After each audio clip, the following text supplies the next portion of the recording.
Well, it's a near post header. You can see there that the Romanian goalkeeper's just inched out. It's that manual goalkeeping. We talk about it all the time. And it's that man Miralem Pjanic who's fired it in. It's a bit of a lofted header finish. And Goyak will be very happy to take that in. And as we were saying, we were just about to talk about whether Zeus and Plentiful Bat will split the load here, and it may be a case that Plentiful Bat takes the lead here. Well, what does Parnaeus do to respond? Wants to try and get a response early on. Here is Ivan, and it's straight into the back of the net, up the other end. The perfect response, an equaliser within moments. And well, so far both the defences have been lacklustre, but the attacks have been on point. Well, we promised action, we promised goals, and in the opening stages of this game, we've got both. It's a good bit of passing play there from Romania just to settle or unsettle that Bosnian defence. It's a cute little finish in the end, and again, the earlier you can strike back in a game of eFootball, Pez, the better. It gives Romania that little bit of a little bit of a kind of a foundation to build on. The acrobatic celebration from Romania there, and we're back level, and not even 5 minutes gone here. It's almost a bit of belief, isn't it, when you're able to get a goal back on an opponent who scored on you so early. That almost resets the tempo and now puts, well, almost the onus on the opposition. Parnaeus doing very, very well. We spoke about Irma being able to take down group favourites. It's fair to say Portugal twice, and now Bosnia try and stage an attack of their own. You almost feel like Parnaeus was overshadowed by Irma's performance. Obviously, we know Irma's such a strong player in and of himself. That's the beauty of the Euros as well, is that we get to see these players really be put under the spotlight. Here comes Plentiful Bat, though, for Bosnia and Herzegovina. Nothing doing in that attack, and now with the pause queued up by Romania, they have a chance to bring it out. Yeah, you can see now the tempo of the game just starting to settle down just a touch as they both try and just get themselves settled after early action. You can see their pause cue for Romania quite early on as well. So interesting to see what tactical tweaks they've been employed there by Parnaeus.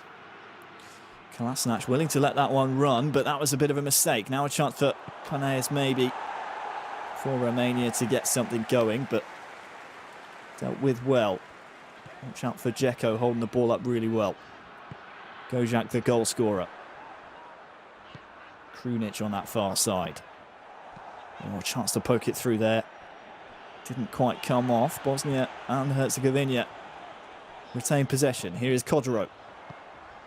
Krunic into Dzeko. Nice touch, but, well, the tackle was even better. Parnaeus across well.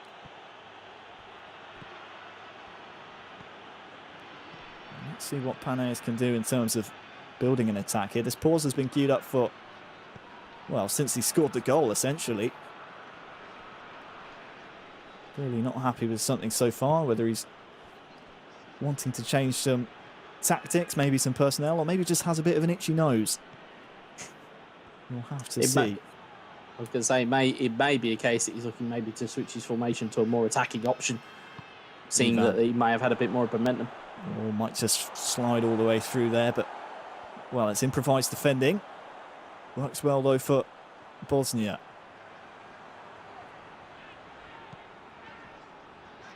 Pjanic pulling the strings in midfield, as often he does.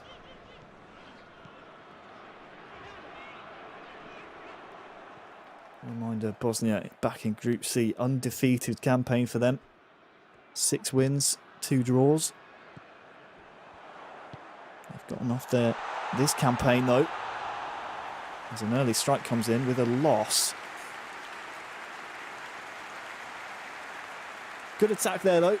Just snatched at the shot. But we often say, Wes, whether it's eFootball Pro or whatever competition we're commentating on, we like to see players take those type of chances and, take a shot on early, because oftentimes it can actually lead to a mistake. And look at this, Plentiful Bat has just absolutely stolen the ball back. The referee has adjudged it to be unfair, though. So this one will be ruled out. Bit of a controversial decision for me there, Wes. Yeah, it looked like Paneas had just been caught in possession, and I don't see anything wrong with that. But the ref's seen it a different way. But again, that'll give Plantable Bat a little bit more confidence to know that he's starting to get the psychological battle going Look here. at this, Vishat through, looking for Kodro. Bit of a 50-50 ball. It will bounce back to Bosnia, but can't quite get it under control. Paneas almost on the ropes here.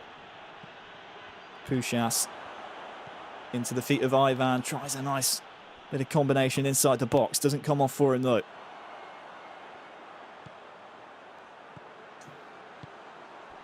Pjanic.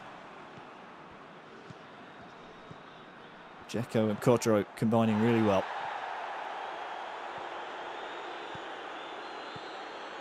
Well, it's the type of match we thought it might be. One apiece. That goal ruled out, of course, just moments ago.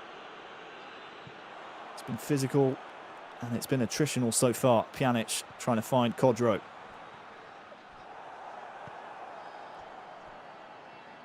Half-time rapidly approaching, and, well, I can't see a particular switch at the moment from Romania after that pause, Wes. Anything that you're seeing maybe that Paneas has switched up here, maybe tactically? It doesn't look like he's done too much. It may have just been a case of just trying to get himself collected a little bit. But even then, I mean, you know, you look at the disallowed goal, there doesn't seem to be too much composure coming from Romania at this point in time. But hopefully, second half, they can come out of the blocks and hopefully cause Bosnia a few more problems than what they've been doing right now. Well, potential last attack of the half here. Ball has to go forward, and, well, the referee's seen enough. So 2 goals within the first 10 minutes means here in match number 1 of the Euro 2020 stream, this losers match in Group 8, we are tied 1 apiece. The sides have switched. The score remains the same, but Bosnia now attacking from right to left, and Romania in the yellow strip, they go the other way.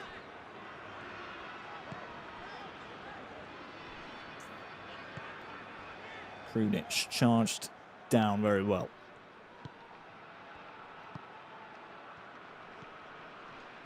Paneas now maybe can fashion an attack into the feet of Puskas by the look of it. Doesn't work out for him though. Yeah, you can see he's just trying to work his way into that kind of area. It's just his players don't seem to be kind of following his commands, but you can also see the game plan from Bosnia at the moment. It's get it up to Dzeko, try and get it knocked down, try and force an opportunity down the other end of the pitch. It's good passing play here. Stanchu with the finish. The Bosnian fans in the stadium silenced. And after going down 1-0 in just the second minute of the match, Romania have fought back and now they have a lead of their own. You'd have to say, Wes, probably poor marking, poor closing down from Bosnia, but take nothing away. That was a great finish and maybe one on the shortlist for the Sokar goal of the day. Yeah, definitely. It was, it was a little bit of a defensive breakdown from Bosnia, but it does not take away from the passing move there from Paneas. It's a great passing move, and again, pulling the trigger when you have that opportunity on. We sometimes see it in eFootball PES that players, they want that 100% opportunity, that guaranteed goal instead. We've got a little bit of a risk taker in Romania, which I'm pretty much a fan of in terms of play style on PES. So really good goal there.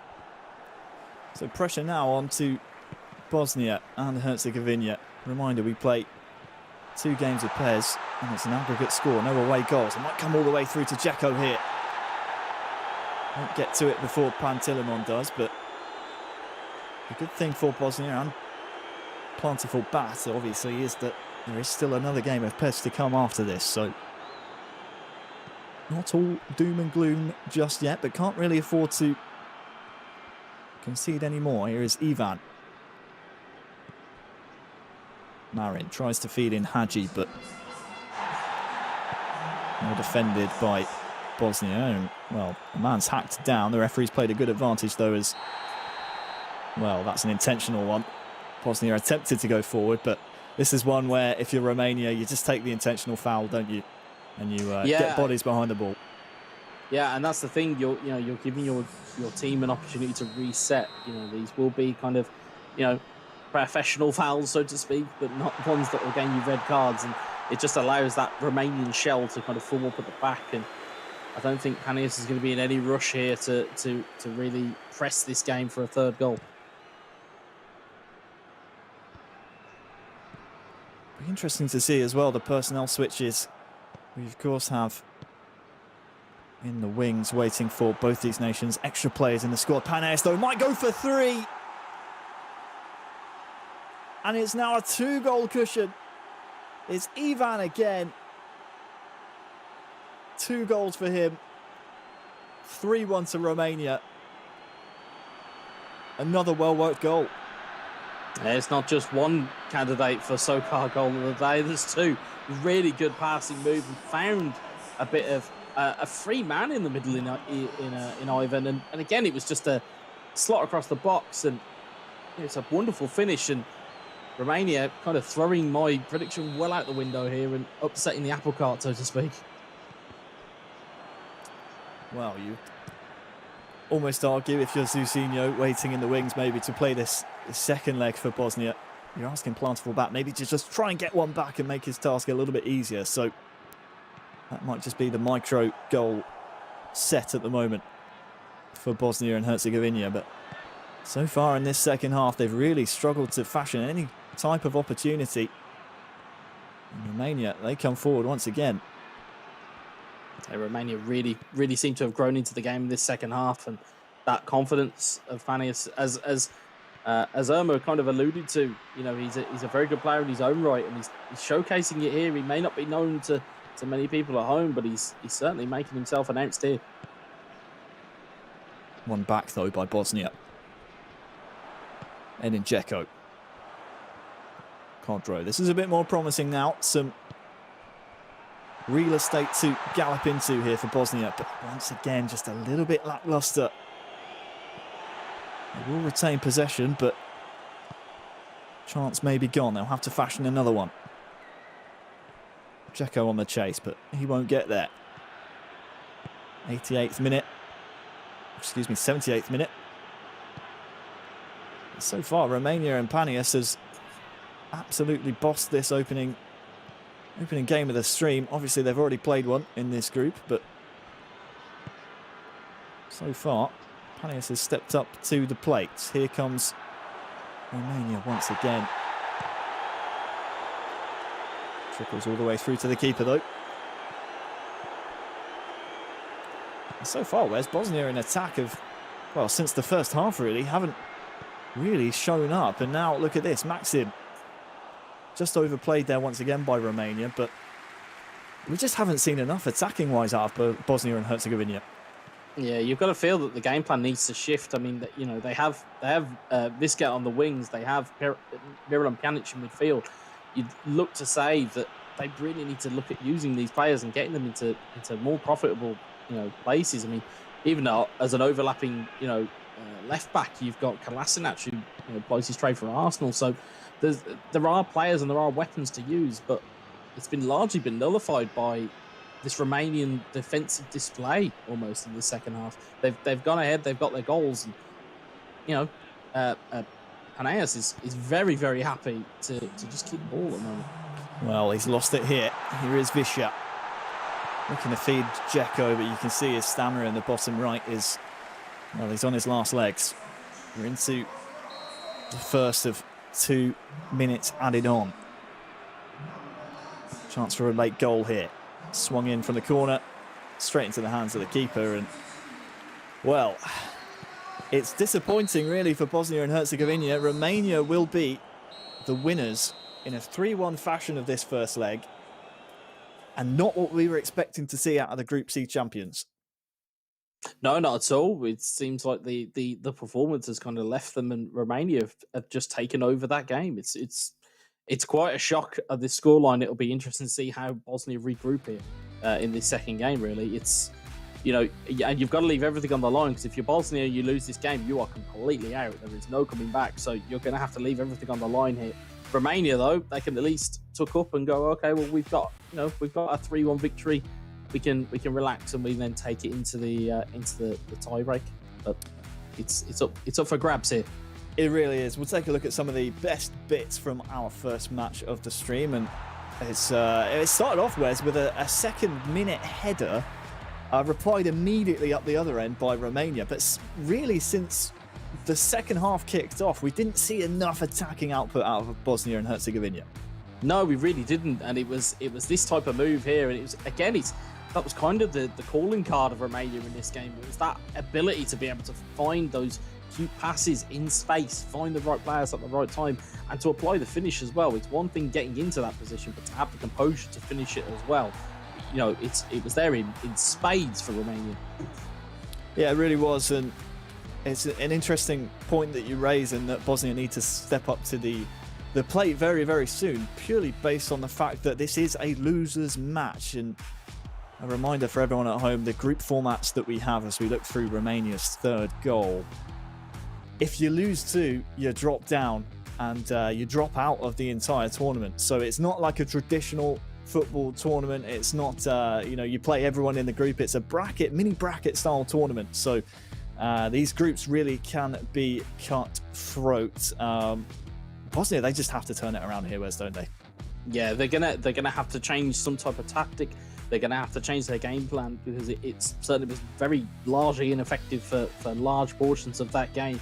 And if you Romania, do you just go the same again? Do you bother putting Irma in for the second game, or do you leave it for Panes to finish the job that he started? And likewise with Bosnia, do you opt to put Zeus in? Do you opt to put Planet for Bat in to actually,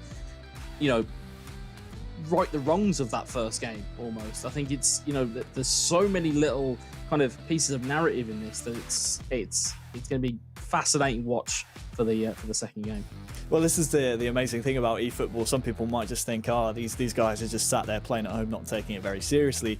The fact is, these national governing bodies, these nations have all chosen squads, almost miniature squads, to represent their own nations. So there is that added level of competitiveness in there, and that, if things aren't working out with one of your players, you maybe throw in a wild card. You maybe, you turn to a different player who might be able to get a different result for the nation. So I do question whether or not we will see that out of both of these nations. A reminder, if you've just joined us, Romania currently leading 3-1 on aggregate. So we look at the types of nations like Spain, Wes, who like to rotate their players. They give all their players different amounts of game time. Do you expect to see a similar type of thing from Bosnia, or do you think maybe there is a dedicated number 1, number 2 player here?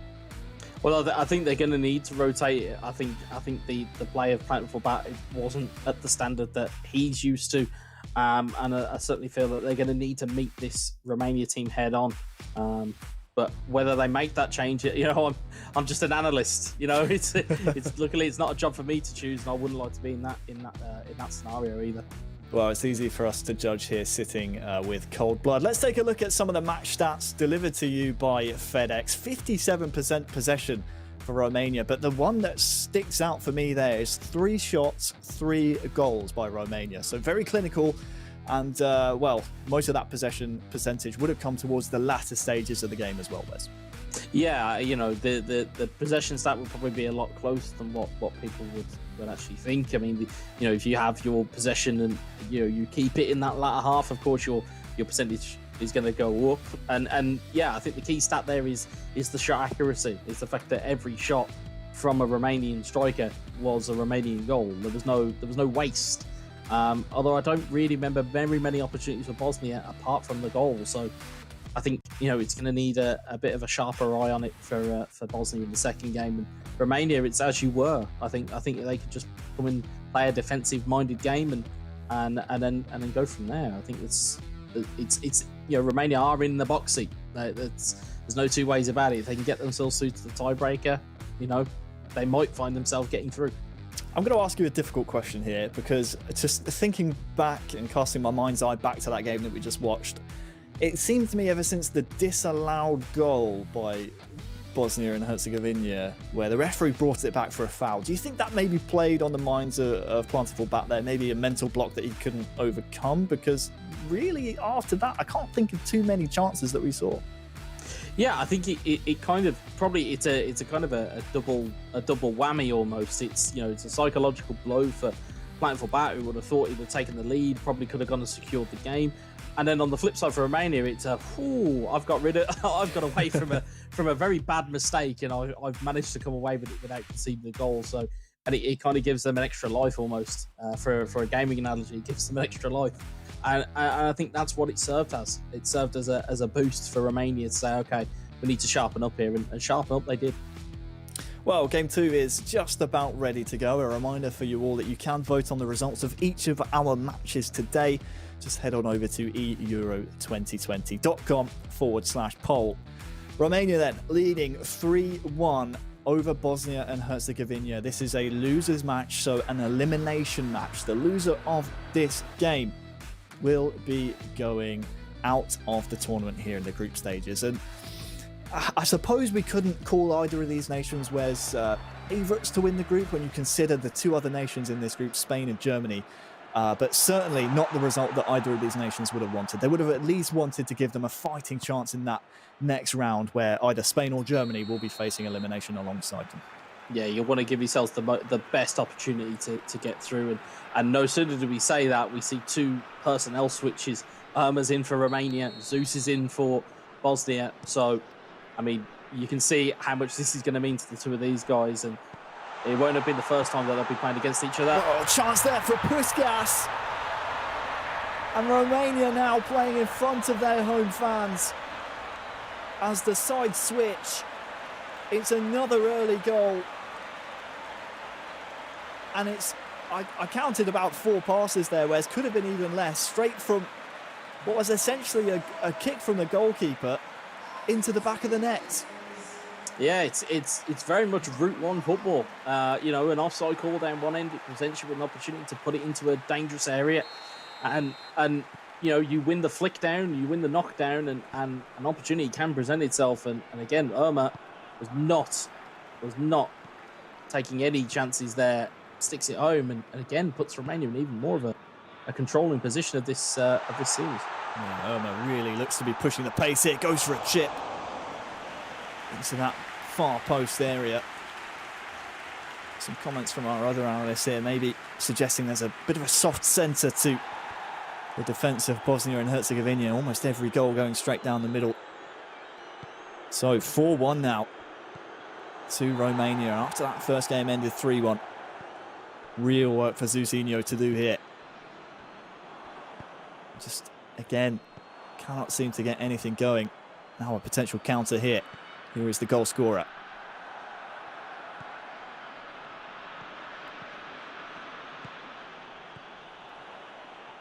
Irma coming forward now once again. Chip Chu into Ivan, who skips past the challenge of the defender. Real chance now for Romania. Well, a wonderful save to push it over the bar, but Romania in the ascendancy. Bosnia nowhere to be seen. Yeah, Bosnia almost the prophets of their own downfall there. It was a good sliding challenge in the first instance, but it nudges the ball even further into the path of Ivan. As you can see, Irma trying to drill the corner in. Zeus, again, kind of knows how to mark it, so it's, Irma's going to have to do something different here. Will be an in-swinger looking for the far post. Headed back in.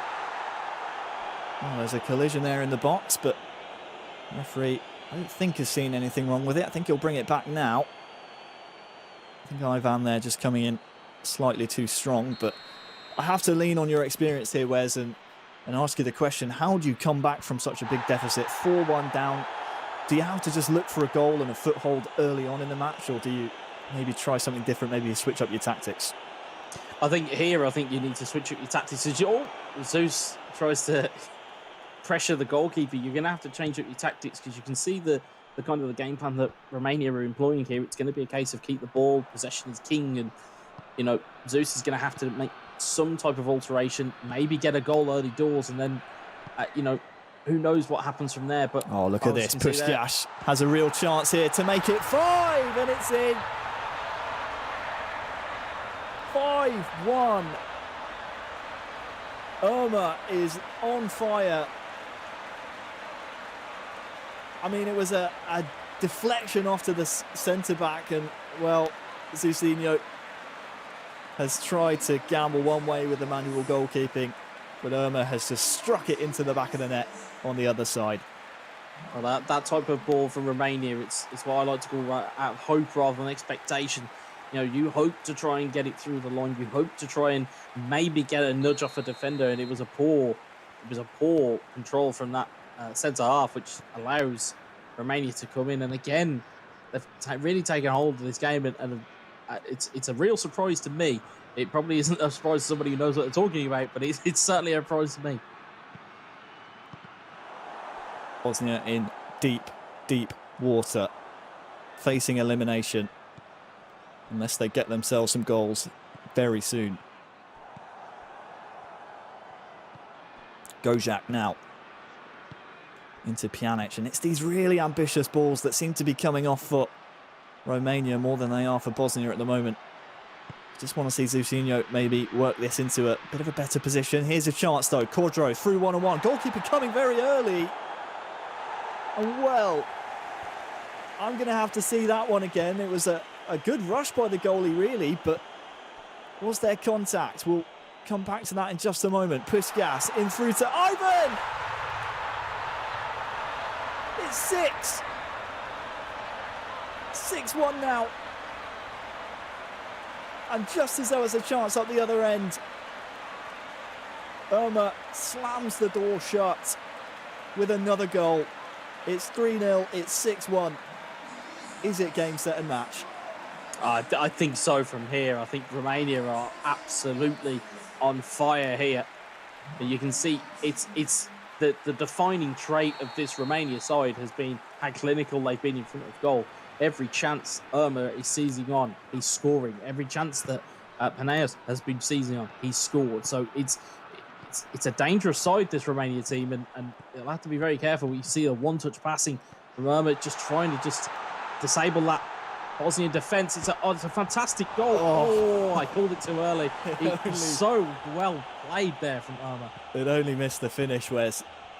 Just tantalising Pez being played at the moment by Irma. I suppose we're seeing now firsthand why Portugal really struggled in the group to deal with this man. Just playing Pez for fun. One-touch passing. He's going for it again. Not dealt with just yet. Tries to feed in Stanchi round the back, but, well, he's a good yard offside. Really, really magical stuff, though. It's tricky to pull off those accurate passes first time in eFootball, Pez, but, well, Irma's making it look pretty easy. Yeah, Irma's certainly finding a way with this Romania team. He seems more at ease than Paneas did. I don't mean that in a derogatory sense to Paneas, but it was more the case that he just seems a real comfort with this team. Irma now coming forward once again. Has a bit more room this time to maybe move into, but it's defended well by Bosnia and Herzegovina. And unfortunately for them, they are facing elimination here in the group stages. This was always going to be a tough group with the likes of Spain and Germany flanking these two teams, but Bosnia will be bitterly disappointed as Irma tries to make it 7. It's 7-1. Puskas with the hat-trick. The match ball goes to that man. And while it's all smiles for Zusinho in the player image in the bottom right, it's all gone wrong for Bosnia and Herzegovina. We just saw there from Zeus, he had a very easy square ball on, and instead he goes trying to launch it up the field, but Irma's counter-attack, again, as soon as he knows that ball is up for grabs, he knows where the rest of his players are, and he knows how to combine, and it's 4-0 before half-time. I will go out on a limb here and say that there's no way back here for Bosnia. And I think they'll be finding themselves out of Euro 2020. Well, we hate to call it before the second half even approaches of the second match between these two, but Irma's just playing with such ease at the moment. Here he comes once again. Right now for Zusinho, you have to say half-time cannot come soon enough, and there it is. A first half hat-trick from Puskas, flanked by an Ivan goal as well. No doubt changes here will be made by Bosnia and Herzegovina. You can see there exactly the changes that have been made, but really it has to be an attacking change, otherwise Bosnia have no chance of going through. Cleared there once again by Romania. Here is Pjanic, who is wishing Bosnia well before the match. This one will roll out of play. Ready for a Bosnia and Herzegovina corner. Pjanic standing over it. Towards the back post. It's still alive though, just outside the box. Crossed in hope. Might just fall down there for... Well, I think it was Dzeko in the box. I'm not too sure. Didn't have the best view of it, but Irma stopped in its tracks. And this is better by Bosnia and Herzegovina. They need to turn this territory and turn this possession into more goals though. Outswinging this time. Straight into the hands of the goalkeeper, and for me, Wes, that's a bit disappointing. Yeah, it's probably his one first real opportunity of this half, and it just goes flying straight into the hands of the goalkeeper. And again, every time one of these chances goes by, it just gives Irma just more and more impetus to rally forward.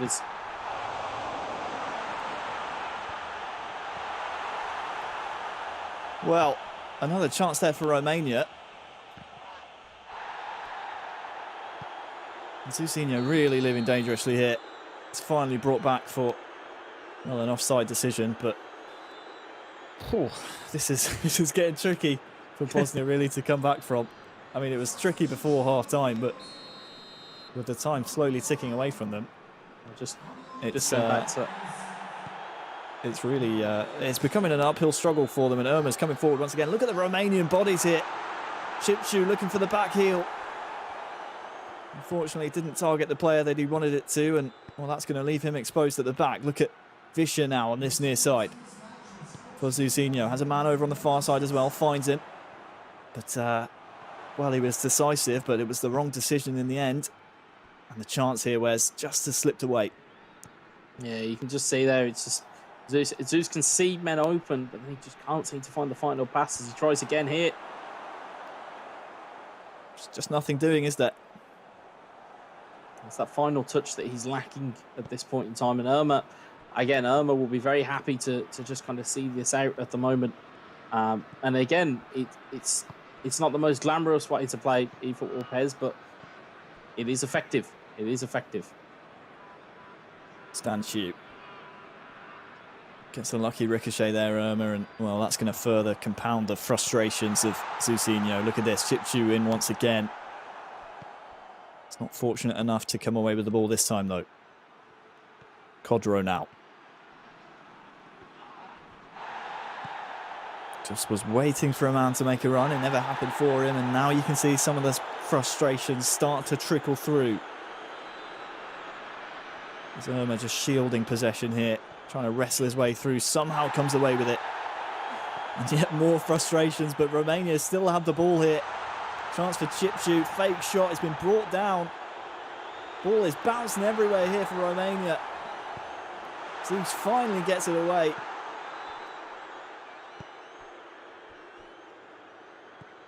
Kodro. Vischer on this near side. Back to Dzeko, certainly deeper than you'd like him to be. Kodro, good turn, but the early pressure, the early ball pressure here from Irma has been fantastic. And when he gets the ball back, the body's pouring forward. It seems like he always has an option. Stanciu there charged down. And Zeus at this point is playing for consolation goals. This one will be brought back, but well, are we looking, Wes, maybe a Romania nation that could potentially upset a Spain or a Germany to advance to the knockout rounds? Well, I think in any game of eFootball PES, anything is possible, and the way that the Romanian team has showed up and played today, or at least so far that we can see, has been incredible. If they can mimic this type of performance, oh, what a finish! Oh, wow, we said it was for a consolation, maybe for a bit of pride, but Pjanic has stuck that one in the top corner. Caught us off guard, Wes, but it was a tremendous finish, and well, that free kick is a beauty. that is an unbelievable hit. That is a thunderbolt and a potential SoCal goal of the day. It's an absolute hit. It's straight as an arrow, and it just flies into the back of the net. Well, it Wonderful finish from Miran Pjanic. Caught the goalie off guard as well, I think. Although, again, a consolation makes it 7-2 now, unless Zeus can get himself, 5 goals back in the next 10 or so in-game minutes. Don't want to say impossible, but highly improbable. He's throwing the bodies at it at the very least. Fischer trying to hold the ball up. All the way back to Kolasinac.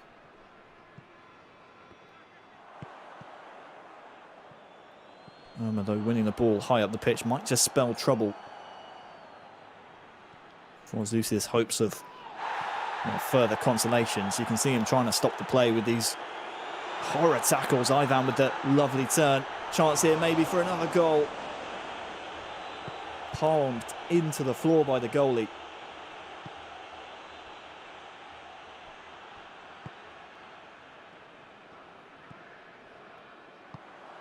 Hadji. Oh, look at this. So much space here for Irma. Could make it 8. It's the cherry on the cake. 5-1. 8-2. It's another maybe defensive mistake from Zeus. I mean, maybe we can't judge his gameplay based on the fact he is 7-2 down, make it 8-2 now, but it just seems to be a repeat of the same goal for Bosnia and Herzegovina that will spell their elimination from Group 8. It's very much the centre-back pairing of Bosnia would be under an inquest after this. The way that that kind of middle ground of the Bosnian defence has been kind of just completely bulldozed by a Romanian side.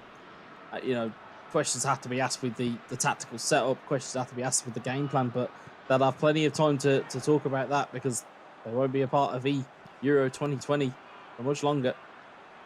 Well, Irma wants 9. Game's not over just yet. Hadji's in the box. Dealt with.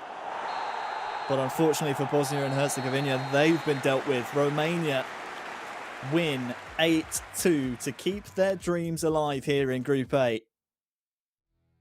It was, a one-sided match, Wes. We can't really dissect too much about the actual gameplay, but what we could say is the fact that we are very much looking forward to seeing Romania go through and face the likes of Spain or Germany, whoever loses their matchup. So the question we posed mid-game, are we seeing maybe a team or a nation in Romania that can challenge one of these top-tier nations?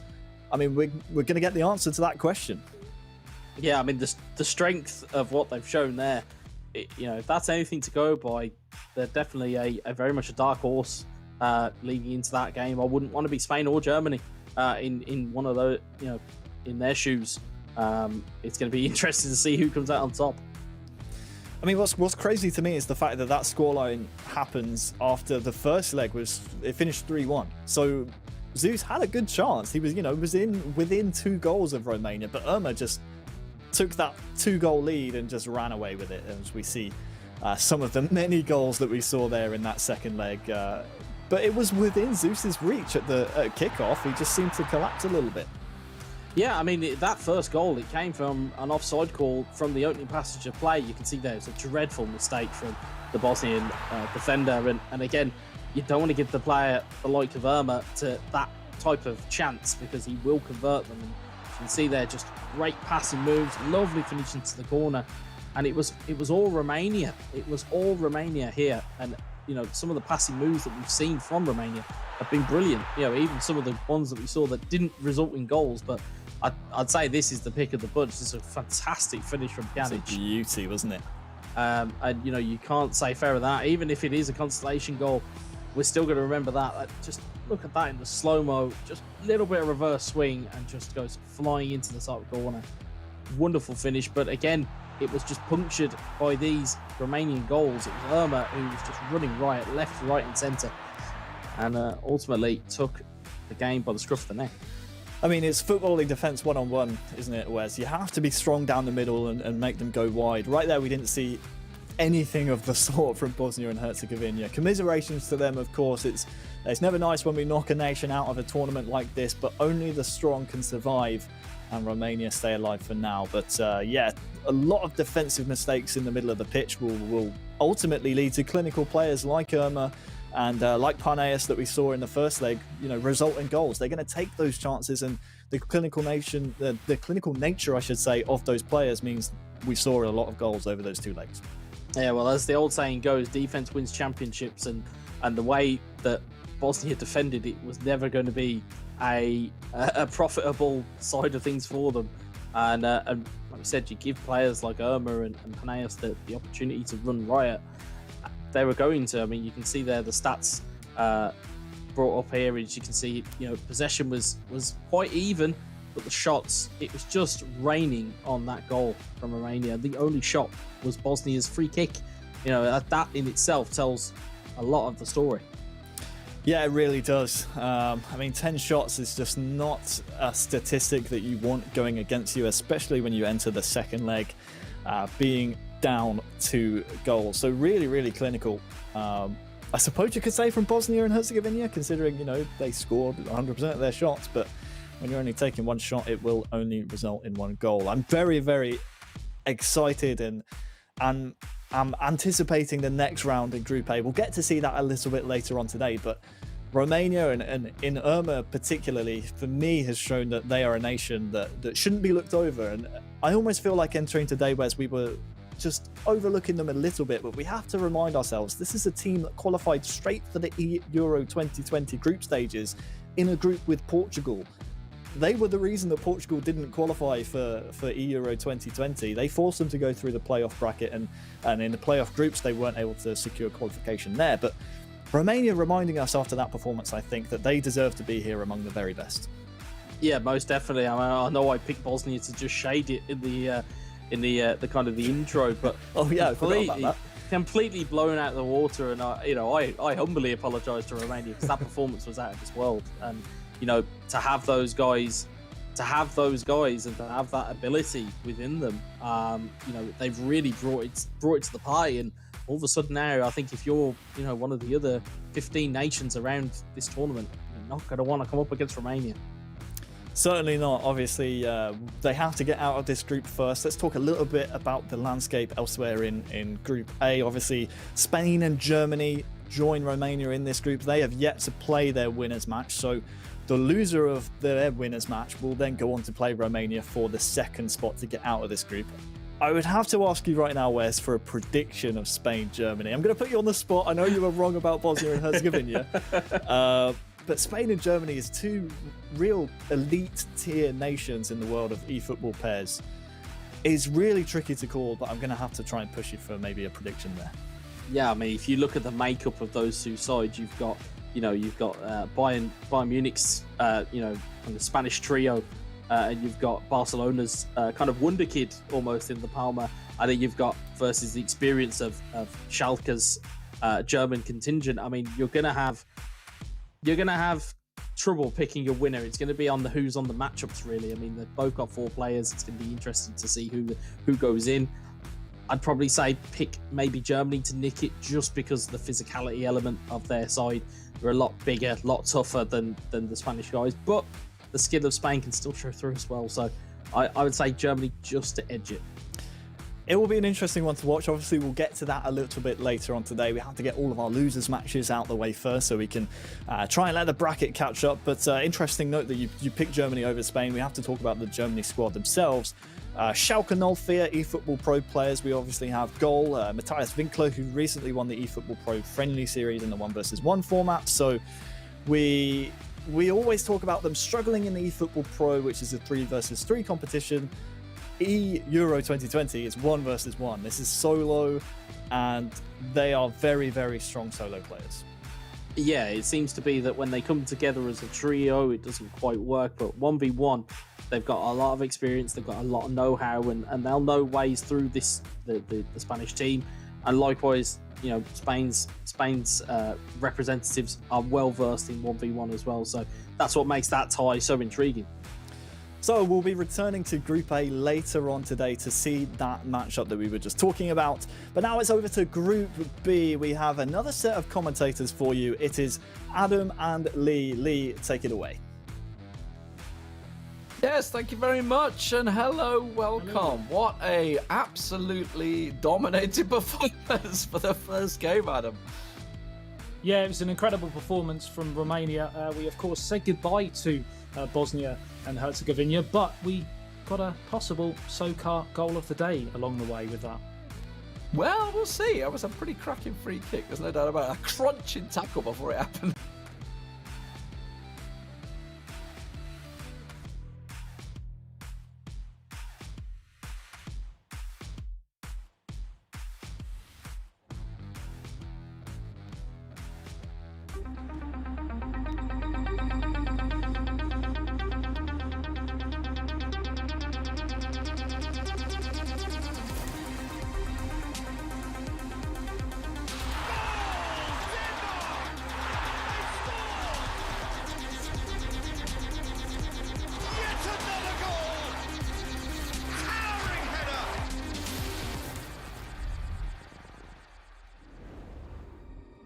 My name is Ali and I represent Denmark.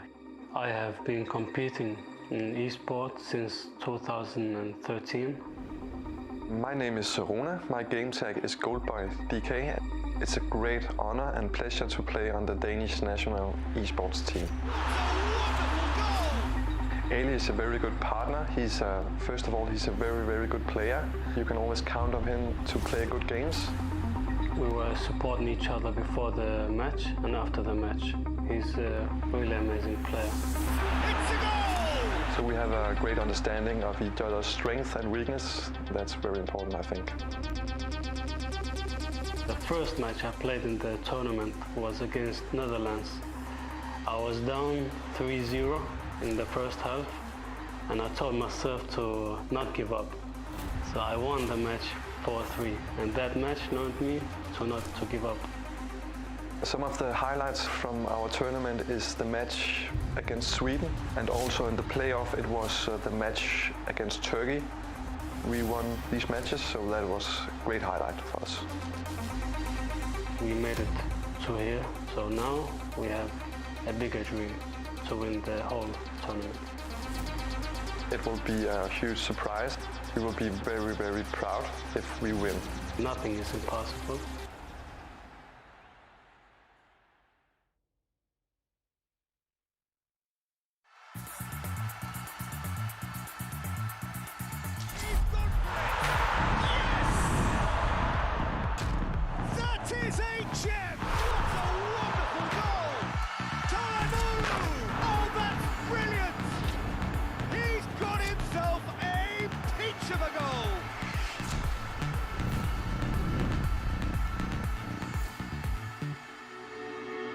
I'm Mücahit Sevimli. My gamer tag is Mücahit21.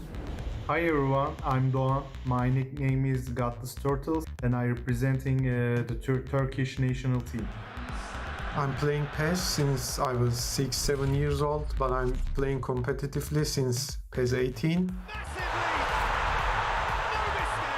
Representing my country is an incredible honor and super exciting at the same time. I want to make my country proud. My teammate, Godless Turtles, is a very good player. He's very good at keeping the ball. We always practice, we always try to improve each other. My teammate Mücahit is an extremely talented and calm player. He has become more a brother than a teammate. That is quite remarkable. I had to sacrifice time from my family in order to make time and prepare for these selections. Journey was tough. I put a lot of time for player selections to be able to represent my country. And already they're looking to run away with it. And they're at it again in double quick time. Representing my country is the biggest honor.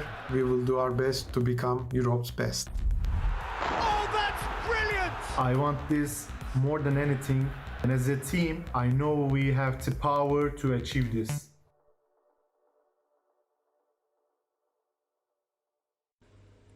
milli takımımıza Euro 2020'de başarılar dilerim. Kalbimiz sizinle çocuklar.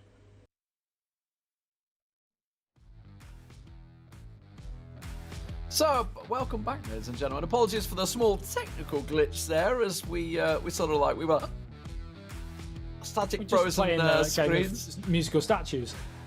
I mean, let's face it, we're all in this COVID time, so we're all experiencing and dealing with it as we can. We should have all been there at Wembley Stadium, and the Euros, sadly, we'd have all be there. But it's going to happen next year, so it's all good. But right here, right now, we're going to be going on to Denmark versus Turkey. Now, why are we here? Why are we seeing these two in the losers bracket? Well, let's have a look exactly how it played out, because both teams, Adam, got kind of a whooping this morning. They really did. I mean, let's not say it was potentially, unjustified, because and probably it was fairly predicted, to be honest, in terms of who the two winners would be. Italy and, of course, Serbia, very, very strong this year. But to lose by such a margin, it'd be interesting to see how they come back from that. Yeah, so 5-1 and 6-1, and there is history between these two teams as well, because obviously coming through the playoffs, Turkey were second in Group G, I believe it was, only losing to Germany actually throughout the group stage. Then obviously put them in the playoffs. Denmark, they were 6-1 and 3 in the groups, also finishing second, but it does mean they faced each other in the playoff groups, and Denmark won both times pretty convincingly as well. It's 4-0 and 5-2, so historically wise, you've got to be giving Denmark a big edge coming into this one. You would have to say so, but as we've already seen in that first matchup, right when it comes down to the crux of a major tournament, it can affect different players in different ways. And of course, they've gone through really, really harsh, selection process. But when it comes down to this stage, there's nothing like it. So what are we expecting here? We're going to have Louis versus Godless Turtle. It's going to be the first game. So I'm told, I will see how reliable Probably not information is. But that's what I'm told it's going to be. Obviously, if you guys have just joined it, if you just missed the first match between Romania and Bosnia Herzegovina, then you saw Romania go through convincing style. Whether we're going to see the similar results, as you say, things can change very much so. Obviously, both of them are going to be reflecting on their first match, thinking, okay, we shouldn't have lost so heavily. Denmark, certainly themselves, going to be kicking themselves because they put up a really good performance throughout the playoffs. So perhaps we're going to see a continuation of that. Maybe they're going to be thinking back to their glory in the playoffs and whether they can continue through. And Turkey themselves, we probably think coming into this thinking we've got nothing to lose. Yeah, they really haven't got anything to lose. They came up against, as we said, two very, very strong outfits, especially Serbia. I would have to possibly tip them as favourites from this group because of the contingent from eFootball Pro, of course, which is kind of like the pinnacle of where some of these players want to get to at club level. Of course, it is a whole different ballgame. We are international now, and some of these players are representing their countries, which in its own way has its own abilities. Yeah, and you just saw, obviously, from Turkey, national players giving them some love. We'll see how it works out. As you can see, playing from left to right, it will be Denmark for Louis. Instantly early chance there. We did see a 2-minute goal in, I think, both matches of the first game in the losers bracket, which was Romania. There's actually Bosnia scoring off a corner, and that was a close one already coming out. Wow. What a chance, right down the left-hand side. It was whipped in towards the back post, and like you said, it looked like it could have been 1-0 already. Yeah, I think it was Paulson, right? All right, so for that one, yes, it was Paulson on the back post there. Godless Turtle under pressure early on, playing in the white, obviously Turkey. It is going to be 2 legs, and we will, if we have an aggregate draw, go to a third game if required. So potential for a long day's gaming coming up. Of course, we're going to be covering all the losers brackets, then through all the winner brackets, and then the tiebreakers, and we'll see exactly which 8 teams will be going home or staying home, I guess it's the case, since we're all online. And we're not going anywhere anyway.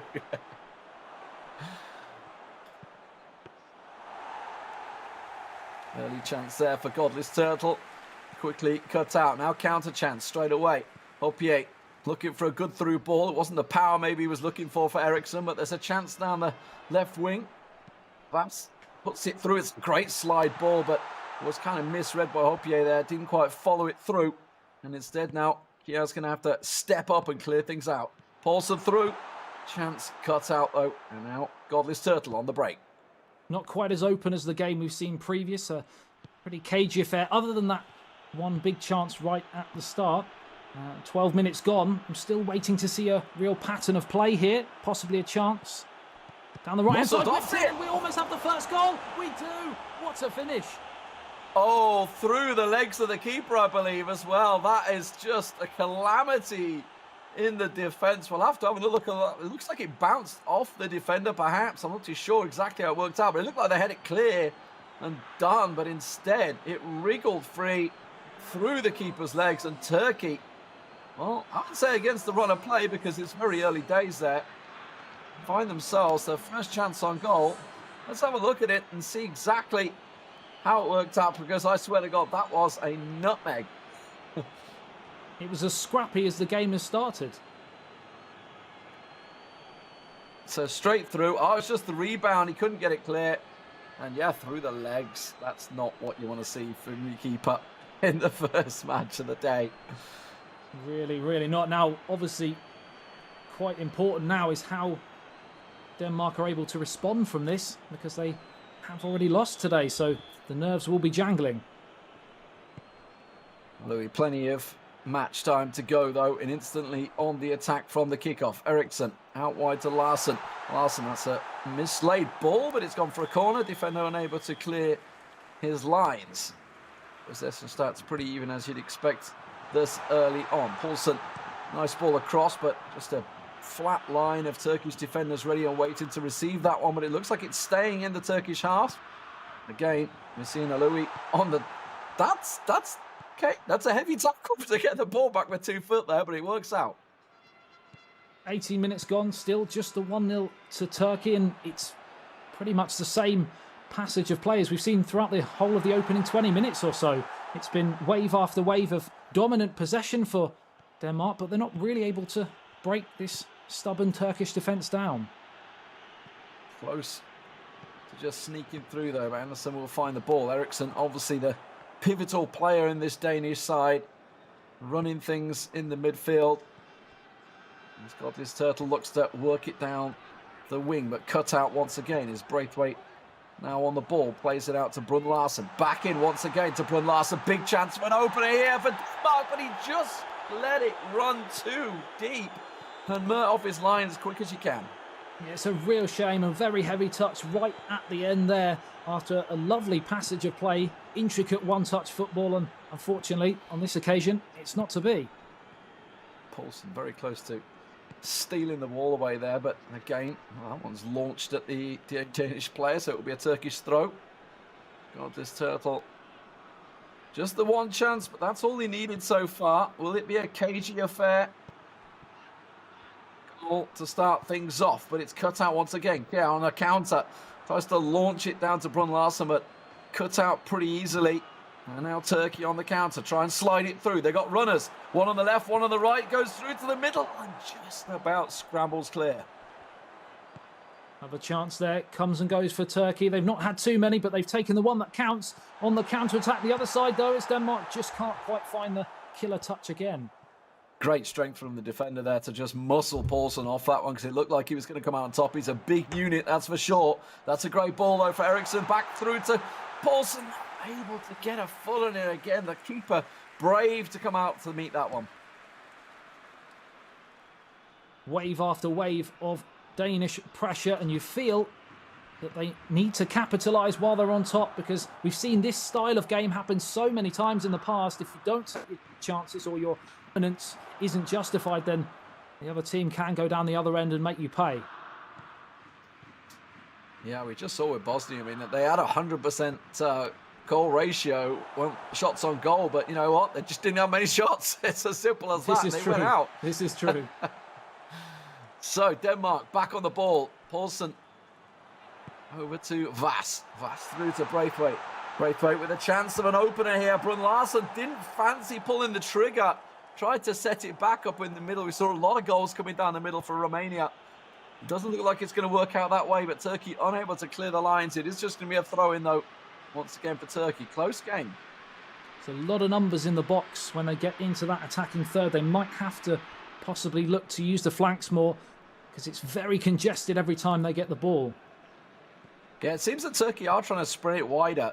You can see that one, I think, maybe a touch offside if he'd have got it, but the defender beats him to it anyway. Christensen working well there. Here.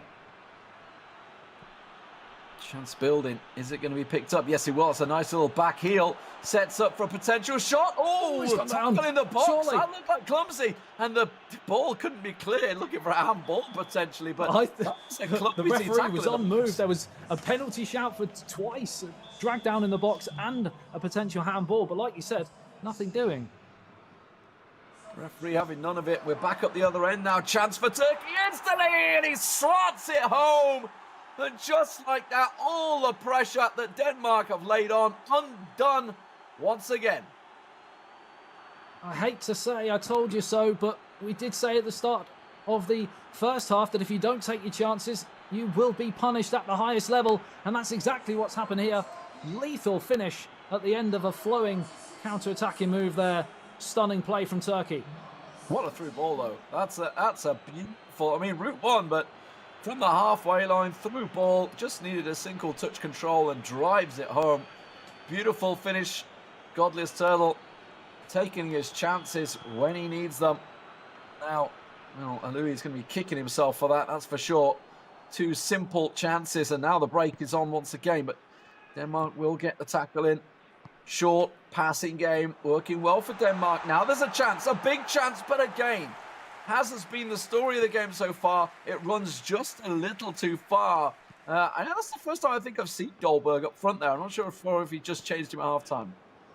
Yeah, it's possible. I'm trying to see whether there's been anything done tactically so far in the start of this second half. It's hard to tell as the passage of play seems to have continued where we left off. Turkey very, very happy. Godless Turtle just to sit in and soak up all of this Danish pressure as they're in again here, and then finally when that ball comes in, the numbers are there to sweep it away. Confident enough to play it back to his keeper and then clear the lines from there, and almost set up a good counter chance as well. Just keeping control of this. Remember, it is two legs. Aggregate score will count, so doesn't want to play too rash. There's still plenty to lose here. That's a nice little ball back. There's a run on the space. Oh, he couldn't just get the ball away. It may well fall kindly for him though, but gonna have to be a sloppy clearance here. There we go. Just play it across your box. Something your PE teacher told you never to do. Never play it across your goal. Clear your lines. Clear your lines. Didn't work out though. Turtle. Yeah, he's just trying to squeeze it through. And I tell you what, Godless Turtle slowly getting more control. Even though obviously the score is his favour, the possession has not been, but he's starting to get a little bit more control on this. All we're seeing is more chances. It was pretty much penned in the Turkish half, despite Denmark trailing 2-0. They're still looking for an opener. Yeah, I think the longer the game goes on, the more risks Denmark have to take, and that's obviously going to open things up more for Godless Turtle and Turkey here. Free kick chance. We just saw an absolute screamer from Bosnia in the previous match. A little bit too far out though. This one going to be more of an in-swinger for a header. See where he goes, or will it just be a simple short pass? It will down the wing. Doesn't work out. Instantly read by the Danish defence, but that quickly goes against them. Leaves a big opening once again. That just trickles past, begging to be hit. I mean, you can't say that Denmark have had huge chances, and the big chances have come for Turkey, but that was another one there.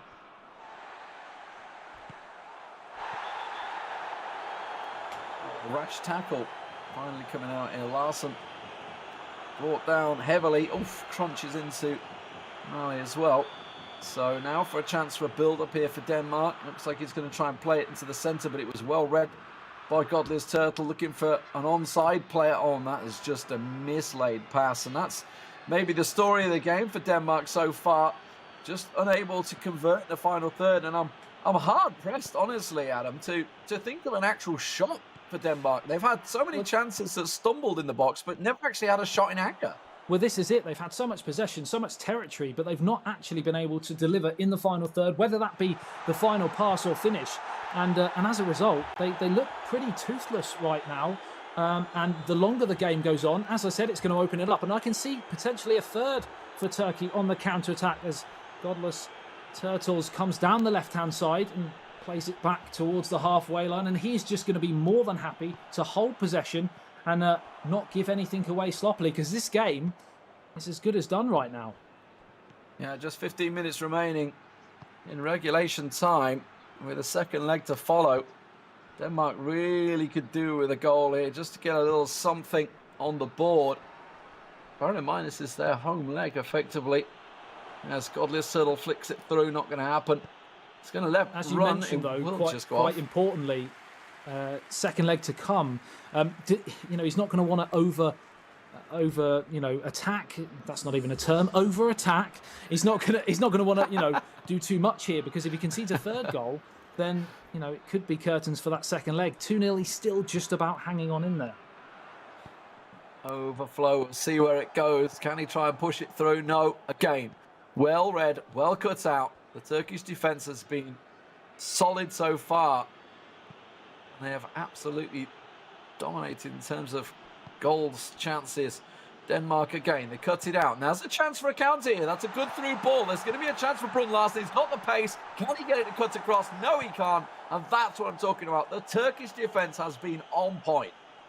It really has, and you can see at the bottom of the screen, they've gone very defensive, and Denmark, of course, far more attacking, and that kind of almost played out there for the two teams. Unfortunately for Denmark, defences were well and truly on top yet again. Oh, a little late on the pass there, and that was to give a chance for a cutout here. Maybe a last gasp attempt at goal. Good through ball, gets him through, surely! Oh no, he's hit the woodwork. Can you believe Poulsen just did that?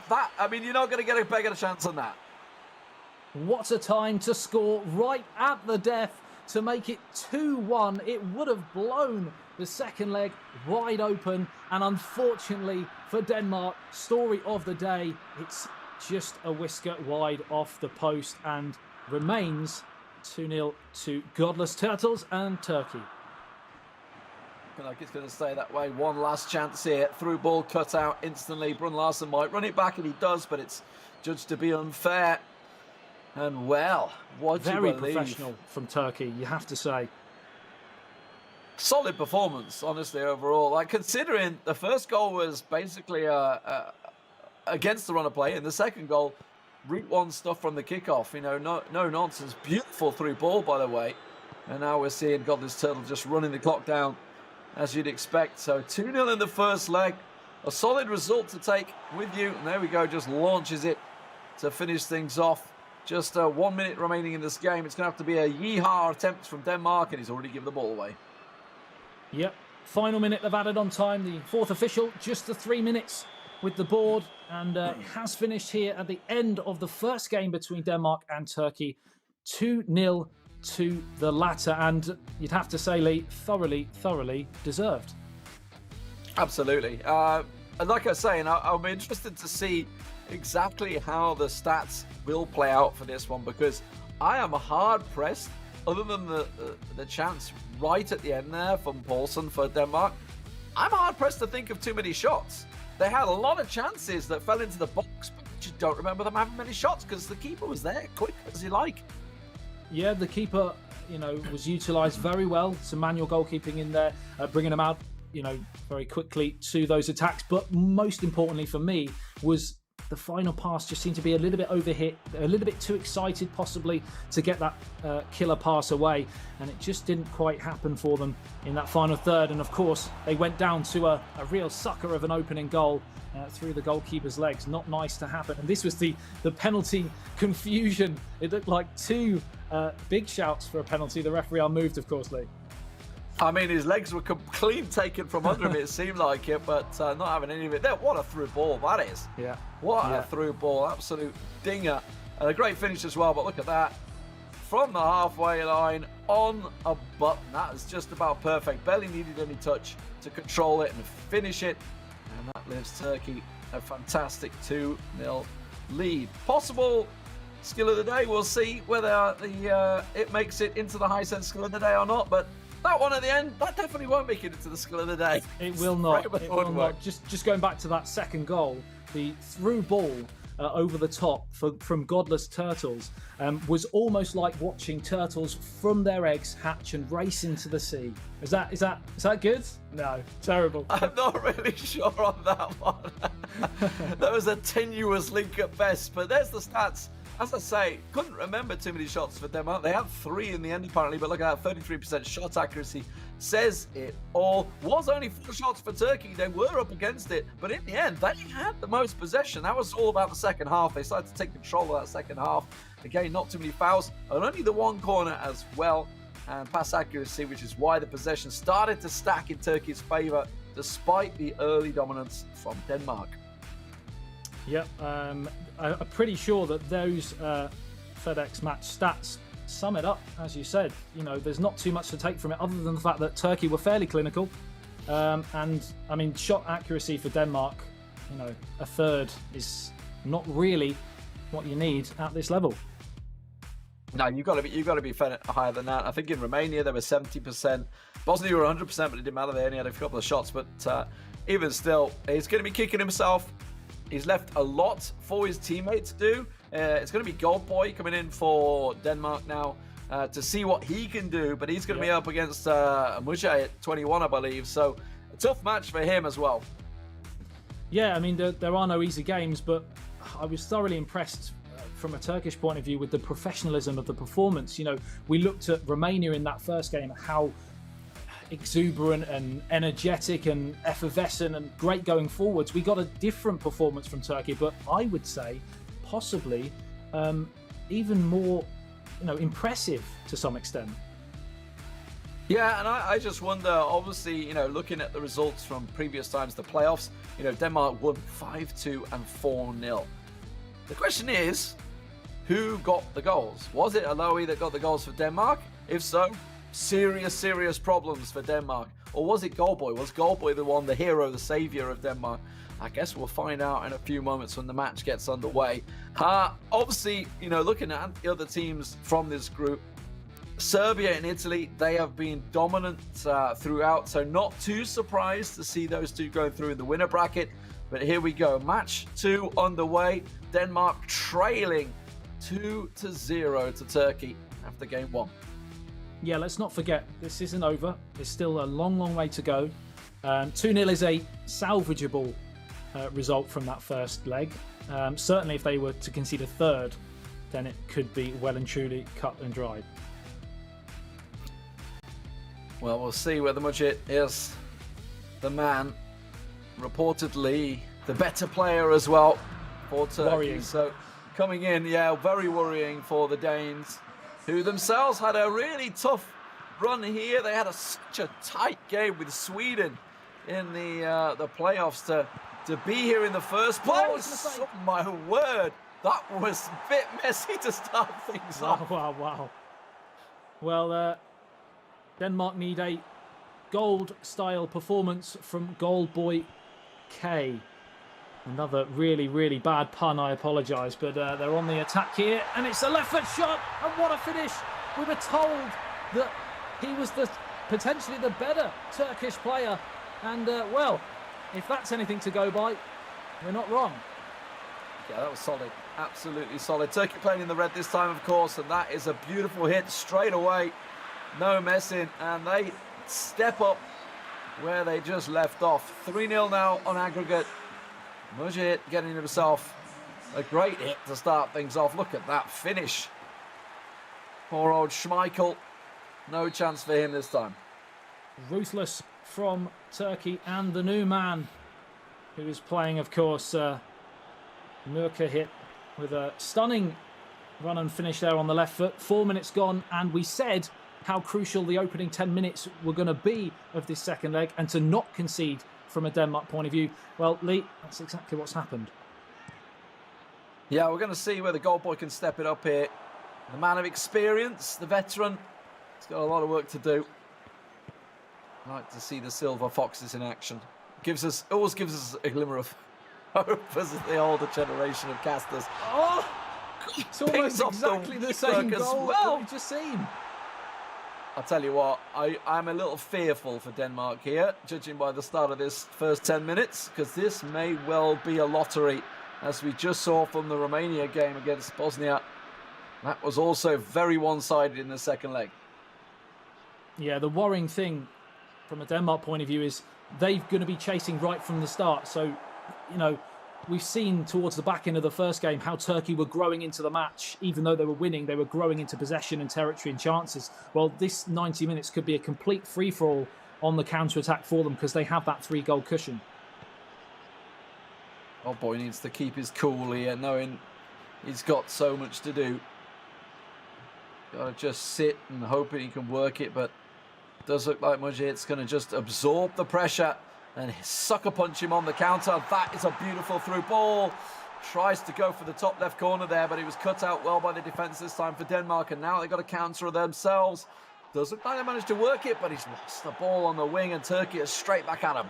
Yeah, it's difficult for them to really get a foothold in the game, and it's a second goal in the second leg. It's 4 on aggregate, and this is turning into a landslide for Turkey. Oh, take a bow, son. That was it's just hit it and win it. That's just no messing. The first time, didn't even consider the through ball to the striker. Just says, you know what, this is perfectly lined up for me. You can see he's ready to hit it already. Bang. Stunning finish there from Tosun. And Denmark just need to try and get Eriksen in the game, because every time he's getting the ball, Turkey, the whole of the team are just on the press. I'm not quite sure whether they're using gegenpress or not, but certainly it's being very, very effective. And the playmaker is unable to find any space to pick that final pass. But they're on the attack here. Denmark, left foot shot. And it's the same player who clipped or kissed the woodwork in the end of the first game has put it the wrong side of the post again here. Just pulls it wide. A little rougher on the side netting. Maybe had some fans hopeful, but it's dashed. But it is a chance. That's the glimmer of hope maybe for Denmark. And still 70 minutes to go in this game. A lot of time, a lot of goals, possibilities. But he's really going to have to go for it. It doesn't look like Mujahid's in baby steps. Yeah, it doesn't look like he's in any mood to let him have much more possession. No, he's going for, I would say, I mean, he can, right? He can go for those big, wild counter-attack plays. He's got that cushion there. He's able to go for it, and that's just so dangerous for goalboy. He has so many options in this second leg now with that 4-goal cushion. It's looking like he's fairly happy just to sit on this. You know, don't need to waste too much time and energy. Obviously, if Denmark are able to grab a goal, things might start to open up a little bit, and you might have to be a bit more careful. But certainly right now, you can see from the period of play, he's just happy to sit on the ball and play it around. Yeah, I think he's using a defensive midfielder. Either way, there is definitely a fifth player floating around that back line that is being very deep. So as you'd expect, with such a 4 cushion, the anchor indeed. Sweeping it around, seeing what he could do. That one laid off. Oh no! A massive mistake by the defence, and this may well be written off already. It's 3-0 in the game. That makes it 5-0 on aggregate. Yeah, second goal for Tosun on the day. 33 minutes gone. 3 goals, all the 3s, and in fact, it's number 9 as well, which is 3 times 3. No, it's not. That's really bad maths. No, it is. Good one. Stunning finish again, but to be honest, it's looking like this may be the period of play as the game goes on, because right now it's well and truly looking over for Denmark. I just got to wonder what's changed. What's changed since the playoffs? The 5-2 and 4-0 for Denmark. You know, are they coming into this one too confident? Did they change the matchup of who faced each other? You know, was Alawi thinking, I'm just going to run over Godless Turtle, and maybe he was a little bit surprised by him, because he definitely was caught on the counter a couple of times. But this is just one-way traffic right now for Mujahid. Yeah, it's a different kettle of fish. You've got 2 different players. Of course, we mentioned how the second game they were probably lining up for the so-called better player potentially to finish the tie if need be. But, you know, the game was already being won in the first one. So they were just chasing the game, Denmark. And you do see it in tournaments where teams may well just scrape through. And that's, you know, pretty much what Turkey did to get here in the first place. They scraped their way through the playoffs, the qualifiers. It was a rough affair, but they're here. And you know what? You can't win tournaments in the group stage. You can't win tournaments in the playoffs. But once you get there in the finals, that's when you can step up. And that may just be what Turkey are doing here. They did, of course, get a rude awakening this morning, I think it's safe to say, going down so heavily, 6-1 to Serbia. Yeah, I mean, we did say how it'd be interesting to see how the big results would affect the two teams, and certainly Turkey have come off it the better. I would just like to clarify for anyone watching at home that 3 times 3 is, of course, 9. It was a 4 a.m. start for me this morning. I'm getting a bit of stick behind the scenes, so I apologise for my own maths. I did get an A in GCSE, so I'm not sure where that maths has gone, but we've got another chance here, and it's a stunning header, and it's going from bad to worse for Denmark. And just to clarify, 3 + 1 is 4. It's 4-0 to Turkey. 4-0, and more importantly, 6-0 on aggregate. It's job done. What a little nod into the corner there. Nice little guided header. Really not a lot Schmeichel can do about that. Had the whole net to cover. And wisely judged the left side, but yeah, top corner. And, well, this is just one-way traffic right now. It could be a case of how many and how high is this going to go. Yeah, it looks like we are going to be saying goodbye to Denmark in this competition. And similar to the Romania thought process, you know, how far can Turkey go? They've played really, really well here, and they've recovered, importantly, from that first match-up. So, interesting to see. Yeah, something that we should talk about, I don't know whether it has been talked about, is obviously the teams are stack balanced, and that's a cheeky one. Okay, they've got one. They've got one. I mean, they're kind of making the point, it is still 4-1. It is still 6-1 on aggregate. 6-1 on aggregate, yeah. There's a long way to go. Come on. Pride on the line for Denmark, and that's the first. It's a deft little chest into the back of the net. I'm going to say, that wasn't really a header, was it? It was like just like, oh, I've jumped too high. I mean, shouts for top of the arm there from some of the Turkish players, but the referee gave the goal. And back to the halfway line we go. Braithwaite, the scorer, right on the stroke of half-time. And it's been a half lead that's been well and truly dominated by Turkey.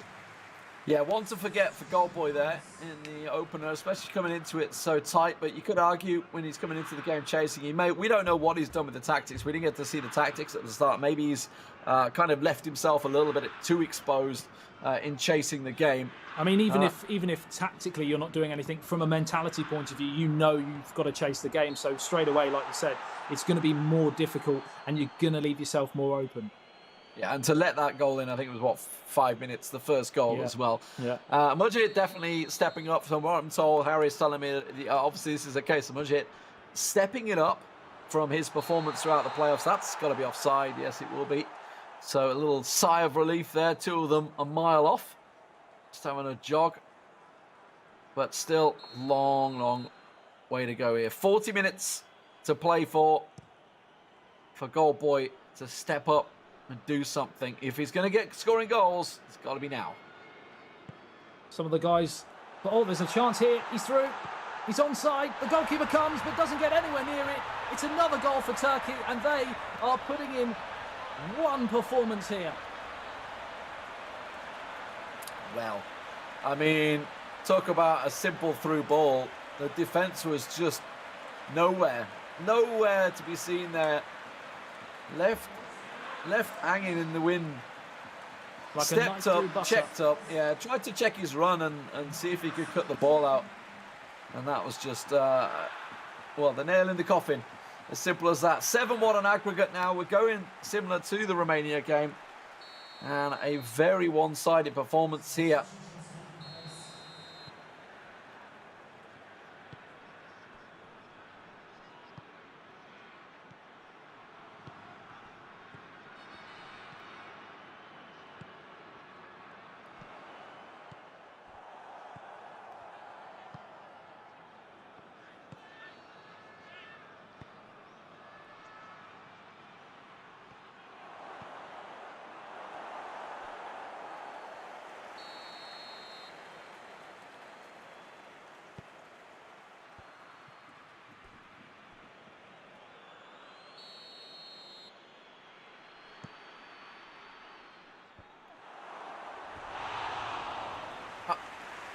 not quite able to hit the mark with that one.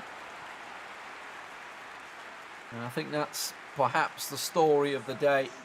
I just think of the early chances that Aloui had, and you just got to be thinking it could have been such a very different game. You know, the nutmeg goal that started things off for Turkey has kind of just been the flow of it and a beautiful through ball. But this, unfortunately, I mean, we don't know, like you say, the mentality coming into the game could be very different. But also that chance right at the end of the first game when he kissed the post. Yeah. And if that had gone in, 2-1, well and truly game on. But it's all a case of ifs and buts for Denmark at this moment in time, because really you have to say Turkey have deserved it.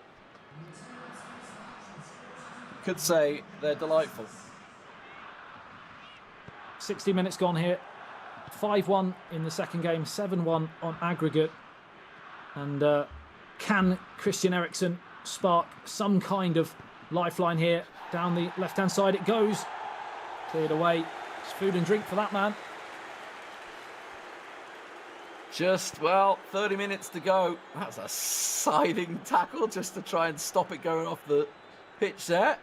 Committed, I think, is the phrase that we should probably use for this one. But brilliant little play. Nice little turn. Looking for the cut back there, but wasn't to be had. Goalboy read it like a book this time. But again, a misplay. Nearly runs into a counter-attack. So, switching the ball across the pitch. Seeing if it can work anything to Hoppier down the right wing. Looking for an opening, but look at it. There's just no openings for him. Tries to play through Paulson, almost misled. Got a runner on the left. Tries to get it out there, but again, where can he go from here? Nowhere. Oh, my word. Brutal in the box there. Pinned out, and that's just it. Turkey have got so many back there that it's very hard for Denmark to try and break through. They have got a counter on, but the keeper's off his line. 20 minutes is all that stands between Turkey and a place in the game versus the two winners from the group. It's looking likely that Turkey are going to go through and get themselves some confidence as well going through this one. A mental edge, you know, to get the revenge back on a team that beat them twice in the playoffs. They're now going to be looking forward in the tournament and thinking, okay, we've got our revenge back on Denmark. Can we do the same on, say, Serbia? I don't believe they faced Italy at some point. Oh, nearly wriggles it through, but couldn't get it under the keeper. Lovely, potentially a high sense skill of the day there. A little bit of a step over coming. My eyes were correct, yeah. I thought it was quite nice. Unfortunately, obviously, the goal didn't come of it. Otherwise, that would have been pretty nice. Well, the corner does come of it. Just 7-1, the current scoreline. 15 minutes to go. Turkey on the attack. Cut out easily for a second corner. Not too many corners so far in this game, so getting a little set play workout here. That's going to wiggle loose, but the defender's there. But look at that, Turkey, plenty of men back. No worries, we're going again. 10 minutes remaining here. Can Turkey add to their 7-1 whitewash here, or can Denmark get a bit of pride back representing their country here at the Euros 2020? What a stage, Lee, to be playing on. And do you feel that that might have had something to do with how Denmark have kind of imploded a little bit in this second game? Yeah, I mean, maybe they've certainly... maybe they just came into it too confident because of previous results, or I'm not too sure, or whether they've just not been on it this morning. You know, the fact that they've already lost 5-1 and now 7-1 in the morning is it's pretty rough. And that's it. Your tournament's done. You're out because there is no lifelines after this. This is the lifeline for Turkey. They are taking it with both hands and pulling themselves out of the mire. But looks like for Denmark is the last we'll see of the Scandinavians.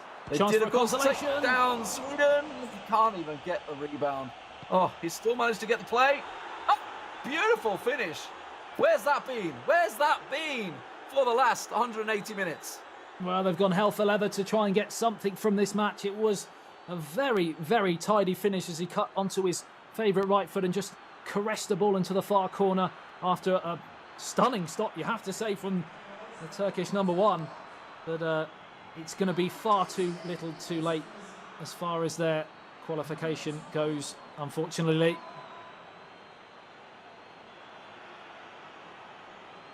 just the lifeline. Nice little curler into the side netting.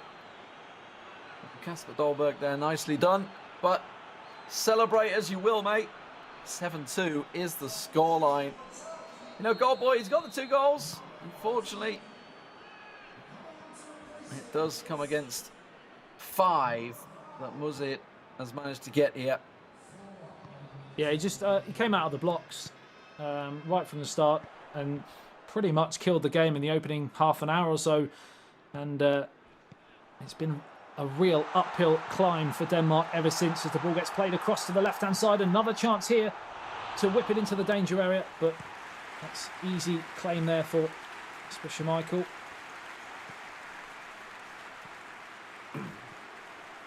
On the counter, whistle's about to go. It will now, because that's a full-on chop. Gets away with it though. But there we go, 7-2. Turkey will move through to the tiebreaker match, which will be happening later on this evening. Keep your eyes on the stream for when that's going to be happening. We've got so much action to go through. This is, of course, only Group B. We've got to go through C and D losers matches, then all the winner matches, and then we're going to get to the tiebreaker matches. We've got to see who their opponents will be. It's going to be, well, one of either Italy or Serbia. But let's first just recuperate and exactly figure out where the hell did it all go wrong for Denmark? You'd have to say, coming into that second game, as we mentioned on stream, the mentality of the 2 sets of players, it's a very, I wouldn't say very easy, but it's an easier job to sit on a 2-0 lead, and especially in eFootball PES 2020, to be able to sit there and just soak up the pressure, hit them on the counter, and to get that early goal like he did as well, it set it up for the rest of the game, really. Yeah, and looking at obviously the previous match where you had that beautiful through ball that worked it well. Here's a highlight, and you can see just 3 minutes in, smashed into the top corner. The story of the game and where it continued on. I think it went to about 4-0 before we finally saw a reply from Denmark. 2-0, very, very easy done as well after half an hour. And then, of course, the third goal was, I mean, you have to go down as a defensive error, but again, because he was already behind by 4 goals to 0, he was panicking and he was trying to play the ball far too quickly. Should have just cleared his lines, and the rest was history, with a 4th there on the day as well, just before half-time, to pretty much kill off all hope of a turnaround. This the chest in the net. Goal. Is that so-called goal of the day? Not too sure on that one. That was certainly, well, a simple defensive error once again that set it through.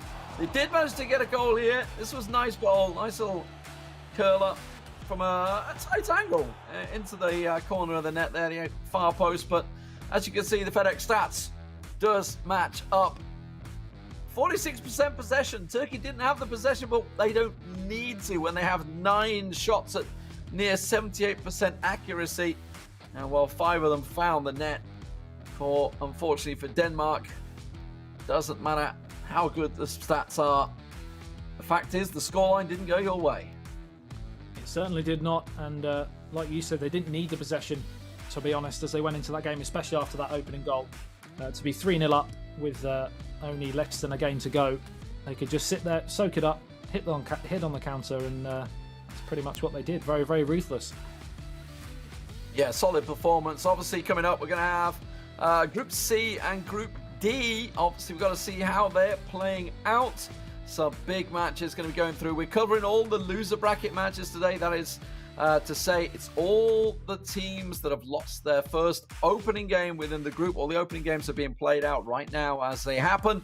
And then we're going to be covering all loser matches. You'll get to see every single team today. Don't worry, you're not going to miss anyone. Just keep yourself on stream and we'll show you all the action. If you missed earlier on, well, Romania, a dominant performance, and honestly, they had a very close game with Spain before that. I believe it was 6-5. They lost pushed 6-5. Spain to the limit. Yeah, very tight from them. They will go through to the tiebreaker match that will be happening later on. That's obviously from Group A. I don't know whether we're going to have one of the players for an interview. Hopefully we can get a word from them. If not, I'm sure we'll hear from them later on. Regardless, the Turkish players, so they will go through. But Adam, any takeaways from this match? more so actually the first game. I think the professionalism from Turkey just to be clinical in front of goal, because they weren't necessarily the best team, certainly for large periods, the opening 60 minutes or so. They were towards the back end when they had the freedom of the 2-goal cushion. But certainly they just sat there, did the dirty work. You know, they were dogged in defensive areas and they were clinical in front of goal. And I think, like I said to you, possibly even more impressive than the Romania performance for that reason. Yeah, I mean, obviously, for any teams that are going to be looking at, certainly be it either Serbia or Italy, they're going to be looking at the matchups and thinking, okay, got this turtle, he got a 2-0 win, but it very much could have been a different result had Aloui managed to take his chances. Yeah, certainly, and we touched many times on the last chance right at the death when it hit the post, but through a lot of the period of play, you know, Denmark were on the front foot. They had chances. It's just that final ball, the killer instinct, just as sometimes happens in big tournaments, it was missing on the day.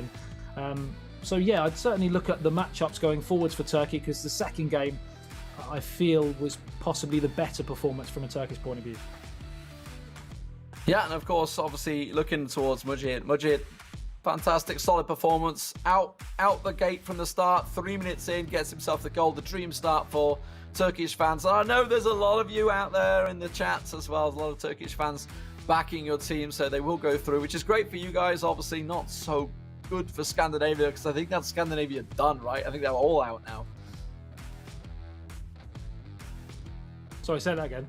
All the Scandinavian teams are done, I believe. Yep, they are. I'm afraid. Sorry, Scandinavia, you are out of the tournament. So chances. I mean, it's the classic case, right? Denmark knocked out Sweden on the way here. They always ended up facing each other at some point. It's like England always having to face Wales or something like that. Sadly, England didn't make this tournament, did they? It's interesting, though. We've mentioned how Turkey obviously got beaten in that first game. I think he said against Italy. If they were to play each other again, often psychology comes into it at the highest level as well. It's not just about the natural-born abilities, and often the team who's been beaten in that first game can sometimes produce a shock in that next game. So Turkey could find themselves going through after that. Yeah, I believe it was Serbia that took them down. But anyway, we're going to go to a quick break. When we come back, we're going to be moving on to Group C. That'll be with Harry and Weza. We'll see you in a few.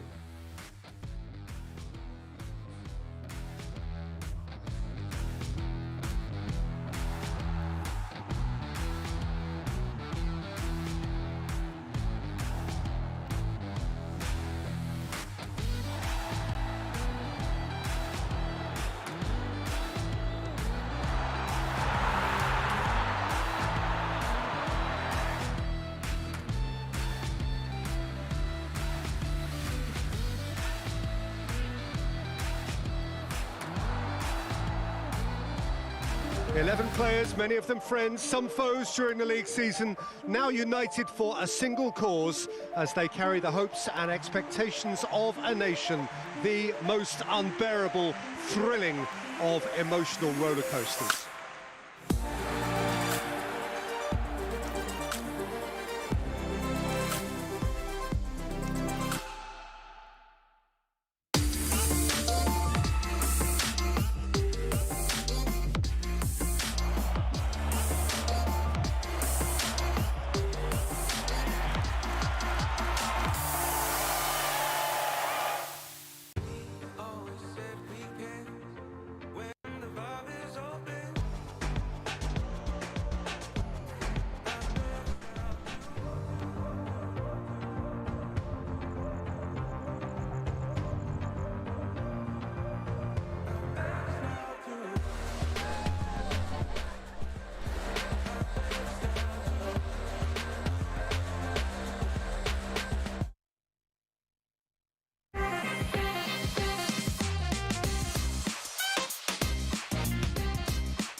Cheers. And if I didn't think it was worth one try,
Ladies and gentlemen, welcome back to Euro 2020. We've had our first couple of games in Groups A and B.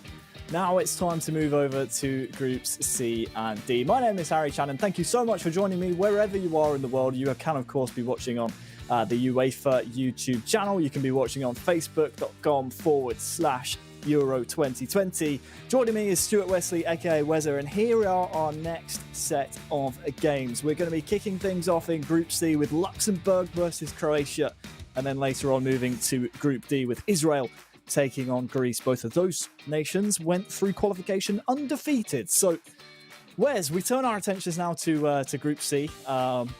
Our first real chance to get a look at Luxembourg. They obviously qualified through their group and didn't have to go through the playoff route.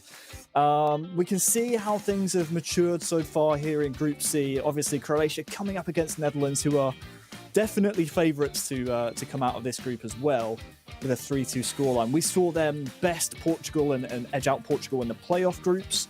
Do we expect them to beat Luxembourg here, who have pretty much an unknown quantity to us, despite them winning their group? Well, if you looked at the results in terms of from game one, they only just lost out to Montenegro, did Luxembourg. So, you know, there's the strength with that Luxembourg team as well. To get to this stage, you know, I think if you're a neutral at home, I think they're probably the neutrals' pick of teams to support. I myself, I love a minnow in any knockout tournament. So, Luxembourg, I think, have been great to get to this stage and to be, even in with just a shout to get through to the knockouts. I think they're in great position. Meanwhile, Croatia, they did very well to get themselves out of the playoff group, edging out Portugal, playing really well. So, I think this game is very much up for grabs, and I wouldn't like to put a prediction on it, especially with how I did in the Romania pick. I wouldn't like to put a name down. I might leave that to you this time, Harry. Well, we said Luxembourg. Thanks for that, by the way. We said Luxembourg, bit of an unknown quantity. Now it's time to meet the players from both Croatia and Luxembourg. And the shot! Goal! Croatia! And it's Croatia who take the lead. Yes! Has a goal! Back of the net! They are easing away. Moje ime je Marko Gelo u gamingu Gels Zapreš. Predstavljam Hrvatsku na Euro 2020. Hi, my name is Andrej Porčić, also known as Jana 18, and I am representing Croatia in Euro 2020. And they're at it again in double quick time. U e-sportu sam u 2015. godine i predstavljati Hrvatsku je ogroman uspjeh i veliko zadovoljstvo. And it's Croatia who take the lead. This is my second year in which I'm playing PES on higher level. I'm representing Croatia with my teammate Gel Zapršić, who is a great partner. He has more experience than I have, and he knows how to deal with this pressure. Moj suigrač Andrej Porčić u pravom životu je velika dobrica, a na terenu nema milosti.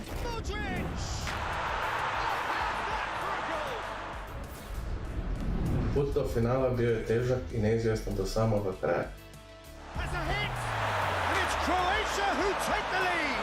The playoffs were very thrilling. We need to win over Austria, and luckily for us, this scenario happened and we qualified to the finals.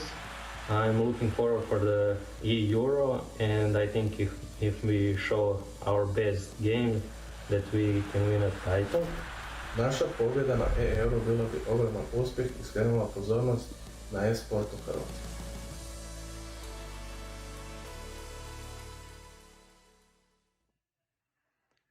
Ovim putem želim poželjeti puno sreće našim momcima Marku i Andreju na završnici e-Eura. Igrate s najboljom ekipom, s Hrvatskom, tako da nema straha i idemo do kraja. Neka vaš dobar rezultat bude najava našeg velikog uspjeha iduće godine. Sretno, momci!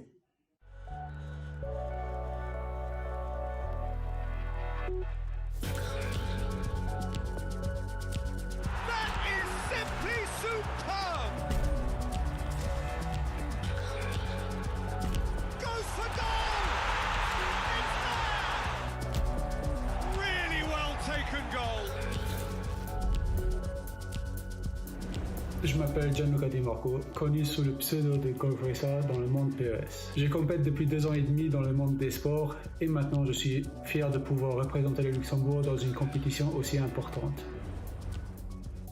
My name is Steve Wiesmann, aka Tristan89. I'm representing Luxembourg at the E-Euro 2020. It feels great, and I'm really happy to represent my home country at such a big event. Gianluca is a very good friend, and we've been playing together for 10 years now. For me, he is one of the best in this game. Je suis vraiment content d'avoir Steve Wiesmann en tant que coéquipier. On se connaît depuis 2007 et c'est quelqu'un sur qui je peux vraiment compter.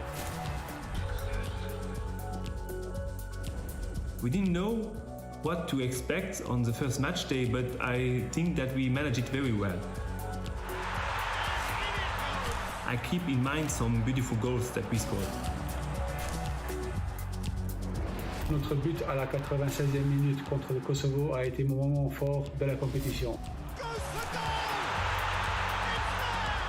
De gagner l'Euro 2020 pour le Luxembourg serait quelque chose de beau et j'espère qu'on puisse faire partie d'une chose unique. This could also be very important to develop e-sport, especially for a small country like ours. We would be really proud if we win this competition. I guess everything is possible in the finals.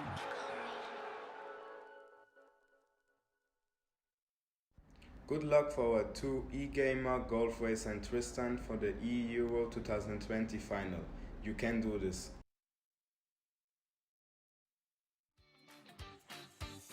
So there we go, we've met the players representing the two nations. What was interesting for me, the standout message there, Wes, is that they were both these nations' representatives playing to raise awareness of esports in their respective nations. And these are two esporting countries that we don't really see a lot of talent come out of. They're hoping maybe with a good result here at the E-Euro 2020 competition that maybe can change and they can maybe change the tide in rising stars in the future.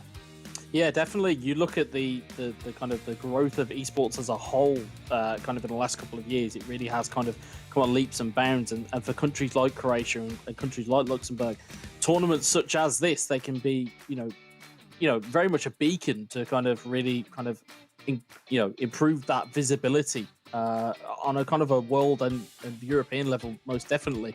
And good showings here, you might just start to go and say to people, well, actually, do you know what? I'd like to represent my country, in video games because, it is that type of tournament. And, with these guys, anything is possible. That was the key message I took away from Luxembourg, is that they looked at it and went, actually, anything is possible. And we may see an upset here. Croatia could easily fall, and it's going to be an interesting game to watch here.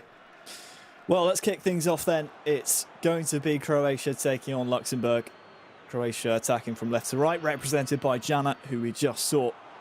Was very, very excited to represent Croatia in such a big tournament. The main takeaway that I got from those videos was mainly the fact that Jana is, quite youthful, still has a bit of young talent in him, and his compatriot, I suppose you could say, his teammate, Gels Zaprasic, the more experienced of the two, so he will probably be looking to try and feed off that experience. Racer, though, he and his colleague representing Luxembourg, as the referee might take a closer look at that, sees nothing wrong with it.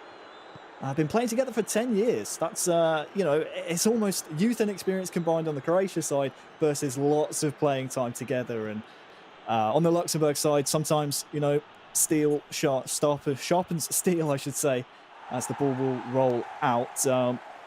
We got to know Croatia quite well throughout the playoff campaign. We saw them not only in the group stages, but also in their time battling closely and fiercely with Portugal in the playoff groups. We expect them to be favourites in this match, but we'll see exactly what happens as they try and force a chance there with Petkovic, who has been an absolute beast up front, I think, for most of their qualification campaign. For Luxembourg, for us, Wes, bit of an unknown quantity. We tend to favour the teams and the nations that we know more in terms of predicting a result. But as you said before, they almost stole a result away from Montenegro, who we know are a strong side. Here is Barisic attacking here for Croatia. Real early chance, rattles the woodwork. It's a header at the near post. Didn't have too much time to react and shape the header. Ball still on here though. Modric tries to find his man on the near side. I think it's Perisic just offside, but coming back to what we were talking about, we need Luxembourg here really to step up, because this is their time in the spotlight. They qualified through Group F, which we said when we did the draw was a wide open group. Now's the time to really stamp their authority on the competition. Yeah, definitely. You look at the way that they have equipped themselves for how they're playing here. It looks relatively like they've got a defensive shell of 5 at the back, which, you know, you've got to play to your strengths. When you're Luxembourg of strengths, they don't really have too many, but stat balancing does certainly help them out in that regard.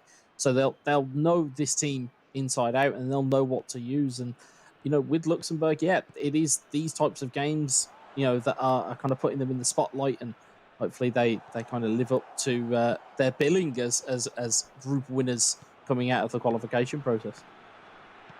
Sinani up to Turpel, but cut out well by the Croatian defence. Here is Petkovic. He's one you need to watch out for. Kramaric alongside him as well has been a real attacking force here for Croatia throughout their Euro 2020 campaign. It falls kindly here for Barisic. He, though, is dispossessed well. On the racer. Falls to Kovacic, though, and, well, now Luxembourg can start to come forward. Here is Barrerio. He is, unfortunately, dispossessed. Ivan Perisic, who was wishing the boys well in that video message, will win a corner here for Croatia. Outswinger, real chance. Goalkeeper intervenes. And we're approaching half an hour gone. Still 0-0. Would you say this is maybe a win for Luxembourg? I'd say they'll be happy. They'll be the happier of the two sides here, definitely. Chance now. Making absolutely no bones about it. Clearing it behind for a corner. Jana with the outswinger. Goes for the front post, and it's in! A glancing touch was all it took. Dejan Lovren, the defender for Croatia, turned set-piece specialist. Front post header. Again, it was just a glance. It's all it needed, Wes. Yeah, it's all it needed. It had all the power in the world. We've highlighted it before in the playoffs and obviously in eFootball Pro broadcasts that, you know, that type of corner with that type of power, they're very, very hard to stop. So that's where you see a lot of these players will put a man out to kind of block the ball getting in the first place. It's very difficult to stop, but you have to get a man out at the corner, otherwise you can, you know, become susceptible quite quickly. Luxembourg want an immediate response, certainly a response before half-time would be nice. Janelo has steadied the ship off the kickoff, and now maybe can come forward here. Ivan Perisic with, well, I suppose you could say a heavy touch. Racer's defence did well, but the danger isn't averted just yet. Defensive to attack now for Croatia. Perisic muscled off the ball again. This one's going to be a free kick, though, taken quickly. Perisic goes for goal! Brilliant piece of patience from Jana. It's Perisic, the goal scorer. It's 2-0 to Croatia. And we can't underrate that little bit of a skill move. You can't underrate that little shimmy that kind of gave Jana that little bit of space. You'll see it again in the replay here. It's a little bit of a body feint, which encourages Racer to go and do a little bit of manual goalkeeping. Gives him enough room, and he can just get it onto Perisic's right foot, tucks it away, and Croatia. And again, it's that quickness of mind to spot Perisic out wide on a quick free kick as well. It's that little shimmy just gives him enough of an angle, puts it in for 2-0. Caught the defence napping, didn't he? Such good presence of mind to take that free kick quickly. I mean, I certainly thought, I don't want to speak for you, Wes, but I thought maybe that one would have been in a prime position to be struck straight for goal, but it's that presence of mind from Jana being the difference maker, and, well, you sense that he wants 3 before the half. Racer, though, well, he's just going to put that one into Rosed and try and get more bodies behind the ball. You talk about, the presence of mind. We talk about these opportunities that players will wait for. They wait for that kind of, higher percentage shot. You wait for that kind of opportunity. And, it was done to perfection there by Jana. Racer with a chance to counter here. 43rd minute, half-time rapidly approaching. Rodriguez just could not string the pass needed. It's a good tackle though. But it's falling kindly here for Croatia. Finally Luxembourg step in, but it's only to the feet of Modric, who can't find a pass. Bit scrappy towards the end of this first half. Rodriguez out wide on that far side. Well, 2 goals within 10 minutes for Croatia. Separate the two nations. If you are joining us for the first time, welcome. We do play 2 legs, essentially 2 games of eFootball PES 2020. Racer is in here. Dealt with well by Jana, out for a throw-in, but 2 separate games of PES. It's an aggregate scoreline at the end of the 2 legs that decides the result. And this is a loser's match as well. The way these groups work is 2 losses, you go home. Both of these 2 nations already have 1 loss to their name. Luxembourg losing out to Montenegro. Croatia losing out to the Netherlands, who are favourites to take this group. Kramaric manages to retain possession here for Croatia. Back to the feet of Kramaric, who holds it up really well. Modric and Barisic on this near side, trying to combine, but the defensive work from Luxembourg and Golf Racer so far hasn't been the worst that we've seen, but just offensively can't seem to get anything going. Yeah, and that's where you feel that the strengths are for Luxembourg. It is defensively. I mean, you look at Jana and he's been able to kind of breach the kind of Luxembourg defence twice here, and you don't really feel that, Racer has played that bad and that Luxembourg have been too bad, but you can see there now, pace is now starting to be kind of imported into this team by Croatia's substitutions. So you can see Ante Rebic coming on, you see Vlasic coming on as well, so you can see that Jana wants more goals. Rebic, especially for Croatia, throughout the playoff groups was a prevalent figure. When you think back to Group J, Croatia and France went neck and neck. It was just the head-to-head results in the end that allowed France to take the group. They're a nation that we'll be seeing later on, no doubt, in their winners' match in their group. Kramaric now dispossessed, and this is where maybe Luxembourg can start to build, but Milic steps in.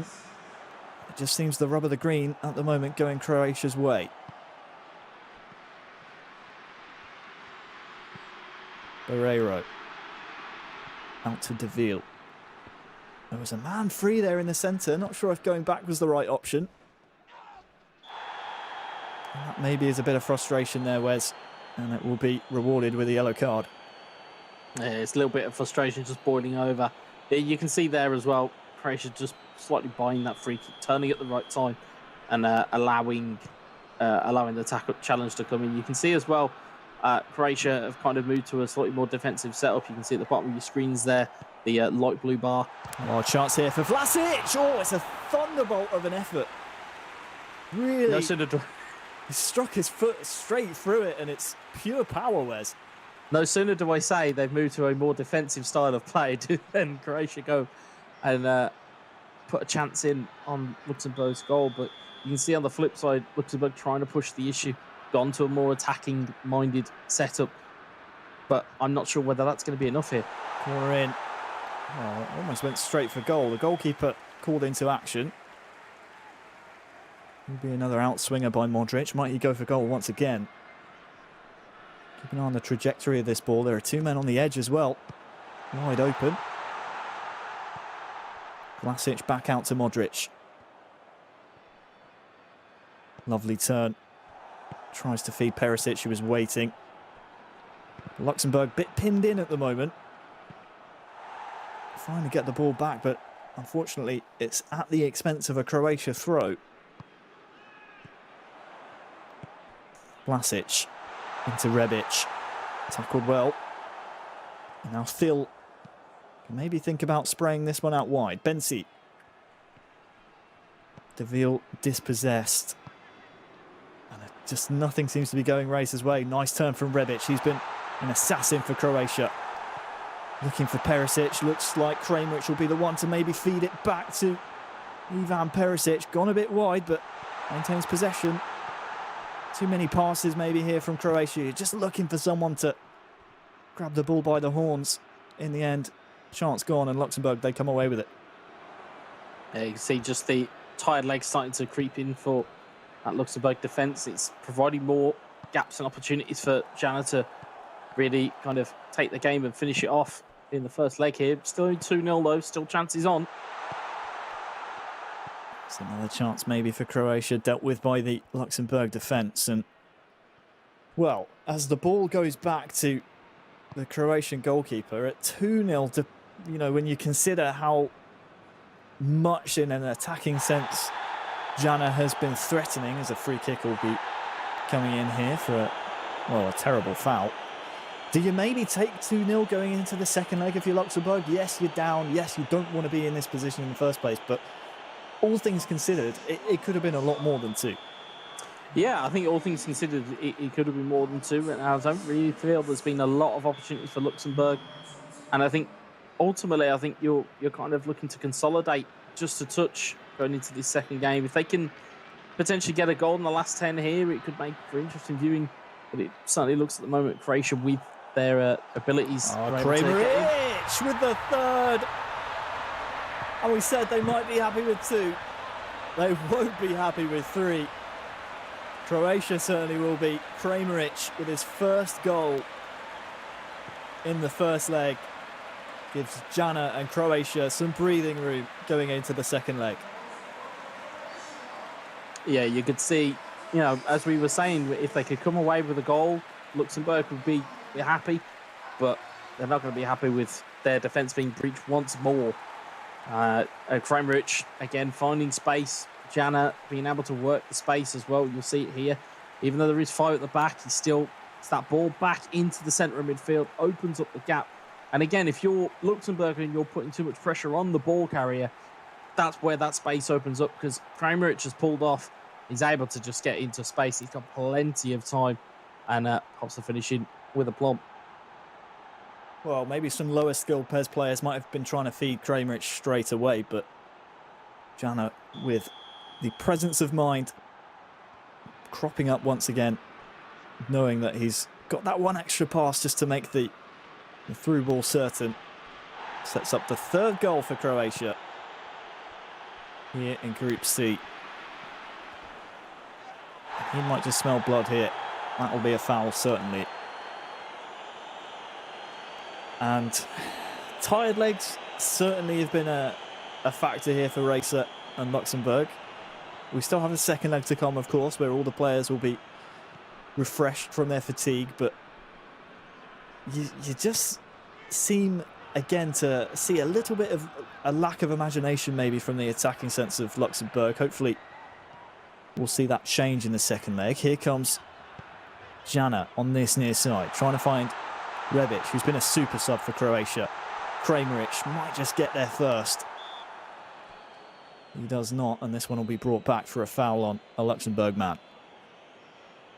Yeah, you can see, I mean, you look at how Luxembourg have set up. Granted, it has been slightly defensive, to say the least. I think that's probably been kind to them, but ultimately you look at Luxembourg and think, well, what is it they do have to offer up at the kind of the final third of the pitch? I mean, do they have pacey wingers? Do they have a physical unit to be able to kind of aim at? And Racer's looking a little bit devoid of ideas at the moment. Whether that means that we'll see a change in personnel in the second game remains to be seen. I think Jana will probably be encouraged and will probably want to finish this game off, but I don't think Croatia will do so many changes. Racer then had a chance once again to build an attack. Needs to be careful here not to concede late on. There are runners here for Croatia. It's almost a 3-on-3 here at the back. Vlasic out to Kramaric. Oh, the man goes down early and gets just enough of the ball. I think it was more putting the man off than anything, but either way, Croatia winning the first leg 3-0. Resounding result, and to be fair, it's one we almost expected. We wanted to see maybe more out of Luxembourg. Hopefully we see that in the second leg, but oftentimes we do go with the known quantity. We've seen Croatia pull off these results against Portugal, against the likes of the other teams that were playing in that shark tank of a playoff group that they were in. And they're proving it here in the finals tournament as well. It's good to see from Croatia. It gives me hope for their next round should they get past Luxembourg. But for Luxembourg, some attacking changes certainly need to be made because, I mean, right now they seemed a little bit devoid of ideas. Yeah, I think so. They're going to need to make some type of adjustment, either that's personnel, either it's tactical, game plan, whatever that may be. They're going to have to let the kind of handbrake off at some point. The only problem is you are up against an incredibly talented, Croatia side. You've got the likes of Modric, you've got the likes of Rakitic, you've got Kramaric, you've got Rebic, you've got Petkovic. There's so many weapons in that kind of arsenal for Croatia that it's going to be very hard to stop them. And you have to kind of really take a look at it from a Luxembourg point of view. We would love to see a giant killing, but I think it's more now improbable more than impossible for Luxembourg to really take it away in the second leg. I mean, that second goal from Croatia with Rakitic doing so well, and with the free kick being played quickly, you might have just thought that would take the wind out of the sails and deflate the balloon that was Luxembourg's hopes here in the Euro 2020 group stages. They steadied the flow and stemmed the flow a bit of the Croatia attack for the majority of the rest of the second half. But it just came down to that 80th minute lapse in concentration, and well, it allowed Croatia to get their third, and with a 3-0 cushion going into the second leg. Yes, we swapped sides. Yes, we changed connections here for the second game, but that's a really healthy cushion to take into a second leg. Yeah. I think if it was 2-0, I think you'd probably have a little bit more of a nervous side from Croatia, but now they've got that extra goal to sit on. I think they'll take this away as we just looked at the stats here. Granted, Luxembourg more accurate passes of the ball, and also had more of the possession. However, as we've always said, Harry, is that you can have as much possession in the world as you want. You don't put the ball in the back of the net, it will mean absolutely nothing. Well, this is it. 5 shots. I feel like the majority of those shots must have come in the first half from Luxembourg, because in an attacking sense, we needed to see better build-up, certainly, from them. I'm not counting them out at all in this second leg, by no means, because we know how fickle eFootball PES 2020 can be. We know how comebacks can happen, and we know how just a change in personnel, I believe Jelz Zaprasic will be coming in for Croatia. Just a change in personnel and a change in play style can really impact the entire result of the game. So we'll have to see what the Luxembourg squad have to offer for us, really, in this next game to come. Yeah, and it's just going to be a case of can Luxembourg, if they do get a goal early door, does that set off the alarm bells in the Croatian defence? Or more importantly, if Croatia take off early, does that mean batten down the hatches for Croatia? There's narrative there to be had. It's just a case of what happens next. Well, we're about to jump into the second leg. A reminder to you all that you can vote on your expected outcome of every single match we're watching here today on the broadcast. Just head on over to euro2020.com/vote. It's a fun time to be an eFootball PES fan. We have lots of eFootball action both today and tomorrow. We will be crowning our first eEuro champion.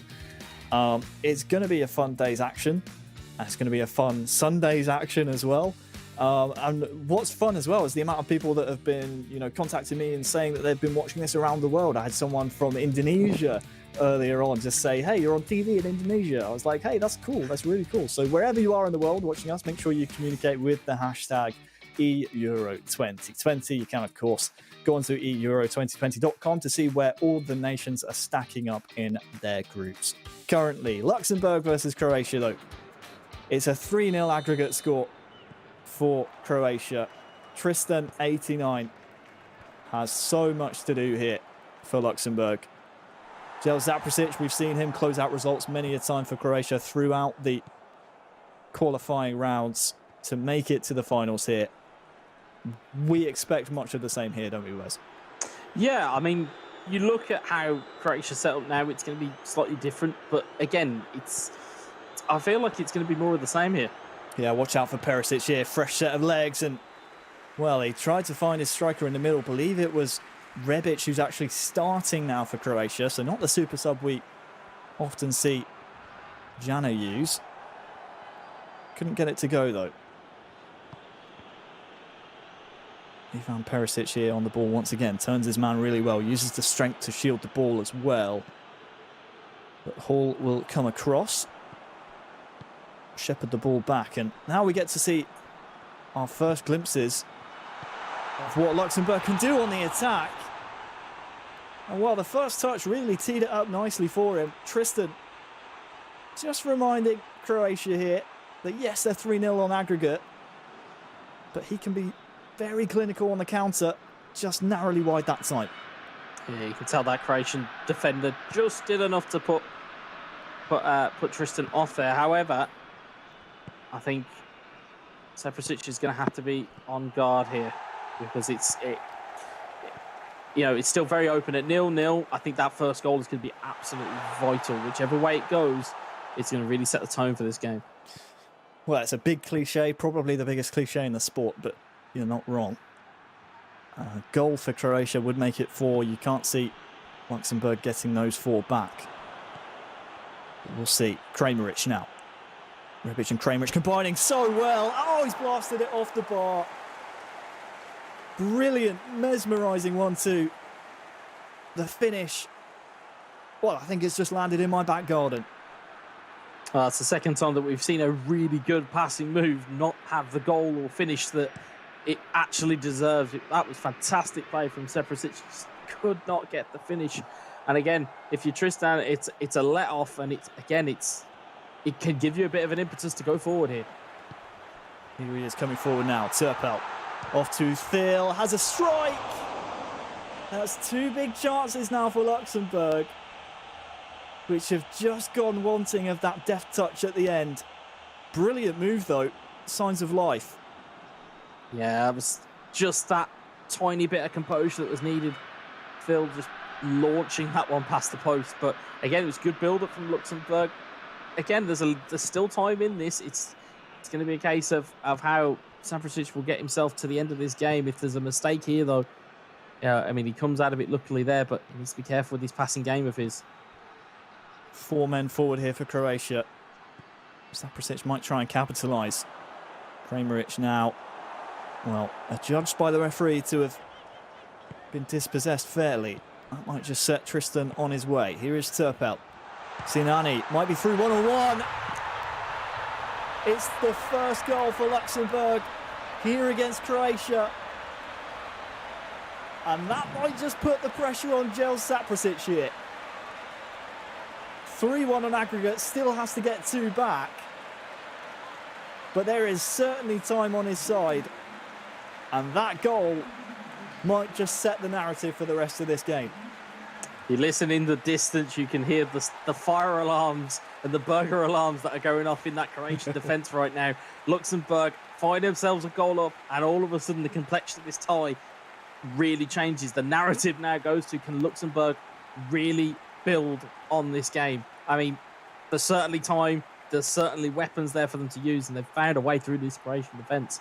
All of a sudden, nerves are jangling. We could find ourselves on the end of a fantastic fight back from Luxembourg. Equally, though, as kind of temperamental as this game can be, we may end up with Croatia scoring 5 goals, and everything I've said is meaningless. Well, for now, it's poised perfectly. Seprasic with the immediate response, potentially. Perisic! Great save. The referee's brought this one back, though, for I think a free kick just outside the D. So in a really nice position here for Luka Modric, or potentially even Ivan Rakitic to whip one in. Who will Seprasic go for? You're on the short. Modric steps up, goes for goal. Strikes the wall. Might still be on here, though, for Croatia. Bit of a mix-up at the back. And don't forget, Croatia and Seprasic had those 2 great chances early on in the game, the one that rattled the bar, of course. And, well, there's a chance again here. Luxembourg defending deep. But Tristan so far defending well. Kramerich intentionally fouled there. That'll be another free kick in a similar sort of position.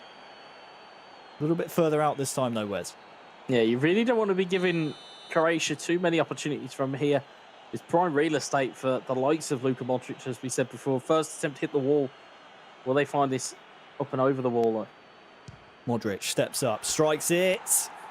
Too wide. Could see his intention, try and go for that almost knuckleball style. Curl it around the wall. Didn't come off for him though. 2 wasted free kicks really for Zaprasic, and that might just start playing on his mind a little bit.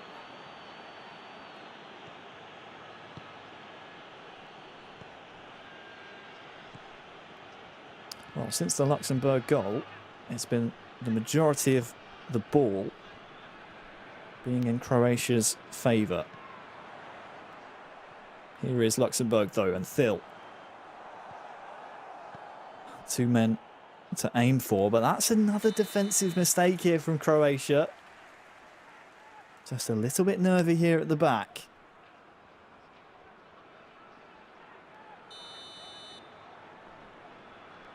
Rodriguez to fire it in. Didn't get past the first man though. Just look out for this Croatia counter. For momentarily it was 3-on-3 and might still be a lovely turn there from Perisic. Can anything come of it? Look out for Rebic making a front post run. Straight at the keeper though, just lacking the final product.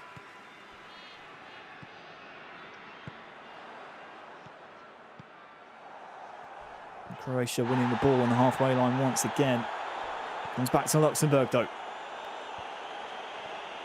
Missed the header as well. Sinani can turn his man. Thil still has the ball here. Thil goes for a header. It's off the bar twice and in. 3-2. And it's not even half time.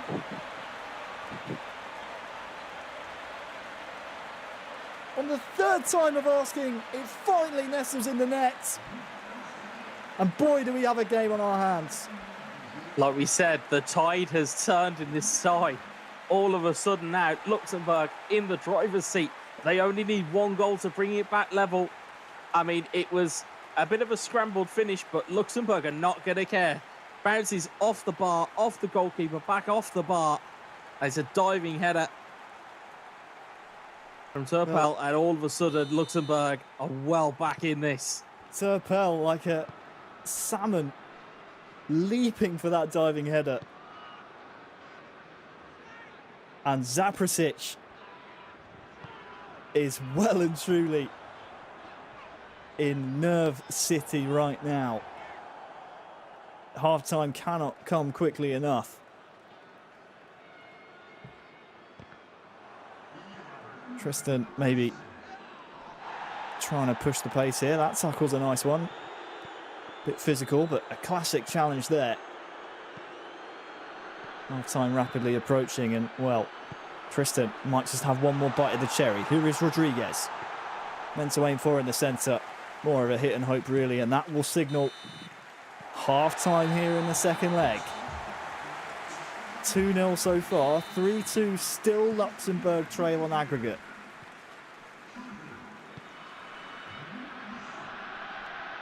Zaprasic, you have to say, Wes, probably, I mean, it's a bit wild to say, but he might need a goal here just to steady the flow of the attacks that are coming in from Luxembourg. I was going to say there might be a little bit of shell shock at the moment for Zaprasic. He needs to calm it down. Luxembourg, on the other hand, they need to keep, they need to keep their heads here. Does Tristan? I think it's a case of, on one side of it, you can have all that nervous energy where you clam up, and there might be that other side of things where you start to kind of take gambles and risks when you don't necessarily need to. I think Tristan needs to be very careful. Just a lot of micro mistakes at the moment that are compounding themselves here for Croatia. They're coming forward here now, though. The battle of the balance as Rebic gets the ball across. Cleared just outside the 6-yard box. will come again though. Rebic on the ball again. Barisic, the man in support. Luka Modric. Pass into Rebic is just a little bit offside. And by a little bit, I mean a long old while.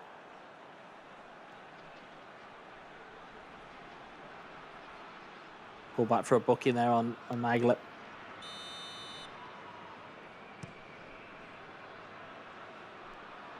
So, 3-2 on aggregate. Luxembourg need at least a goal without conceding.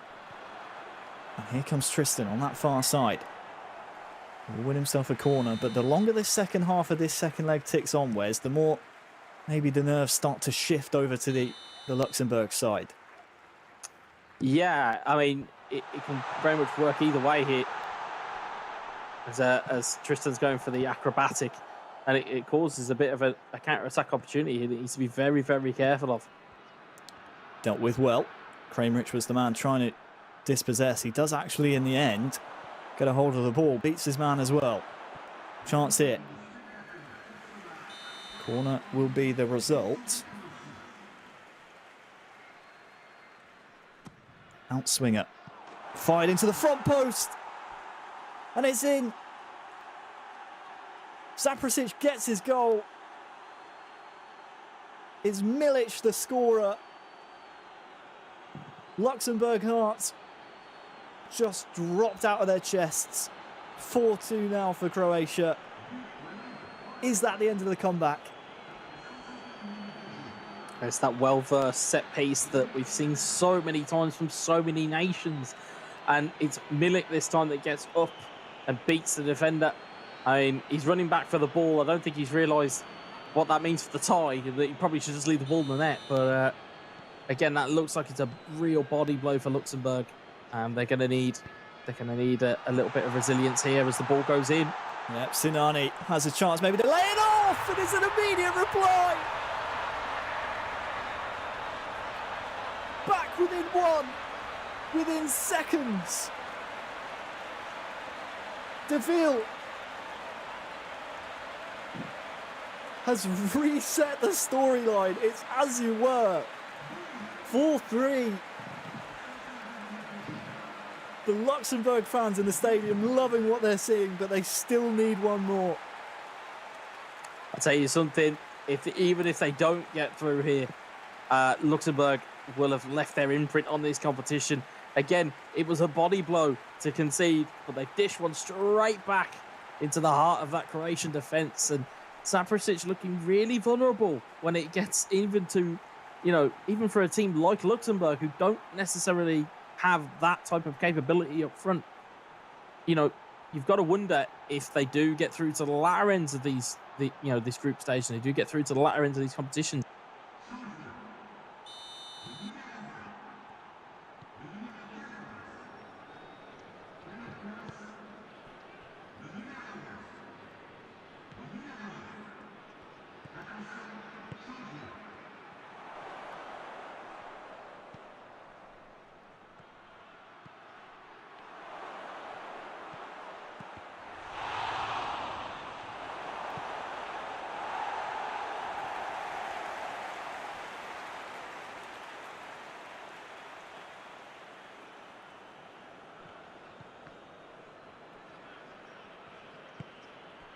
Saprasic just trying to control the game just a touch.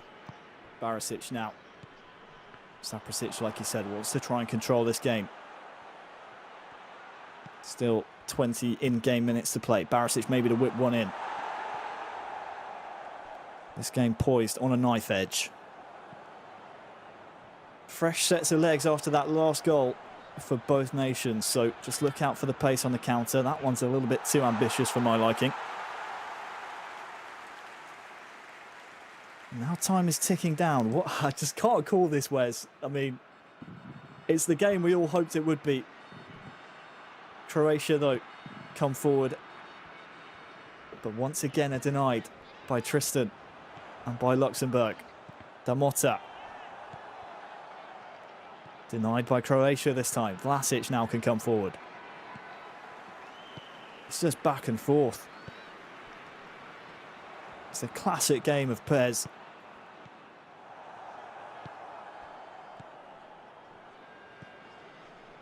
You almost get lost in watching it in terms of the quality of it. Look at this. Kramaric is through. Great save. Amazing save. Had to be done. It will be a Croatian corner, but that might just save Luxembourg's chances in this tie. Corner to come, and don't forget the last goal Croatia scored came from this exact side. Got to be careful of that set piece. We know that Croatia are very well drilled in it. Vida's now on who's an obvious target. He'll come out here to Kovacic. Might get a second swing. Mateo Kovacic, 1-2 with Modric. This could really kill the game off. Great save again. How has he kept this one within reach of Luxembourg? And now Luxembourg, they can come forward. Bensi can't latch onto the ball. We're approaching the 90th minute. If it's going to happen for Luxembourg, it has to happen soon. And oh no, look out for Petkovic.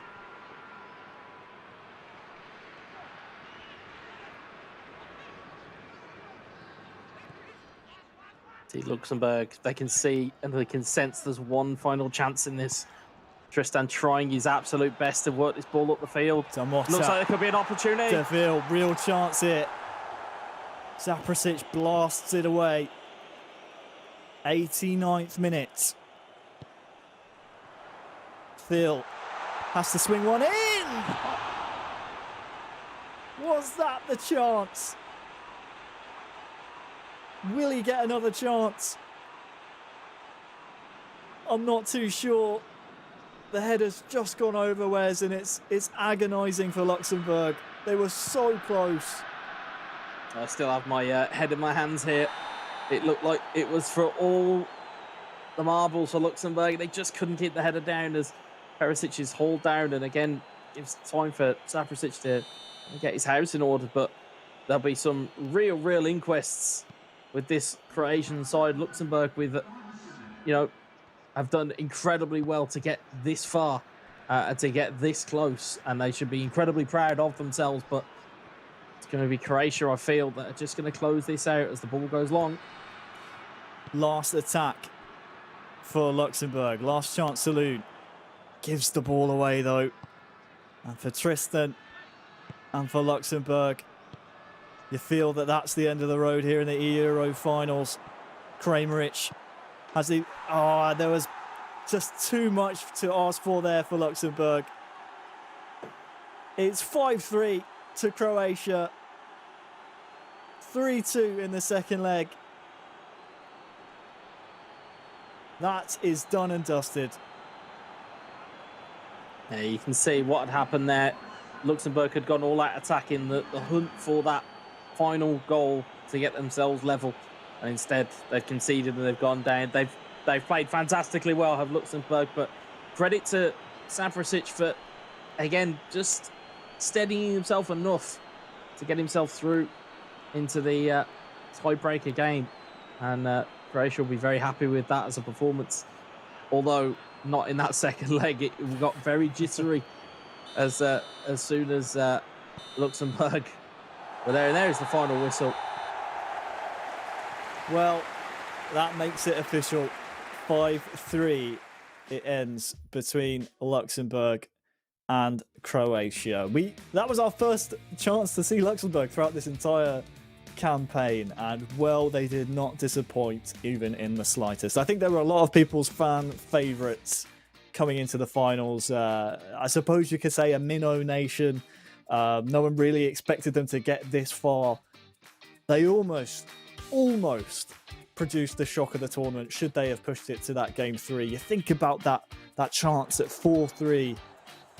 We'll take a look at some of the replays here, Wes, but I mean, that entire second leg was a roller coaster of emotions. Yeah, it was a fantastic representation of how to conduct your PES gameplay. It's a wonderful through ball that found its way through. It was one touch and bang, straight into the back of the net. And again, Luxembourg, they had their rubs of the green there. just got the right side of it. And again, even more rubber the green for a double bar hit, which finds its way eventually into the back of the net. And Croatia were reeling. Let's not get that, mixed up. It was a nice finish from the set piece. Again, it was, the danger of Milik there. But again, it was straight back from Luxembourg as Luxembourg found a way in and just about crept the ball into the back of the net. And all of a sudden, it was game on. And, it was only through, Luxembourg pushing forward did Kramerich had the space to finish off the game in injury time. And as you can see there from the stats, possession was key for Croatia in the latter stages. But, credit to Luxembourg for the performance they put on. Tristan, he gave it a good go. Both of these nations certainly stated before the match they were playing to raise esports awareness within their respective nations. They've just put on arguably the best match that we will see in Euro 2020. I know it's early to call, but wow, that was an honest roller coaster, and credit really to both nations really stepping up. Luxembourg especially, never ever giving up. We will see Croatia advance to the deciding match here in Group C. And, they will play one of Netherlands or Montenegro, whoever loses that matchup. We will have that matchup later on in the show as well. Keep interacting with us, #EURO2020. We want to hear your thoughts. We want to know if you are, taking a lay down like we're about to, because we need a bit of rest after that roller coaster of emotions. And we also want to know who you're supporting in each matchup. You can go on euro2020.com/vote, and you can vote on each match and let us know. Wes, final thoughts from you. Croatia, Luxembourg. Where do we see Croatia go from here? Do we think they go and rebound off of that performance and maybe take the lessons from it and push forward now to maybe move out of this group? Or do we think that might be just some warning signs, maybe some chinks in the armour of the Croatian side? Yeah, I think it's more the latter rather than the former. I think it's their defensive frailties may cost them in bigger games. As the game for as a whole, though, for Luxembourg, for Croatia, it's a perfect advert for esports for both countries. You could put that out on a YouTube channel and say, hey, come and try and set up a Croatia or a Luxembourg esport league. Perfect advert for it. And I think Croatia now have got to build. They've got to build on that result. They have to go and push on, because at the moment their defensive frailties look all too obvious. Absolutely, they do. And you feel like the Netherlands and Montenegro, who are playing in this group in the winners match, might be looking at Croatia as a side that look a little bit susceptible here in Group C. But that's enough of Group C. Now it's time to move over to Group D. We have more fantastic eFootball PES action on the way. And to take you through it, it is Lee D-Man Smith and Adam Butcher. Guys, take it away. Yes, thank you very much, and we are back. So we're moving down over to Group D, Adam, and it's almost a battle across the Mediterranean, this one, with Israel coming up against Greece. Yeah, Israel versus Greece, and the games that they've just come from were against, you would have to say, well, Greece are one of the favourites of the group, and France, of course, I would believe would be one of the groups, one of the favourites, considering they actually have the best player currently in the world of eFootball PES in Makabal, so you'd expect them to have won their game. Greece, on the other hand, they'll be a bit disappointed that they actually lost their game. But of course, it was France, so you can't, have too much to say about that. This is the big test, really, now for Greece, though, because it's up against a team that Gemis and Aka really should feel they have what it takes to go, and go and beat them. Yeah, and obviously both teams coming through unbeaten in their group stages. I think it was 8 wins, no draws, no losses, just a straight smash in for Greece. Israel, they only drew one game. They won the other 7. And the game they drew was against Austria, 4-4, and it's the team they just obviously lost to 2-1. So they're probably going to be a little annoyed at themselves for being in this situation. So, as you just mentioned, so very, very good players. Obviously, a lot of you guys out there might be thinking, oh, Israel, Greece, you write these nations off. But, you know, obviously we're in a game where everything is balanced across the nations. We don't have any superstars. Well, obviously, other than the players that control the players themselves, they are nice the superstars. Bit of stat balancing. Yeah, exactly. The stat balancing brings these nations, as we just saw with Luxembourg there, you know, a nation that's 3 hours from where I'm sitting right now. Like, I could drive there in 3 hours and I'd be there across the German border. I'm not sure if they've got the borders open yet, so I'm not sure I'd be allowed in there. But either way, I'd stay where you are if I were you. Either way, across the border, putting up an absolute cracking show against Croatia. So we're expecting these two teams, Greece and Israel, to be really, really hell for leather. Yeah, I mean, they lost 2-1, I think, against Austria, Israel. So, like you said, they had a pretty good qualification, stages, etc. up to now. Really, really hard one to call. Both teams on paper are pretty decent. Both teams beaten so far by teams that, you would expect possibly to go a long, long way in the competition. So this is key now for both of these two teams. Well, obviously, we want to know exactly who's going to be playing for these teams. There is some very top talent for both Israel and Greece. Let's see who they are.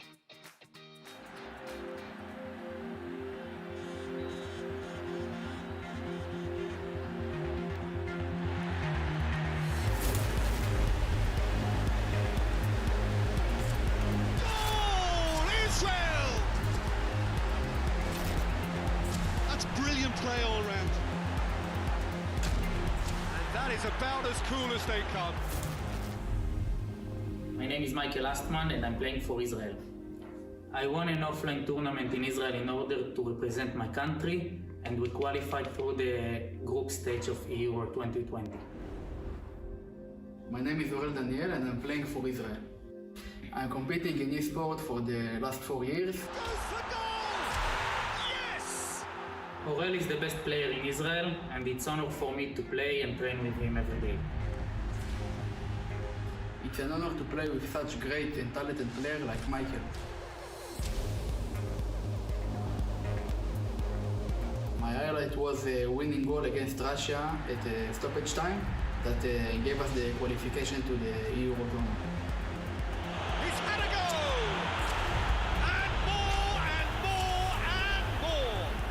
Winning the Euro 2020 for Israel will be my biggest achievement and will make a lot of people proud. Winning the Euro 2020 for Israel will be a dream come true.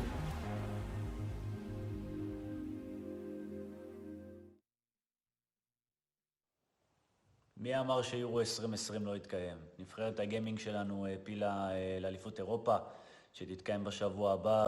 אנחנו שחקני נבחרת ישראל בכדורגל רוצים לאחל לכם המון המון בהצלחה. תביאו לנו כבוד ויאללה. אל ישראל.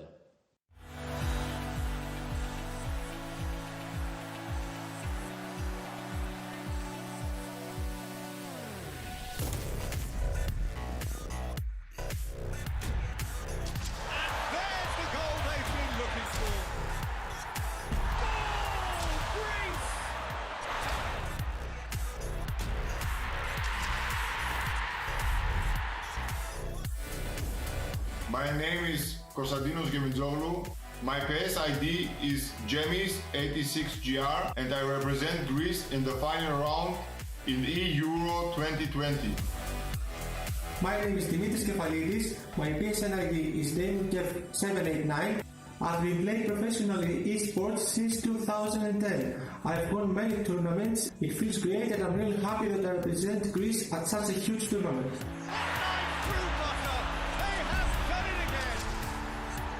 My teammate is a great player. The most important thing is that we communicate very well and we trust each other. He's a master of strategy because he's a football coach in real life. Χαίρομαι ιδιαίτερα που ο συμπαίκτης μου είναι ο Δημήτρης Κεφαλίδης. Είναι ένας πολύ έξυπνος παίκτης και πολύ καλός στην επίθεση. But now we are a very strong team. I know him very well, he knows me very well, and we have a great chemistry together. The way to the finals wasn't easy. I mean, yes, we won all the matches at our group, but all our opponents were very strong. I started first every match, and I won them all with great scores. My teammate played all the second matches. He endured the pressure too. He did a great job. Εάν καταφέρουμε και κερδίσουμε το τουρνουά, το οποίο είναι πάρα πολύ δύσκολο, θα γινόταν ένα όνειρό μου πραγματικότητα. We will do our best. Every match is important. We are really happy that we are at the finals of such a huge tournament, and we will give everything at every match.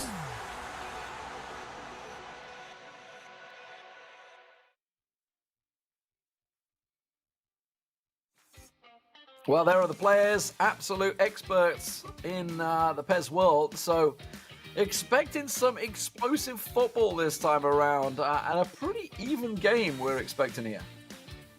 Yep, I think it's going to be pretty tasty indeed, and as you mentioned, I think it's going to be pretty tight as well. I don't think we're going to see watch it be 9-0 now, but I think it's going to be fairly tight, because you've only got to look at the fact that Greece just missed out in the game against France, losing 3-2, and of course Israel just missed out 2-1 against Austria. So I would suspect it's going to be a cagey, feisty affair.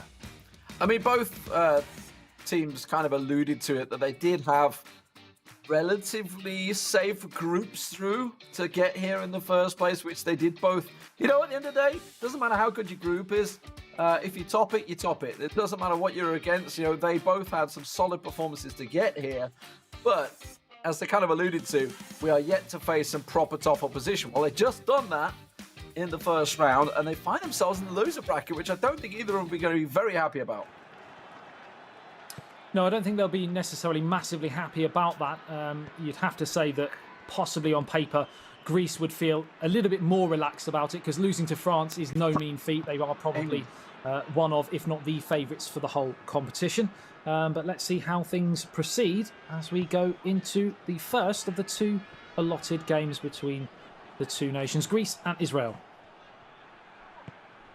Yeah, we'll see who's going to come out on top here. Obviously, Damangef on the attack, working well for him, but Greece look like they should be able to clear the lines here and get it clear. Beautiful switch of ball there as they lead it forward. Lovely ball down the right-hand side, and Asman now picks it up for Israel. A chance to play it straight through the middle, and first real chance for the first goal of the first game, and good defending in the end from Greece, and fired up towards the halfway line. Picked up on the left-hand side. Zika finds it all the way through to Donis. Twists and turns away from the defender. Chance to play that towards the right-hand side. A real chance here for Greece, but great defending from Asman and Israel. But still, they have all of the possession here, Greece. And finally, Israel can breathe a sigh of relief. Up towards the right-hand side. 12 minutes gone here. Very cagey as we expected. Nothing of note in terms of goal-mouth chances, and I think, correct me when I'm wrong, of course, but I think we're going to see not too many goals in this encounter. Defences so far definitely on top as it's played up towards the edge of the penalty area. Chance to turn, plays it to Mitroglou, left foot shot. Wonderful save, outstretched by the Israel number one, and they survive. First biggest chance, first main chance goes to Greece, and they have all of the possession and a higher passage completion as well so far. Left foot in towards the danger area, cleared away, and a chance for Asman to bring it forwards up towards the halfway line. Great challenge there, bone crunching on the halfway line, twisting and turning, can't get away. Lee, 20 minutes gone. It's been fairly cagey so far, as expected. Yeah, I mean, they don't want to give too much away, right? The first couple of minutes. We've already seen, if you think of the previous matches we've already seen in the loose bracket, lots of early goals. Nobody wants those bloody early goals, the 3-minute goals to put you on your back foot. But we want early goals, Lee. We would like to see the entertainment, but we also don't want to see a team running away with it, which we have seen. Sure. That's a little rusty at the back there from Darren. A little bit of panic for a moment there, but it seems like he's playing a flat back line, which should be able to work its well out of danger as he gets caught out. No real counter-attack opportunities unless he can find a big through ball on the right there and instantly slows it down. So Asman, that's a good through ball, but defense steps in nicely. So as you say, like, nobody wants to go out the tournament within like the first 5 minutes of the game because you've just let a howler in because you weren't quite ready and awake to start the game off. Yeah, they've both obviously suffered big defeats in that. For not big defeats sort of numerically, but in terms of their chances of going all the way through the competition. So they're not going to want to give too much away. They're going to want to suss each other out because they know that it is going to probably be cagey, and every goal could be absolutely crucial. So Damankev with a chance here to break. It's the two options he had actually gone offside, so he couldn't play it forward. So a high defensive line from Israel, causing problems for Greece on the counter here.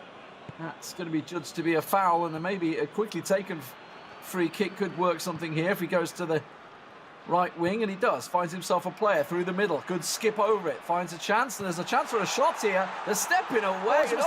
Scrap ball.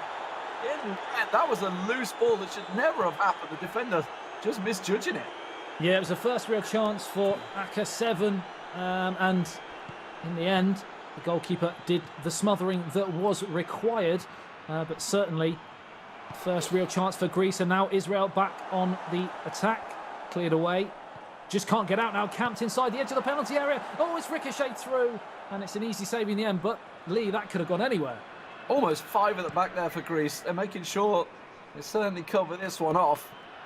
Akin to when they won the Euros many years back. The unfavoured tactic of Greece. Yeah, the 5 across the back. Wasn't the prettiest to watch, but you know what? It was effective. 1-0 against Portugal? Yeah, in the final. Yeah, absolutely. Definitely not the best of football, but this could be. That's the opener that Israel were looking for. And Asman finally breaks the deadlock. He can have as many at the back if you want, but if he has a shot from outside the area, it's not going to help. Yeah, it was coming. It was brewing on the edge of the penalty area. They just couldn't get out. Greece, there was swathe after swathe of Israel pressure, and finally it pays. And in the end, it was a bit of a defensive error, really, but you can't take anything away from the finish. A lovely right foot shot straight into the bottom corner. Game on, an advantage Israel. Definitely questions asked there. You can see 7 Greek players in the box there, and they still managed to sneak a ball through like that on the edge of the box. That's something that I don't think Damankev will be happy about whatsoever.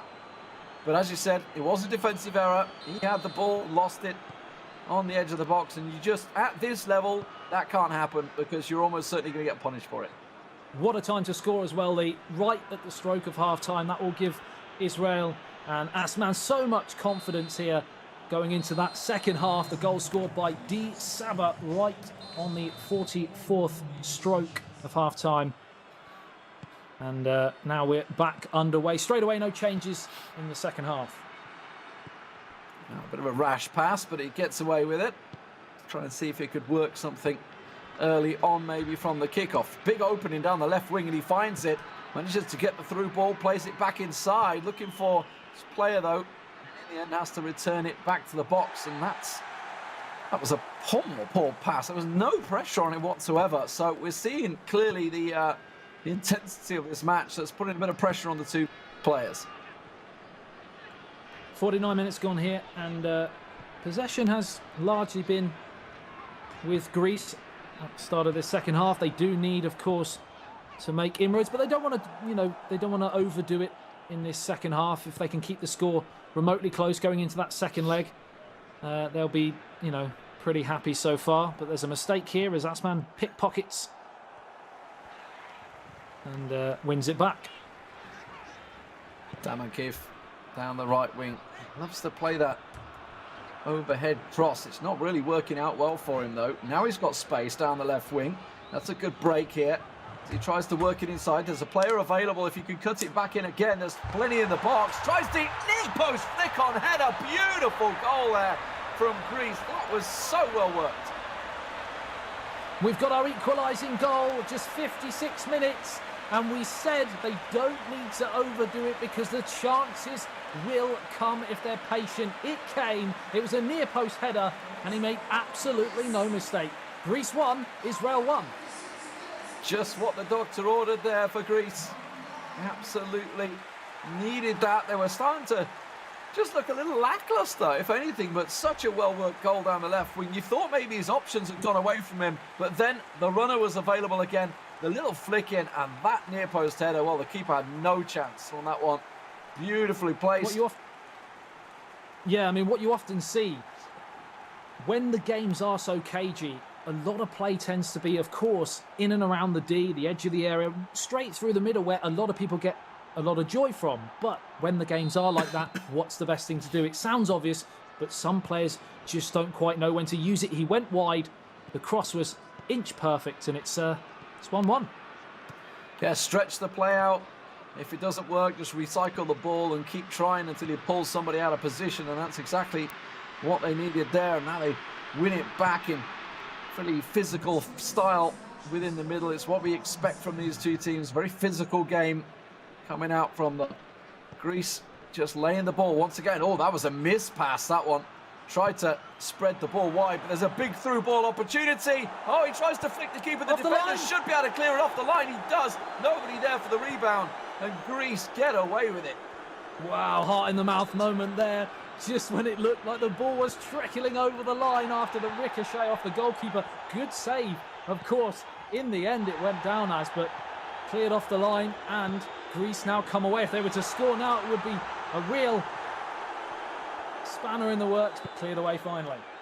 Well, a foul off the ball there. Play on was given for the Greek team, but Israel getting a little heavy on the touch now as Greek try and work it back. Israel, there's a massive opening on the right wing. He's got to use it. Big chance here, but he's maybe left it a little too late. Tries to cut back in the middle. Chance has gone begging, but he's managed to get back. Very scrappy in the box here, and a hefty challenge that he just about gets away with.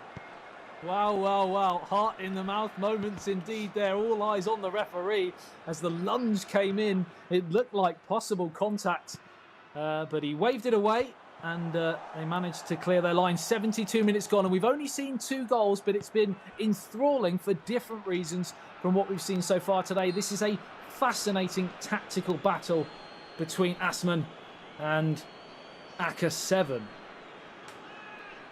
It was just 2-1 between Israel and Austria. So expect it to be fairly low scoring, fairly physical.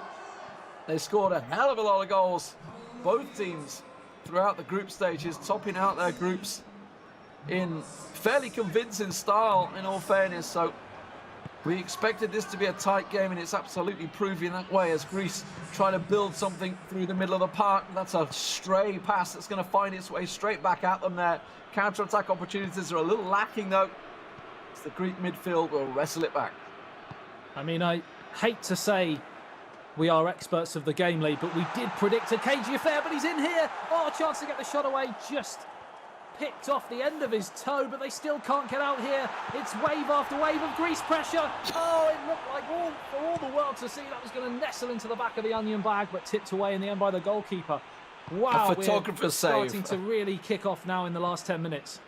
Absolute photographer's save there. Made it maybe look a little more acrobatic than it needed to be. I think he could have just put an arm out and caught it, but it leapt up for it. And now Israel looking to counter something themselves. They should be able to get first to this, but the strength of Damages defenders working well for him as he switches the plays. Something he's been looking towards quite regularly is just using that overhead ball to switch the wing, switch the play. But Asman's managed to find a little niche in the armour as he tries to push on forward. Arms raised, people looking for through balls. He's finally found it down the left wing now as he tries to cut inside. The final whistle beckoning now with just a couple of minutes remaining as Greece try to counter. All eyes on the 4th official as he walks towards the edge of the technical area. And Demonk of 789's coming forward again. Of course, another name for Aka 7. They have multiple names, a lot of these players. With just 1 minute of added on time, it looks like we're going to end the first game in the stalemate that we started as another hefty challenge, pretty much summing up today's proceedings so far. Comes in again there. So just seconds. Is there one last gasp chance to snatch a winner from the jaws of a draw here? Oh, he's won it back. Last chance saloon here for Greece to win this game. It's challenged and it's all over here, Lee. Played it a little safe, rotating, recycling the ball around the box. Make sure he didn't give too much away. Sometimes you'll see players sort of just go hell for leather and give it a last chance, knowing damn well there's no repercussions to it. But 1-1, all square. Israel with the lead. Quickly answered by Greece's beautiful cross and header into the near post. Very tight game, though. You know, some mistakes, I would say, with some passing in there. Some definite defensive mistakes where they just about got away with it. I think we're seeing how tense it is between the both nations. Yeah, it's the old cliche. Games like that are decided by moments of brilliance or unfortunate mistakes, and that was always going to be the case. And we saw a bit of both in that game, and I'm sure we're going to see much more of that in the second game. I think fairly even across the board, and a fair result so far. Yeah, I think the stats will probably read the same story, actually. I'm pretty sure possession-wise, it all looked pretty even. Let's have a look at the FedEx replay. It's not the replay, it's the stats I was after, but it's the replay, so we'll have a look at it. It was a very physical game, I think it's safe to say, and a beautiful goal from Israel on the edge of the box there. Yeah, it was a like we said in commentary, it was a mistake, really. It's a heavy touch defensively, but he made absolutely no mistake. As soon as he got wrestled possession back, it was only going to be one outcome with the right foot shot. And Greece kind of grew into the game. I thought second half, the Monk of 7-8-9 was a lot better. And I think going into this second game, we may see a continuation of this. I could be wrong, though. Absolutely, that was such a nice goal, and it's a shame that we didn't see too much wing play after that. Actually, kind of like that was it. That was his wing play, and then he kind of didn't do it. We saw Israel looking to do something maybe works, a similar couple of chances. Yeah, it's a bit surprising. They kind of went back to the middle approach effectively and try and see whether they could work it through there. But yeah, let's have a look at the stats for that game, because obviously overall, as I say, it was a pretty even. You know, the score obviously tells the story that it was 1-1. Clearly physical matchup. Both teams had a decent amount of chances. It wasn't a highlight reel of chances, certainly as we just saw from the replays there, but it was a physical battle throughout the middle. A lot of defensive mistakes, a lot of passing mistakes. Actually interested to see whether the passing stats are above 80%. I don't think they will be. Should we go with a guess? 77%, I'm going to go with. You're going to go with 77. That's a pretty safe one, I would say. I would say that's... So I'm going to go 78. 79. Yeah.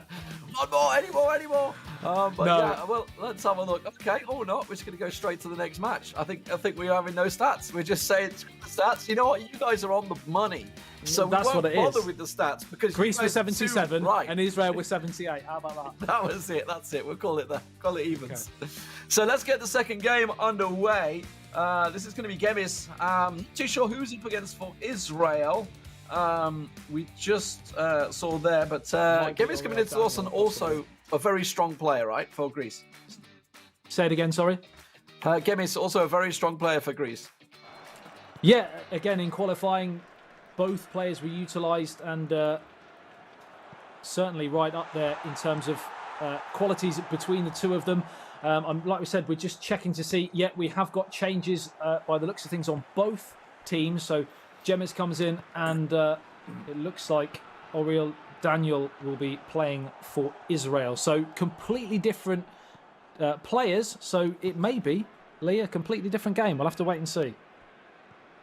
Yeah, well, we'll see whether they can step up to it. Physical first game. That's a great through ball, though, and that is an early opener. We were talking about it in the previous matchup. Nobody wants that early goal scored against you. Clean as you like for Zahavi there. Must have been very tight for the offside rule, but given it's just about the worst start for a 1-1 close cruncher to go down so quick. How many times do we see that in eFootball PES 2020 when you have two legs and the first is so cagey? We often see teams come out at the start of the second game and just go hell for leather. And to be honest, that was quite some finish in the end. Very calm and composed. Lethal from Zahavi. And it is advantage Israel now because we are in this second game, Lee. Potentially, the pressure now being on Greece, they may leave themselves open on the counter-attack. Really nice finish there. Cool as you like. Could have gone either way, to be honest. It was pretty much his to score. The goalkeeper was up against it. RL being the one of the stronger players for Israel, did very well throughout the groups. Harry is informing me, keeping me up to date, making sure, of course, you all know Harry has been covering the tournament throughout. Solo, bless him. Solo. He was left hanging for hours. Wonderful job, Harry. I got to be honest, the enthusiasm was a little lacking, but it was fantastic. Good banter between him, yeah.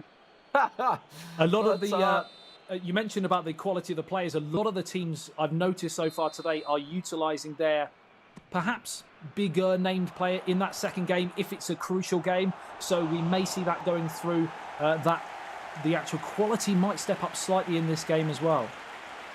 So the ball just held up a little too long for him there. I think he wanted to try and sneak it in the near post, but just pulled it too wide. So, a couple of Greek chances from the corner. Nothing to write home about, though. Now, RL, very different style, I think we're seeing from Israel. Look how open they are in comparison to what it was in the last game. Like, I think we only have 3 across the back there, if I'm not mistaken. No, there is 4. Okay. I was going to say, there's no way he's gone so rash on the attack. Speaking of rash, that was a bit of a lunge. Gets away with it, though, but now he's lost out. They've committed 5 players forward, so a counter-attack chance is on as they try and whip it through the middle. There's a big opening out the left-hand side, but it looks like they're going to go through the right. Now an opportunity, wants that through ball, tries to lay it on. Shot doesn't work, and the defender should clear his lines. He does clear his lines indeed, and you mentioned about the change in potential tactics. I'm seeing a lot more, he just gave it away then, but I'm seeing a lot less high pressing. And I don't know whether that's because there's more at stake now, but certainly the possession was kind of toing and throwing a lot more in that first game, whereas they're getting a chance to get on the ball a lot more, both teams really. So it'd be interesting to see whether that plays out. Absolutely. At the moment, looks like Carol's in control and in no rush to give the ball away. But there's, again, yet another big opening on the left-hand side. He's kind of let that one run a little too heavily, though. So, Gimis easily covers off the defensive work as now works it down the right-hand side. I wonder if we'll be looking for maybe one of those equalisers from across. Worked out for his teammate. Maybe he can work something himself, but it doesn't look like it's going to work this time as they get a throw-in. So 54% possession for Israel in the second game here as Gemis comes down the right-hand side, crosses towards the centre and headed up and over the top, and that has to go down. Has a chance there. Just couldn't get over it, could he? He was always under the ball. It was always going to go over the top of the bar. See, was still rising. Really have a chance at trying to direct it anywhere he wanted. So, goal kick. Just try and bring it out, and he's taking his time wasting on this already. Goal kick. Yeah, time wasting. 25 minutes in. It's not what you like to see, really. But you know what? You'd be encouraged if you agree so with that. I think so. I think so as well. I think he senses that there's a bit of momentum building here for Greece and Gemis, and I think, as I say that, the counter's on here. It's a real chance here for Israel for number 2, and he went for the chip when possibly smashing it across the face into the far corner might have been the better option. Yeah, that was a little cheeky, I think, trying to go for that chip, trying to catch him out, maybe hoping that the player would move his keeper out of position. We're looking for try and cover off that blast. I don't know, but either way, was read well by Gimis. But now he has to try and cut the ball out. He hasn't had a great deal to do with the ball himself in the last 5-10 minutes of play. It's all been Israel as they push forward and once again win the ball back. And you can see just the slow build-up play, looking to catch off with those big through ball counters that worked out so well for him when he got the first goal. Yeah, Israel are much more casual in possession and a lot more laboured, whereas Greece are definitely pushing the pace here with some attacking mentality, according to Wes. Well, we'll see how attacking it's been because they haven't been able to get the ball, frankly. There's another one of those balls through, just on the offside trap. That's a great through ball. He's going to get in front of it, but the defender just cuts it out in the last seconds there. Socrates will clear his lines. And looking, actually, you know what? I might as well just run with it down the left wing. Nobody's putting the pressure on me. Keep going. He's keep on pushing. We saw an equaliser come from the exact same position. Can he get the flick in? No. A It's a mislaid really, pass. really sloppy pass. He had so much time on the ball there, and with 5 minutes at the end of the first half, this is the perfect time to score, and it has to go down as a chance wasted, but crucially, still has possession. Now they got another chance, another bite at the cherry. This time he does whip it in, but the defender's there. Could try and win it back, and does, but can't get this second ball as it's now lofted clear. Pretty much Route 1 defending. It's like watching England play right there as they just boots it not clear. anymore. Not anymore. Oh no, we are so good still, yeah. All eyes on the referee. The whistle to his lips at the end of the first half, and just the 1-0 scoreline. Another cagey affair, and the goal came after just 6 minutes. So you can see down the bottom, it is defensive versus attacking. So Israel looking to just try and hold out the second lead. half is underway, and it will be Israel who have set their stalls out defensively and are just willing Greece to apply the pressure so they can hit them on the counter-attack. And this is the perfect opportunity here. Lovely pop off there. Second pass was a sloppy one. Still have possession, but has the momentum gone? Yes, it has. Back with Greece possession. 49 minutes gone, and it's down the left-hand side with Donis. Plays it in towards the danger area, but can't quite find that killer pass. Just cut out of the last, trying to see whether they could work it through. Clearly there's momentum gathering, as you mentioned, with Greece. They've had a good couple of chances. They've had a cross. They've had a couple of cut-ins, but it's still been a bit lackluster. It's never really quite been clean, and it's almost more fumbled to a cross, fumbled to the pass, fumbled it through the middle, and that's what they're looking to try and get No better. conviction. That's a big chance. Massive opening here for Greece. Tries the flick. Oh, the ball is back to him, and he makes a right mess of it. What a chance that was for Greece. He's through, the goalkeeper's out. All he has to do is lift it over the top of the onrushing number one, and he just couldn't do it. He blazed it straight at the chest of the Israel goalkeeper. The chance goes away, and will he get a better opportunity than that? Heart in his mouth, head in his hands, should I say. Get it out, put your teeth back in. 58 minutes gone, and that was huge. Maybe he had his heart in his hands as well. I don't know. Maybe it was all there. Everything was in his hands. But Just bodies and limbs and organs everywhere. Look at the opening on the right wing. That's what it's got. Oh, it's a massive, heavy ball. He knew what he wanted, but oh, my word. Such a heavy touch. And that's kind of been the story at the moment for Kemis. A little bit of pressure on him, obviously letting that goal in within 5 minutes. Now, we are seeing some pretty brutal clearances from the Israeli defence. So clearly feeling the pressure.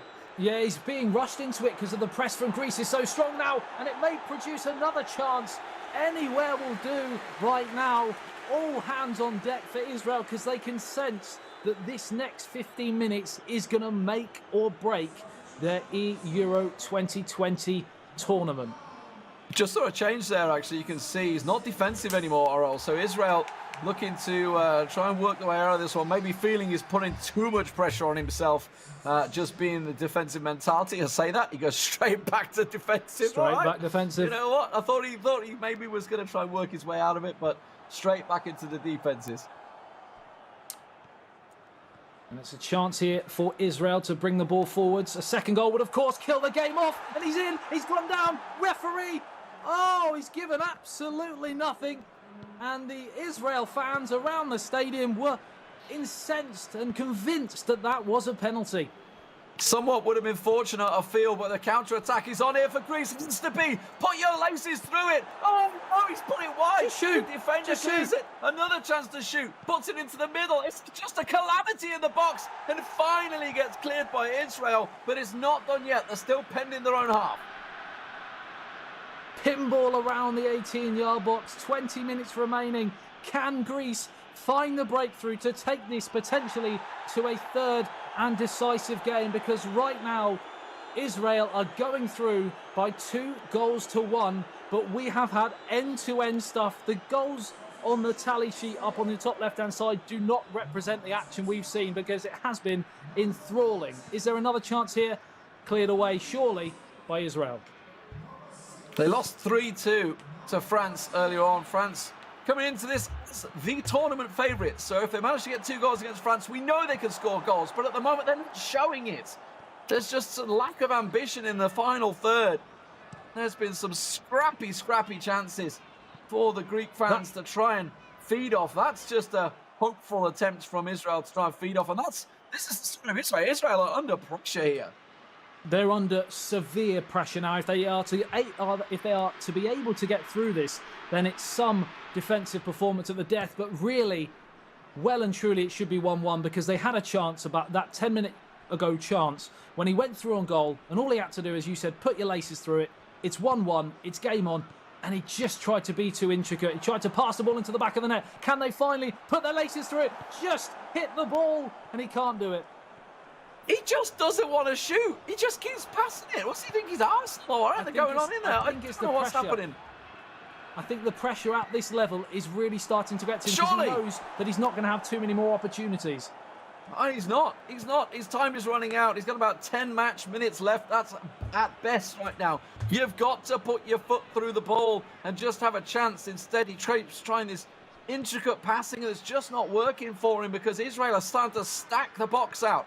He'll push through again, cut out by Israel. It's not cleared yet. Has to scramble it back and then just boots it clear. Quickly cut out by the Greek defenders. Got to launch it back in there. 5 minutes on the clock is all that's given now with about 1 or 2 in the extra time. And Israel have cleared the lines and may well just try and hold on to the ball here. Racing off towards the corner flag. If they can get possession, you bet that they will stay in the corner. They can't. And Greece come again. Just 1 minute plus stoppage time remaining is all that stands between Israel going through and Greece going home. Is there one last chance for the Greece contingent? It's still with Israel possession, but they've given it away. Anywhere will do. Seconds away now, and it's finished 1-0 to Israel after just 6 minutes. It was all that was enough to go to see them through. Oh my word, what a match. I mean, considering how low scored it was, just 2-1, can you believe it's a cat? I've gained a cat. You've got a cat and I was off the desk with exhaustion. I just gained a cat as soon as we came on camera. Brilliant. What a match, though. I mean, considering it's just 2-1, you know, such a low-scoring game, it had everything. It had so many moments, so many chances. We're going to see in the replay here just how many moments and chances the Greeks actually had to score. But this was the opener, and this was the difference. That, as you said, that was simply the difference. This through it. And if you go back to the first game, Israel scored a goal where it ricocheted around the edge of the area and he just fired it home. And Greece just couldn't do that. They were trying to score the perfect goal. That was probably one of their better chances and he couldn't get over it. But they didn't do enough for me in front of goal. I mean, Israel had a big chance to finish the job there. That they probably arguably should have put it away there, but tried to go for the flick. Again, through.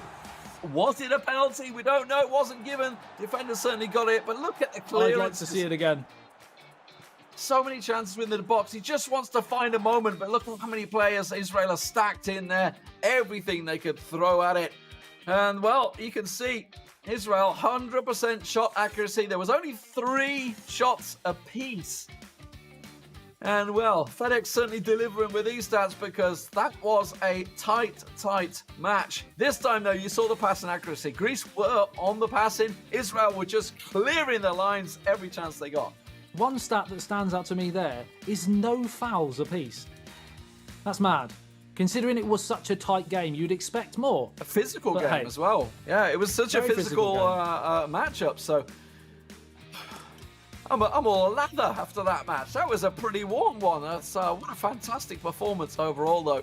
And commiserations, because that is Greece out of the tournament. They are out of the UEFA Euro 2020, and Israel will go through to the tiebreaker match. The question is who they're going to be facing, because obviously they are up against France or Austria that will be playing out in Group D a little later on in the winner bracket matchup. A hard, for them, they don't want to do... It's going to be difficult for either of them because they either go against the team that's already beaten them in Austria or they play against one of the potential favourites in France. So they won't be looking forward to either necessarily, but they've got through and, you've got to be in the raffle to win the prize, if that's the term. Probably not, but it was such a good game. It was such a good game, I'm lost for words. Got to be in the raffle to win the prize. I mean, there you go. You got to be in it to win it, I think is where you were aiming at there. But Same thing. Yeah. If you don't shoot, you don't score. That's pretty much That's the story that of probably would have Greece's been better game. considering we're, eFootball pairs, but But yes, fantastic. I mean, I don't know. We're going to be looking at the winner bracket matches next, Adam. Where are you seeing these? Like, obviously, we've just seen all 4 of the loser matches now. Some quality games in there. Romania stand out for me because obviously they had a dominant performance in the first game, as well as Turkey in Group B as well. Do you see any of these teams that have now come through making it through those tiebreaker matches later on tonight? on paper, a lot of them you would have to say not necessarily, but as I said about the psychology behind it, if you've already been beaten by a team but you get a second bite of the cherry for the winner of that first game, it's sometimes more difficult to have to go again and play the same team you've just beaten because you think, well, I've already beaten them, but they've just beaten me and now I'm out. So there's a bit more pressure for them. Yeah, I mean, for me, like, Romania looked very impressive. The fact that they went 6-5 with Spain as well in that opening group game, you know, clearly shows they have it. When we luckily managed to get a glimpse of the match while we were doing rehearsals, so we managed to get to see that game, and they were leading in that matchup. So clearly it was the second match where it went awry. So they've clearly got it about them. I think it was Uma, right, that was very strong for them. It came back, I think, won 5-6-0 or something crazy in his game. For Turkey... Well, I was just going to say about Turkey, I was impressed, as I said, with the professionalism and how they sort of saw the game out, especially that first game. And I feel we possibly might be doing Israel a bit of a disservice because they've come through that. They didn't look necessarily massively convincing, but they played against a Greece side who only lost 3-2 to France. So, you know, on their day, Greece might be a bigger powerhouse than we were expecting, possibly. And therefore, to get through that is pretty impressive. And that's only the second defeat that Greece have had. Yeah, you know, they won all eight matches in their group stage, and then obviously going down 3-2 to potential favourites. We don't know. You know, obviously they are rated as the favourites. I think it's safe to say France with a 3-2 result. Just couldn't string the shots together. It was just a little lackluster. So here are the fixtures from Booking.com coming up after this. So we're going to have a little break in a few moments. But as you can see, Spain versus Germany, a lip-smacking match right there. That is some of the old guard. I myself am living in Germany right now, so obviously I guess I have to cheer them on. Italy versus Serbia, also both massive nations. Another big game. In the UEFA Euro 2020. Both of them, I think it's 5-1 and 6-1, both winning their matches. Montenegro versus Netherlands, and then Austria up against France, the tournament favourites later on. That is the winner bracket matches. There will be more. There'll be 4 more after that as well. We're here for a long time tonight. We are, so you'll have to apologise if our vocal cords start to get a little bit frayed, and of course, if you see another cat in Lee's shot, then there's I can plenty only of them here. apologise for that. Cats and a dog, they can all come in. It's the difference between home broadcasting. Sadly, the dog's fast asleep, so it's all good. She's not getting involved. But the top goal scorers so far in the tournament, I don't think we're too surprised to see Germany up there. They had an absolute monstrous performance within their groups to qualify for the finals. Turkey, though, up there now after that solid performance. Their 7 goals they scored in the knockout stages, in the loser bracket, has launched them straight up there into 78 goals now. France themselves, 77. Netherlands, Montenegro, maybe the surprises, who knows? But they are both in Group C, and they're going to be facing each other. We're going to go to a break. When we come back, it will be the winner brackets. Join us then for the first matchup, Germany versus Spain.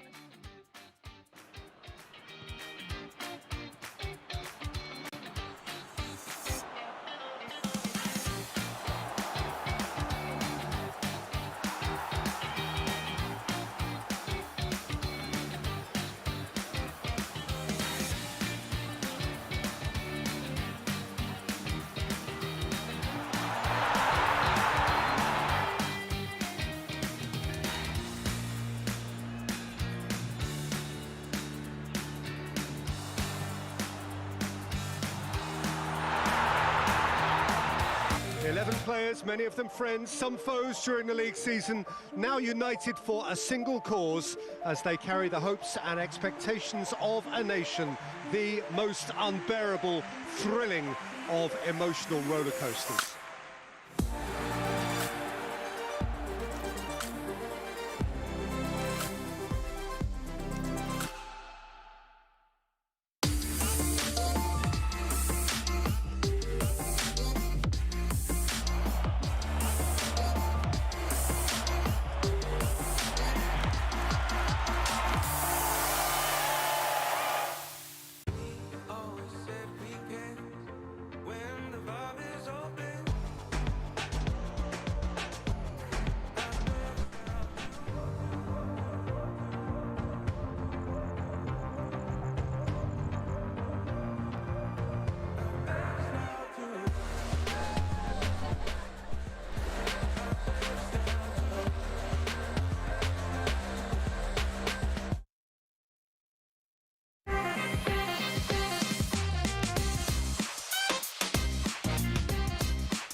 Cheers. And if I didn't think it was worth one try, I'm gonna roll myself up in a big ball and fly.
Ladies and gentlemen, welcome back. A very warm welcome back to you all to the UEFA E-Euro 2020 tournament. My name is Harry Channon. Joining me is Stuart Wesley, aka Wezza, and boy, did we just see a tremendous game.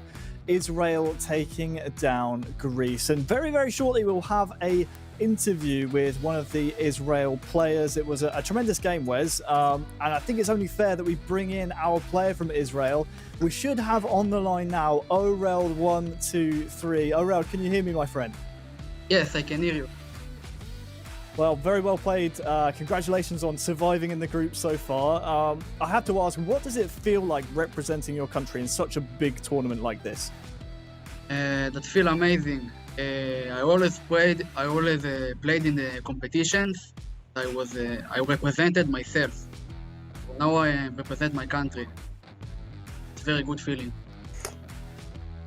Great to hear. And Orel, for me as a PES player, knowing kind of the types of pressures that you guys go through, where do you feel that the main strength is for this Israel side that you play with? Obviously, we know about Zahavi. Is he kind of your talisman? Is he your go-to player? Sorry, I can't hear you. I was just saying, we know of your team in terms of Israel. The main strength of your team is that through Zahavi, the centre forward. Do you like to play with Zahavi? Yes, I think Zahavi is the best player from our national team. He's the best striker from the group stage. It feels amazing to play with such a player. Well, Orel, we won't keep you for too much longer. One final question, though, before you go. Elsewhere in your group, France and Austria go head-to-head. You play the loser of that match. Is there a prediction you could make, or is there one nation that you would rather face? I'm guessing you don't want to face France, right? Yes, France is the best team in the competition. They have Walid, former world champion. Austria is also a very good team, but I prefer to meet Austria. Awesome. Orel, thank you very much for your time. Good luck in the remainder of the group in Group D, and we hope to see you in the knockout stages tomorrow. Thank you, Harry. Thank you, my friend. So, Wes, clearly very happy, very confident in playing through Zahavi, as he mentioned, and very proud to be representing his nation in Israel as well. I don't really think we expected Israel to make it this far, but they won unanimously in their group, and they're still alive in Group D as well. So we'll see them later on today, try and make it to the knockout stages. Let's take a look then at the fixtures approaching very rapidly. We have the winner matches of each of the groups, which means the winner of the next 4 games will solidify their place in the knockout stages. We're going to start, of course, with Group A, and you can see, what a amazing game we have to kick things off here in our winners matches. Spain versus Germany, 2 countries with humongous footballing heritage. It's the same in eFootball. Before I ask you the first question, Wes, I have to remind everyone at home, head on over to eEuro2020.com and let us know who you think is going to win this match. We are quite on the fence here, so make sure you go to eEuro2020.com/poll. Let's start with Spain. A tremendous nation. They have so many great players, and you know what, before I even ask you the question, Wes, I think it's only fair that we meet the players for both Spain and Germany, because they have a lot of e-footballing heritage behind them.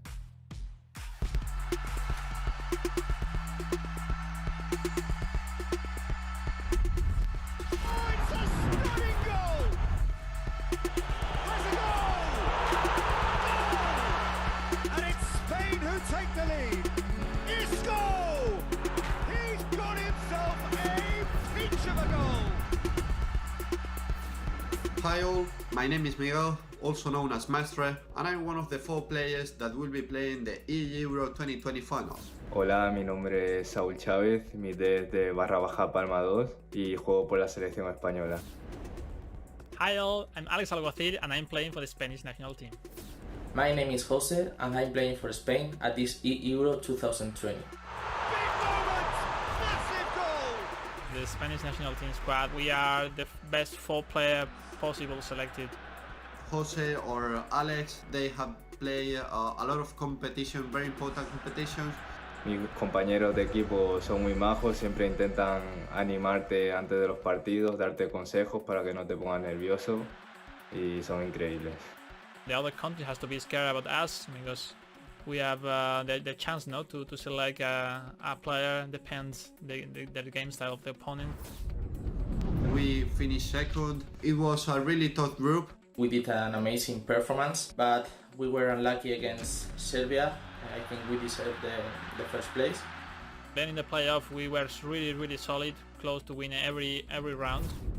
Y mis mejores momentos han sido ante Turquía, tanto la ida como la vuelta, ya que eran unos partidos muy importantes, donde nos jugamos tanto el primer puesto como la clasificación, asegurarla. Winning the Euro 2020, I think it's a dream for us. We have chances to do it, so let's show the world why we deserve to be the champions. Ser el mejor equipo de Europa, pero lucharemos por ese sueño. Vamos a España. Let's go, vamos a España.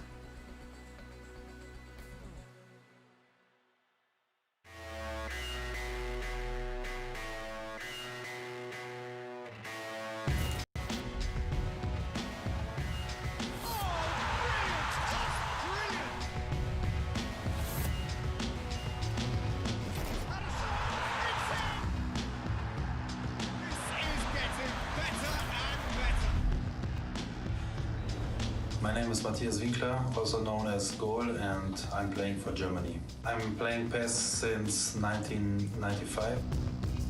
My name is Mike Linden, known as El Matador. I'm playing PES since 2004 and I'm representing Germany in the EU competition 2020. My name is Payam June. I'm playing for Germany. I'm playing PES for more than 20 years and it's a big honor to represent my country. My name is Mirab Ismailian and my gamer tag is Merriman and I'm playing for Germany. It's a great honor to represent my country. It's a great feeling and a personal award. How good is he? It's a good combination. We know each other, we know what the other thinks and how they play. I have only good things to say about my teammates. We practice a lot. It's a goal! Played a perfect qualification with 10 consecutive wins. With 10 wins, we qualified very confidently. My highlight was the match against Turkey, and that I won 5-2. It's a big dream of every gamer, but also for a real soccer player, to compete in such a big event. To win it would be a great honor for me and my whole team. It would be a dream to win the whole competition. We've got good players behind the controllers. When we can show our skills and maybe when the luck is on our side, I think it's possible. Then if we do this, we'll party. If not, we will do it later. But it would be maybe the biggest thing up to now.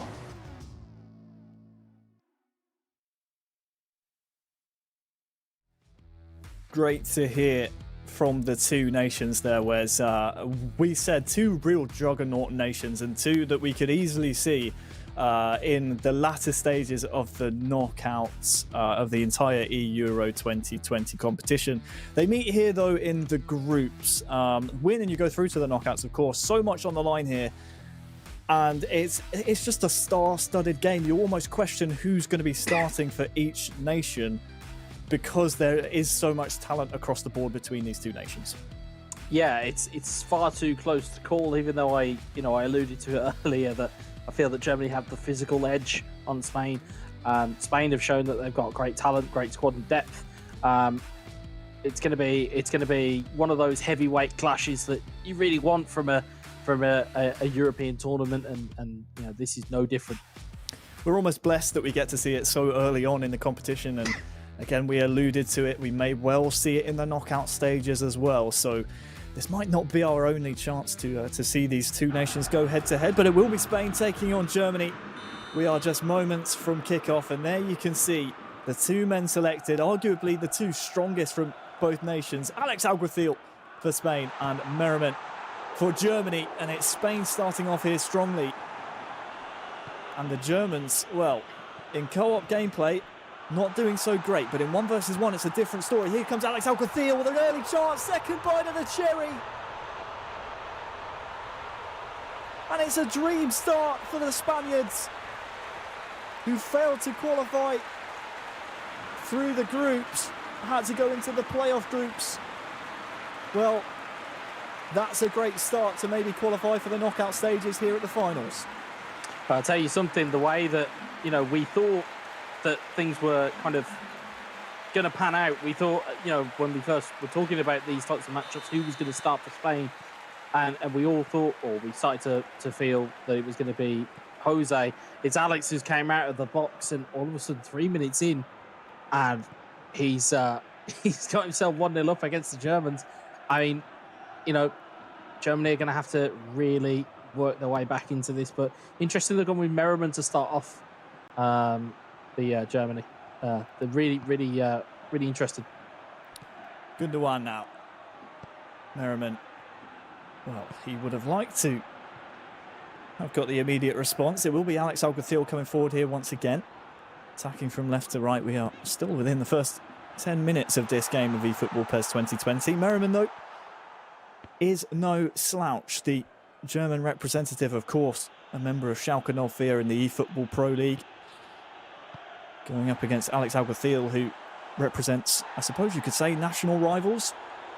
FC Bayern München in the eFootball Pro. I feel like they're both national and domestic rivals. We saw how fiercely contested it was for Bayern Munich versus Schalke in eFootball Pro, and this will be no different. Saul tries to feed Morata. Shot away. And it's 2. Rodrigo doubles Spain's lead. Alex Alguacil is on a roll here. And Spain, well, if they keep up like this, we will be seeing them in the knockout stages. It's that pass, and we've seen it a couple of times here, it's that pass that comes back into that attacking midfield slot. If it goes to the forward, they play it back, and it allows the runner to really kind of get in behind the defender. And it was a shame that Morata couldn't dink that over Neuer, but Rodrigo gets the finish. We've seen that a lot of times, that celebration from Rodrigo in the playoffs and in qualifying. So, you know, not surprised to see him on the score sheet again. Right place at the right time. And if you're looking at the scoreline of these two players, when you consider the respective clubs they represent in the eFootball Pro season, it's as you were. Schalke down the bottom half of the table. Bayern München within the top 3. Merriman representing Schalke, of course, has work to do here. Timo Werner can maybe start to build something. Tries to feed in the feet of Royce, but so far, well, Merriman has been denied every attacking opportunity by Alex. He's been really, really solid in midfield, has the Spaniard, and here he comes forward with Saul now.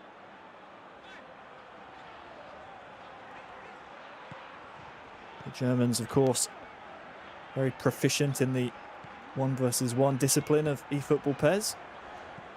I've struggled to get things going in the co-op aspect, but that doesn't matter at this competition. Merriman wins the ball back, but only momentarily.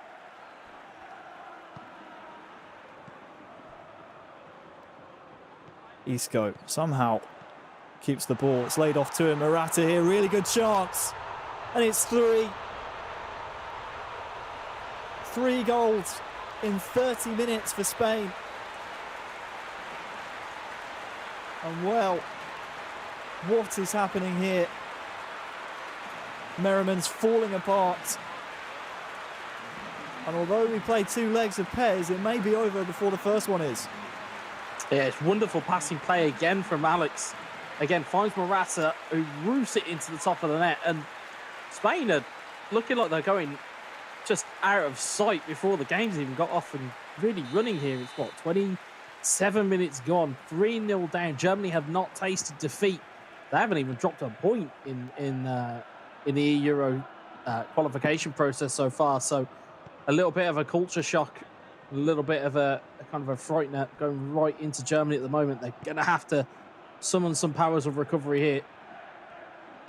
Well, we saw in the VT, 10 straight wins in qualifying for Germany allowed them to get to this point. Merriman building steadily, but again, the defensive work from Alex Alguacil so far has been something that Merriman has struggled to overcome.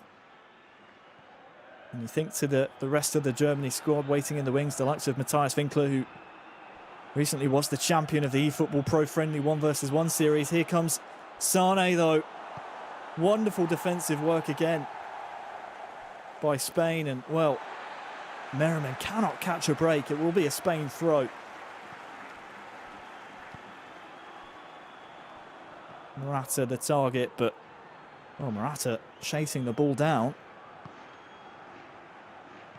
Has one possession back for Spain, and with half-time in just over 10 in-game minutes, Germany might fancy a goal here.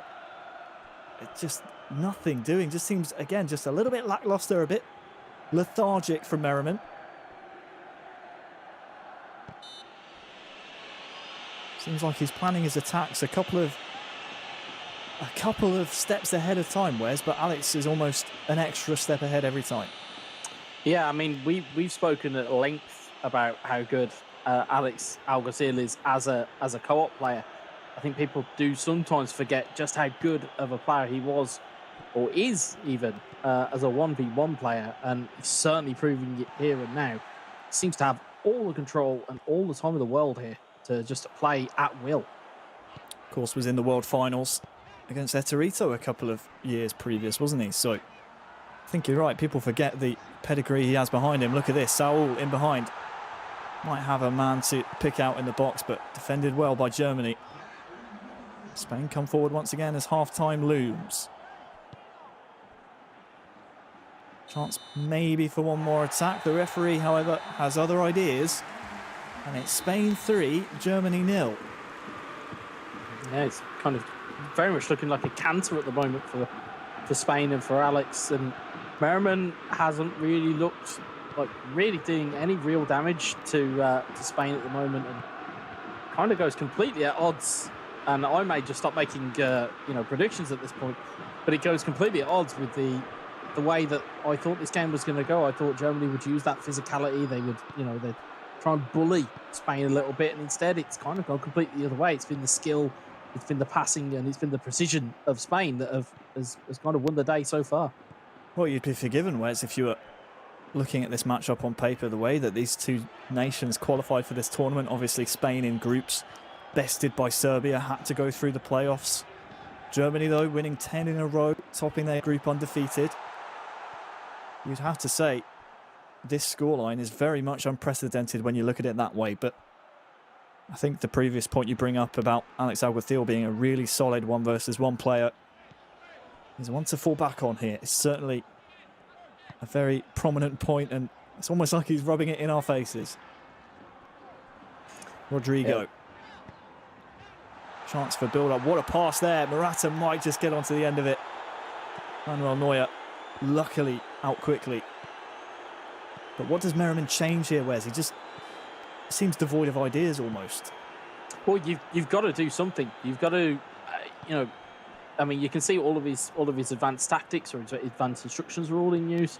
You're going to need to try and change something there, maybe change the shape of your actual team itself, or even just bring on some substitutes, because at the moment, Alex is very happy to retain the ball, and he's also very happy to play defensively as well. Well, this will be a foul on Saul. So with the stoppage in play, I wouldn't be surprised to see some changes in the offing. Let's see who Merriman elects to turn to on the bench. I'm trying to think, is Serge Gnabry even on the pitch? He might be the super sub that he looks to. Julian Brandt brought on. Seems like the solo change here at the 61st minute for Germany is the way to go. Thiago and Paco Alcacer introduced. Marco Reus can feed Timo Werner. Nice turn. Gets his shot away. Not on target though, and that one really needed to be for Merriman and for Germany. It's the first real sight of the Spanish goal there for Germany. Clinked off the post. It was quite feeling lucky. On another day, that clips off it and goes into the back of the net. But, Spain, again, just getting that slight bit of luck. There comes Serge Gnabry on for Timo Werner. Koke's on for Suso as well. I mean, they're not bad players to bring off the bench in Koke and Thiago Alcantara. So, and the same goes for Germany to be able to bring on, Serge Gnabry. It's a luxury that many teams won't have in this tournament. So, Germany have got to be really careful here. They really do, especially when you consider that the pace of Paco Alcacer as well. He's been a player that we highlighted throughout the playoffs. Here he is on the ball now. Saul. Just waiting for Merriman to make a mistake here, but he's been, a little bit too lazy on the ball. Brandt comes in, nicks it away. And Saul Wes is forced to make the foul. I suppose you have to, if you're Merriman here, be very wary about conceding another. Yes, you need to chase the game and maybe make it a bit easier for your teammate who has to step up in the second leg, but 4-0 would be almost impossible to come back from. Yeah, we saw it earlier with Croatia, is that, playing Luxembourg, it was only, it was a 3-goal deficit that almost got overturned in the second leg. So Merriman still has some hope here, but he's really got to give his teammates something to work with, a goal or something to just jar the nerves of Spain. Because at the moment, Alex Alguacil is almost like a predator just playing with his food. He's just he's having his way with this Germany side. 15 in-game minutes to maybe find the chance needed. Lay off though to Sane. That's better from Merriman. Just reminding Spain that this one will be fought tooth and nail. Nice little layoff, but De Gea, it was too close to him and not enough power on it. It was a fantastic save at the end, but it was really good build-up from Merriman. It's just a shame it took 3/4 Corner of the game. Swung in and it's in. Well, it's Brandt who stuck it in the back of the net, brought on as a substitute, and there, Wes, is the foothold that Germany needed. Came from a corner, Spain didn't come to block, and that's what happens. We've seen it twice already today. The front post header, absolutely venomous. Well, no sooner did we say, 2 minutes earlier, we'd said he needs to give his teammates something to work with. He gives them a bit of a lifeline, but could easily be taken away if he's not careful. Watch out for Morata here. His first touch lets him down. He's looking to flick it up for the volley, maybe. But Merriman really growing into this game here in the latter stages of the second half. I'm sure Spain, though, would happily take a 2-goal advantage into the second leg. But Merriman, what can he produce? Sane into the goal scorer. The counter-attack is where Spain can be really, really deadly. Although most of Alcacer's stamina has been drained.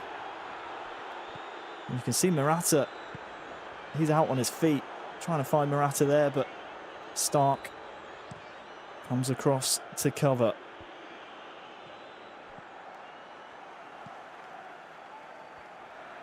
Time for possession-based football now for Spain.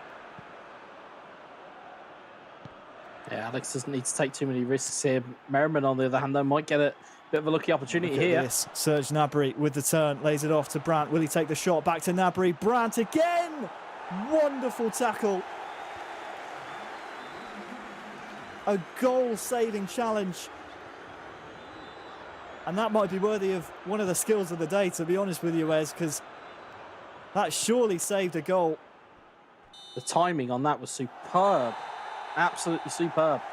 And it's not necessarily the difference maker, but it certainly made this scoreline a bit more short in Spain's favour going into the second leg. The first, though, ends Spain 3, Germany 1. I mean, we need to catch our breaths, Wes, because that was high octane. We thought it might be with the calibre of player that we have for both nations, in terms of, both the players, virtual players on the pitch, as well as the players behind the controllers. We can take a look at some of the replays, but the second leg now is set up pretty tantalisingly, but you'd have to say almost definitely advantage Spain. Oh, without doubt, it's been advantage Spain. And for large periods of that game, Alex Alguacil was very much home. He was at home. He was comfortable. They had all the control in the world, as you can see from some of these highlights. In terms of the way that the passing was going, a little bit of fortune with both of those those first 2 goals there, in terms of the save that just clipped off of Neuer, and then again the parry back from Neuer in the second. But the third goal, though, again, was just wonderful passing movement, and it was a fantastic finish from Morata to make it 3-0. And again, it's all set up for Germany to have to do something, and they get something. They get it off of Julian Brandt at a corner, flicks off the post. De Gea and the man on the line didn't take heed of that, and all of a sudden changes just a little bit the other way for Germany. So, Germany have it all to play for. Spain have got something to hold on to. Yeah, just looking at those stats there, pretty much as we expected them to be, mostly lopsided in the favour of Spain. Here they are once again. But Merriman really didn't grow into the game as much as we thought he might have until the real latter stages of the second half. The real question now, Wes, as we wait to get into the second leg, is with the depth of talent between these two nations. Bear in mind there are 4-man rosters, a maximum of 4. Some nations went for 2. Both of these nations went for 4 players behind the controllers. Who steps up for each nation? For me, I have an idea in my head who I'd like to see. For me, for Spain, it would have to be the Palmer. And then for Germany, it would have to be Goal, based on his performances in the eFootball Pro Friendly Series.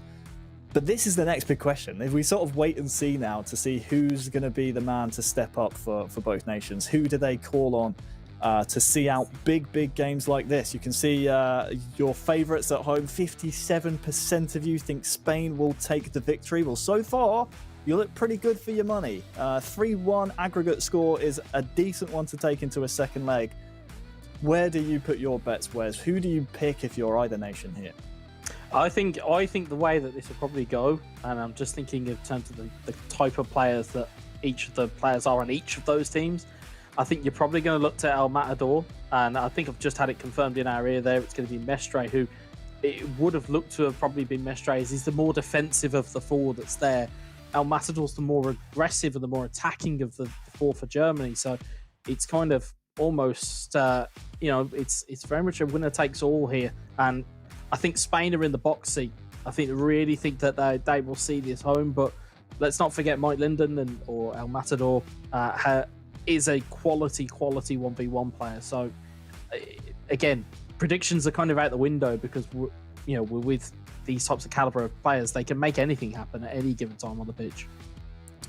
Well, El Matador is the player to step up for Germany. He has to overturn a 2-goal deficit to give Germany a chance of qualifying out of this group in the winners' match. Even if either of these nations lose, they still have the benefit of dropping down to the tie-breaking decider match against another nation in this group who also are on 1 win and 1 loss. So it's Mestre, Miguel Mestre, in for Spain, and it is El Matador for Germany. And Mestre, despite having that 2-goal advantage on aggregate, you can tell the way he's set up here. He might just fancy taking on El Matador. He doesn't want to play for a draw. He doesn't want to, play for a 1-0 loss. He wants to get goals. Well, to cast my mind back to the Bayern Munich and Schalke game from eFootball Pro, I don't think there's any love lost between these two players in terms of the passion that was shown at that time. And I think, if anything, it's 10 or 100 times more when you're representing your country. So I think Mestre will want to see this through with a victory. So it's another matchup of Bayern München versus Schalke 04. Mestre, of course, representing the Munich club. El Matador representing the Gelsenkirchen region. Mestre, lovely bit of skill there to beat his man. Double touch as well. Doesn't quite come off for him. El Matador, as a result of that, can break. Sane. Mestre misses the tackle. Werner. Some bodies forward here for Germany. Havertz. Brandt. Back to Havertz. Oh, good save. Still on. Double save from De Gea. A manual save from Mestre as well, Wes, which really saved a potential goal. Yeah, I mean, he's known as Dave the Save for an absolute reason. He managed to quickly get himself off his feet to get down for the save, and then again saved his team from conceding at the second attempt. Really good save. from De Gea, and Mestre will be very happy to have him in his goal. Rodrigo into Morata, fake touch, and there's another goal for Spain. You could argue against the run of play, but Mestre has his game plan. He wants to get goals, and this dummy shot here really opened up the space on the left, and he fired it home. Yeah, I mean, both skill and precision. This lovely little back heel there. Dummy to just take the defender out. It's a wonderful finish into the corner from Alvaro Morata. And that is skill personified, and it's the type of play that you'd expect from Mestre. Although we talk about his defensive capabilities, he's just as good of an attacker as well. Well, that compounds the problem for El Matador now. He's given the ball away once again, and it's now 4-1. The aggregate score, and Mestre is coming forward here once again. Rodrigo trying to find the man in the middle. And goals, you almost want to see 2 more goals out of Germany in this first half. They're going to try and get one here with Werner chasing the ball. But at 4-1, you need to be within touching distance, don't you, Wes, of a player like Mestre before the second half plays out. Otherwise, Mestre is just going to frustrate you, and he's, well, more than likely going to get more goals himself. Yeah, and that's the real killer here, is that, you know, Spain's kind of defensive play when they need it to, it can be frustrating to play against because you might not see that ball for a while. So every time El Matador gets this ball, he's going to need to make something of it every single time. Otherwise, Spain will just punish and frustrate this Germany side. Well, there's an example of it. Nice switch of the play to Azpilicueta, not only to find the space to play out at the back here for Spain, but also just maybe to annoy El Matador a bit. He's won the ball back, though. Ginter up from the back. Havertz won't get there. We'll see which way the linesman flags. It will be a Germany corner. Swung in very quickly. De Gea outstretched. It was the Spanish keeper who got the last touch. Long throw, nodded away.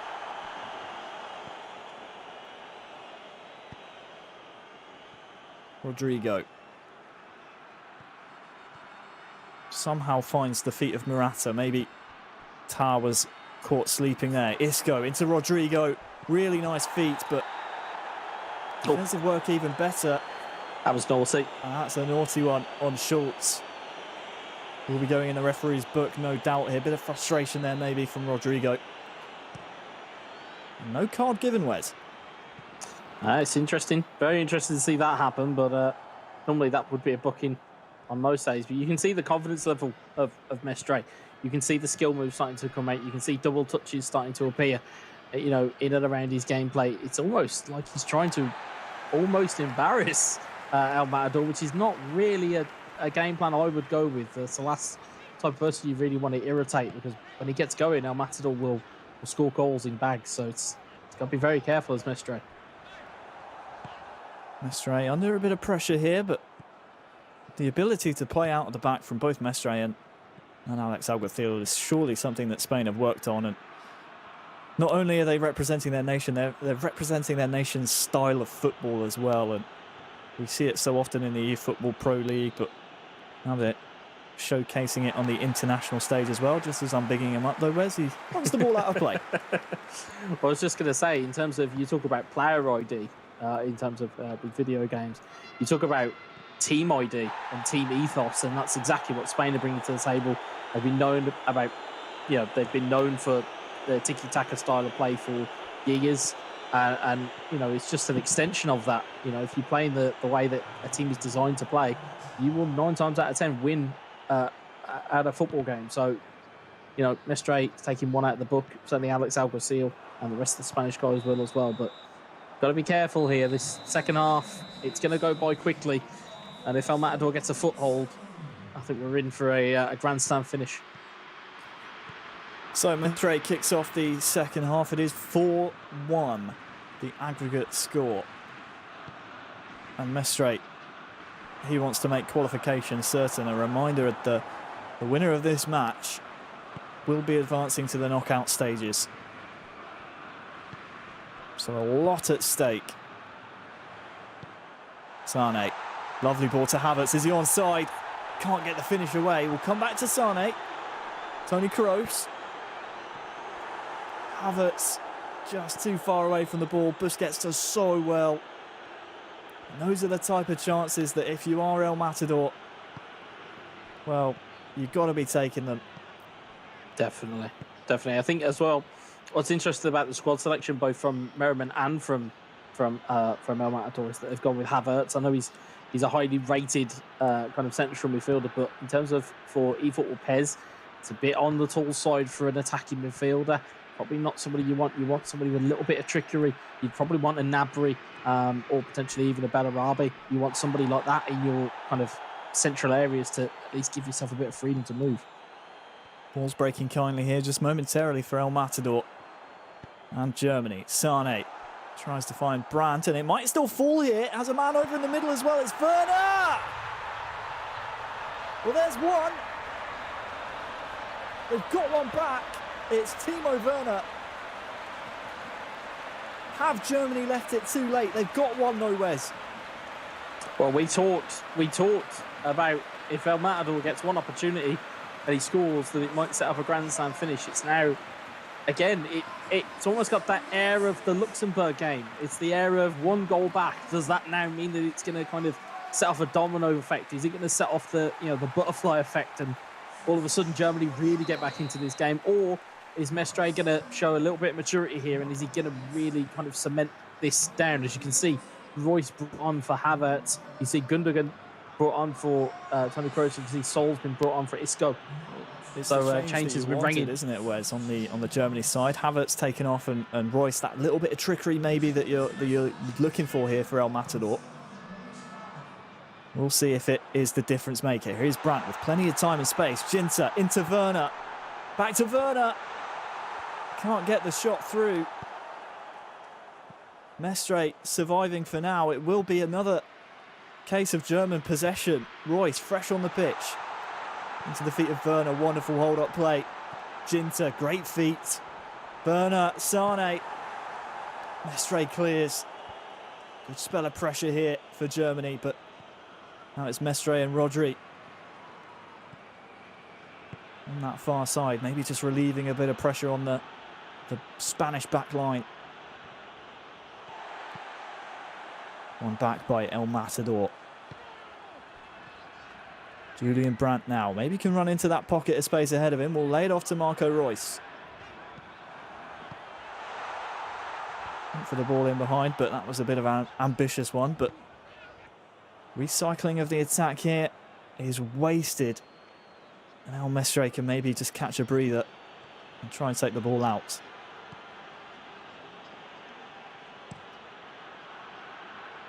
And this is the time of the game. If Mestre is sitting on that 4-2 aggregate lead, he can maybe start to play a bit of possession.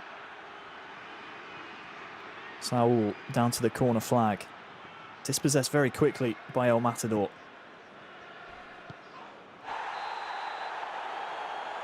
Well, that's a naughty foul on Mr. Stark. Suso no doubt will be going into the referee's book for that one. But it's better from Germany. It's better from El Matador. The question is it too little, too late?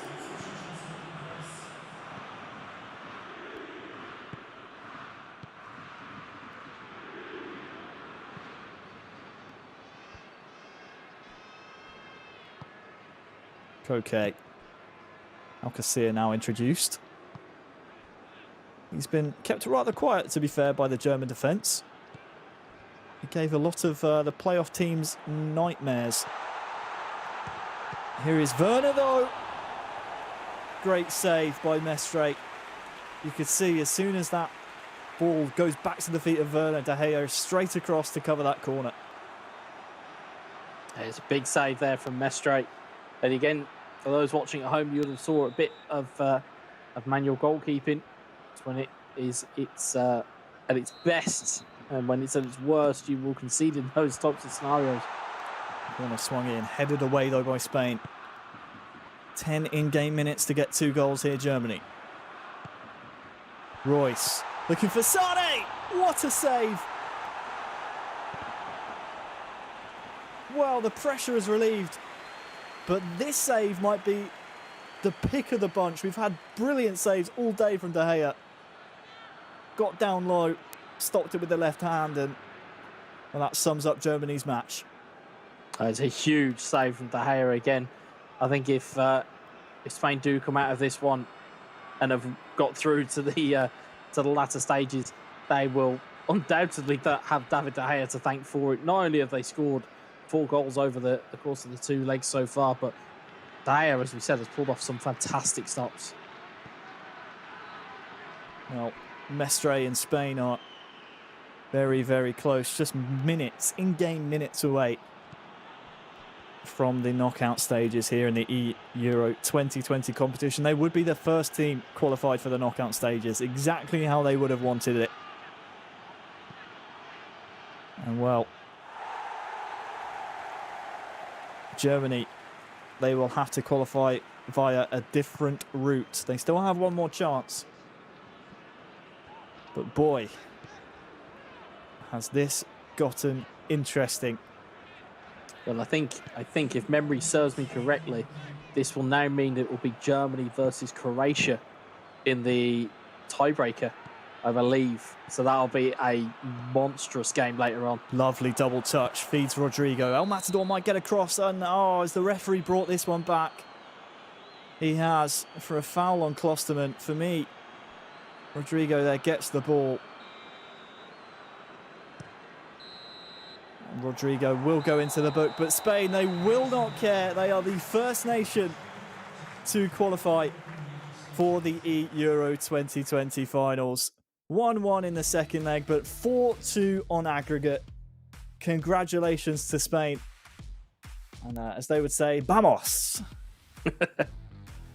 What a game, Wes. What a game. I mean, where do we start? I think you feel for El Matador. It's a big, big ask for him to come into the second leg and try and turn around a 3-1 deficit. But let's try and flip that into a positive for Spain in that Alex Alguacil really blew Merriman out the water. He looked a complete class above.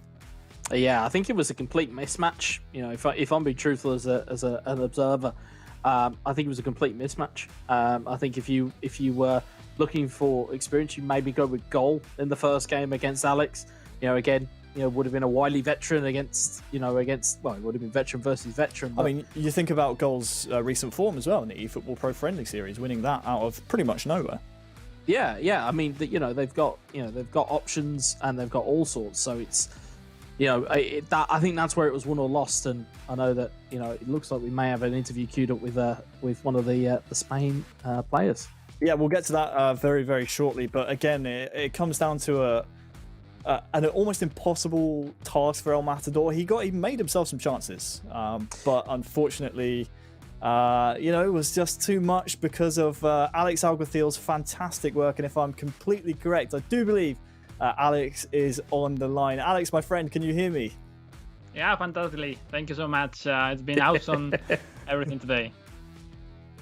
Congratulations, my friend. You're the first nation qualified for the Euro 2020 knockout stages. That must feel pretty good.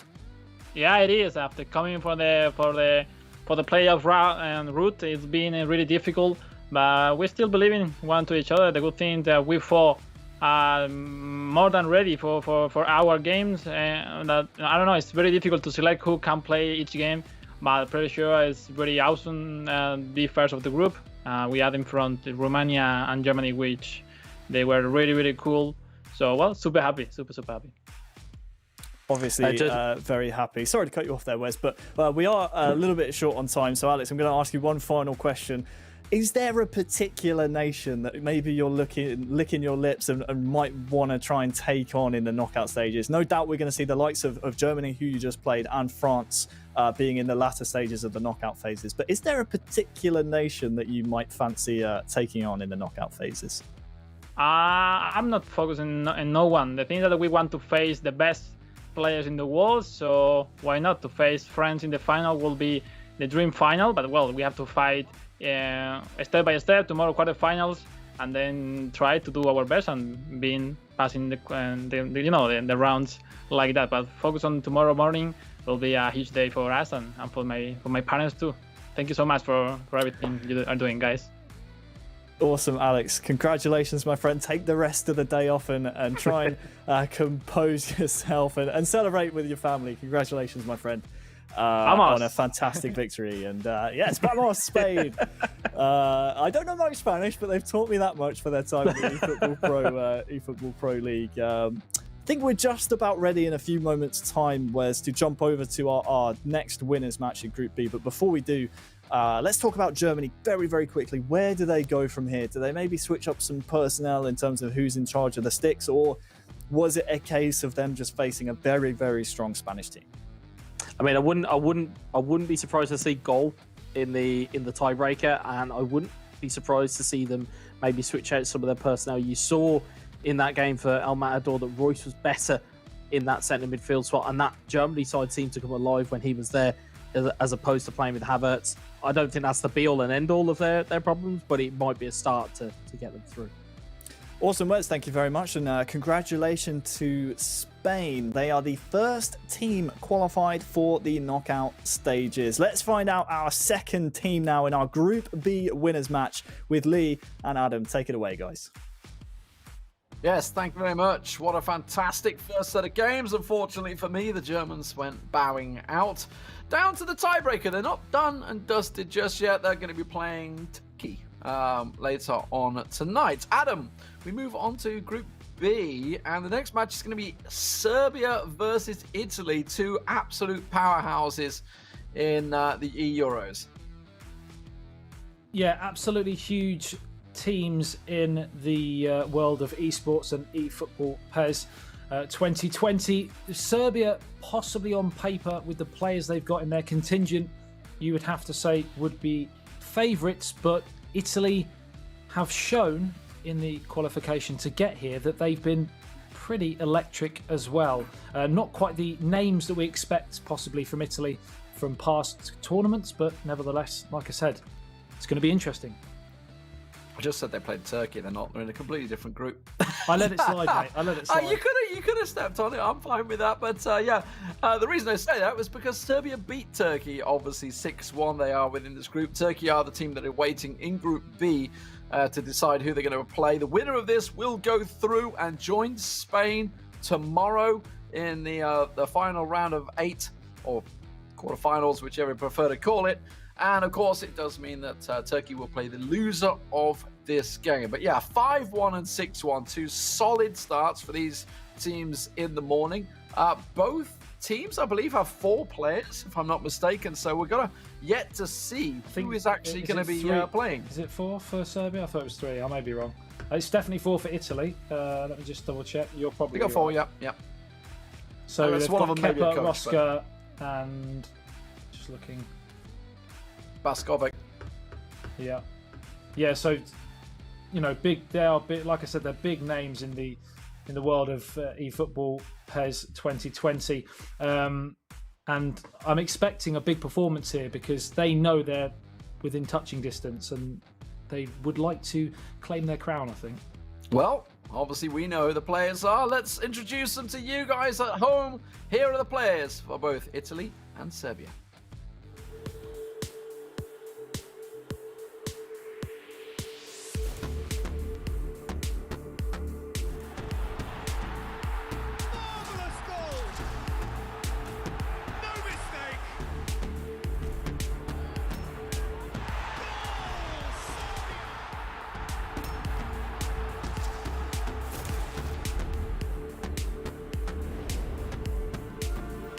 Hi, my name is Filip Panic.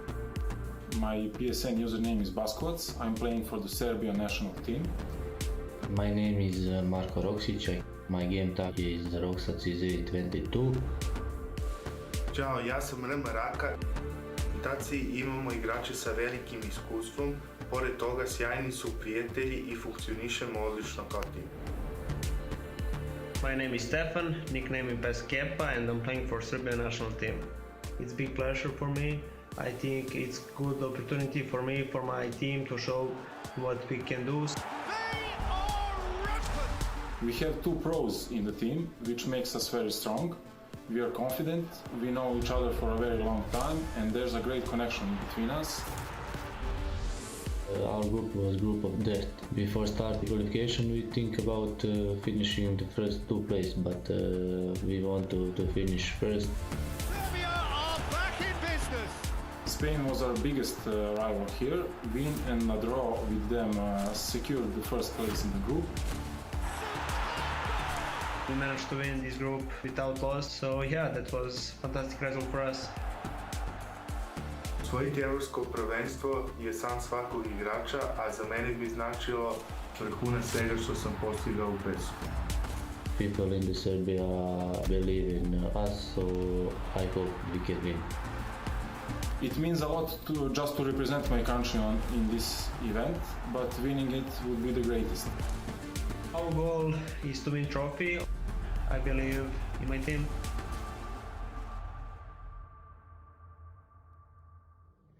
Selekcija Fudbalskog saveza Srbije u subotu od 13 časa i 15 minuta igra svoju prvu utakmicu na Evropskom prvenstvu u PES-u. Nadamo se da će naš tim biti uspješan kao što je bio i u kvalifikacijama. Podržimo zajedno naše momke u borbi za prvaka Evrope.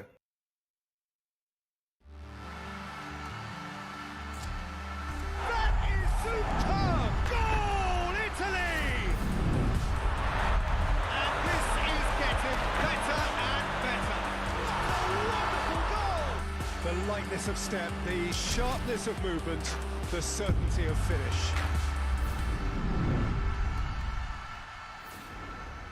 Ciao a tutti, sono Carmine Naples 17X Liuzzi e sono giocatore della nazionale italiana.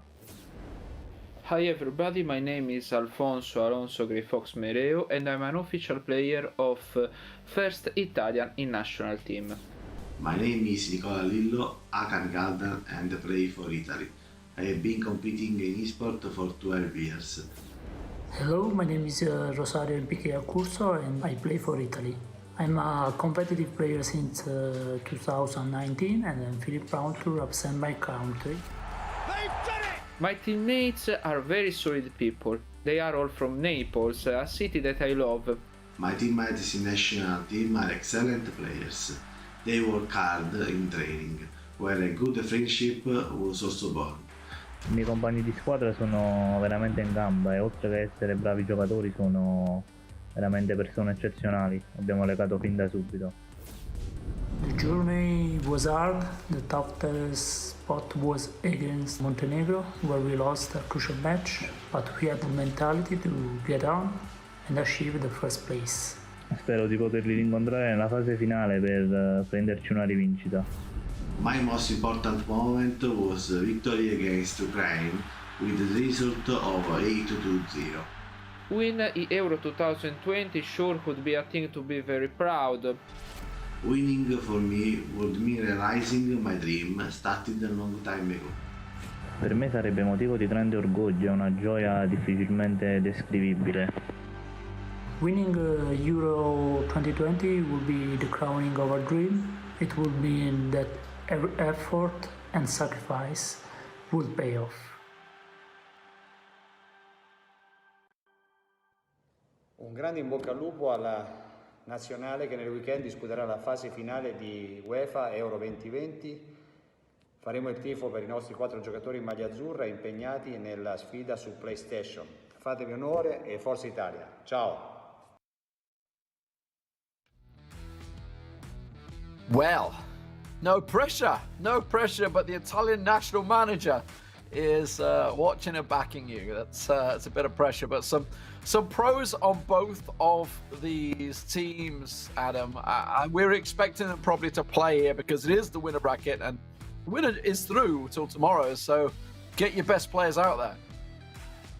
Well, this was something that the guys on the last stream touched on with Germany and possible choices that may have had some impact. I'd be mightily surprised, no disrespect to the other players, but I'd be mightily surprised if we don't see Kepa and Roxa in this next game, the two games that are coming up.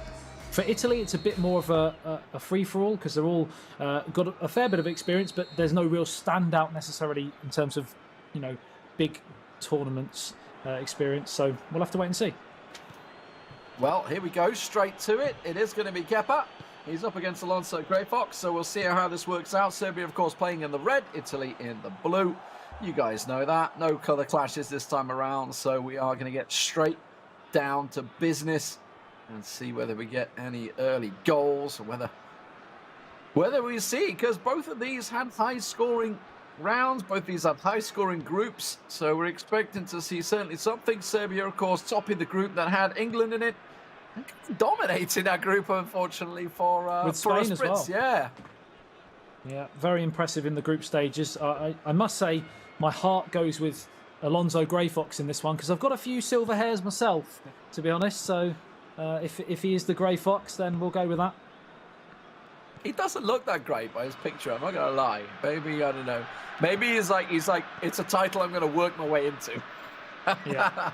Go. 10 minutes gone here. And of course, you can see straight away that neither side really wants to make any inroads. It's probably the cagiest game we've seen so far. Both just sort of, you know, teasing each other at the moment. Yeah, very cagey start. Same as we had in the Israel-Greece game. It was a good 20-plus minutes before we had any real threat on goal. Of course, the Spanish-German game was a bit different, a bit of a goal bonanza, that one. Some electric start from the Spanish squad. Don't think Germany really connected to the game for the first half. They were just fast asleep on Morata, but now there's a good break here for Kepa for Serbia. Real chance, and he just slots it past the keeper. That's the finishing that Israel and Greece were looking for earlier today. It's exactly what we were talking about. He was just waiting for that moment. There was no pressure really on the ball. Whenever Italy got it, he was more than happy to sit in, wait for that moment, that one little chink in the armour, and then straight away, like an ice-cold killer, into the far corner. 1-0 to Serbia, and it's worrying times for Italy with that. Too easy. Yes, that was a little easy, the through ball. Let's have a look at it again. A delightful little side pass. There's the through ball. Set himself up with a quick 1-2. And he just, like, defenders nowhere near him, into the side net. And away Kepa goes. Starts things off strong for what is a very strong nation within PES. And one we expected to certainly do well here. Kepa, arguably the best player for the nation as well. So if he can't win, who can? Who can for them? That's the question. Obviously, we don't know how the second leg can go, but let's not write this one off. We're only, 17 minutes into this one. Still plenty of time for Alonso Greyfox to work his way back into it for Italy. We've certainly seen tides turn before in eFootball PES 2020. And remember, Serbia did what we possibly weren't quite expecting, toppling Spain in the group stages. So we might see another shock here. But it's going according to plan so far for Serbia. Straight across for Italy, getting Florenzi into action. So Greyfox trying to work it down the right wing. Finds Jorginho, not able to cross that one in. Does instead go for Pellegrini, the defender, a long way forward there. And that's well won, though, by the Italian to weather the danger that was possibly coming towards him as his defenders were a little high-lined. Kepa looking for that quick counter, but instead just going to recycle the ball and slowly build the approach once again through the middle. This is very measured from Kepa. No misplaced passes, just making sure every pass counts as he switches out towards that left-hand side. But just as I say that, he gives it away but wins it back straight away. And this has been a reoccurring theme in the opening half an hour. Very quick to win the ball back when he gives it away. And he's on the front foot again here towards the edge of the area. Lovely one-touch football here. Now he's into the danger area, plays it across the face. 2-0. Like a knife through butter. It was just too easy yet again. And Kepa is having the game of his life so far. No pressure, no panic. Smooth and cool as ice. That was such a well-worked team goal. Look at the passing. One touch across. And you think, oh, he should go for a shot. No, he just lays it off as delicate as you like for a simple tap-in. and absolutely nothing the Italian defence could do about that. You thought, with the player ahead of him, he should have had that, but instead, he was just a little lazy on the touch. And 2-0 for Serbia, a solid start with just 30 minutes gone. The best players just seem to know when to pull the trigger and when to play the pass. Like you said, many players or many people watching would have been saying, just shoot, just shoot. He waited, that final extra pass made it count, and he's, of course, 2-0 to the good, but a chance for an instant response here from Italy. Straight to the goalkeeper, goes down under the challenge. Referee waves it away, and that was a huge moment for Italy. They weren't able to take it, and Serbia clear their lines. Oh, we've said it so many times at this level, you have to take those big chances, and now there's a chance for Serbia building. Oh, what a tackle, though. Was it clean? No, it wasn't clean. Because to happen, it's a 2-on-2 at the back, so it would have almost certainly been a goal-scoring chance.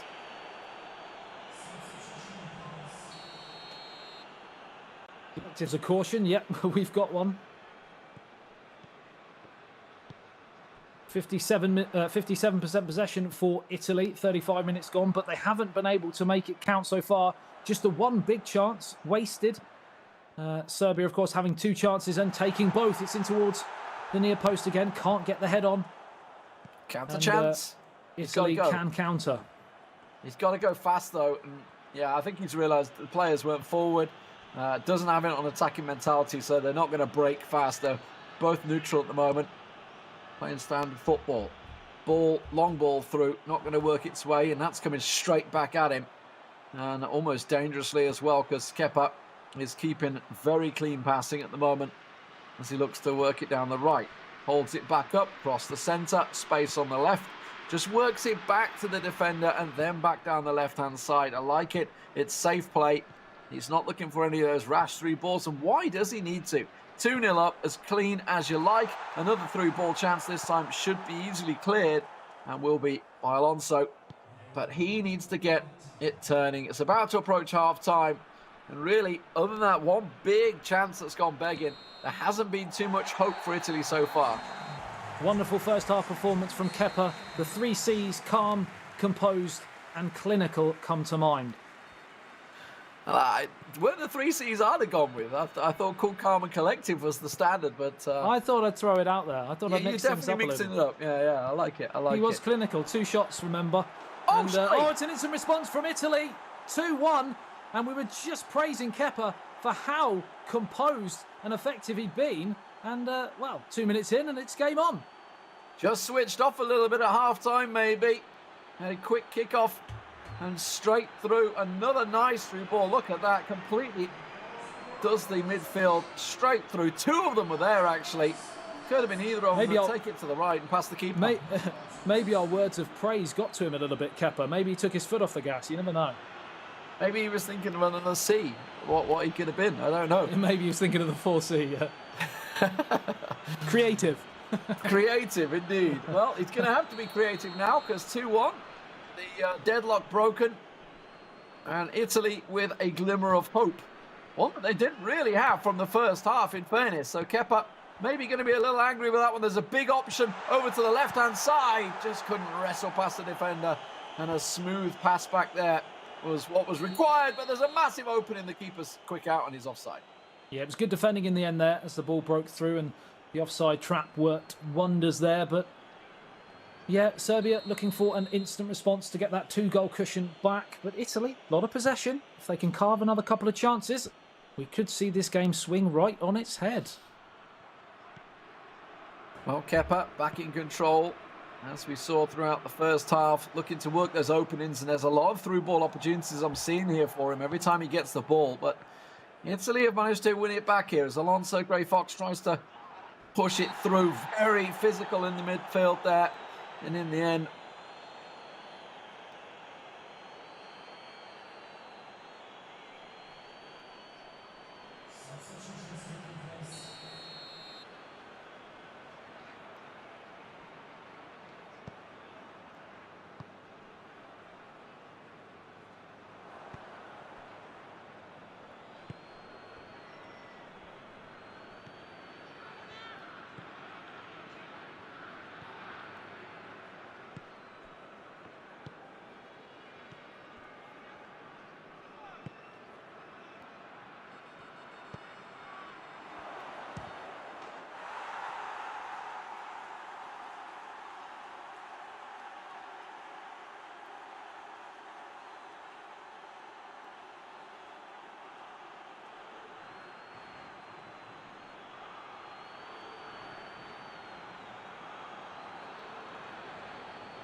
Absolutely sensible finish in the end on the left foot as the ball gets played through. But he's got to use all his years of experience now, and the best players tend to come back from moments like this because letting a 2-goal slip is never easy. Now we're going to see what his mettle is made of.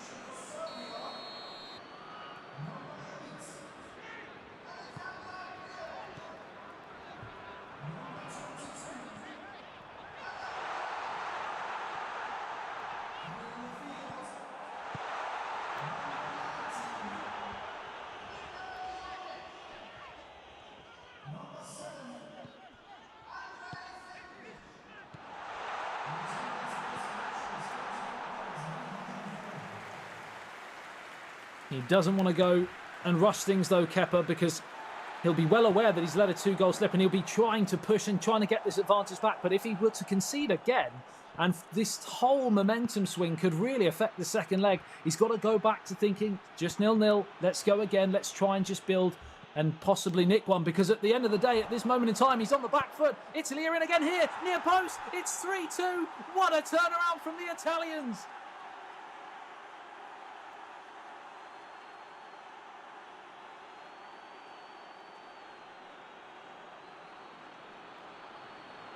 Maybe a lot of players would have gone for the goal, but he looked for that little cut back, the opening, and slots it home to the lower left-hand corner. Let's take a look at that one as he celebrates with his team for the hat-trick.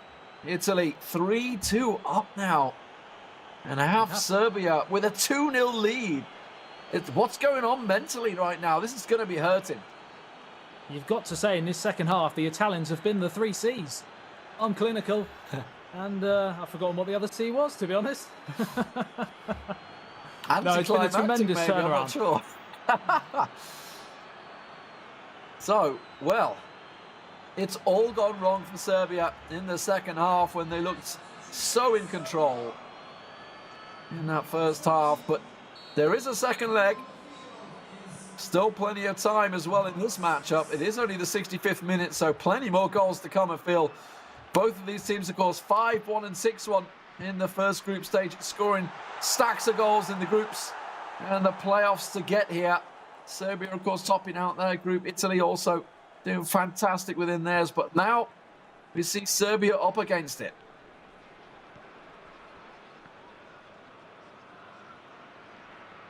Seeing whether Gray Fox can clear his lines. He does. That tackle just straight. I work out as he wanted there, as Alonso works it now. Starting to see a lot more control, I think, from Italy. Obviously, now he has the lead. Now he wants to play it delicately, recycle it across that back four, look for the opportunities down the wings, see if there's any big through balls down the flanks. And you can say, using that Donnarumma, well, that was a risky one there. Kepa nearly managed to pick up the ball as Alonso Gray Fox goes back on it. Let's see whether he can get a through ball. He can, but this time muscled off it by the defender. Kepa trying to win it back, trying to see what he can do on the attack here as he slides it through. That's a physical challenge, but ruled to be clean by the referee. I'm not too sure the Serbians are happy about it. You can see the crowd whistling on that one. The home crowd not too impressed with the second half performance. Just 10 minutes to go within this matchup as well. Don't really know what Serbia can do. And the pressure, of course, on the Serbian team. We are expecting Roxa to be next up for Serbia as Donnarumma plays it very casually there with a striker on his back. Looking like Italy, though, will close this match out with the lead. Still 10 minutes to go within this one. You see Kepa in the bottom right, going a little bit more attacking now. Will, of course, leave himself a little bit more exposed, but switching his players' mentality, sending them forward, looking to try and get that aggregate score sheet back on level terms. As Alonso really is working hard, actually, to get the ball outside of his own half here. And a simple mistake pass could cost him. But at the moment, there's some Olé starting to come out here because they're starting to play it very nicely. Getting boxed in the corner, though, by their own players. But still so casually just working it out down the wing. once again, Alonso. I think he's showing a really calm measure of a player that was up against it, was 2-0 down, worked it back, 3-2 up. And I'll tell you what, his possession stats are gaining some stats rise right now, as he's going to go back to Donnarumma once again, back around the back four, brings the midfield into it. Last chance saloon, may as well fling one forward because the whistle's about to go, 3 minutes. Is he going to get a chance? Just a little through balls, or it requires, that's what he wants. Oh, free kick, not given, doesn't win it back. It's going to be full time, 3-2 in the first game. Italy with the comeback, getting themselves some sort of achievement there, taking Kepa down 3-2 for Alonso Grey Fox. What a performance, what a comeback in the second half.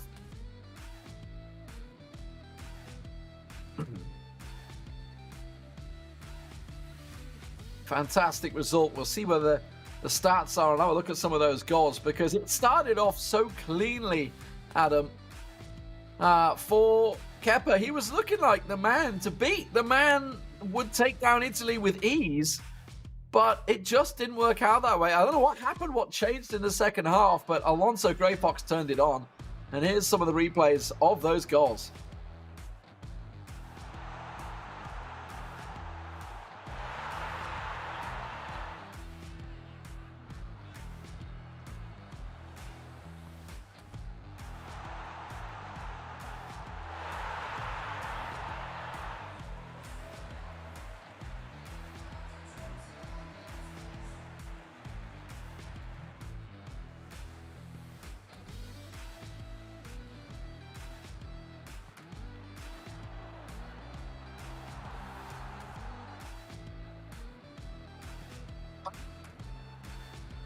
But everybody, I heard it all. Don't worry. Did you hear it? Adam. Shall I go again? Is that I better? got it. Yeah, but tremendous mentality. You're welcome to go again. You muted yourself on the site, I believe. Yeah. So what I was saying was it was a brilliant turnaround from the Italian in terms of, but it was the mentality from a Kepa point of view. It's got to be questioned because it was so easy for him in the first game, or first half. He was looking home and hosed, very, very calm, winning every battle, everything that was being thrown at him. And then second half, just completely took his foot off the gas. I mean, look at the stats. 64% possession. Obviously, it was gained a little bit by the end of that. Obviously, he managed to gain a lot of it because they just kept the ball. 100% shot accuracy from both of them, but incredibly, there was only 2 shots by Serbia, and obviously they're the 2 goals he scored. Crazy when you think of how in control Kepa was in that first half. Don't really know how it managed to work out, but the pass accuracy, I think that for me is really what brought Italy back into it. 91% pass accuracy, that's pretty damn impressive at this level. And the quality of player that certainly can cut out those passes, and especially the pressure he was under going 2-0 down in the first half. Yeah, exactly that. The pass completion, the possession, he didn't look fazed by the fact that he was 2-0 down. Most players at this level would have just gone, I'm playing against a massive name in eFootball PES 2020, and I'm struggling after the first half. Didn't look bothered, didn't look fazed, and that was really, really impressive. I'm not bothered. He was not bothered. I thought the English people would get that one. But yeah, so I mean, it's not over yet. Italy, of course, in the lead, 3-2. There is a second leg coming up. Don't forget to get yourself involved in the poll as well. euro2020.com/poll, and get yourself involved. Plenty going on over on the tubes and Facebook and wherever else we're streaming. I know they're the 2 that I'm aware of, but Italy coming into this one. Oh, whether we could say they were favourites, honestly. I think Serbia perhaps were favourites coming into this because of their strong, solid performances. But now they find themselves with a lead and they are defending in this next matchup. We're just waiting to see who's going to be playing that. Both of these teams have, I believe, 4 players to choose from. Obviously, they can choose who will be facing off. They all need to play at some point. I would expect them to be using probably their strongest players. We believe Roxa will be coming up for Serbia. We'll find out in just a moment as the game gets itself ready to go.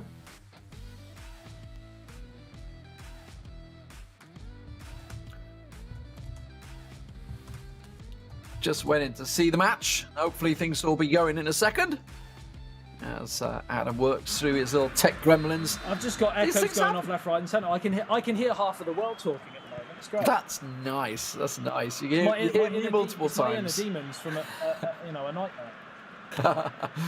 This is just what you thought when you woke up this morning. I want to hear your voice multiple times in my ear. That's really what you want. But I'm sure we'll figure it out. Until you do, I will carry on, because Italy have kicked off against Serbia here. Italy, of course, playing in the blue, Serbia in the red. The current score 3-2 for Italy.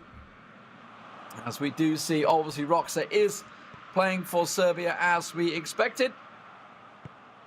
And it is Mr. Naples himself stepping up for Italy. This player's actually based in Naples, I believe they said in that video as well. So all very close to one another as Roxa on the attack here. Maybe he can start things off as well as Kepa did. They certainly need the goals as he looks for a opportunity. His players just had to check their runs though, because they were both offside. That's some strong work though. Wins it back. Tries the little drag back across the box, but cut out well and read out well by Naples. 8 minutes gone here, and it's a big chance here for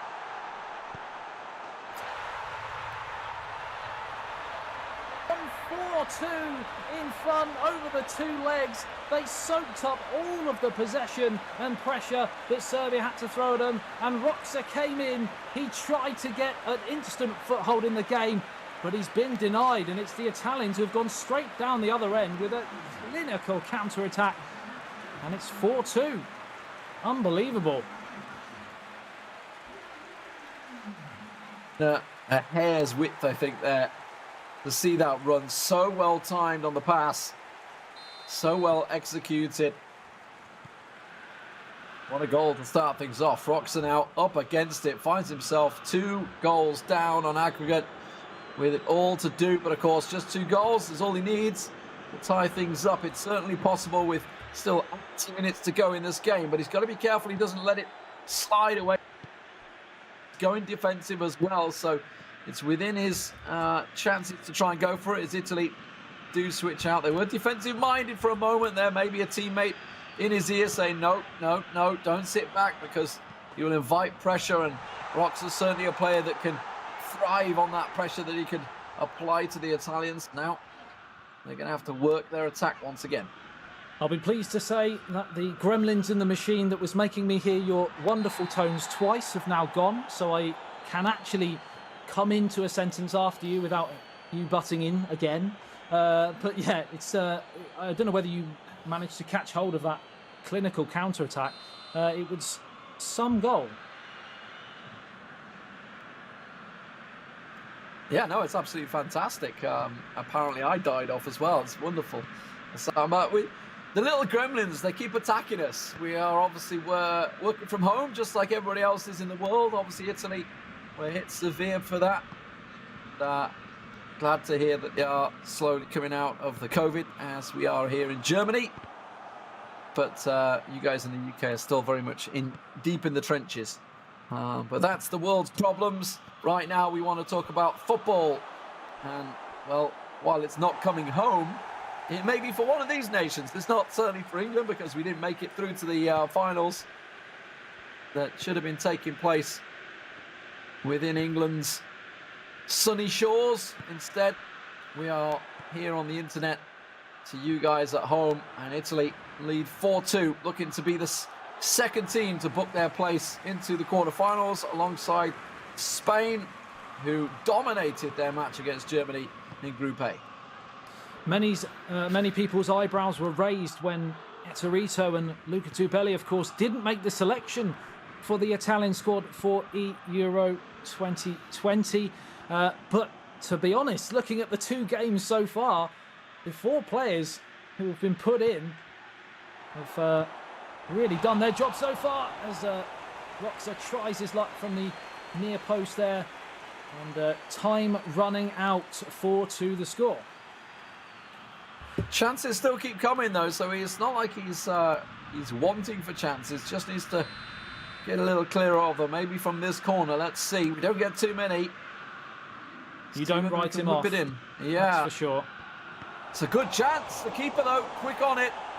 Donnarumma not going to be able to get beaten on the corner, but it did spill, so it could easily have gone anywhere, and it's not done yet. Gets it out to the left-hand side, tries a through ball, still not working well into the box, looking for a chance, and maybe from an outside the box. Get the defenders solid for Italy. Look at them all working at the back there. That, almost clattering off a hand on the referee, having a second glimpse of it, but wasn't given as Serbia continued to work. It was good to see some pressure here as they try and work through, but that looks like it may well be a foul. No, it's still not given. They got a chance. There's an opening on the left-hand wing. Can he cut it inside? Oh, it was a weak effort. You saw what he wanted to do. Put it across to the player in the middle, but not happening. Crucial challenge coming in there from Jorginho to deny Tadic the chance to spin the ball round the corner. But 35 minutes gone, and the passage of play continues to be the same. The Italians sitting deep, waiting for that moment, and Serbia just starting to knock on the door. You feel there's some big chances coming very, very soon, and it might just be here. The offside flag is raised as it smashes into the back of the net, and it was the right decision, though, in the end. Way offside, did manage to get it in, so maybe a little bit of confidence boosting there for the player. But as it is, Italy hold strong. A solid lead for him, looking to see, running the clock down. We talked about this in the Israel-Greece game, the time wasting this early on can cost you. Certainly maybe give an edge to your teammate, to your opposition, that he feels you're that under threat. Donnarumma, though, quick off his line.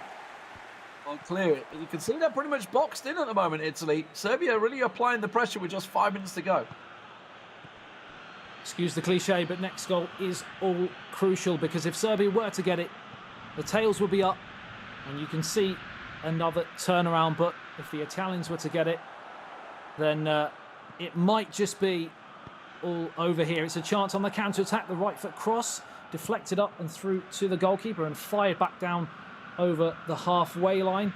And another chance here to mount another attack for Serbia as we tick towards the final minute of the first half.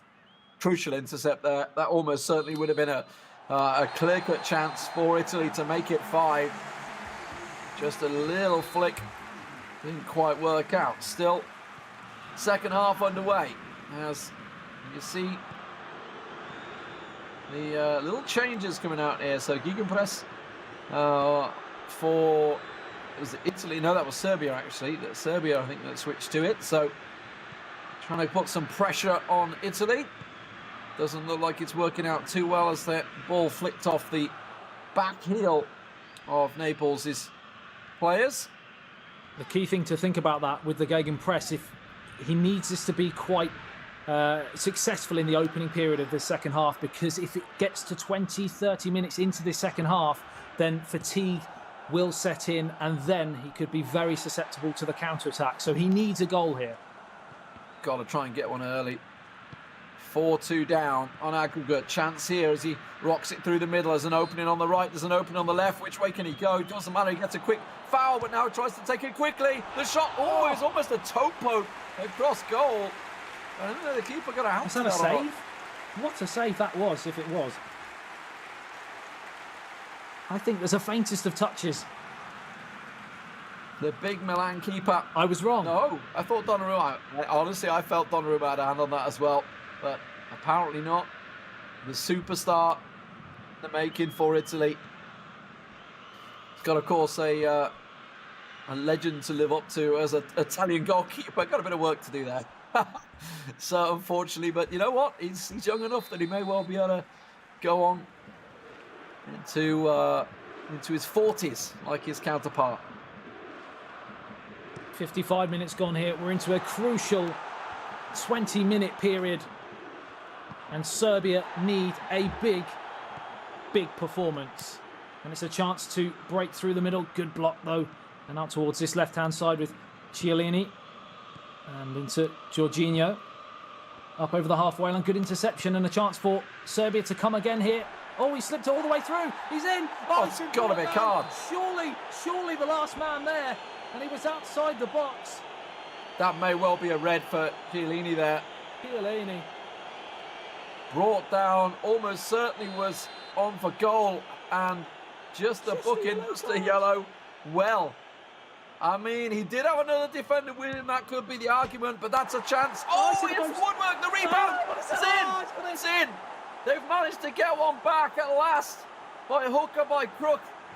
Savic does get himself in there. One of the best midfielders in the world. Finds himself the net for Serbia.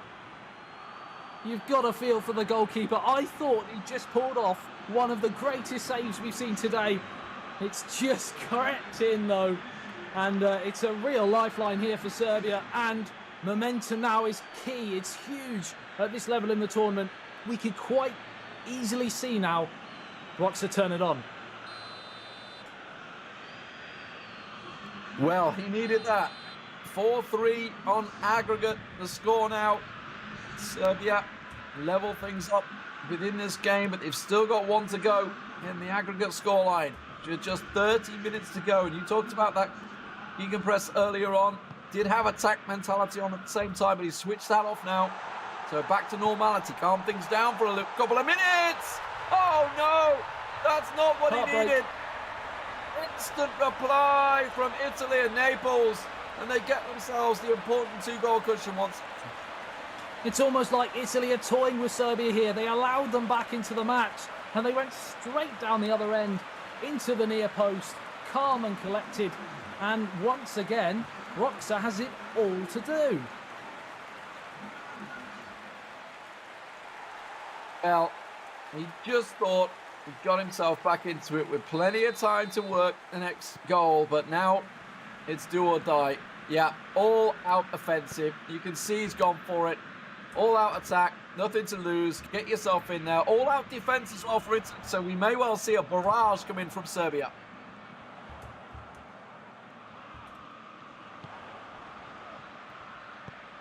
.66 minutes gone here, and it's another chance here for Italy to wrap it up. He's chipped the goalkeeper. Oh, he's put it over the top.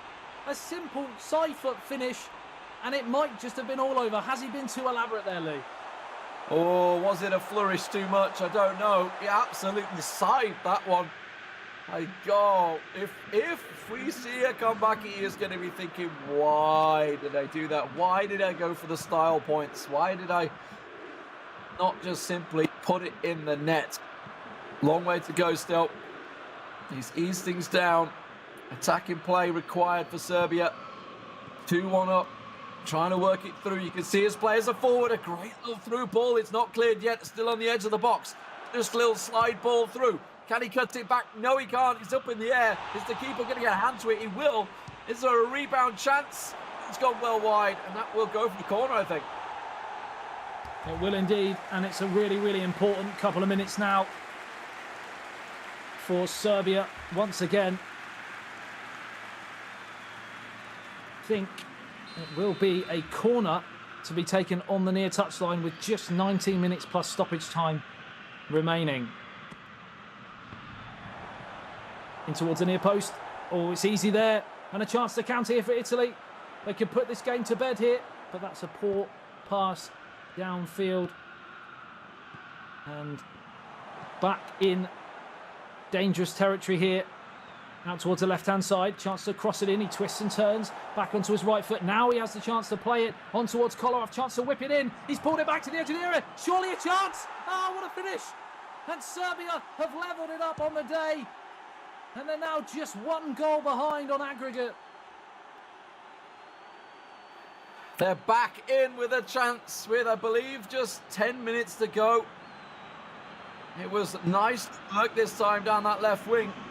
Pulls it back, and you're just looking for that man on the penalty spot, and sure enough, there he was. And Roxa now with a chance to tie things up here. Now, if it does go to equal on aggregate, we will go to a game 3 should we need it. 15 minutes to go in game time. Italy back in it. And actually, we're seeing Serbia going ultra defensive on the kickoff just to make sure he doesn't get hit on the break early on. And just to tie things up, that will go back to the keeper. And now it's all on. Here we go. Serbia pushing forward. Serbia were 2-0 up in the first game. They then conceded 3 without reply to lose 3-2. Now in this game, they were 2-1 down. They've pulled it back to 2-2. Can they do the reverse in this fixture? and take this to a possible third game. We've seen goals from here, Lee, before today. Can they do it here? Possibly looking for that rebound. Kolorov's going to certainly send it in. Gone over, though. You need to get on target, or at least test the keeper's hands. It's now the time. It keeps on ticking. Will we see Naples just slow things down for Italy here? Maybe look towards retaining possession like his teammate did. And you got to think back. We were talking about it. The chip attempt that went well wide for Italy. He could have put the game to bed, and now he's put himself really in pressure. Should have put the game to bed. Absolutely. He's under pressure right now, though, with a chance to push on forward, but he's lost the ball on the edge of the box, so his own box, so it's not too bad. Gets it clear, gets the ball through, looking for the pass, the return pass, the real clear chance, cuts out well. It's surely! Oh my word, a disaster at the back for Serbia. And just as we think they've got rid of it, it's all gone wrong for Italy. And it's 6-4 once again with that 2-goal cushion. Here, how does he not get it clear? Panic all over the back line there. He knew he was trying to get the ball under control too quick to fire the counter-attack in search of this equalising goal. And what's happened is the game might have just been put to bed. Devastation for Serbia. But in the Italian ranks, you are a happy person right now because they are looking like they are going all the way through. Well, for Serbia, of course, it's a chance if they do go down into the tiebreaker. They will be facing off against Turkey once again, a team they've already beaten 6-1 today, but Turkey themselves rebounded so solidly that it's another calamity at the back. What is going on? Trying desperately to clear it. That's a foul. I mean, yeah, there's a lot of things you can look at in this game. Obviously, the chip miss attempt. Possible red card. I mean, I'm going to throw that one out. That I felt should have been a red card. Maybe the last. Certainly a controversial decision, that one. Could well have been 10 men. Still time. Chance. Goal. Oh my word, Serbia. They have around about 3, maybe 4 minutes at the most because of the amount of goals he scored. 6-5 on aggregate. Mitrovic puts it in, levels things up on the game. Is it still possible? Stop clapping each other and grab the ball because this game is not done. It's 3-3 now, and we could be heading for one of the most dramatic last few seconds the tournament has ever seen. Just stab it through, shoot, get on with it, get that ball. Now the problem is he needs to win and retain possession first. Italy will be starting with, of course. And you've got to assume that he's going to send it back to the keeper and just keep hold of the ball. Looks like he will be. Back to Donnarumma. Keep a hold of it. 3 minutes. There's 6 minutes added time. There's time. There's time, Adam. Let's do this.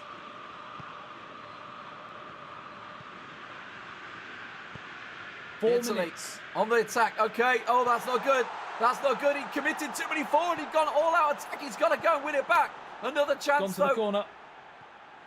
He should be safe. The time is running. 4 minutes already gone. Just 2 minutes remaining. He launches it back to Donnarumma. And you've got to feel that was it. That was the chance maybe. Already gone. Just sends it down. Runs the clock down. And it looks like 6-5 will be your final score here. Oh, my word. What a match. Naples in the end does calm things down. But Roxa, I think he got to be proud of his performance there. 3-3. Kepa couldn't quite do it for Serbia. So 3-2 in the first leg was the difference. But goals, Adam, in these matches. Exhausting stuff. Exhausting stuff. I mean, it had everything but the red card, which was controversial, of course. Could have had one. We kept talking about Roxa and how we felt he could produce, and he almost did, but you've got to hand it to Naples there. He was brilliant to be able to hold off that surge that came towards the end. And there was chances, there was obviously rebounds, as you say. There was missed chances for Italy as well, one that really should have gone in the net. Yep. Counter-attacks. That game had absolutely everything. The highlights for the match may well go on for a while. 3-3 the score in that game, 6-5 on aggregate for Italy. And we were so close to having our first full tie-break match and going to a game 3. We really were, and you'd have to say, had it have gone to a third game, I don't think many people would have complained. Because A, the entertainment would have been incredible, and B, they were both so incredibly well matched. Well, here's the schedule as we go. Obviously, coming up next is going to be Montenegro versus Netherlands. That is the winner bracket matchup in Group C. Then on to Group D, Austria versus France. France coming into this one as, I think it's safe to say, the favourites. Then, of course, we move down to the big tiebreaker games. Germany, who got obliterated by Spain, are up against a very strong Romania, who, well, took Spain all the way. So that's a tough one for Germany. And now, of course, we see Serbia slipping down and having a rematch against Turkey. Once again, a team they beat 6-1 earlier on this morning. And there is a list of your top 5 goal scorers, and Germany top it at the moment. Yeah, they only got 2, though, against Spain. I think they're going to be working their way in there. Of course, France at 77. You've got to expect them to continue on. Italy themselves got themselves another stack to add to their tally. But that is it. We're going to go to a quick break. When we come back, we're moving over to the winner bracket of Group C. It will be Montenegro versus the Netherlands. We'll see you in a moment.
$11 players, many of them friends, some foes during the league season, now united for a single cause as they carry the hopes and expectations of a nation, the most unbearable, thrilling of emotional roller coasters.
Cheers. And if I didn't think it was worth one try, I'm gonna roll myself up in a big ball and fly.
Ladies and gentlemen, welcome back to Euro 2020. The eFootball just keeps on coming. My name is Harry Shannon. Joining me as ever, Stuart Wesley. Wes, we now move on to our second round, I suppose, of winners' matches. We now jump into Group C.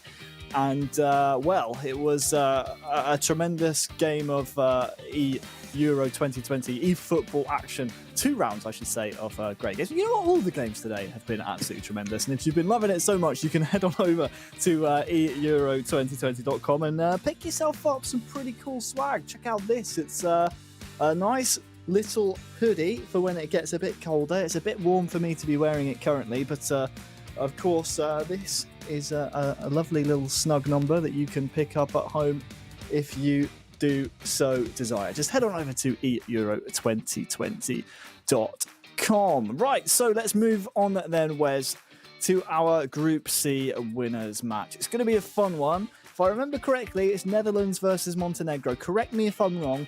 I see you nodding your head. That's always good. And you can see the paths that both of these nations took. Obviously, Montenegro besting Luxembourg, who are now out of the competition. And Netherlands cutting it very fine against Croatia. Fair to say we know more about the Netherlands roster than we do about Montenegro. But there was one nation throughout the playoffs, or a couple of nations, I suppose you could say, including Croatia. But Montenegro were the other surprise package that we found throughout the playoff groups. And this will be by no means an easy game for the Netherlands. Oh, no, not at all. Yeah, with the calibre that Montenegro showed, it'll be a difficult game for the Netherlands. But, you know, we know of the Netherlands obviously a lot more. We know of the calibre of players. You've got Eldridge O'Neill, you've got Jos Sonneveld, 2 wily seasoned veterans and both pro players. You know, one is kind of, you would say, the heartbeat of Man United, and the other is the tactical genius of Celtic. So, you know, you've got, and they used to play for Celtic together, so they've got a lot of camaraderie, a lot of respect for each other.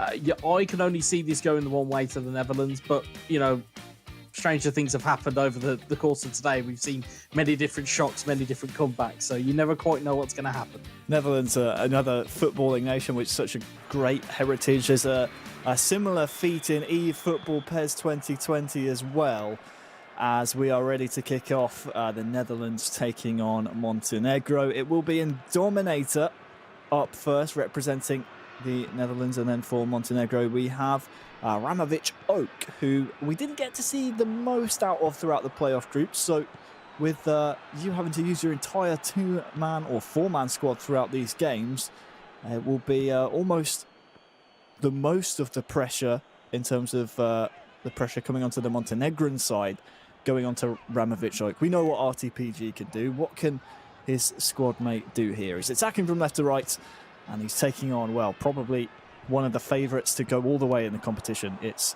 the Netherlands. And in Dominator, as you touched upon, Wes, of Celtic FC, captain of Celtic, I do believe, as well. Certainly the brains behind the operation. Do you think maybe he'll have the influence over Eldridge's gameplay as well, or do you think he's happy to let Eldridge, you know, figure out his own tactics and the way that he wants to play?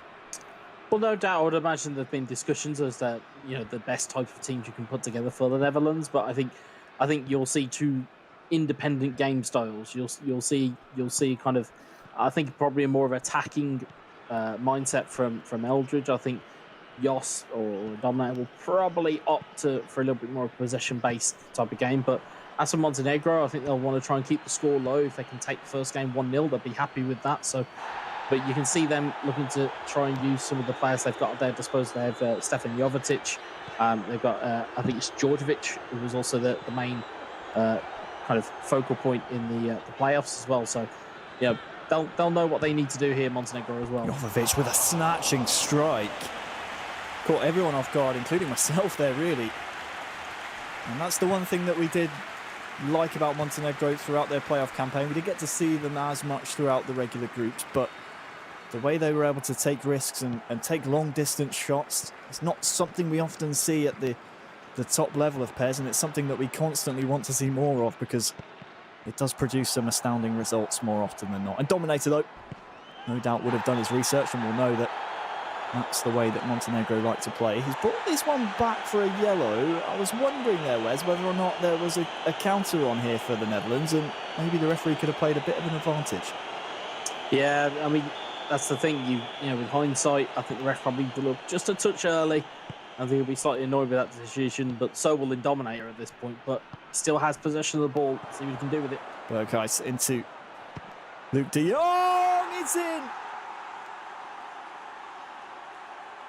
Luke de Jong. A wonderful strike. Just took his time. Indominator knew there was no one that could get near him. No challenge could come in. The turn was as tight as you could like. And it created the chance, 1-0 to the Netherlands. And we talk about that physicality. Ball comes into de Jong, just sticks out right arm, keeps that defender away from him, finds a great finish into the corner, and ultimately takes the pressure off of Memphis Depay as well. To have a goal scorer of Luke de Jong's calibre up alongside him, we'd be very happy for that, and Indominator will be very happy to see that as a 1-goal lead. I'd expect to see now a little bit of retaining of possession from Indominator, and it's all to do for Montenegro. So what can Ramovic Oak bring to the table? You said, where's about maybe, you know, snatching the first game 1-0. That now obviously is not a possibility for Montenegro. Might just be about damage limitations. It's awkward for us speaking about that, you know, in just the opening 25 minutes, but that's the calibre of player that Ramovic is up against here. And Indominator already up 1-0, about to swing in the corner. Bounces off the head of a Montenegrin player. And booted away into touch. I suppose one of the luxuries that these guys will have, with it being a winners' game, is that even if they do go on and lose this, they still have an opportunity. Chance there for Berghuis, but you're right in saying that, Wes. Yeah, they've still got an opportunity to potentially rectify it in the tiebreaker. So, you know, all is not lost for Montenegro if they do lose this game. It'll still be plenty much the game in the final game. That was the beauty of this format. I know there were a few murmurs around the PES world about the proposed format for the EU competition. I personally like it. It gives you a second chance if you do lose a game, and means that every match means something. You're always working towards something as opposed to having some dead rubber matches. Here is Luke de Jong, the goal scorer. Tried to feed in Memphis Depay, and well, we spoke about the talent on the side of Montenegro, who they might lean on, the likes of Bakic and Jovetic, of course Dorjevic, who was tremendous in the playoff groups as well. On the Netherlands side, you do have the likes of Steven Bergwijn to bring on, who just brings that injection of pace and a bit of trickery as well. Here's Gini Wijnaldum. Bit of room for Berghuis to run into. De Jong finds Depay, can't get the shot away though before he's tackled, and we need to start seeing something in an attacking sense out of Montenegro, because in Dominator it's been pretty easy for him so far. Bakic, referee plays advantage, will finally bring it back. But this is a chance with a bit of territory here, Wes, maybe to give Indominator something to think about. Yeah, you don't, and again, it's prime real estate. You don't be giving anybody 25, 30-yard free kicks. Steps up, hits it. Oh, it's up off the upright, holding the back netting up. Wasn't too far away, and to be honest, if it was on target, I'm not sure that the Dutch keeper is getting there. I think he would have been struggling for that. There wasn't a manual keeper move from Indominator, so that again, that would have suggested the keeper would have had to have scrambled quite well to get across to that. He's quite lucky to come away with that. And just to touch on what you were mentioning about the Netherlands substitutes bench, it's interesting to see No Donny van der Beek playing in the centre midfield. So it'll be interesting to see whether he does make an appearance at some stage. Things to look out for, of course. We still have another game and a half, essentially, to come in this two-legged affair. This is a winners' match in Group C. Montenegro versus the Netherlands ends at half-time 1-0. Thank you all for joining us wherever in the world you are. Make sure you use the hashtag EURO2020. Tell us your thoughts, and of course go to euro2020.com/poll. to vote on every match and decide who you think's going to win. Let us know. That's a very, very heavy tackle on Vucevic, and that one will be brought back. Yeah, you can see there just a tackle just to unsettle that counter-attack potential opportunity for Montenegro. They'll be happy to still be in this game after the first half. It's only one goal, and Indominator has been susceptible to a couple of collapses in terms of with Celtic and co, but he's on his own representing himself this time and representing the Netherlands. It might be a completely different scenario. Of course, the two Dutch representatives both represent clubs in the eFootball Pro as well. Indominator of Celtic, as we've previously mentioned, down the latter half of the table, certainly not where they would want to be after finishing runners-up last season. And Eldridge O'Neill, who no doubt we will see in game number 2, heading up a Manchester United lineup, which also you could argue is underperforming as well. They're sitting around 7th place in a 10-team league table, so a chance maybe to let the shackles loose here in the E-Euros, but here come Montenegro. Ramovic out with a real chance. Well, there was no one there ready to pounce. It was a good drag back, really the only thing he could do in that situation. But no one there to capitalise. Look out for the counter now. Luuk de Jong. Just maybe happy to gather himself here and Dominator wait for the pass to present itself. Berghuis is looking a little leggy, but that's a mistake there from Ramovic Oak, so don't be surprised to see changes soon. Corner swung in, fired right back out. Maybe now's the time to introduce some substitutes. Neither player willing to yield. Gini Wijnaldum into the feet of de Jong. Good save. He stopped it on a sixpence. The curl was there, but so was the keeper. A really good save from the Montenegrin goalkeeper there. But again, pressure not being relieved as it goes into de Jong. He's going to try it again, Wes, but, well, there's a chance now maybe for Montenegro to break, but there's never been really a sustained period of pressure from Montenegro, and that might be worrying for Arti in the game next up. Berghuis gets tackled, might still trickle through. But it is worrying, isn't it, when you're watching your teammate like this? I suppose, again, the silver lining is that it is only 1-0. Yes, you go into game 2 if it stays this way with a deficit, but it's might be a statement of intent from a Dominator if he does go on to try and get more goals, which he is doing. Here come Montenegro, though. Djordjevic just cannot find that pass.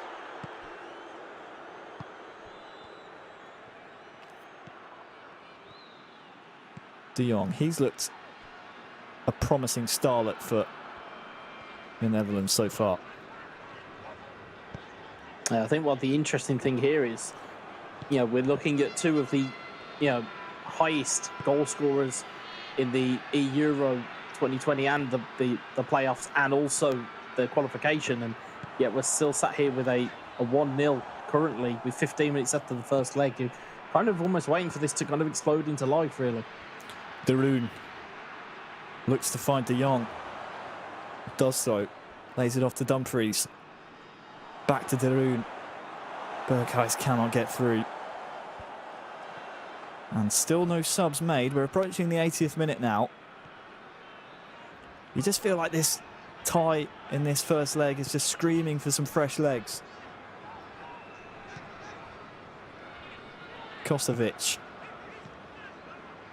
Vucevic, Jovovic now. Just a little uninspired from Montenegro. That's a bit of a gift, though. Bakic can maybe find Djordjevic. And again, it's those little layoffs that Montenegro are looking for that just aren't there. They're constantly being closed down by the Dutch defence, and Memphis Depay is not a player you want to afford time and space.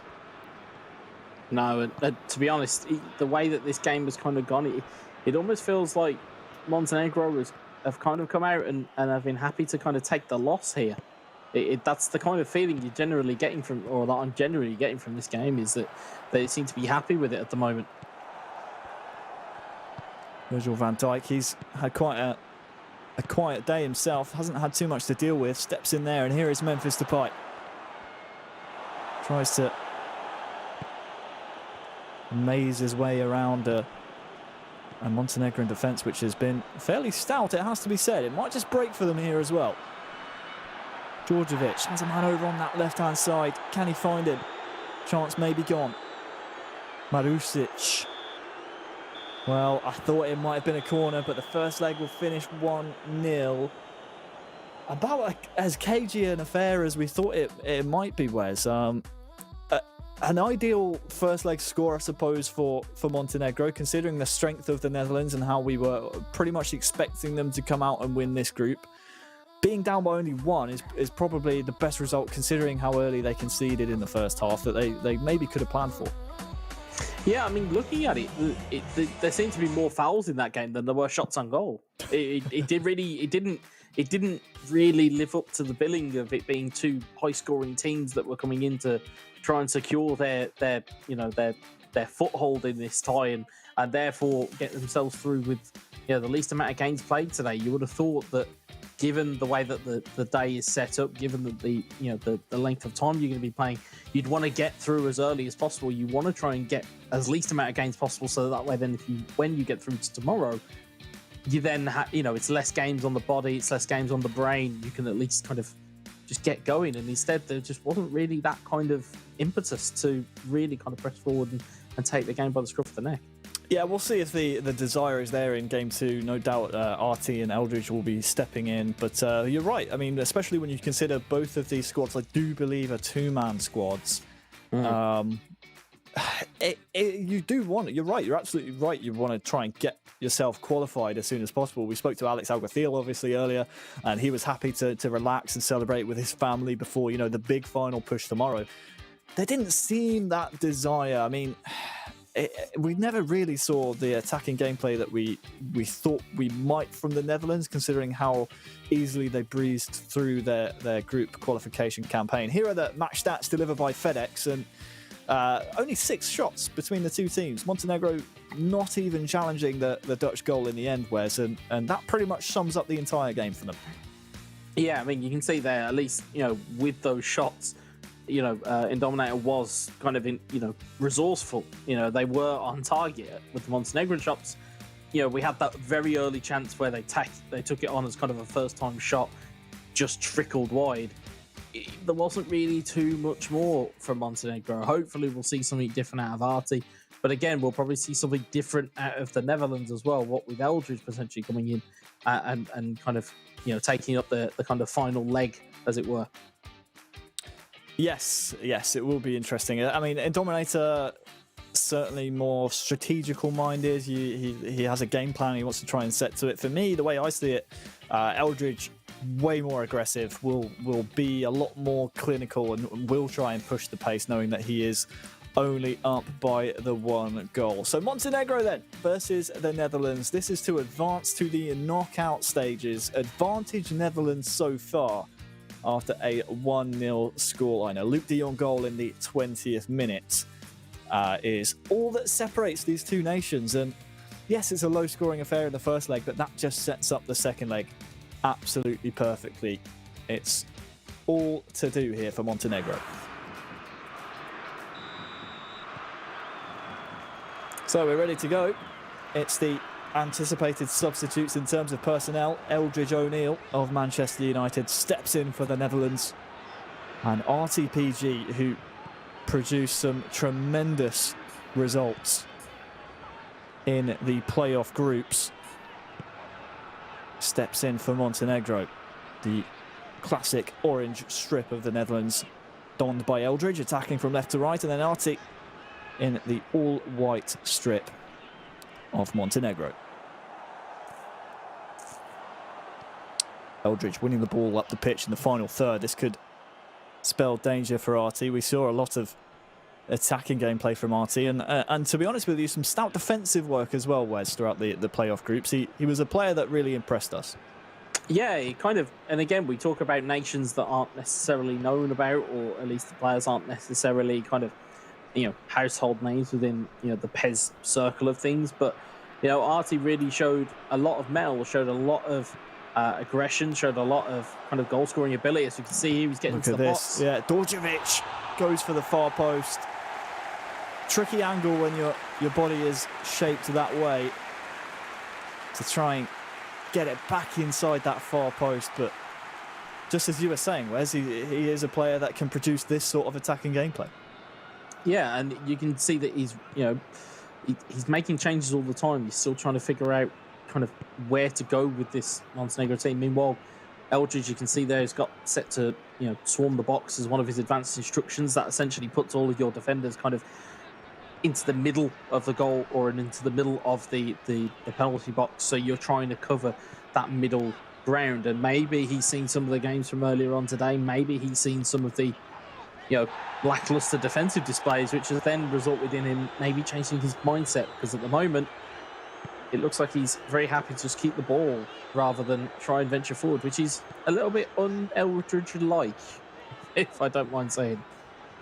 Maybe trying to use possession to frustrate RT, knowing the Montenegrin representative might be a little unexperienced. And of course, we have to remember Eldridge, the onus isn't on him in this match. He already has that 1-0 aggregate lead to take in to the rest of this first half, and of course the second to come. But RT has won the ball back just about. And now it's about what RT can do with the ball. He really needs to prove to Eldridge he's not one to be slept on. Jovetic tries to find Djordjevic, but, well, really nice work at the back from De Vrij, and Eldridge is able to bring the ball away. Yeah, the issue really with a 1-0 lead is twofold. It's you don't want to commit too many players forward because you necessarily think you're trying to protect what you have. And the more players you have back, though, you're more likely to actually cause a defensive error, which allows your opponent in. So, Eldridge has got to be cool there. Tries to whip one in. There is Donny van de Beek. Just with some tight control there. You were calling for it in the first leg between these two nations. There he is. Memphis Depay has the pace to burn. Can he bring it back? Great save. Wonderful save that surely denied the goal. It was a save that was needed. Is De Jong here going to be adjudged to be offside? It will bounce out for a corner. Danger not averted yet for Montenegro. Whipped in. Just bounces off the head of a Montenegrin defender. Second corner in a row. Looking for the in-swing. Oh, and it's in! Who else but Virgil van Dijk stepping up in the virtual pitch for the Netherlands national team, the captain. His physical presence, well, he made it known. 2-0 now. Well, in years gone by, the main Dutch target would have been Bas Dost. However, with Bas Dost's retirement, it's Virgil van Dijk who takes up the mantle of being their kind of attacking target at a set piece, and been brilliant there as Artie gets in. Yep, Jovetic! Instant reply! Straight from the kickoff. Artie shows what he can do. And to be honest, you almost say it's fortunate that he gets the goal from the kickoff based on the fact that Eldridge willing to play possession football and try and frustrate him. He can't really afford to do that now at 2-1. No, it was really good play there. It's a neat little layoff which allows Jovetic in. And again, an acute angle, really good finish. And again, it just kind of mentally is a bit of a reset button for Artie, because now, again, he now knows they're back level. He knows that Eldridge will probably resort to, as we can see there, moving to a defensive formation. You can see that the kind of consolidations and the kind of concessions that Eldridge is now going to make. It's still going to be Artie's to chase as he tries to get the ball back in midfield. That's naughty. Very naughty. He wins the first one, fair enough, but that one's very late, and it's a dangerous tackle. I have a question, Wes. Would you put down this possession style of football when you can see 77% possession for Eldridge? Is that to try and frustrate Artie, or is that because he's scared of how how good Artie can attack? I think it's twofold. I think as Eldridge will attest to, you know, he'll respect every opponent he plays against. There was a kind of a community tournament where he played against Christopher a couple of weeks ago, where, you know, he'd played in this style of manner. But it's kind of a respect level, but he's also got to be very, very careful, because Artie will do damage with not a lot of possession, so he's got to be very, very careful. Just 23% possession when we last checked in for Artie. Look for the long ball now into the box. Might just find its way to a striker. It's the orange shirts that come away with it.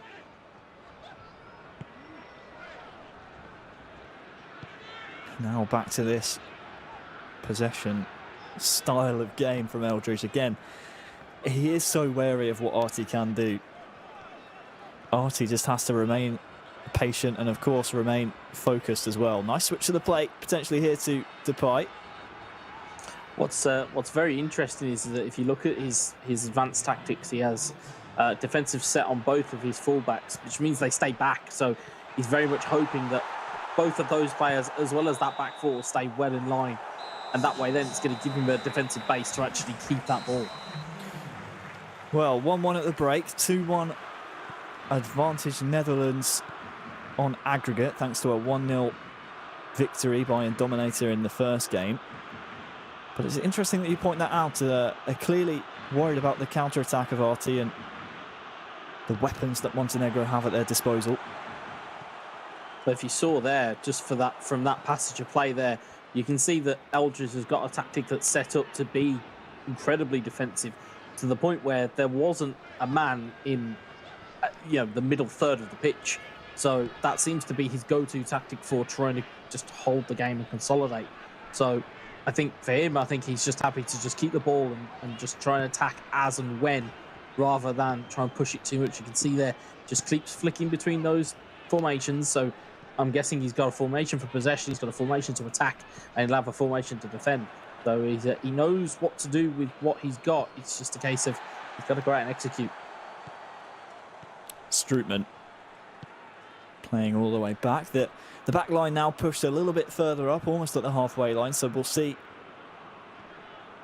what Eldridge has to offer in terms of an attacking sense. But again, he's in no rush here. He's up 2-1, and while some fans of eFootball PES might see this as a little bit negative, but he's willing to use those fullbacks as an outlet and maybe just waiting for the likes of Depay to break free. 50-50 in the middle of the pitch. Won, luckily, by the Netherlands. Concentration levels here for Artie have to be paramount, because any moment can strike. Here is Strootman. Derun is dispossessed, and look out for a quick counter here by Artie. He might feel like he has to counter quickly before he loses possession. And right on cue, he does so. All the way back to Sillison, and well, it's back to square one for Artie, back trying to break down and press this possession style of gameplay. Yeah, the thing is, I mean, there are weapons within and amongst this Montenegrin side. I mean, there's Marusic, who we saw fleetingly in the first leg, or the first game of the tie. Whether Artie goes to use him is a different kettle of fish. Oh, Depay with a real chance to make it 3 for the Netherlands. Defended well. Pressure remaining on here, though, for Montenegro. Artie's going to have to play this one out of the back. Luckily, he finds Petkovic in his own goal, but, well, the question is, for Artie, what can he do when he has the ball? And with Eldridge willing to play possession as he is, it's very few and far between the opportunities he actually has to even kick the ball around. Look at that, 74% possession now.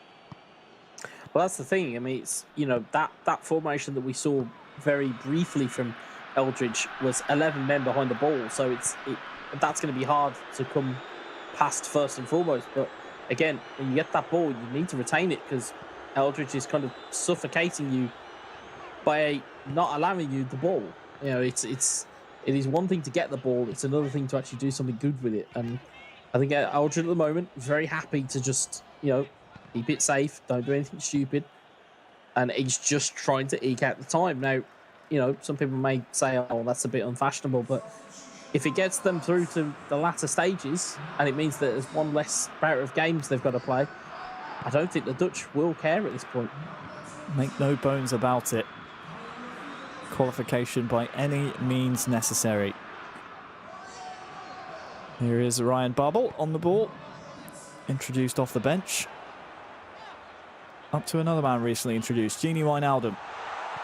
Got the nod in the starting 11 for Indominator in the first leg. Comes on as a sub. But 10 in-game minutes then for Arti to try and get a goal back. Djordjevic out to Jovovic. Was maybe looking for Djordjevic to make a bit of a deeper run there, but instead it's going to turn this possession over. Or will it? Well, I thought Eldridge maybe thought there was a deflection there going his favour, so he let the ball run. But that in turn has allowed Montenegro this throw-in, and more importantly, to retain possession. Jovetic into Magoja. Oh, that was a real chance. That was a real chance, Wes, and one of few that Arti's had in this second leg. And it's not come off for him. It was good work from Arti, but ball's been given straight to Batanova. It was a deflected shot as well. I mean, that takes all the sting out of the shot. As you can see, Arti trying to get something moving here in the latter stages. There's not long left. If he needs to, he's going to need to go now if he's going to do something. Pinning the Dutch defence right the way back into the box. That's obviously a tactic that Eldridge is using. A swarm the box tactic. Look out for Jovovic now, into the middle! Saved by Sillison. Not done yet, and oh no! What's happened there? Was it Jovetic? I'm not sure who it was. Well, the end result will be Netherlands 2, Montenegro 1. And Netherlands will be advancing to the knockout round. They are, well, the third team into the knockout stages here in the Euro 2020, but really a calamitous, I don't even know if you can call it an error, Wes, but the player just didn't react to the ball that was coming in. That was a real chance for Montenegro there. I think it was tired legs right at the end of the game. If you ping a ball in at pace, the issue you're going to have is that actually, tired legs may not be able to react in the same way they did at minute 1. It was Arti that was just trying to push the issue here. Just flashed one wide there, and then it looked like Donny van der Beek was the intended target, and then it was Virgil van Dijk who got the goal to start them off.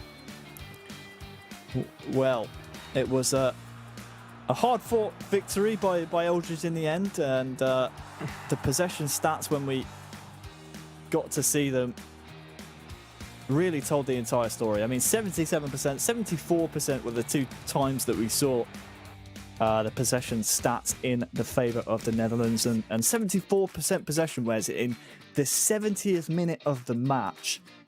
I mean, again, I hate to use the cliche, tells the story of Montenegro's game, but Arti barely had a kick of the ball for large parts of that match.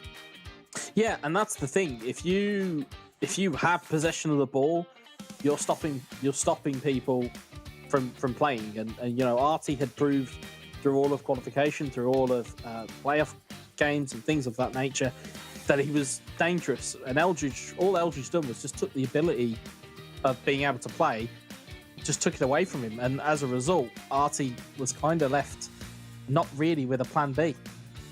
So let's talk briefly then, before we move on to our Group D winners match, about where Montenegro go from here. It's probably a bit of a disappointing result for them. Well, definitely a disappointing result. They would have liked to have beaten the Netherlands and maybe turned the attentions of the entire tournament onto them. But, I mean, I suppose only losing 2-1 to Netherlands, that's a positive result for them? Or do you think maybe the likes of Arti will be frustrated with how they played? I think they'll be frustrated that they weren't able to play in the way they wanted to. Every time they got the ball, they didn't. chances are a premium. The ball is at a premium when you're playing a side like the Netherlands. I believe I misspoke earlier by saying that Germany would go into a playoff with Croatia. It's actually Montenegro that go into a playoff with Croatia. I think that's going to be a difficult game to have that same ethos. We may see a bit more of an open game because it is a tiebreaker situation. But the Netherlands will be dead happy because they're home for the rest of the day, and they can chill out and enjoy their evening, go and get some food and rest up for the evening. Awesome, Wes. Thank you so much for your commentary there. Netherlands advancing to the knockout stages from Group C. Now it's time to jump over to Group D and find our final qualifier from the winners' matches before we're back for the tiebreaker matches. It's the man with the cat, Lee D-Man Smith, and the master mathematician is Adam Butcher. Take it away, fellas. Thank you very much, guys. Actually, I have a lot of cats, so I'm not even going to divulge how many bloody cats are in this apartment. But anyway, we are moving on to Group D, as Harry just pointed out there, and it does mean it is going to be Austria up against France, Adam, and some tight games in the openers here that could see an interesting match here. France, obviously, the big favourites, though. Yeah, I mean, they beat Greece 3-2, which makes 5 goals, of course, in that game. There's your maths for you. They would be the favourites for me going into this next stage. But of course, Austria beat a very, very handy Israel 2-1 as well, who did prevail over Greece as well. So, I mean, as far as being all to play for, I think you can safely say that's pretty much where we are. Yeah, so France, explain to everyone exactly why France are the hot favourites. Not just in this match, but for the entire tournament. You'd have to say they're the favourites because they have the best player currently, or the reigning champion in the world of eFootball, PES, in Usmakabal. And of course, they have Lotfi as well, who is right up there. He's one of the top probably 3 or 4, I'd say, in the world. So together, that's quite a strong outfit. Both, of course, playing in eFootball Pro as well, in club level, of course.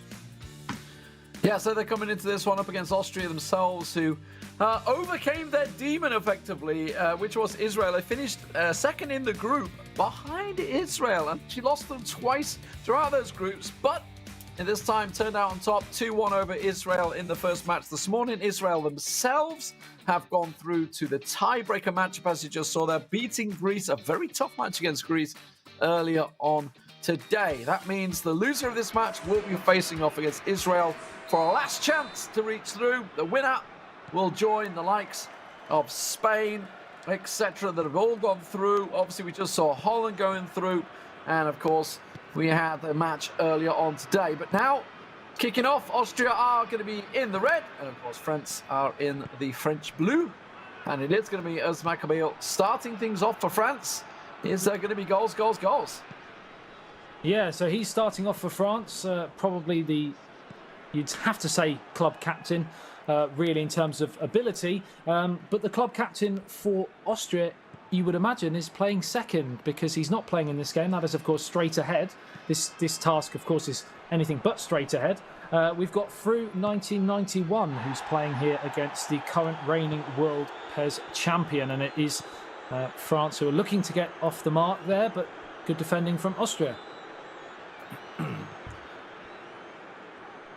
So we'll see how this one plays out. Through in the red, switching the things over. And of course, if you guys at home maybe new to this tournament, obviously we do have a stat balance in effect. So you'd be thinking, France they're the world champions, they have a much better team. Well, obviously things are stat balanced out. So in terms of acceleration and pace, etc., which is why you may see some of the stronger players being used, some of the big units effectively. That can work effectively because obviously their strength carries over as well. But nonetheless, France still have a very great team.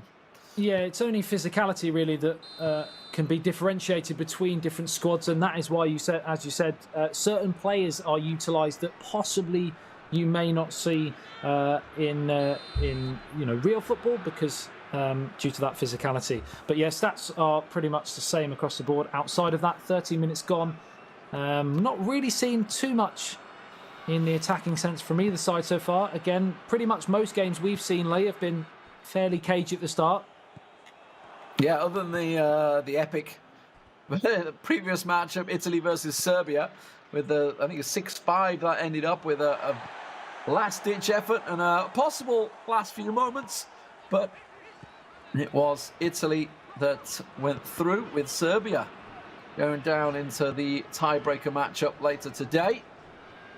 Up against Turkey in that one. That's going to be a feisty match. I think 2 big favourites as well in that matchup. So expect you guys to be tuning in for that. But here, Austria, 20 minutes in, I think somewhat surprised maybe that as Maccabi hasn't actually managed to get a goal in yet.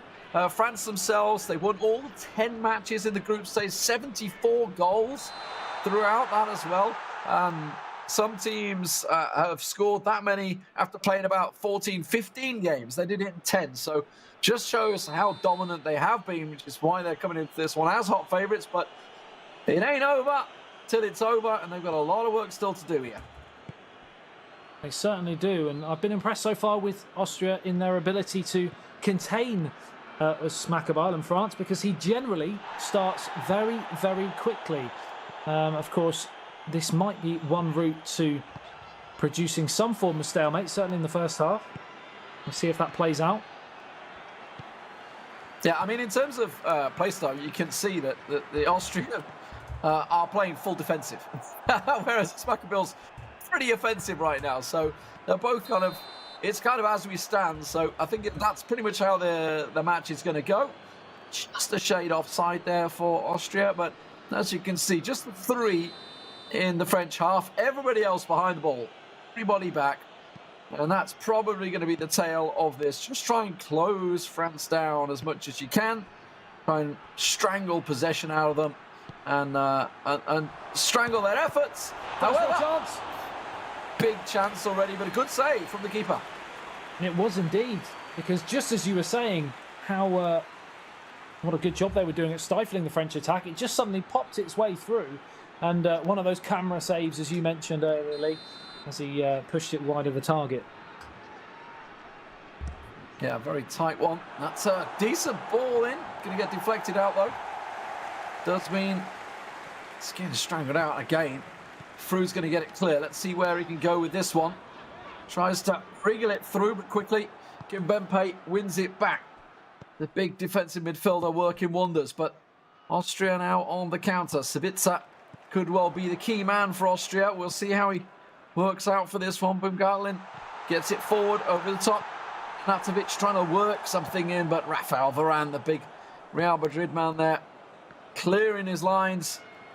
Now Nabil Fekir, a man that could have been a Liverpool, but then apparently had an injury that nobody else saw. I don't know what was going on with that one, but anyway.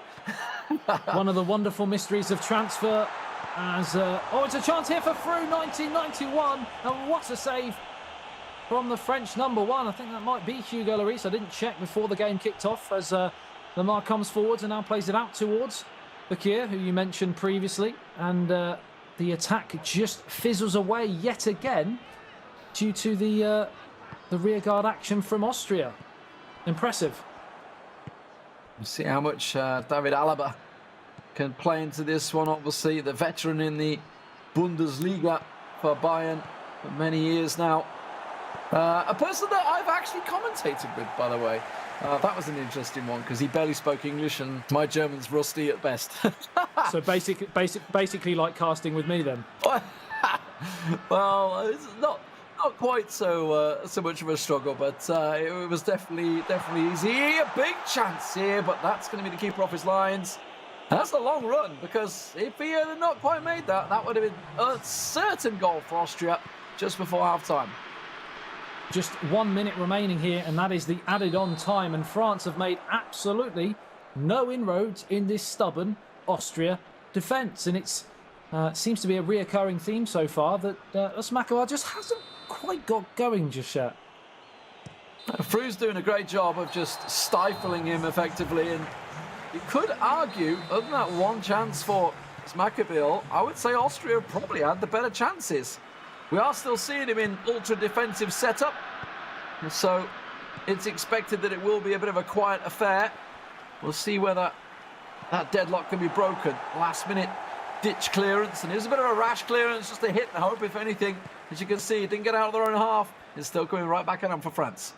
Yeah, an impressive first half from Austria, but you expect France to up their game in this second half and go up through the gears as Antoine Griezmann plays it in towards Lamar. Chance to get the cross in. It is back in towards Griezmann. He just can't quite pull the trigger.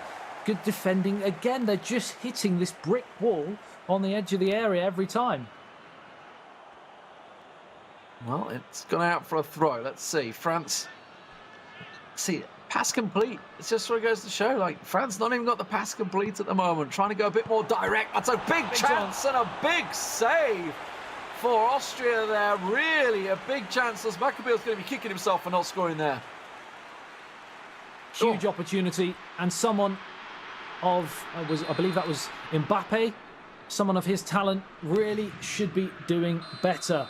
Will he get many more opportunities like that? We'll have to wait and see, but he certainly won't get any bigger ones as the goalkeeper comes and half gets there, and it's back out for another corner on the far touchline. 52 minutes gone here, still deadlocked. 0-0 between Austria and France, and once again the goalkeeper's come and gone, and the header comes crashing down off the underside of the crossbar, and that really should have been 1-0 to France. I'm not quite sure how it's not. That looked like it spun just off the line as well. My word, how have they not got a goal? Maccabeel's going to be thinking, what can he do to break this deadlock? Two real clear chances to try and make it count for him. But now you're starting to see him go through the gears and really step it up. Wins it back there. A chance to slide through. Oh, last leg just stuck out for Froome to try and keep him at bay, but it's still unable to get it out of his own half. Maybe a chance, but being in ultra defensive, all his players are behind the ball. All his players are back in the box. There's no out for him. Finally, has to just work it out, and he still doesn't get out his own half. Wave after wave of French pressure. It's played through again here to Griezmann and hacked away at the death. And I can just see as Maccabeel's face from here. I can't actually see it, but I can imagine it based on how he is in person. A very steely man.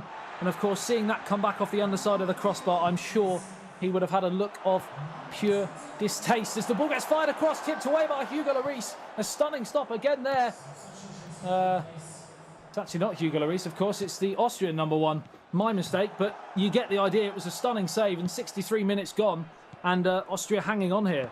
Yeah, Hugo Lloris wishes he was seeing this much action. He's just sat in his own half right now, wondering whether he's ever going to get to see the ball, because Austria still struggling to get it out of their own half.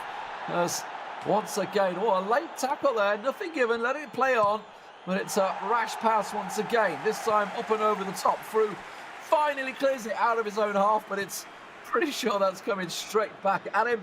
They're not even going to give Lloris a chance to touch the ball. It looks like Austria have well and truly set their stall out, and they are happy to go into this second game with the scores level, but they may just nick something on the counter-attack. It's across the face, and how on earth has that gone the wrong side of the post? A stunning counter-attacking opportunity, lovely one-touch play, and when the ball got whipped across the face, it looked for all the world to see. The net was going to bustle there, but it's gone the wrong side. How was that not in the goal?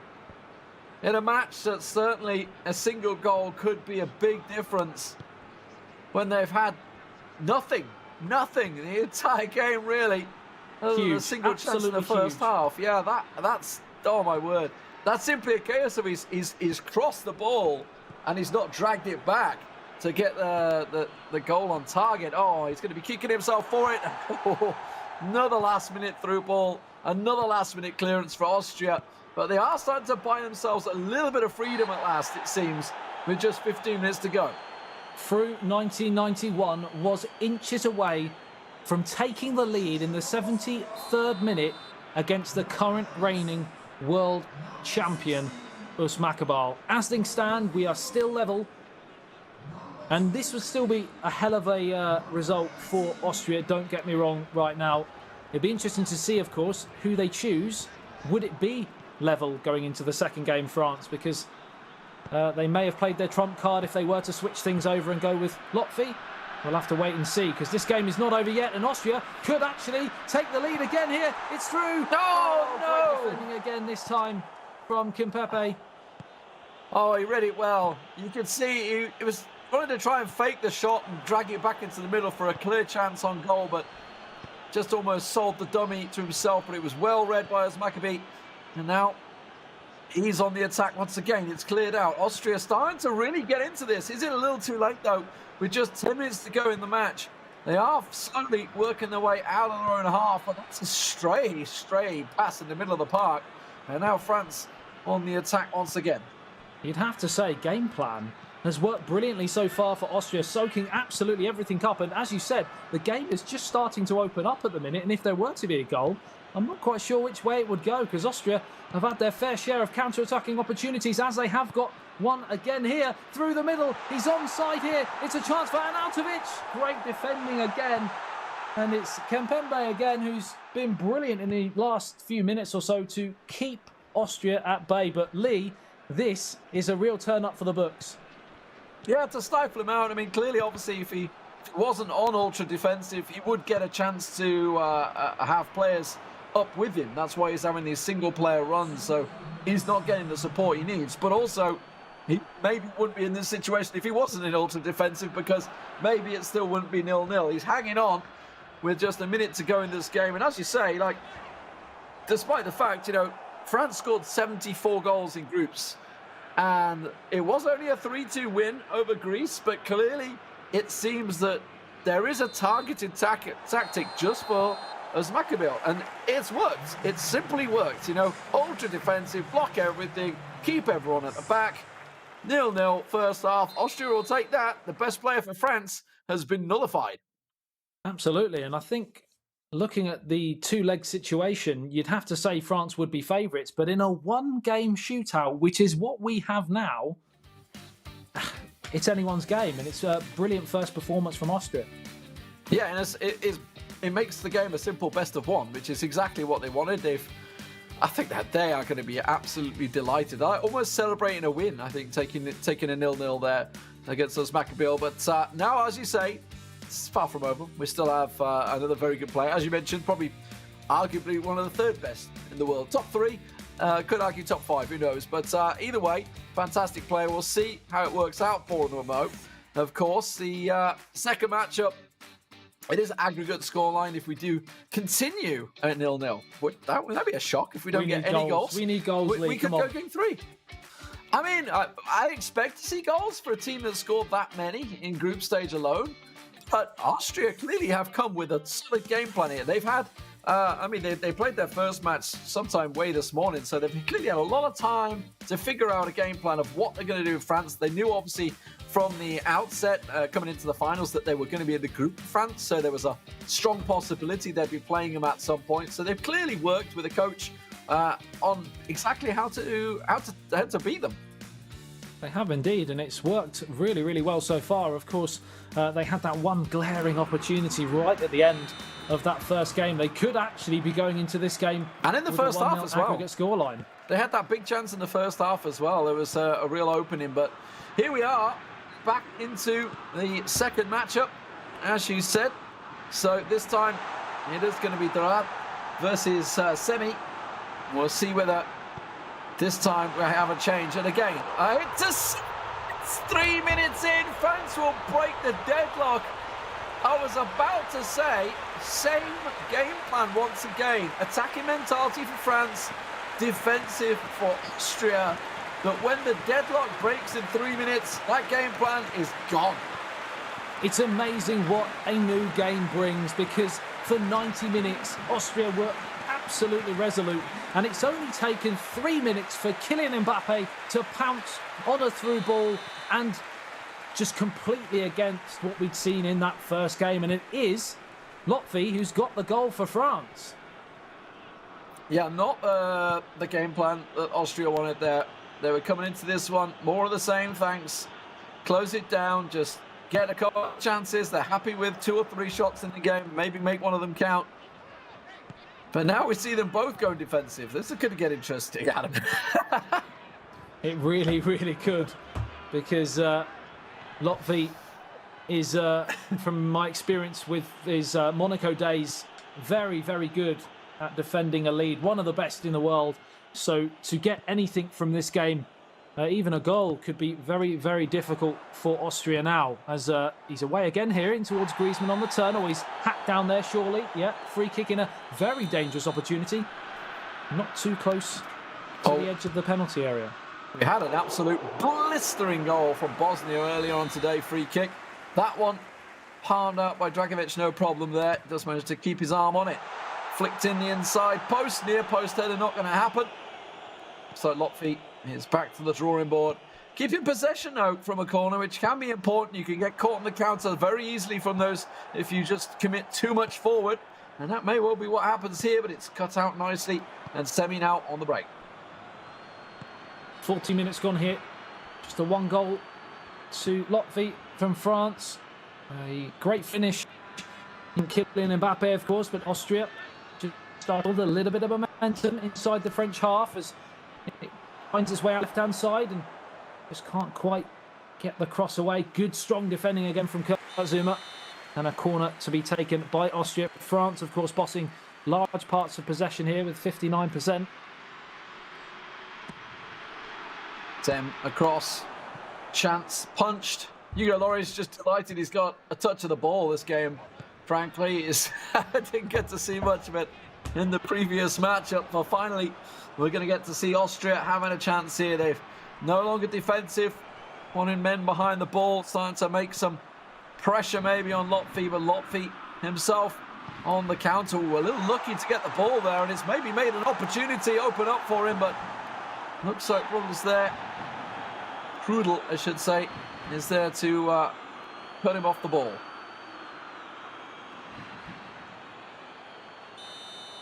So the goalkeeper to take this and launch it downfield towards the danger area, but headed away, still with Austria possession though. It's played through. Oh, big chance here for Austria, surely. What a challenge from the French centre half, and the referee. What's happened here? Has he pointed to the spot? Nope, that's going to be an injury on Pavard, yeah. Head butted in the armpit. I'm not too sure it's a move that most people will go for, but it's what happened there. I got very excited then. I thought we might just be about to see what Austria were made of from 12 yards. But as things stand, they need to do more to get this elusive equaliser, and they don't want to concede a second here. And I thought that's what they had. It's just smashed against the outside of the side netting and away to safety. Very close, and it shows the danger still lingering for Lotfi there. Semi, while he's chasing this one, he's got to be very careful that he doesn't get quickly caught on the counter. He's hunting a goal himself, of course, and has to go looking for him. He can't just sit back anymore. There has to be opportunities made. And he's just got to hope he can do better with them so far. Better than his teammate, who had some very close chances, Prue, but didn't quite work out for him. 0-0 that game ended. 1-0 this game so far. It all hangs on this matchup. The winner will be going through to tomorrow, joining the 3 teams that have already qualified. Of course, we do have our tiebreaker matches later this evening to round out the last 4 places in that quarterfinals. Of course, the loser of this match will be facing Israel. At the moment, that will be Austria, and that would be a rematch of the earlier group game. So all to do here for Austria, and to say they're running out of time is a bit much, but certainly a goal before half-time would be tidy, but they've got to make sure they stay shut at the other side. And a chance to counter here for Austria on this left flank. Oh, it's a very, very cynical French challenge there, and I believe the likes of Paul Pogba and co will possibly be looking to do a few more of those before the game is out. Yeah, that was a very late one. Pogba-esque, I think you could say. Pogba-esque by Pogba. Indeed, indeed. Lofty, though. Lofty? Lofty. Well, I've given him a new name. The lofty heights of Lotfi. Down the wing, though, he works it. That's got in. Mbappe the superstar. And there was a shove on his back there. I wasn't sure if a penalty was maybe being given, but the referee's having none of it. As the ball's once again cleared out for Austria, but still to try and get it outside their own half. Looking for a counter chance. It's a big opening in the middle. Oh, great challenge. There. Really, really strong challenge that to deny the counter-attack there. And France come again here, but it's blocked out. Is it going to go all the way out? Play for a corner? Yes, it will. Griezmann, the man that was, well, on everybody's lips. Where was he going? Just 2 years ago now, but obviously he signed his deal. He's signed up. It's not going to happen this time. Thomas Lemar plies his trade in Spain along with Pavard. Pogba, of course. Everyone knows where he is. Don't know how long for, but that's where he's at the moment in United's colours. Kimpembe goes forward. Could be joining him. Griezmann can't find the final ball. And that one cleared to the halfway line. Still only 1-0. Plenty of action to be had here. 45 minutes for Seb to try and get himself back in the game. 1 goal's all he needs to try and drag this to a third match. You thought after the 4th minute goal that we could see the floodgates open here for France, but it's been pretty much business as usual for Austria. They don't want to overcommit. They're happy to sit in, dig in, play tight, and hope for a mistake or a moment of magic. And so far, again, they're well in tie. Kimpembe, you don't often see him bursting down the left wing, but that's what he's done here. Set it up for Griezmann to go for the cutback. That's gone a little too far. Oh. That was a late one.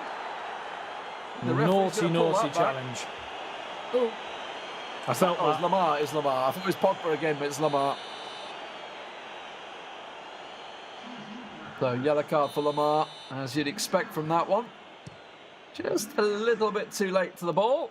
So Mbappe's off Olivier Giroud. As we were talking about earlier, things are equalised. So Olivier Giroud, big unit, and now pacey, like in real life. That physicality may come into effect, especially in the second half as they look to hold the ball up more, waste a bit of time and bring others into the game. Olivier Giroud is perfect for that. On the same vein, I guess you've got Arnautovic up front for Austria, who's in a similar physicality, of course. Alaba forward, down to Dragovic, looking to try and work it through the middle. Baumgartlinger not quite catching on that one though. Schlager forward. Cross once again. Baumgartlinger trying to pull the strings as best he can in the midfield for Austria. Great ball from Alaba to Sabitzer. Can he cut it back? No. Can't quite work out. The French defence is there. And for once, by the way, I'm going to throw it out there. Lockby has gone pretty defensive. Austria putting some pressure on. Yeah, that's exactly what's going to happen now as well. With only half an hour remaining, Lockby knows that 1-0 is good enough. I've seen him time and time again over the last few years in major tournaments eke out 1, possibly 2-0 victories just from being clinical in front of goal and very resolute. Once he goes in front, he's such a hard customer to overcome. And Austria are finding that right now because they haven't created too much. Chance from a corner. Could maybe cut inside post. See where it's going to go. Florian Thauvin. That's cutting here. Don't forget Giroud's in there. It's spilled. Where's he going? It's going to wriggle through. Oh, just wide. Oh, my word. A complete goal-mile scramble there. And Austria hang on. France were 2 inches away from going through. That's how close it was. Pinball around inside the 6-yard box. And somehow it's smuggled wide of the target, but it's still in the danger area. Punched clear again. France and Lockby looking to kill this tie off right here, right now. He does not want it to go into the remaining 10 minutes or so when the game could really become interesting for Austria. And that's exactly what has gone in. Oh, it's hit the side netting again. Oh, I wasn't sure, but it is a foul in here. No, tell it to the light. It's just a straight goal kick. So, Austria hang on. 25 minutes to go in this game. Baumgartlinger trying to find some sort of opening. Oh, and they've just given it away straight away. Florian Tolman all over them on that left wing. Pogba, what a through ball. Thomas Lamar, he's on a yellow card. Just lays it off for a tap-in. Just about onside. The defender, I think it's Alaba that plays him on. And Dembele just taps it in the net for a second for France. What did I say? He wants to finish this game off now. A second goal cushion will possibly be enough. And it looked like Lotfi was on the same script. Let's look how close that is. Alaba, yeah, Alaba just plays him on, doesn't he? Yeah. And that's a simple tap-in the end for Dembele. Maybe they couldn't really check his run because Lamar could easily have just gone for it himself. So they had to track him back. In the Captain end, Lamar. Fantastic. Yeah. Unfortunately, as soon as you open up against France and these two players, you are in some dire trouble. Can they do the unlikely? What no one's expecting. What a save from the goalkeeper, and it's going to be turned just away. Another massive chance for Austria anywhere, either side of the goalkeeper there, and it's game on.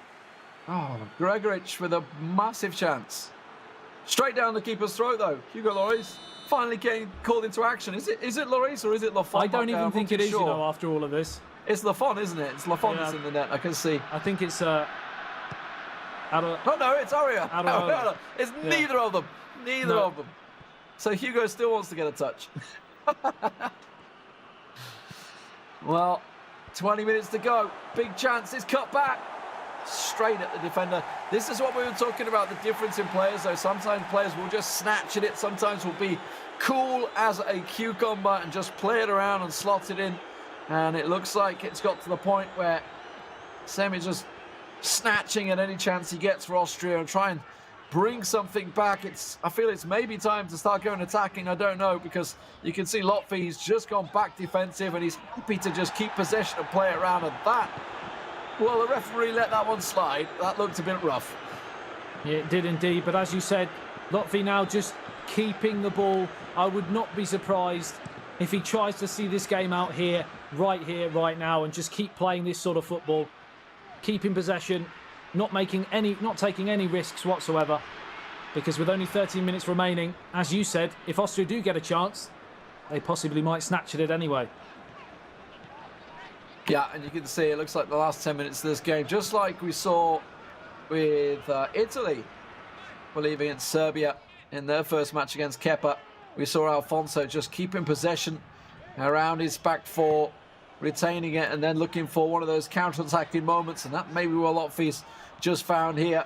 No, it's just going to have to drag it back. No option. There is a chance down the wing, but not real through balls. I think the term in the community is game management here, as Lotfi looks to seal this tie on the counter-attack here. Captain Fantastic, yet again, just keeping and recycling possession, drawing the foul. Very, very professional play from the Frenchman. I mean, I said Pogba-esque. I think that one's Alaba-esque as well. We've seen that many a time in the Bundesliga. Just leaving a toe in a little too late when he's a little abbreviated.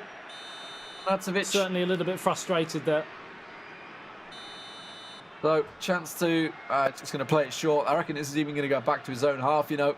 It is, as you mentioned, game management. Keeping possession, retain possession, whichever you'd like. Run the clock down, because Austria need to, and time is simply against them.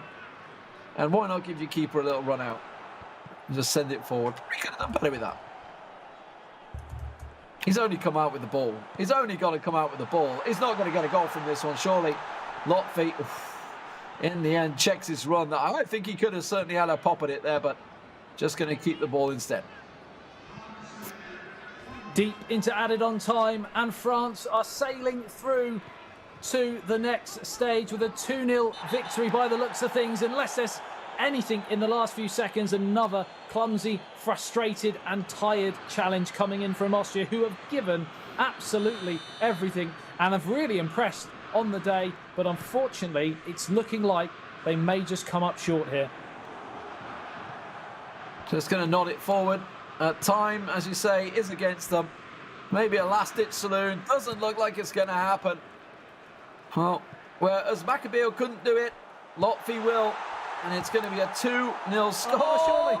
Oh, my word. He's made a howler. An open net. It was just a snatch chance. Could have been 3. 2 will do. They will go through. France through to the quarterfinals tomorrow. They're joining the likes of Spain, Italy and Holland all through to tomorrow. They are the 4th team through now. And of course, that means we'll be going down to the tiebreakers, where we will see Austria facing up against Turkey in the last match of tonight. Israel even. Sorry, not Turkey. Just to look at some of the highlights here.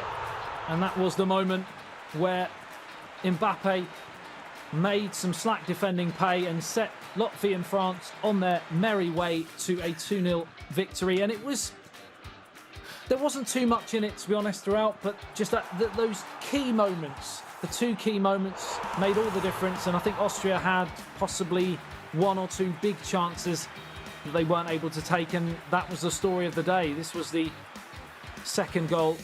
Captain fantastic. Job done. So the story of the day is they made them pay, it seems to be. So France go through, indeed, Adam, indeed. Let's better than my maths. At least you got the rhyming going. That's what counts. That's what counts. Let's get the stats on your screen, because obviously with the game going that way, it was clear that obviously France were in control. 61% of the possession overall. Pass accuracy pretty much the same, and of course the shots tells the story. 8 shots to 3. While they were only 50% on target, it doesn't matter if you get 2 of them in. No, indeed, and quite crucially there, the 61% possession from the French side, most of that coming in the remaining half an hour, where he just did not want to give the ball away, took absolutely no risks, and it never looked like Austria were going to be able to get back once the second goal went in for France. So fantastic stuff. That is the winner bracket and the loser brackets now done. And we are moving on to the tie-breakers. As you can see, first up, we're going to have Germany versus Romania, then on to Serbia versus Turkey, a rematch right there. Montenegro up against Croatia, which I believe may be a rematch as well, if I'm not mistaken. And Austria versus Israel, which is also a rematch. 2-1, that one ended to Austria earlier on. We'll see how that plays out. That is going to be way into the late night of 11:05. We'll see whether we can push it any quicker than that. And of course, Germany now under pressure.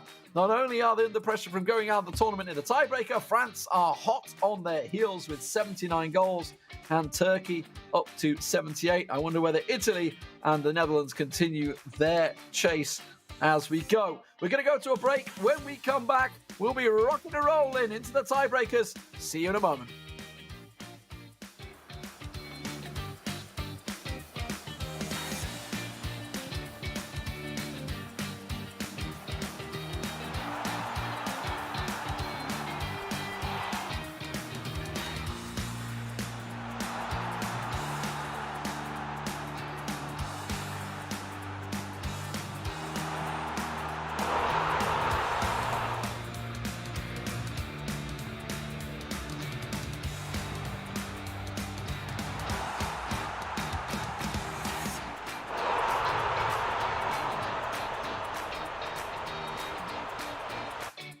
Players, many of them friends, some foes during the league season, now united for a single cause as they carry the hopes and expectations of a nation, the most unbearable, thrilling of emotional roller coasters.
Cheers. And if I didn't think it was worth one try, I'm gonna roll myself up in a big ball and fly.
Ladies and gentlemen, welcome back to UEFA Euro 2020. My name is Harry Channon. Joining me, as he has been all day long and will be throughout tomorrow, is Stuart Wesley, aka Wezza.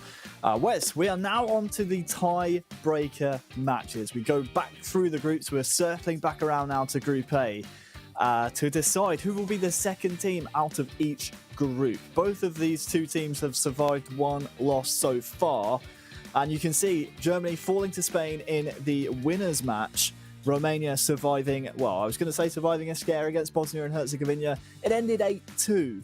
So should be on paper, when you think about the momentum that Romania will gain from that match against Bosnia and Herzegovina, going up against a Germany team who may have wanted a better result against Spain. It should be set up tantalisingly as we take a look at our fixtures presented by Booking.com. Serbia and Turkey still to come, as well as the other tie-breaking matches. But this should be set up here, Wes, perfectly when you consider how well Romania did earlier. Oh yeah, most definitely, and the way that they conducted themselves against Bosnia was fantastic. It feels like it's been so long ago since we've seen that Romania game that we kind of forget just how powerful they were in terms of that one-touch passing from Irma. Being able to really put the screws to Bosnia and Germany on the flip side, it's not that long ago that we saw them play very disappointingly against Spain. So this is really set up for, the type of giant killing that we've kind of been looking for, as casters, as neutrals, as it were. Germany, though, got some points to prove, and it's going to be fascinating to see who comes out on top here. Well, a reminder to you all at home or wherever you are in the world watching, thank you for joining us. You can go on to euro2020.com/poll and vote on who you think is going to win this match. And you're right in saying that we have this perfectly poised purely based on the fact that Germany earlier didn't really bring out the big guns. It wasn't the performance we expected out of them against Spain. Looks like they're sticking with Merriman to start things off against Panias, but the real danger man for Romania will come in the second game in Irma. But don't write Panias off at all. He was also able to get a result against Bosnia and Herzegovina earlier on today. So it's Romania attacking from right to left and Germany from left to right. Any early expectations? I mean, I know we framed this as a potential giant killing. Merriman now is going up against less of a calibre of opposition. Obviously, all these players here are of a decent level, but Spain are pretty much the tippy top of the entire pile. Do you think we might see the true Mehrab here in terms of what Merriman can do? Well, I think he needs a confidence boost, most definitely. Whether that's the case that he retains the ball for a bit, gets his feet set, because you play the likes of Alex. Controlling a Spanish side, it's going to be very hard to go up against. We may see a better calibre of Merriman, but again, let's not discount Panias here, because he is a very good player. Even from the words of his kind of much lauded teammate in Irma, and as you can see, he's bringing the ball forward. Yeah, has a real chance here for Romania. Panias might actually get the first opportunity of the game. Merriman's still struggling to deal with it, and If you did miss that Group A winners match earlier on, Merriman in the first leg against Spain fell 3-1. He's attacking here though with Werner off the post. Real solid chance to maybe shut up the doubters for Merriman. Off the post though. Now Panias can maybe bring the ball forward, but you don't want to say a revenge tour here for Merriman, but certainly will be coming into this match with a chip on his shoulder and something to prove. Leroy Sané.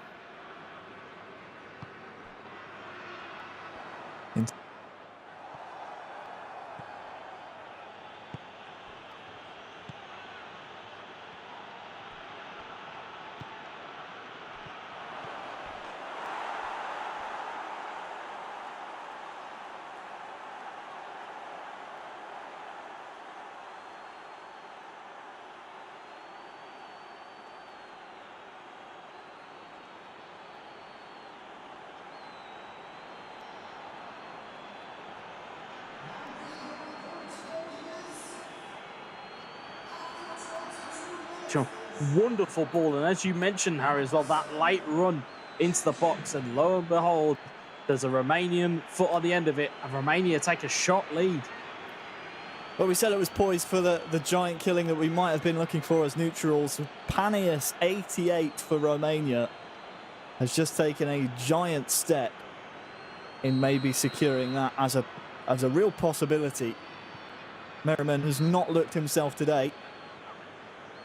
But in this first leg, there is still plenty of eFootball PES to play. If you are joining us for the first time, we play 2 legs, 2 separate games of eFootball PES 2020 with the national squad's rotating players. So Germany, even if they lose this first leg, still are not out of it. We have no away goals, just an aggregate score. Here is Werner. He's looked lively early on.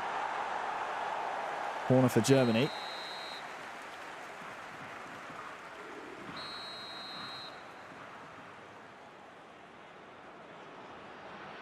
Looks like it will be the in-swinger from Sané, looking for Royce at the back post, who actually gets the nod for the start in the starting 11. We commented on their team selection wares against Spain, you know, not using a player like Royce and going for Brandt instead, I believe it was, and even the likes of Kai Havertz. You were just expecting a bit more trickery and maybe a bit more of an X-factor player in that whole position.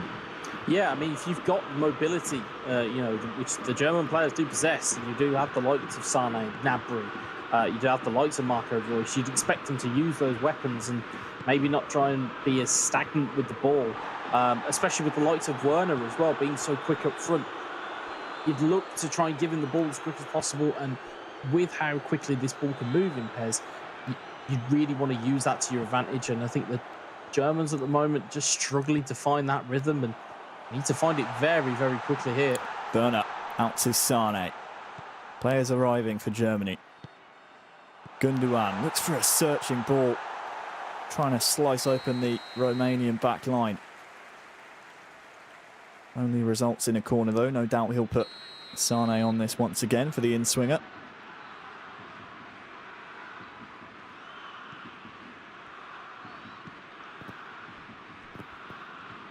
Merriman on the edge. Goretzka. Gundogan looking for Havertz. Good save. Well, the ball was wonderful, but so was the manual goalkeeping, just dragging the Romanian keeper across and denying the German chance. And, well, if it wasn't for the manual goalkeeping, Wes, probably that's the equaliser. Oh, yeah, most definitely. And it was the movement as well from Havertz, the AI doing a very good job there to move him into a very good position. And Romania just need to just take 5, get a breath, get it to half-time and just collect themselves here. And they could be on to a real winner here. But the same thing goes for Merriman. You don't really want this hard to end if you're Germany, as the pressure is now starting to mount. Pressure starting to mount, but at the same time, psychologically, that might put a bit of a dent into Merriman's psyche, I suppose you could say, because, you know, the more territory and pressure he piles upon Romania and the longer he goes without having any goals to show for it. He might start second-guessing himself. Here is Havertz looking for Royce. Will he get there? Yes, he will. Look out for Havertz once again. Instead, it's Werner. Still alive. Royce trying to chase. Stanciu clears. Paneas survives. Dogged defending, that was from Romania there. And you just saw when that pass went in that was just kept in on the touchline. Havertz had an opportunity to shoot as he gets in. For Werner. Can he beat the keeper? No, he cannot. Second chance. Well, it's heartbreaking for Romania. The goalkeeper with the double save, unfortunately. For the second of the two, it ricochets off of him into the back of the nets. It's a fantastic save, and the keeper's frightfully unlucky to get to that second attempt. It's a wonderful first time through ball. It was Timo Werner that would burst into the box there. It was the manual goalkeeper that made the save, and Royce was just waiting just on the off chance that that second chance came about, and Germany find themselves level just before the half. It's one of the best times to score in football. It completely changes the team talk for Germany. Might even change some tactic changes that Merriman was planning to make here in the half as well. Maybe one last chance, though, for Romania. Lofted up to Puskás, but 1-1. I mean, Paneas was deserving of his goal, no doubt, but for the amount of pressure that Merriman was able to pile on, definitely deserving of a goal, and I think he would have felt a little bit hard done by Wes if he came out with no goals to show for it. Yeah, I mean, you know, he's been better this game. He's been better this game as Merriman. To get himself level right when he needs to, it's perfect. However, now Paneas is going to have a job now to just keep the door closed at the back. Merriman piling the pressure on early on in the second half, just as he was in the first, but now Paneas can start to venture into the German final third. Tries to get a shot away with Chipchiu, but it is unfortunately going to come right back the other way. Havertz and Goretzka in the midfield have been allowed free rein by Romania, and Marco Reus evades his man. Havertz to Werner. Rewarded with a corner. Look out for the back post here. Looks like he's aiming actually straight for the penalty spots. Defended well by Romania, and now Paneas maybe can come up the other way.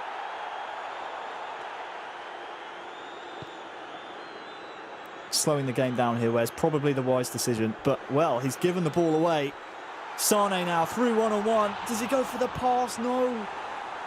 The keeper rushes, and I'm not sure if Merriman knew the pass was on there. Maybe could have played one more.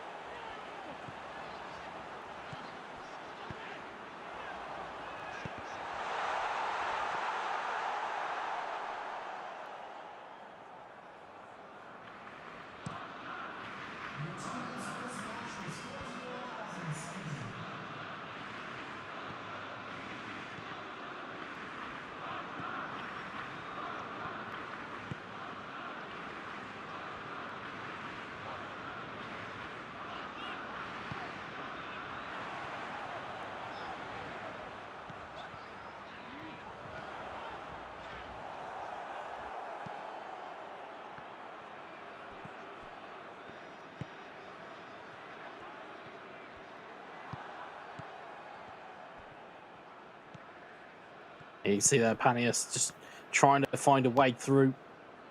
Just slowly building himself back up again. He's still got time on his side here.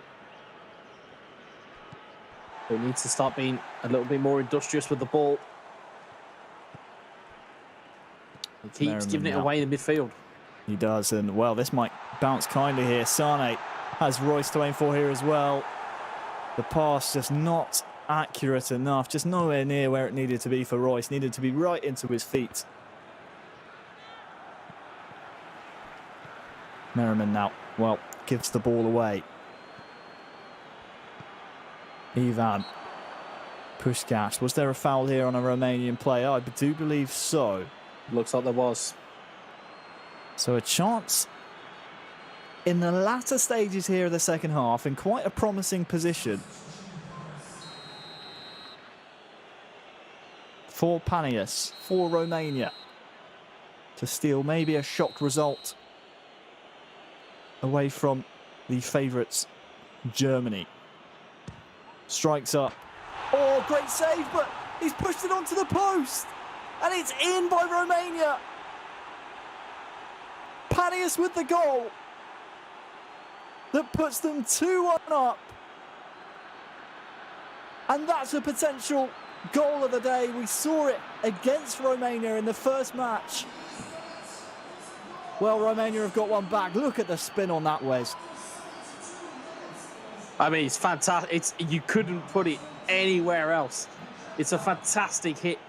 Neuer just stretched every piece of his body to try and get to that. There was no stopping that. That was absolutely fantastic. I'm not sure if Neuer was able to get a touch on that at all. It looked to me like he had. But Merriman now finds himself a goal down once more, giving his German colleagues really a lot to do.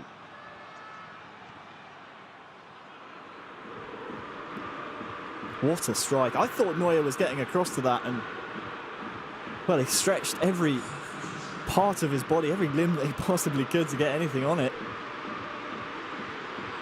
But Panius was too precise. I was going to say, is it too early at this point to be calling them the surprise package of these group stages? Because I was not expecting these performances from Romania. I can't think of a team who's been a bigger surprise package today, really. Well, if it stays this way, you set up a tantalising affair. And again, more questions about who Germany field in the second leg. We still have yet to see goal today. The recent eFootball Pro friendly series 1-versus-1 champion yet to get the call from the German national team. He is in the squad, but we have yet to see him feature today. There is a late German corner here into the last 10 minutes. Klosterman on the edge. Goretzka could have had a strike. Out to Brandt, back in, looking for Goretzka once more. But the way Panius has defended, Merriman will really have to break him down.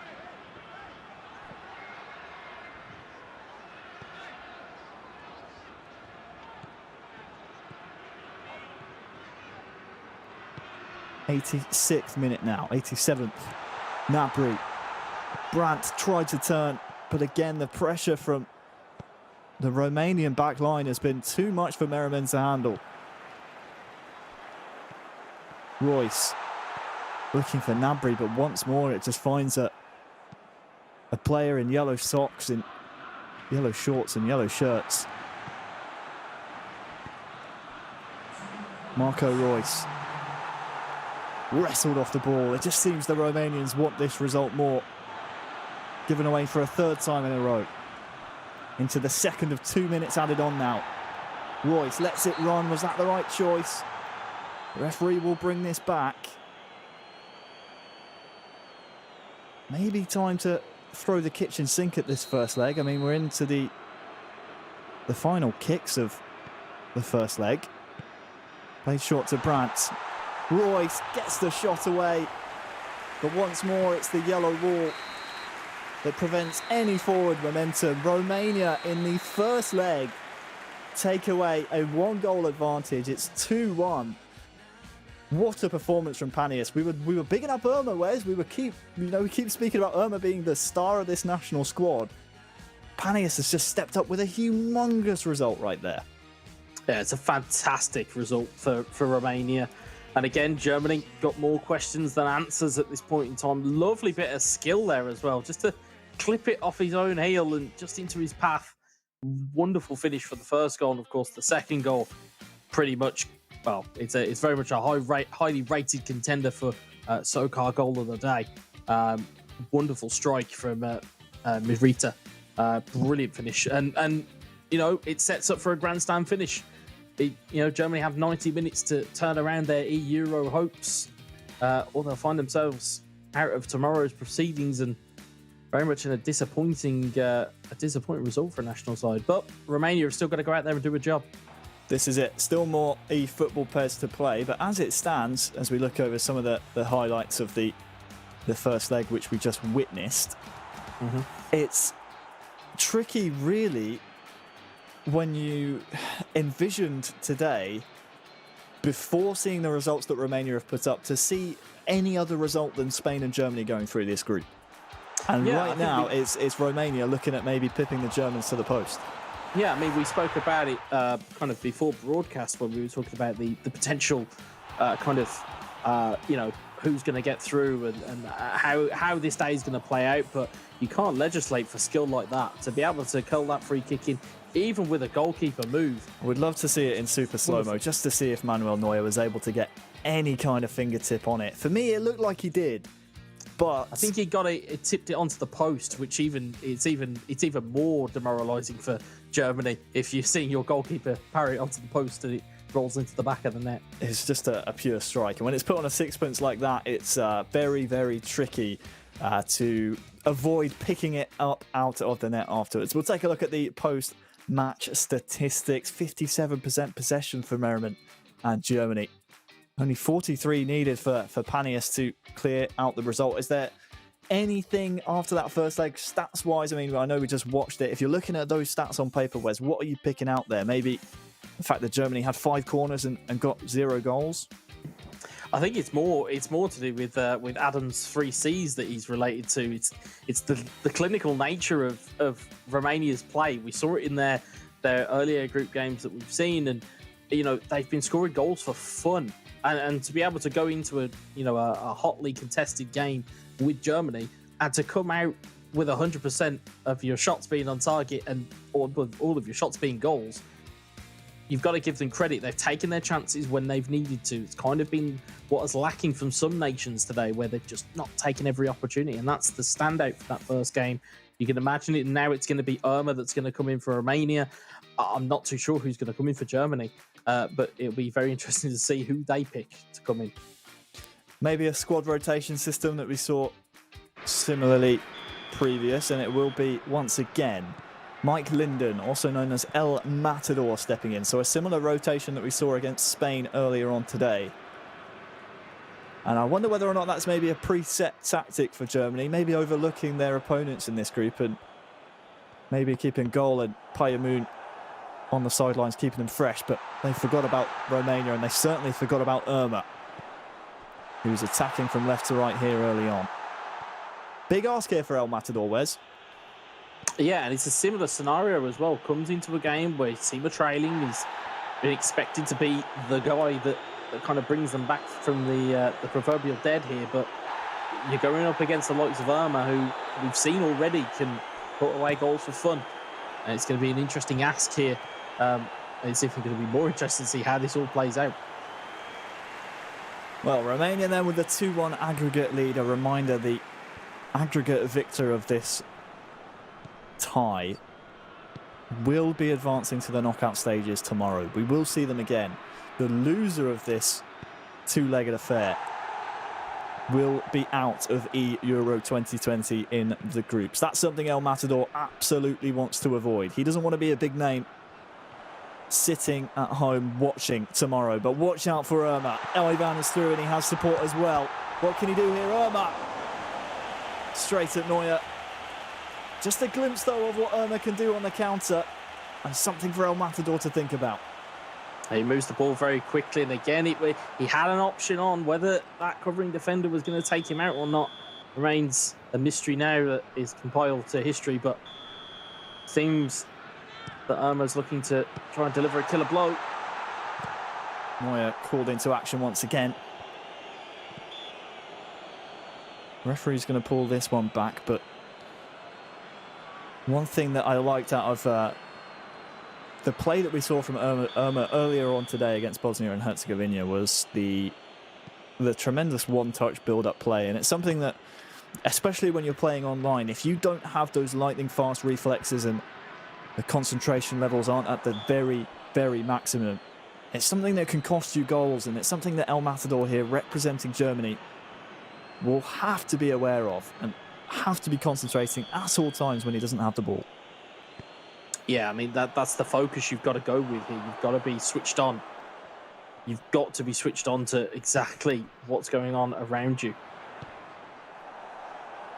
Potential counter once again for Romania, this time charged down.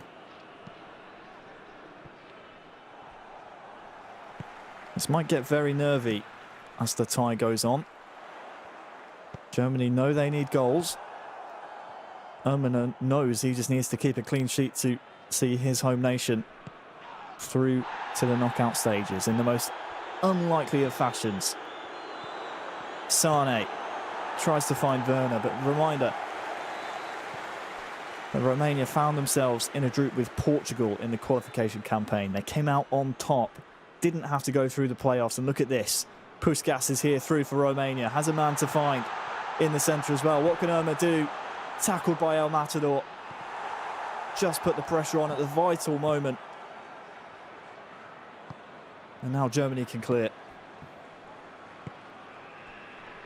Yeah, and you can see the more that this game goes on, the more panicky it's going to get. And I feel like there's more pressure on Germany here. Look at this. Chipchu through for Irma! 3-1! Germany facing the jaws of defeat. And it's a self-destruction really from El Matador, charged down by 3 Romanian players. And it's a third goal for Romania. I mean, the guys at home wouldn't have seen it, but the look of shock on my face for that finish, the composure to take that touch, what a finish into the top left-hand corner. It's absolutely brilliant from Romania. Irma, just, well, outstanding, and it's just increasing that mountain to climb for Germany. Well, that might be a goal of the day contender, purely based on the implications it could have in this tie. To put Romania 2 clear, that means El Matador has to chase this match now. And that's going to leave him very susceptible at the back. Irma trying to come forward once more. Sane with a ghosting run in behind Romania. Would love to get one back here, but Irma's alert to it. And it comes back to those concentration levels.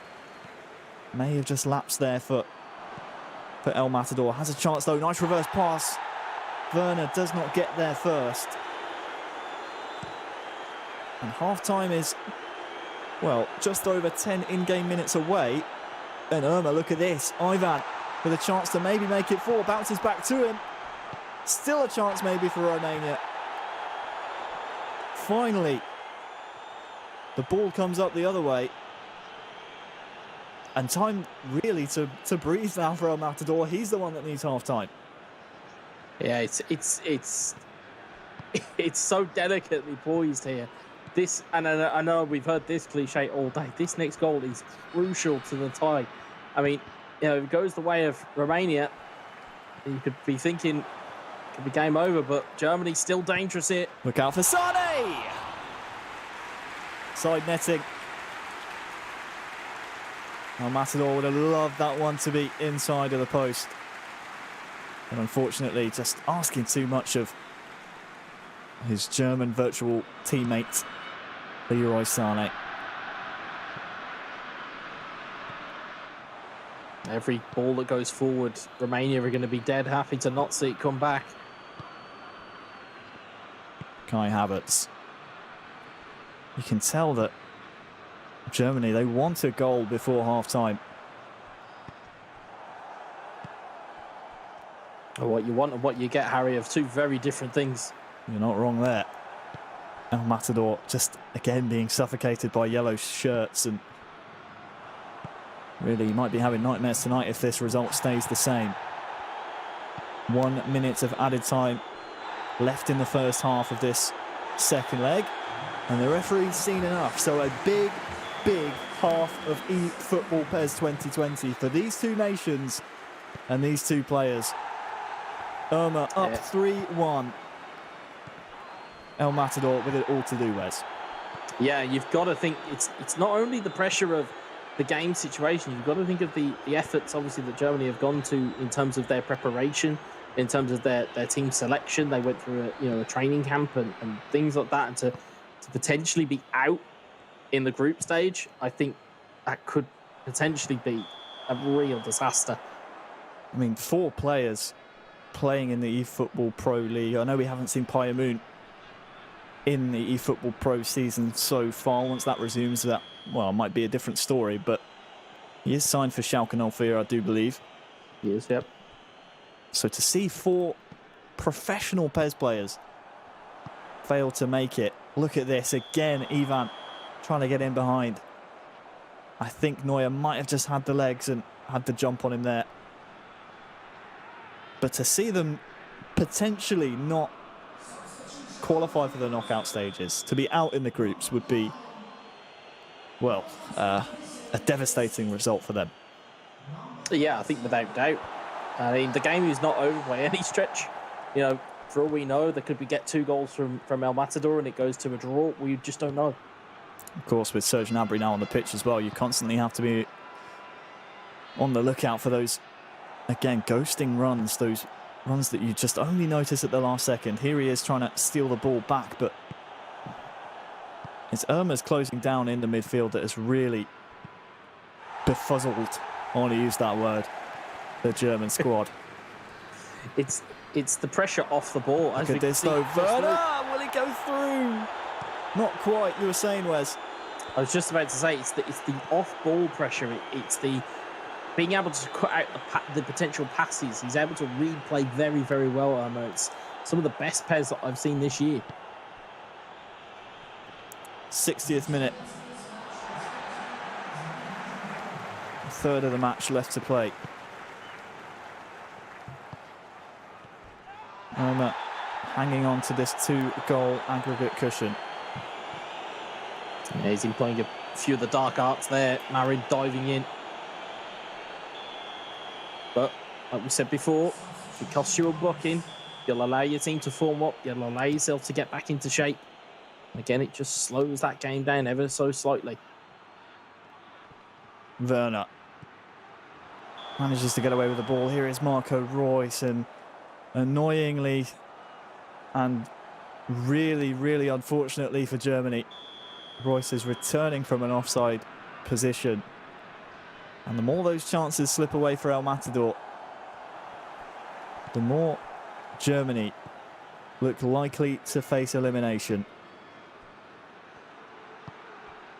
Werner now, lovely ball to Sane. Can he finish? Wonderful. It's the goal that Germany needed. And it's right into the corner. Perfect precision from that man. And this will be a nervy last 25 minutes for Irma and Romania. 3-2. What have you got in the tank, Romania? What have you got in the tank? I mean, it was a great find by El Matador to find Leroy Sane free as a bird out on that right-hand side. And again, it was a very simple finish. He didn't need to do a lot. He did the simple things right. And you see there Serge Gnabry trying to G up his teammates, but you can see here, just finds that pocket of space. Sane, you can see with his hand up, defender moves inside, Sane moves outside, and it's a very easy finish in the end. And now all of a sudden, these last 20 minutes have a whole new complexion on them. It's a beautiful finish, really, isn't it? The first touch tees it up, and then it clips the side of the ball just to get the necessary curvature, and to find the corner in that kind of situation is clutch from El Matador. It's vital for Germany. And again, a very, very nervy final moments ahead for Irma. He wants to go at the other end and maybe try and score one and reinstate his 2-goal cushion, but El Matador is having none of it. Hadji recently introduced. And look at this. Potential 5-on-4 here at the back. Werner trying to feed Reus, and that's a situation that El Matador usually capitalises on. The occasion maybe getting the better of the German here.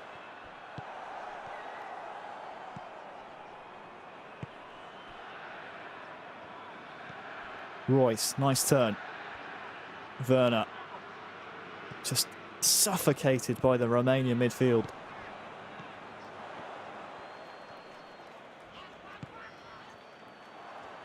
That's a That's a poor mistake, giveaway. though. Yeah, Gundogan. Just so tightly marked. But Irma needs to, when he gets the ball back, just try and retain a bit of possession and give his defence a bit of relief. They've been constantly under pressure this second half. This might fall kindly here for Gundogan. Sane fires it across, and there's the equaliser. Timo Werner makes it 3 apiece. And well, we said it would be a nervy last 25. It's now going to be a very nervy last 10. That is a huge goal. A slice of luck getting a deflection there, but again, the awareness to find Werner inside that 6-yard box. He's not going to miss from there. And it's that caliber that you get with El Matador. It's not, he's flattered to deceive at some parts during this game. And it's only now that he's really came alive with that Sane goal. A little bit of belief now. All of a sudden, does he really want this to go to a third game? I think not. I think he'd want to try and get this closed off. But Irma, again, still going to be dangerous. Look at this. Chance here for Hadji to seal it. Great save. Unbelievable from Neuer. Immediately from the kickoff. And El Matador steps up once again. He sliced them open completely, did Irma, and he only had to find the corner of the net instead of firing it straight at the goalkeeper. Corner comes to nothing, and now maybe time for El Matador to set up a counter-attack for Germany. Ball will come the other way, though. Falling kindly currently for Romania. Marco Reus galloping over the halfway line.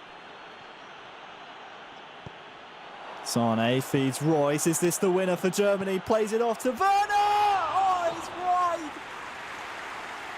It's wide of the target from the man who's been on point all day long, Timo Werner. Just didn't get his body around it enough, Wes. If he took one more touch just to line himself up, that would have been Germany home and hosed. And we both had similar reactions. You covered your eyes, I put my hands on my head, and we were still struggling to understand how that's not ended up in the back of the net. But play goes on. There's 4 minutes. There's going to be, I would say, at least one more chance here. Who it's going to fall to, we just don't know. Well, will it be a better chance than that one? Chip shoot. Couple of men offside. That's why he hesitated. That just allowed El Matador to step in. 89th minute. Make it 90th. Lovely heel chop there. Werner is onside. Looking for Reus. Oh, vital slide tackle. Still alive. Werner. Gundogan. Back to Werner. Vital touch there. Just trying to keep the ball alive is Mike Linden. Gundogan. Back to Ginter. In the 94th minute now. Back to Stark. The ball needs to go forward. And, well, we're going to a game 3. And more importantly, Wes, we are going to golden goal. Yeah, I've not seen a golden goal in some time. This is going to be one for the nerves. I mean, it was a nervy last 10 in-game minutes in the second leg. We now have a potentially another entire game of pairs in that exact same situation. I almost want to take a break here, but we have to go straight into it. It was an unbelievable game of pairs. I mean, the comeback from Germany was amazing, absolutely amazing. I mean, we were almost writing Germany off, and they, proved their resiliency in El Matador. They proved their selection to be the right one. Now he just has to finish the job, and for Irma or whoever Romania select in this third match, I mean, he has to try and steady his nerves and maybe try and get a goal back. Yeah, I mean, you full credit to El Matador, full credit. When all hope was lost, it was probably one of the proudest Germans I've come to know, who dug them out of the fire, and to get them to a golden goal, situation. Fantastic work from him, and Irma will probably be disappointed You know, he had the box seat, he had the time, he had the efforts on goal. Just couldn't find the right finish. So here we go then. No time to mess around. Chips you, and there it is. It took 2 minutes, and Germany are gone. Straight from the kickoff, Romania knocked Germany out. It took 2 minutes, Wes. I'm Wes, absolutely it took 2 stunned. minutes. I'm absolutely stunned. Almost done it. It's 4-3. Romania are through. Wow. Passing move. I mean, it's the most golden of goals. I'm absolutely astounded. I'm absolutely astounded here. And just like that, Wes, we game screen for about 30 seconds, and it was decided. Romania are through. Unbelievable. Germany are out of the group stages. Unbelievable. Absolutely unbelievable. We thought the most high-profile casualty was Portugal not getting here. I think the most high-profile casualty now goes to Germany not getting through the groups. Absolutely tremendous result for Romania. Irma and co will be absolutely delighted. The Germans will be holding an inquest, to say the least. You know, the lack of playing goal, the lack of Pamajun coming in. It was always Merab and it was always El Matador. Questions will be asked there, but it doesn't matter. I mean, we see the stats here, you know, from game 2. But it doesn't really matter anymore. The only stat that really matters is Romania are through and Germany are out. It's the golden goal. It's the only thing that matters. These are the match stats from game 2, and well, El Matador having to chase the tie, came into it a goal down. Both of the first 2 legs ending 2-1 in either nation's favour. So they were splitting games, they were splitting goals. But I'm still shell-shocked. I'm sure Germany are the exact same. I'm sure Irma is up in arms celebrating somewhere in Romania. But I'm in absolute shock. That's one of the craziest things I've seen in my time of esports in general, let alone eFootball pairs. Goes to golden goal, doesn't even allow Germany a touch of the ball, and it's decided. Well, the only thing I'm very happy about is the fact that we get to recover from that. We've got a full game to recover from what's just happened. Yeah, we get to hand over to Lee and to Adam, so I'm very happy to recover. But I'm gonna have to sit down. I need to sit down somewhere I'm already else. sat down. I need a different sit-down place because our heads have Unbelievable. gone. Obviously, commiserations to Germany. We will not be seeing them tomorrow. They went undefeated 10 in a row in the group stages. Wes, thanks so much for your commentary. Now, let's hope the rest of the elimination matches, the tiebreaker deciding matches, are as good as that one. We'll throw it over to Lee and Adam. Guys, take it away. Thank you very much. Wow, what a finish, what an explosive, and finally we get a golden goal on the show. It's been a wild one. That match was just about as wild as it goes, Adam, but now we're moving on to what is a rematch. In fact, it's going to be Serbia up against Turkey, and it's two teams that played each other in the very first group game. Yeah, I just want to double check the score on that one, but obviously 6-1. You can see it there. You've got Smashing. 6-1 to Serbia, so it was a bit of a whitewash really for Serbia, who went through to the next stage as probably favourites actually against Italy, but weren't able to get through. Turkey, on the other hand, absolutely tremendous performance against Denmark to go through on that one. So we kind of on as even, back to square one again. And as I said to you early in the day, about 17,000 hours ago, it's been great, don't get me wrong, but the sort of from a psyche point of view, things can alter. If you've already been beaten by a team, they might think that they should already go through, but they've got to play them all over again. Yeah, and don't forget the mental punishment, effectively, that Serbia went through in that Italian game, because they were 2-0 up. They started off, Kepa was looking like he was going to roll over, I think it was Alfonso he played in the first game. Yeah. But Alfonso came back, 2-0 down, half-time, second half gets underway, hat-trick comes out, job's done. I mean, then we have that mental 3-3 game between Roxa, Yeah, and you thought Roxa was going to come out of the blocks and, and dash the second game away, and that didn't happen either, so... And then obviously for Turkey, they while losing 6-1, you know, they bounced back strongly. 7-2 was their reversal result. That's exactly what they needed. That was obviously against Denmark. Some big games for that one. Obviously got this total 2-0 up for him. And it was... who was the second player? It was Mejiet. 5-2, I believe the score was against Goldboy. So solid performance, of course. Yeah, now he went 3-0 up, I believe, if my memory serves me correctly. So he had a great start to that second game. Tough one for them, though. Obviously up against Serbia. We know how strong Kepa can be. So Mujahid is going to be the first player. He's arguably Turkey's strongest player against Serbia's strongest player. So let's see how these two work out. See if anyone can come out with an advantage early on. It will be Serbia starting out in the red and Turkey in the white. The guys in the last game seemed a little bit surprised that Romania went through, but they've had a great period of play, qualification stages and the group stages as well so far. They've racked up a number of goals, so they'll feel they've got a long way to go still in this competition. Let's see who's going to go through out of these two. Kepa started so well in the last game. 2-0 to the good at half-time, and then he threw it away in the second half. So he'll be hoping for something slightly different here as Tadic picks up the ball in the heart of that midfield, looking to unlock that tight Turkish defence. Some forward play from Kolarov up on the left wing to Milinkovic-Savic for Serbia. The superstar for them, if anything. Mitrovic back to Tadic. Just tries to tee one up, and it's maybe left them a little exposed here for Turkey to break a breakaway. They've got numbers in their favour. Can slip it out to the right, but I don't think he's quite got the pace, and looks like he may have just been slightly offside. Was it a late tackle? No, just a little late. He's getting a free kick there. Yeah.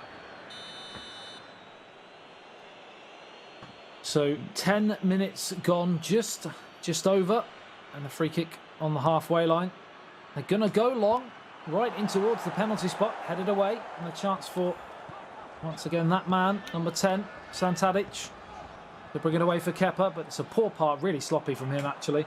Usually far better in those sorts of positions, and it's been a bit, classic Lee and Adam game so far. It's been pretty cagey at the start. Yeah, a ropey start is expected from these, so I don't think they're going to be going They get too gung-ho. 3-minute goals, they get golden goals, we get 60 minutes of cagey, nice football, but we want more. And I'm sure we'll get more. Interesting that Turkey, obviously after losing 6-1, are not coming into this one defensive like we saw with... my brain has gone to mush. Well, like we saw with who just played Austria. Like we saw with Austria against France. Well, Austria just literally sat in and did nothing. And counter-attack. But the fact they lost 6-1, the fact they're coming up against Kepa. But then again, Mujahid's not exactly any slouch.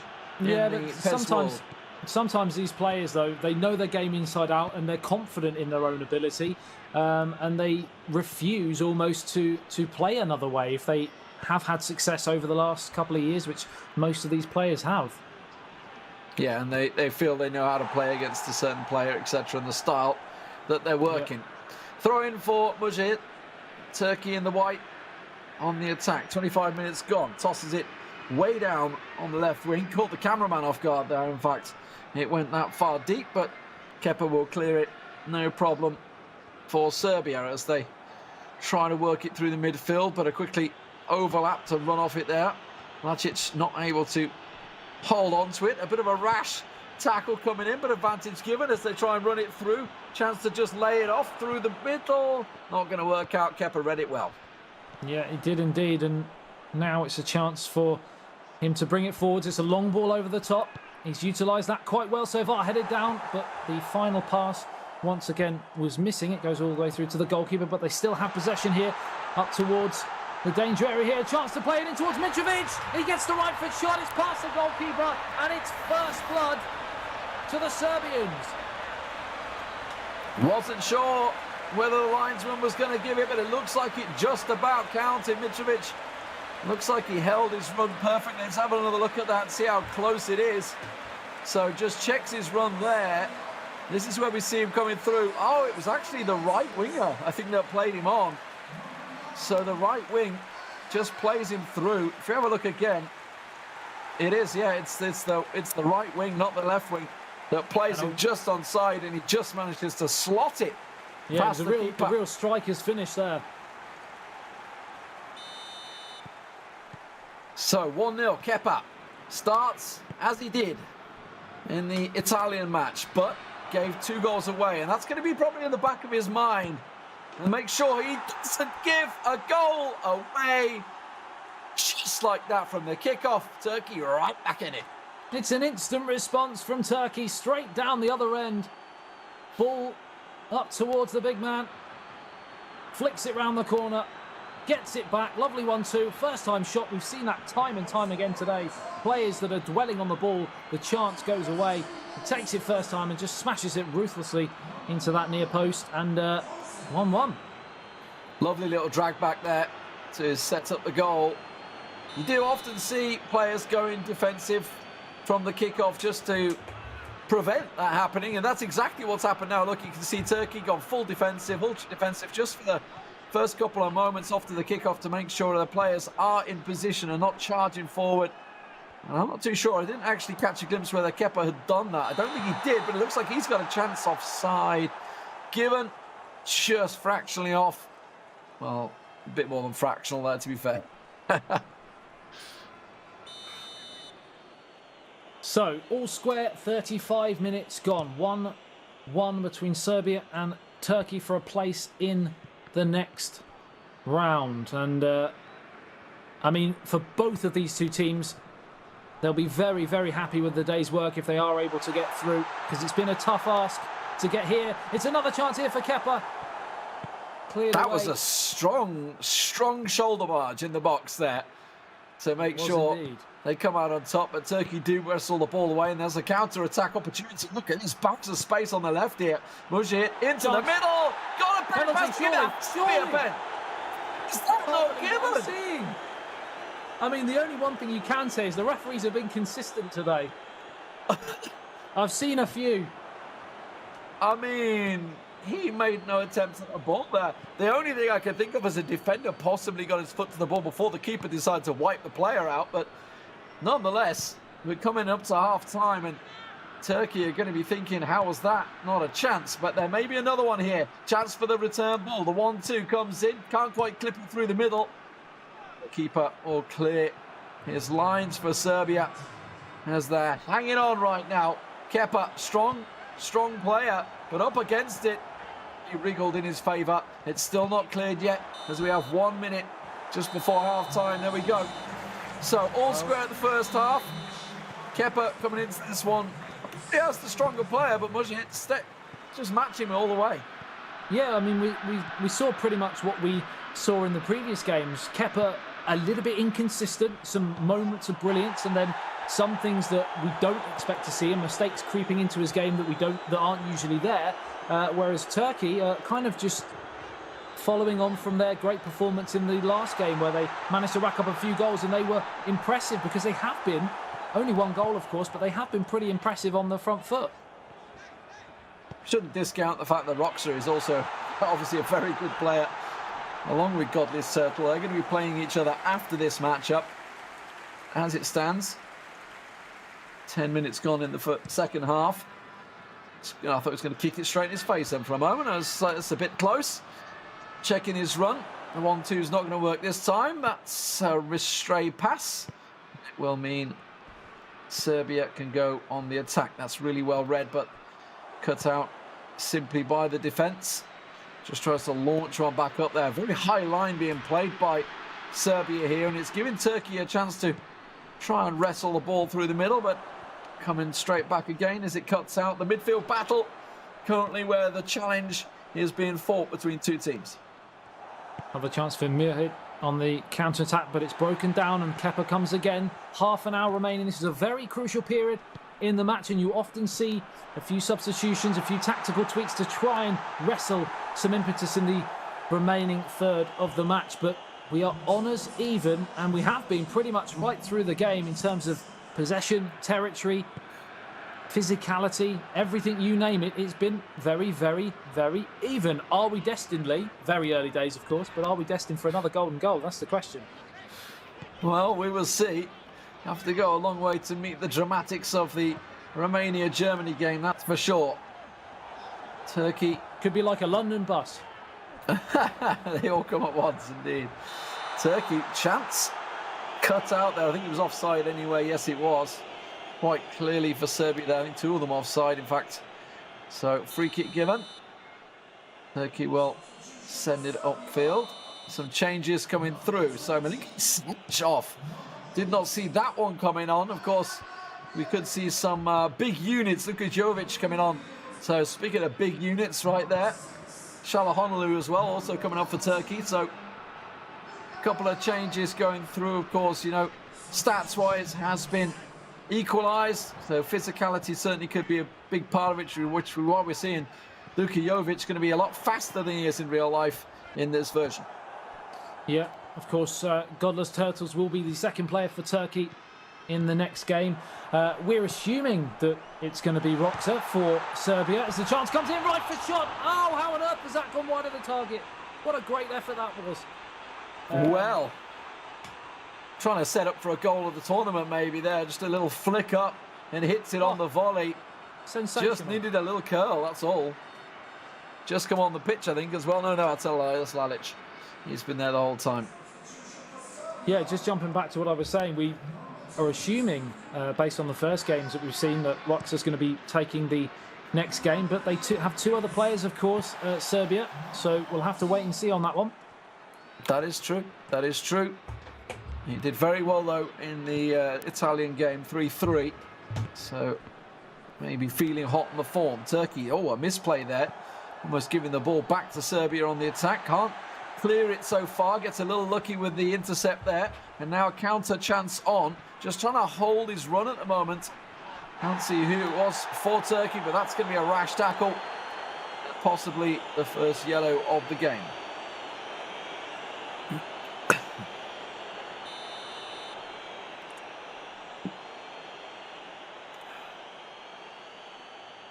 So yellow for Tadic. Jovic plays it forward. Mujit not able to go. Offside perhaps, or was that just judged as a push? Like a fairly evenly contested 50-50 to me, but it's a free kick right on the edge of the area, and this is a huge chance for Serbia. He steps up, it's over the wall. What a finish! They take the lead. Turkey 2, Serbia 1. And Çalhanoğlu just come on the pitch. The free kick expert comes on the pitch, and I think that's his first touch, you know. I think that may be his first touch of the ball.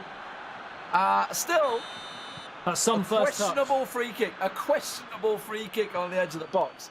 Don't think Kepa's going to be too impressed about that one, how it was given. Now a chance, though, from the kickoff. Tries to set it up. Shits it through. To fall into the corner. He's tried it once. The second time he nails it. We've had minute after minute that's gone by and a bit of a stalemate in the second half, and suddenly the game has flashed to life. One sensational free kick, and then up steps this man. Mitrovic will not be denied a second time. Flicks it up and smashes it into the roof of the net. Top right, postage stamp. Eat your heart out. Potentially Sokar goal of the day. Certainly going to be up there. Absolute top bins, that one. Keeper, no chance. He's already had a go at it. We saw it a moment ago where he just spun it wide. So he was setting up for it. And now all square after the devastating free kick for Turkey. 2-2, back on the counter. Turkey looking to try and push straight through. I think his man had gone just offside in the middle, but there's space out on the right. Tries to lay it up into the middle, but the defenders for Kepa are hot on his heels. And that's nicely won back. And now a chance to counter himself. A goal now would surely be enough for one of these two teams, and it will be. Serbia on the front foot through Kepa. He twists and turns, great strength he's shown there to get away from the defender. Mitrovic played it in, chance to turn provider. Hacked away, and Lee, this is some tense drama as we get towards the end of the game here. Just like the normal games we get at them. It's just a slow burner, slow starter, and then it hypes up. Yeah, ramps right up there. 2-2 so far. A punch clear. Far from convincing, actually, here, as Kepa tries to get back in there, but looks like Turkey will clear the lines. Yeah, slow burner, a bit like our relationship, Lee. I wasn't sure about you when I first met you, but I think you're a lovely man. Now as the ball gets played through, another chance here for Kepa, right for shot, save! What a save, deflected, should have gone in. Somehow he's clawed it away, and this game has flown to life. Oh my word, is that a high-sense skill of the day? The keeper with his foot there, saving the day. Oh my word, Mujahid now with a chance. Oh, it's another chance. It's got to be a goal, and it is.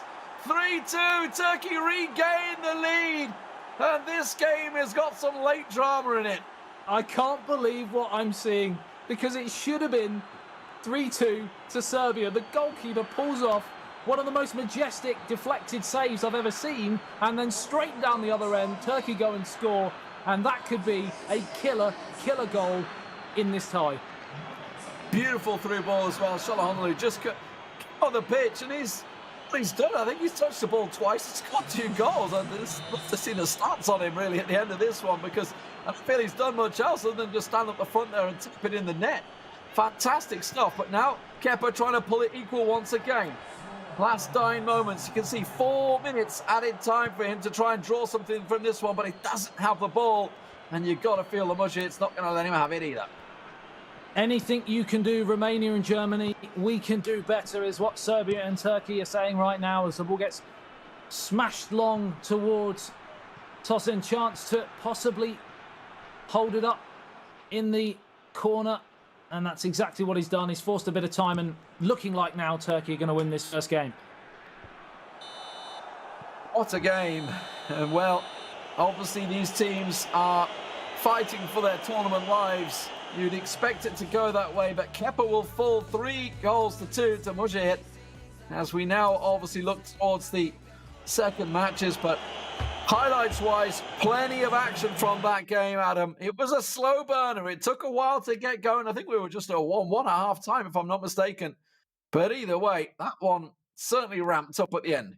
Yeah, I don't know where to start, because like you said, it was so slow to start, and then suddenly in around the 60-70 minute mark, they just went pretty crazy, and we saw goal after goal, attack after attack. We've seen everything but a red card in that game, although some controversial refereing decisions, we might have seen one. But we let it slide, and it had everything. It was brilliant. And even the free kick. Honestly, I question that free kick. As you say, there's also that potential red card as well. But let's have a look at some of the highlights. You can see 30 minutes. Nothing had happened. 30 minutes, and then it all lit up. That was Kepa's first goal. Just about sticking it through on the tip of his toe as he's falling down. Just edged it past the keeper into the corner net, but it was quickly answered.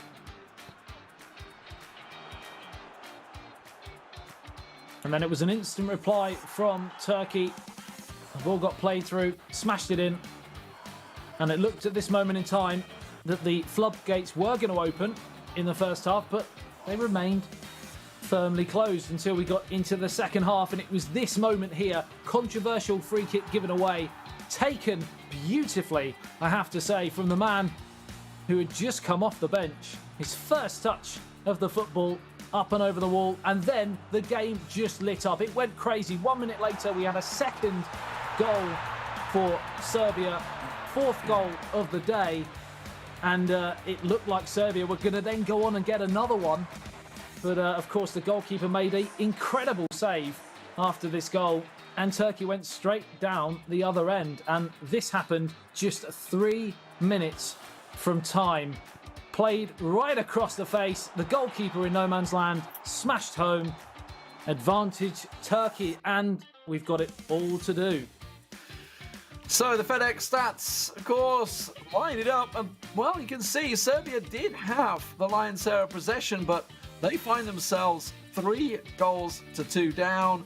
Turkey, 100% shot accuracy, 100% goal accuracy as well. Everything they shot went in the net. It's a shame we didn't get the replay of that save, because it was almost the whole play of it, from the shot, the save with the goalkeeper in the air with his foot that was up there. I'd love to see a close-up. I'd love to see a close-up, because it looked like there was a deflection as well. It was incredible agility from the goalkeeper. but such a pivotal moment in the match, Lee. Yeah, that could certainly turn it. Of course, we're not done yet because we've got a second leg coming up right now. So 3-2 the lead for Turkey. Obviously coming to this one, big pride on the line. You know, they lost 6-1 to Serbia just this morning. So they have a bit of pride on the line. They bounced back. They won 7-2 in their loser bracket matchup. And now they find themselves here in the tiebreaker with a chance now and a goal lead on aggregate to go through to tomorrow's quarter-final games. It's going to be a long old road no matter what. But I think Kepa is going to be kicking himself because you know what? You know what? He's coming into this as the big man. He's lost 3-2 in both his games now. Yeah, I mean, not so much that second game because it could have gone either way. Both players played really well, but certainly that first game should have been very much all over. 2-0 up half time and looked not even troubled in the slightest, and then just completely went into his shell. And I'm not sure because I've never seen that from him before. So we'll have to see how they respond in this second game. Of course, we believe it's going to be Roxa, but we don't know for sure. So we'll have to wait and see. Yeah, we'll find out who exactly is going to be playing. Obviously, for Turkey as well, they have a number of players listed. So we'll see who's going to be meeting the challenge, whether it be God This Turtle or whether we'll get somebody else stepping up. We will find out. But currently, Serbia trail 3-2. And it really could have been a very different story. You know, we were looking at a potential red card in there. I still question the free kick that came about for Turkey's second goal. And then, of course, the acrobatics. But it was a quiet start to the game, and maybe we'll see the same again, or maybe we're going to get one of those 3-minute goals that we've had, that we just saw actually in the golden goal for the Romania matchup. But here we go. It will be Roxa, and it will be God This Turtle for Turkey.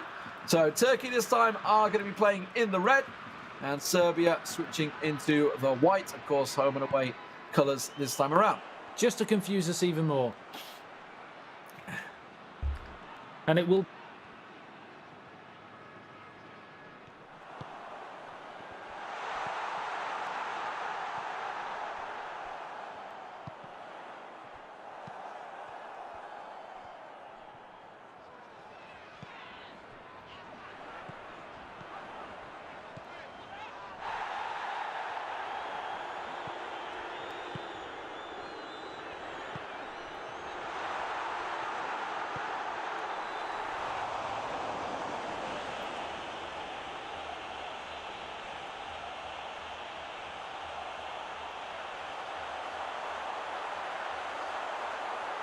So, as it stands, God This Turtle, real big chance there to try and make things work out.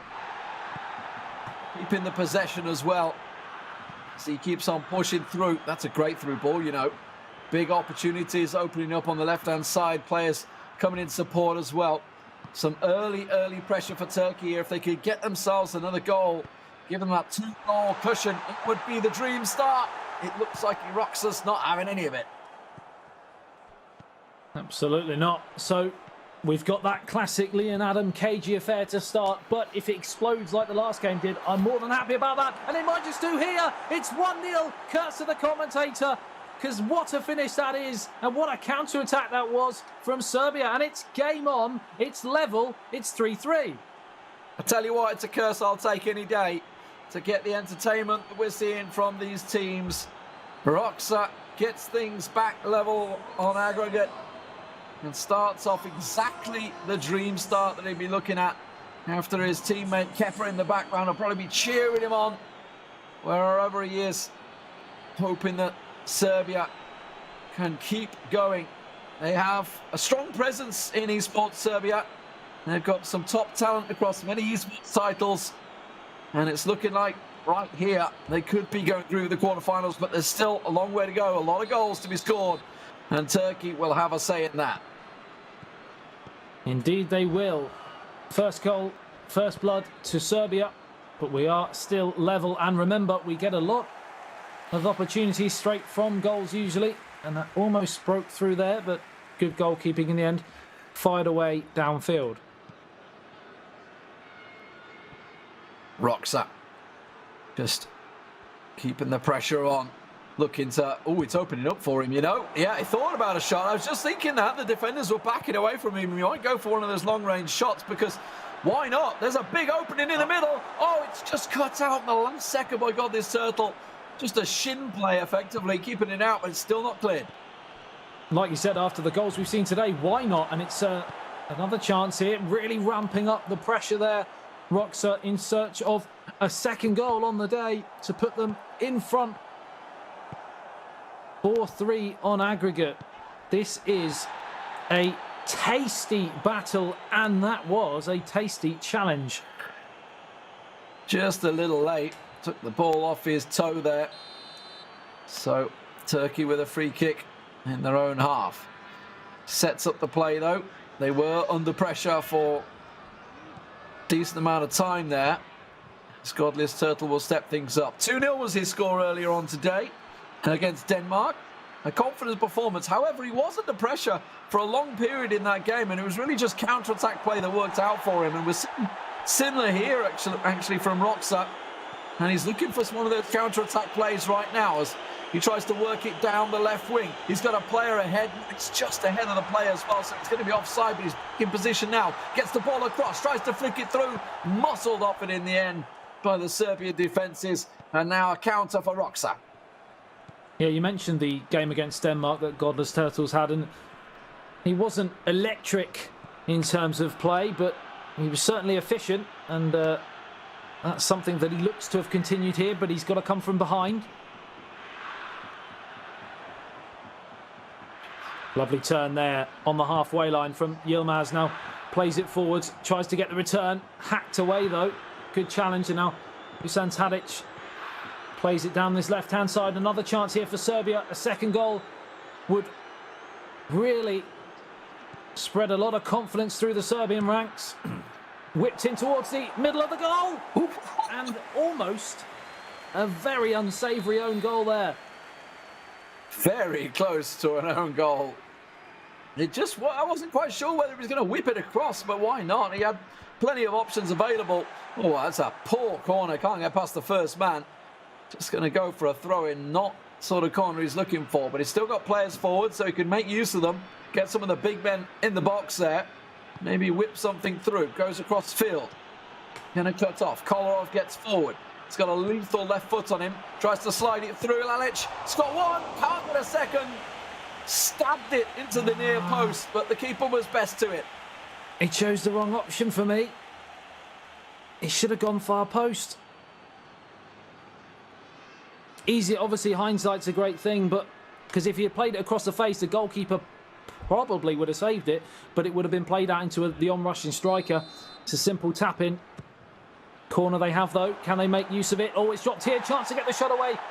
Again, he falls to the deck. Nothing doing, says the referee. And the counter is on here, this time for Turkey. Nothing doing. Tries to spread it wide, yeah, but playing fairly defensively. Serbia keeping them penned in their own half. Massive opportunity here. He has to take it. It has to be a goal. Spun it wide. How in the world did he miss that? You cannot see my face right now, but it is shock. Real shock. Because I said to him, put it far post the last time. He did it this time, but he shanked it. And it's gone the wrong side of the post. And that is a gilt-edge opportunity that at this level, 9 times out of 10, you will be punished for. It could come back to haunt him. We'll see in the next 60 minutes. Ball through, cut out. There's Serbia not having any of it. Launches it beautifully down the right wing. Bags of space. Looking for the players in the middle. 2 are arriving. He's gone a little close. Oh, in the back. Oh, it's a mistake. He's managed to pick it up, though. But they clattered into each other on the shins, and the keeper's quick out. Another penalty shout there. Oh, what's the goalkeeper doing? Godless Turtles is giving me turtles right now. 1 minute of added on time, and it's finished here at the end of the first half. We've only had one goalie, but it could have been 5 or 6. Oh, my word. Well, you've got cats and I'm having kittens. What a first half, but we're back underway. Now Serbia attacking left to right. Looking Well, all the world that they could take this game at Turkey. Just don't write them off. Do not write them off. Godless Turtle sat back and turtled his play out. You know, he lives to his name. And he managed to still come out and hit some serious counterattacks on Alawi earlier on today. And now he's going to have to do the same on Roxa. We are, of course, tied on aggregate. I keep talking about the fact that obviously Serbia have the lead. Yes, they do in terms of this game, but it is still 3-3 on aggregate. So as it stands, we would go to a third golden goal game. But currently, there is still a long way to go. And judging by the way mine and Adam's games have been, this is about to really stoke the fire in the next 30 minutes. You watch it stay 1-0 now as the ball gets whipped in. Good save in the end. So, we are in the crux of this group. Can Serbia snatch another goal to see them through? The same for Turkey, or will we be going to a dreaded golden goal, which we saw Romania make their way through on against Germany in the last game? Oh, big chance. Good ball. Chest it down. Space on the left. Looking to flick it in. Oh, couldn't quite get the header. I've got to be honest, that defender looked like he palmed him away from that one. But as it stands, nothing given. And he tosses it out down the left wing. Right wing, sorry. The Godless Turtle, at the moment, he's not really got any opportunities. He's looking to try and play the ball out, but he is being pressured all up the field. The thing for me, the way he's playing, he's angling for a third game. If he's going to be, I suppose they could change the players again, couldn't they? Because if it was going to be them, he's playing golden goal football almost as it is now, because he's just sitting in and waiting for that one glimmer, that one mistake to snatch the victory. It may well come, but it's going to be Serbia with a chance first. He has to try and go for it, but he tried to go for the chip.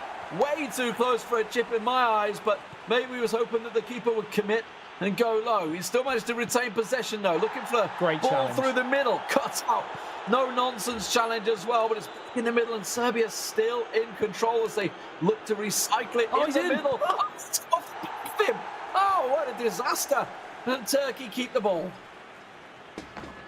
A real chance, and it's come back off his back and away to safety. That really was a huge moment. And now Turkey come away again here, just bustled off the ball there from Kolarov. And now Nemanja Matic plays it out towards the left-hand side. 20 minutes remaining here, and we're still deadlocked. 3-3, but he's in again here. Oh, the pass is overhit. Just a little too heavy. That's all the difference was there. Some very tight action. Roxa's got to be really frustrated right now, thinking he should have one in the net. But we're seeing Godless Turtles spreading the ball out wide, and we talked about this earlier. If it's not working through the middle, start stretching those wings. Make it play really wide as you can, and maybe you'll find yourself an opportunity. That one not quite cleared out as well as he'd like. A little touch through ball. Oh, he was looking to try and go for it, but stepped out in the last second by Serbia.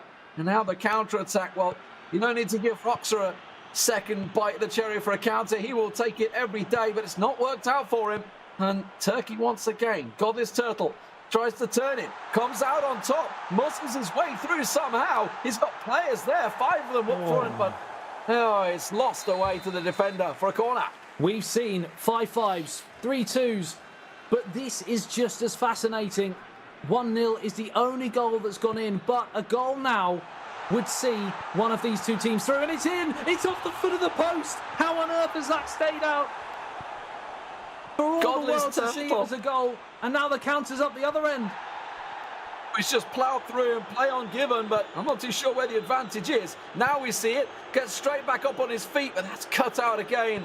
And we're seeing Godless Turtle's tactic. We're seeing what he wants. He wants those counters, those little corner chances. And he very nearly struck. Commits to the slide tackle. Puts himself in the open. Chance to slide it through. And Roxa will get Serbia in the lead for the first time. Now Turkey trailing. Roxa has to change Godless Turtle's game plan. How many times have we seen Mitrovic turn up with the goods just at the most vital moments? And he's done it again here for Serbia. And Roxa showing what a true professional he is, because when the chips are down, he's pulled off potentially one of the greatest, most professional 2-0 performances I've seen on the circuit in a long, long time. But, Lee, and this is a big but, we still have 6 minutes, and you, as well as I know, that a lot can happen in 6 minutes of eFootball PES 2020. Yeah, let's not write them off just yet. Godless Turtle's going to have to change his style, though. He's been sitting back. Finally, the look goes Roxa's way. It's certainly been coming. He's been threatening for a long, long time with that one. Finally makes it count. But from the kickoff, let's see what Godless Turtle can do. Looks like we're going to have some changes coming through. We will see some Turkish changes coming through. Mali on and Şalahanlu on, the man that scored a couple of goals in the first leg. Milinkovic-Savic off as well. Once again, ball through, chance for Turkey. The keeper saves it. Just tries to slide it through. I think it may have been offside. I'm not too sure. No, it was a clear chance, and it's just a simple. Great defending, great goalkeeping. I'm rocking in my chair with anticipation as I thought we were going to see another late bit of drama, because we still know that a goal now takes it to a third game as the ball gets played in, headed away. Still, they come again, Turkey, in search of this late equaliser. Looking hopeful, looking like a chance. It's rebound, but there's no one there for Turkey. Tosun couldn't react quick enough. And Milinkovic, well, goal scorer hero one end and a defensive hero the other as he gets it clear. Now, back to Zivkovic. Bursts the pace down the wing. Just try and charge it down the right and run it to the corner. Honestly, only 1 minute to play in extra time. He can just hang on. He wins a free kick, and it will be surely Serbia that will go through. They can do nothing from this moment. Well. I said it a few minutes ago in comms. How professional Roxa has been in this specific match. They came into it, and they were trailing 3-2. And he has produced a 2-0 clinical professional performance, unless of course he decides to go and get a third, because he whips it in, punched away. Surely that's the last action of the match. It is, and it's Serbia who prevail and go through to the knockouts. What a performance, what a match, and this time Kepa is redeemed. 3-2 in the first half, first game. Some great performance from Turkey, but it wasn't to be in the second matchup. And it was Roxa that comes out 2-0 on top against Godless Turtle, whose clear game plan was to counter-attack, hit him on the break, defend as much as you can. It just wasn't to be. He had his chances. Let's look at some of these replays to see how it worked out. Of course, that's Roxa's opener just 12 minutes in, and that already changed the game plan. It really did, because we said that Godless Turtle's biggest strength was soaking up possession, soaking up pressure, and then looking for those little chinks in the armour of the opposition. And he was just never able to really get going with that, because he was behind so early. And Roxa really should have had the game finished at half-time. He missed a couple of big chances. And then, of course, he did manage to get his second goal just 7 minutes from time. And what a finish it was. Yeah, absolutely solid. Finally, the deadlock broken. Look at the space given to him on that left wing as well. They committed to the defensive tackle to try and block it. Didn't work out for him. Last chance saloon for Turkey here, but unfortunately it was all it was, and a great save coming out from the Serbian keeper. And of course now the FedEx stats of the game does mean that possession actually went Serbia's way. And this time, while Turkey had 6 shots, 83% on target, it just wasn't accurate enough, and the keeper met them every single time. Pretty even pass accuracy as well. It was indeed. Accuracy 83 for Turkey just wasn't enough on the day. And a lot of plaudits have to go to Roxa in that second game. He really proved his mettle. I think the biggest problem is that while it is 6 shots, I think the majority of them came from corners, and they weren't sort of open play, clear chances. Obviously, we had the one at the end there, but outside of that, there wasn't too many. I think we had like a 2 or 3 rebound moment from one of those corners where it really could have gone in, but it just wasn't to be for Turkey, and it seems this was just a step too far. Obviously, they lost to Serbia earlier on this morning, 6-1. It was definitely a lot closer than that this time around, but Serbia once again rise to the occasion. Yeah, I think they'll be looking at that first game more than anything, Turkey, and they won it obviously 3-2, but had they have given themselves a 2-goal cushion, maybe a 4-2 going into that second game, it might have given Godless Turtles a bit more of a platform to execute the style of gameplay that he likes. So, solid play. Let's have a look at what's to come. Obviously, we have 2 more matches to go tonight.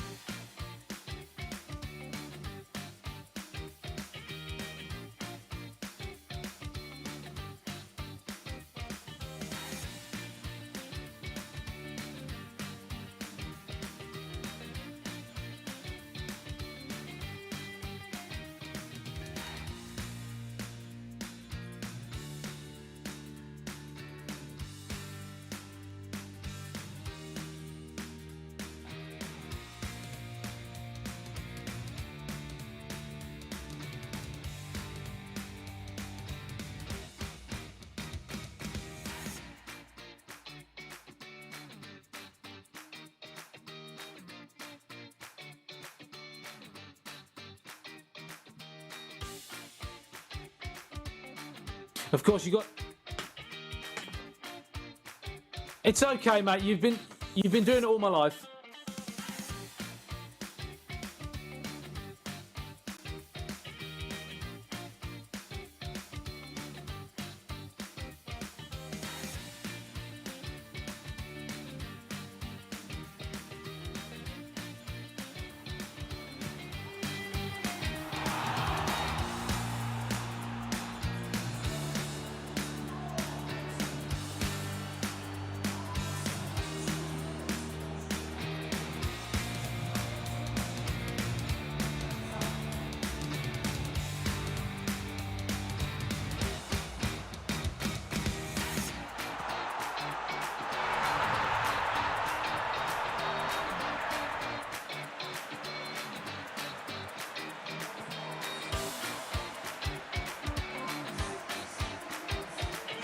Eleven players, many of them friends, some foes during the league season, now united for a single cause as they carry the hopes and expectations of a nation, the most unbearable, thrilling of emotional roller coasters.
Cheers. And if I didn't think it was worth one try, I'm gonna roll myself up in a big ball and fly.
Well, welcome back, ladies and gentlemen, to the UEFA Euro 2020 finals. My name is Harry Chanham. Joining me, as ever, Stuart Wesley. We have the front row seats, as do you, to the remaining tiebreaker matches. The two we've had previous have been absolute stonkers.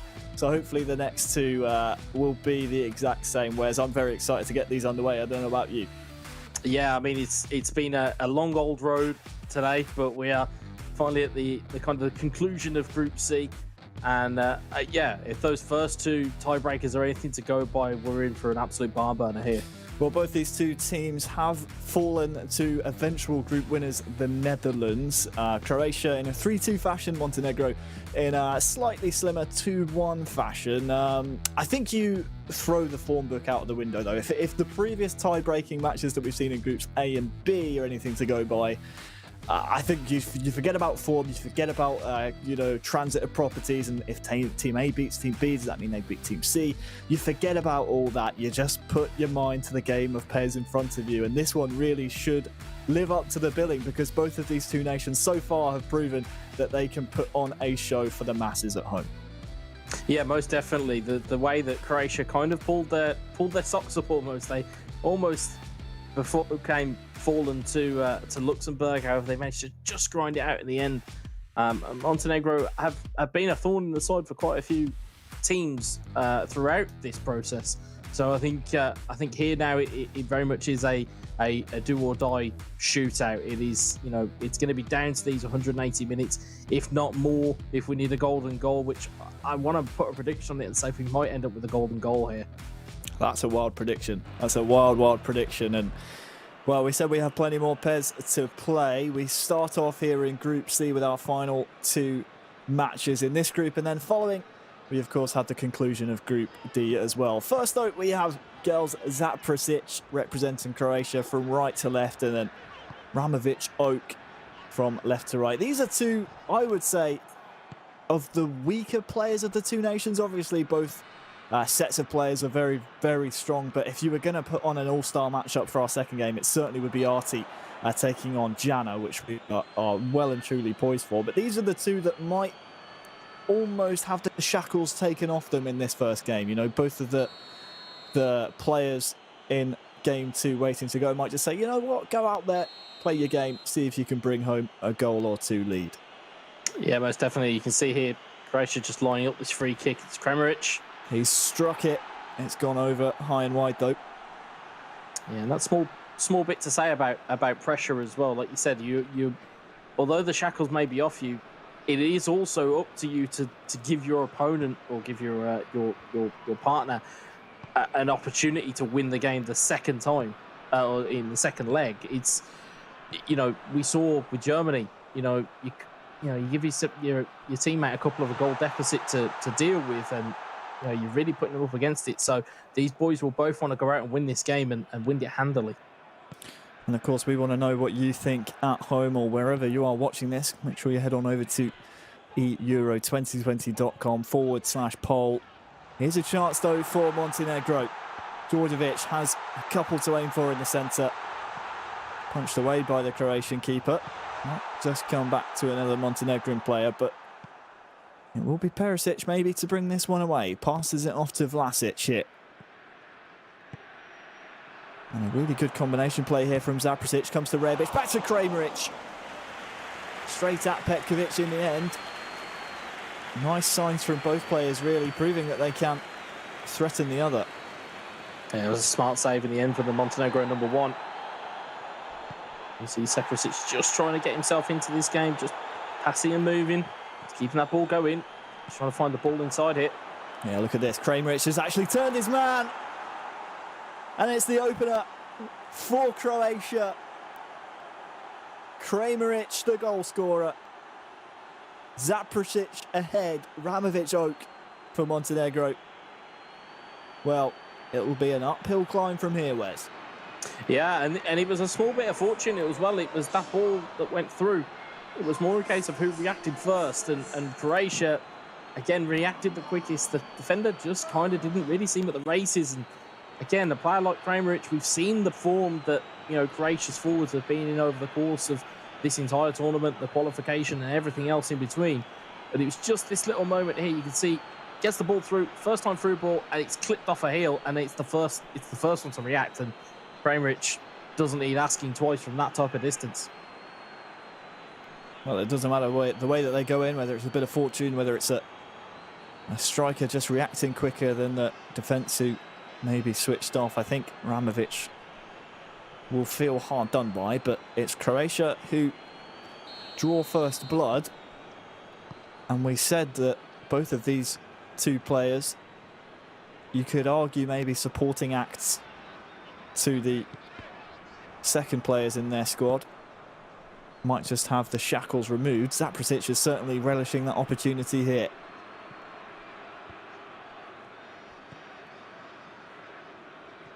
Let's take nothing away though from this Montenegrin side, who have fought tooth and nail to be at the finals here. If you cast your mind all the way back to the qualifying round, they had a pretty tricky route to make it there, falling second to Italy by just 2 points. Had to qualify through the playoff groups and almost didn't even make it that far. When you think back to Ukraine just being 1 point behind, it could have been a completely different story, but against all odds, Montenegro are here. But, well, Gel Zaprasic wants to try and put an end to their fairy tale dream and not even give them a chance going into the second leg.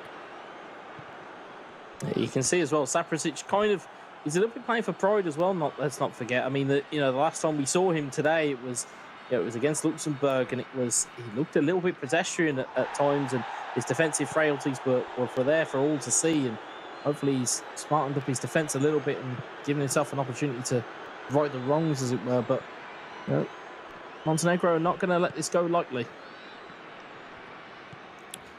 Chance now for Ramovic to build steadily from the back, but the pressure from Croatia so far has been, well, it's been tricky for Montenegro really to build anything so far in the first half.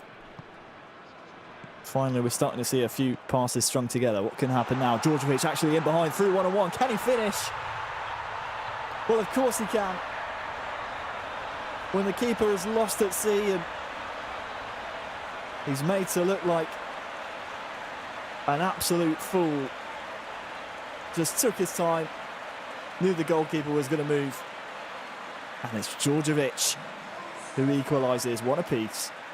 When you get to that 1v1 part of this game, it's almost a game of chicken. It's who flinches first, and you can see it was good little 1-2s around the corner. It's got round the back of it. You can see their keepers moving them all around, and I tell you, if he'd have been stood in front of his line, he may have got a hand to that and saved that around the post, but it's a bit of an error from Zaprasic. You can see just kind of doubles back on himself, and you can see he stood behind the line when he tries to make that save. One of those ways, isn't it, where because Ramovic is taking so long to take the shot, Zaprasic is almost second-guessing himself and is trying to get his player into a position where he thinks the shot's going to happen, but it's just too far behind the line.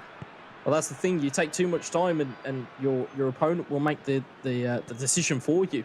And in that sense, I mean, Ramovic was a great finish from him, and again, now the tide turns once more. Now it may be Montenegro into the ascendancy. Look out for that Croatian front three, though. They're happy to stay forward should Zaprasic get the ball back. But look at this. Jovovic lets the ball run. Bakic crosses in. Can he win the header? Second chance. Oh, Kalinic is down smartly this time. Finally gets his hands on the ball, but it's not over just yet for Croatia. Djordjevic is coming forward. Finally dealt with, and chance maybe for one last Croatian attack, Wes, before the half. Yeah, and if you're in this scenario, you want the last chance of the half, because it'll stop your team, or it'll stop your opponent from getting the counter attack. I still feel there's a little bit of time. It just depends on what the fourth official gives us the added on time. We haven't had too many stoppages though, so I imagine it won't be too long. Zaprasic trying to make something happen, but well, Ramovic Oak has certainly grown into this first half as it is now rapidly approaching its close. Can he win the ball here? Actually, Marusic Last time on the ball, might have dwelled too long. Bit of fancy control there to take it away for Croatia. That will be the final moments of the first half. Montenegro certainly in the ascendancy.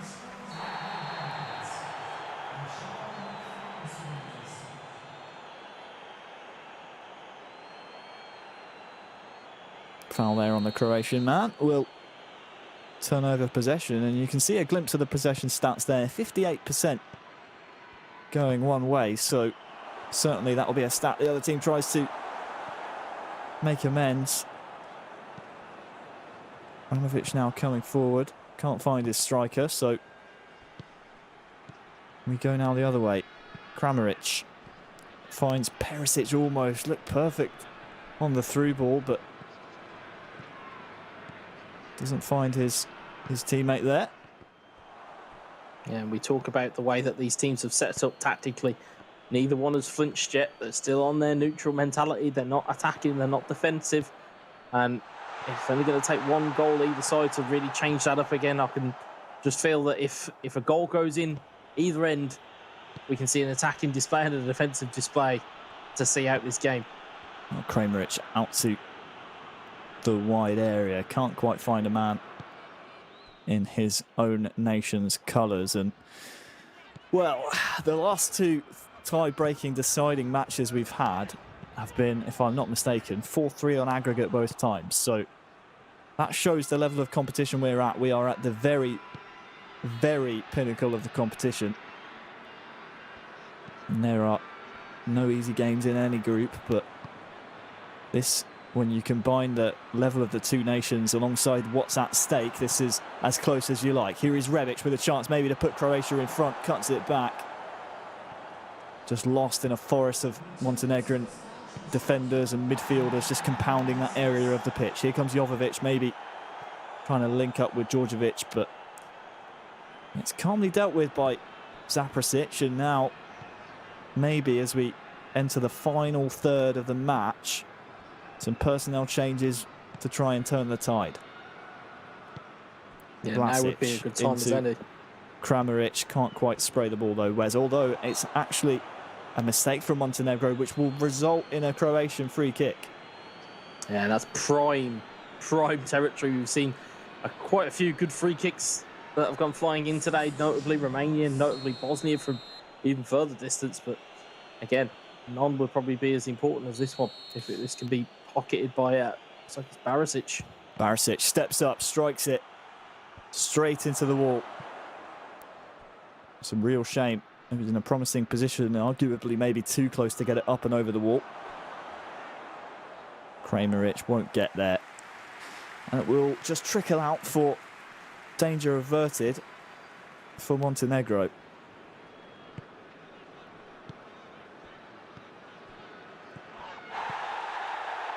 What can they build from here, though, in midfield? The referee surprisingly has brought that one back. I think probably because the pass was being played backwards, but that's naughty from Modric, and Zaprasic just trying to prevent the building of the play and just allowing Croatian defenders back. And the gamble paid off momentarily, but Montenegro now with possession. Too direct, though. You can just tell maybe that the quality of the football has lessened slightly as these players get more fatigued and the mistakes start to creep in. There's another one. 20 in-game minutes left, Wes. I mean, you're probably looking at a substitute here to maybe make the difference. Yeah, definitely. I think you've got to be looking at some type of change here. It's been a long old day for these players, so mental fatigue will be setting in as well. They've had to been focused on these screens for some time. It's it is taxing on the body. It's not just we sit down and your thumbs get sore. Your brain will get sore. You'll have to think, and you may make errors that you wouldn't have made earlier in the day. So this is your types of moments. These are your almost championship rounds, if you will, of eFootball PES that you've really got to take care of yourself with. That's a good point you raise. I think back to eFootball Pro match days. I'll come back to my point as Perisic maybe has a chance here. Petkovic. Well, the Montenegrin keeper has come in so physically there that the Croatian fans in the stadium, and no doubt around the world, questioning why the referee hasn't pulled that one back for maybe something a bit more harsh. That's another cynical one on a Croatian man that surely will be going in the book. Coming back to your point about fatigue, I mean, one of the things that I see the most when Bayern München in eFootball Pro match days are playing towards the end of the day or the latter stages of the match day. We often see Alex Alcathil with his eye drops, just looking after his eyes and making sure that, you know, those concentration and vision levels can stay at the peak. So you're right, it's not just a case of sitting down with the controller and playing at your optimal best the entire time. It is taxing. But Ramovic, Oak and Zaprasic here, you feel, are just the appetizers of this tantalising, mouth-watering matchup between these two nations. Just 5 in-game minutes to go.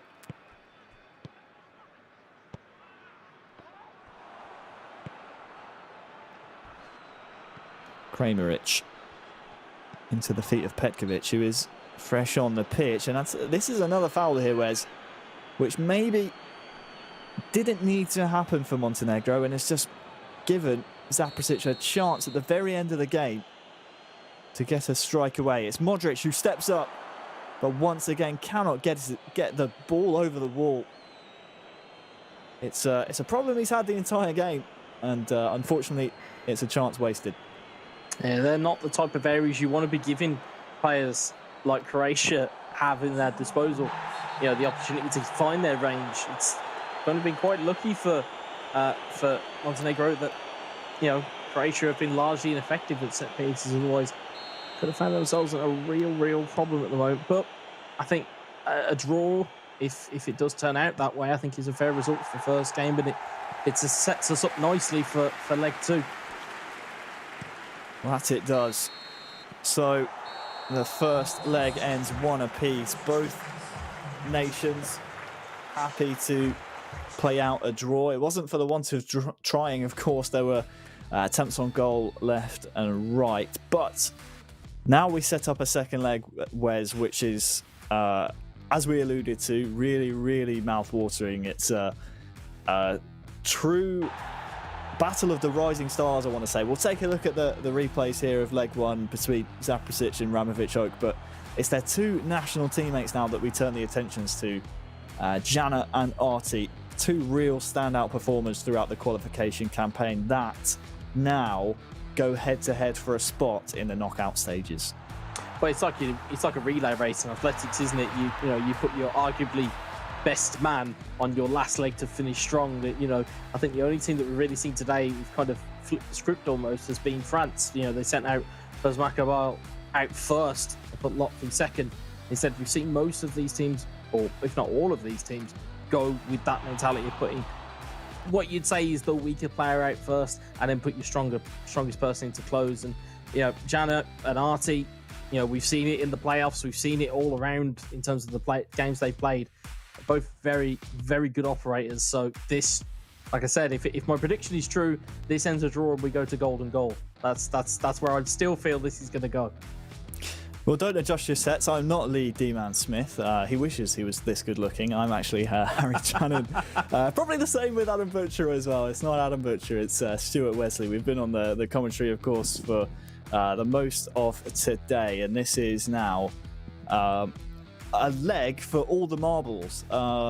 Yes, you could say that either nation would have loved to have brought a goal lead to make things a little bit easier, but for us as a neutral, for us sitting here with cold blood and watching from almost a distance, I suppose you could say a virtual distance, it's set up perfectly. You don't have to worry about the aggregate score, you don't have to worry about any of that.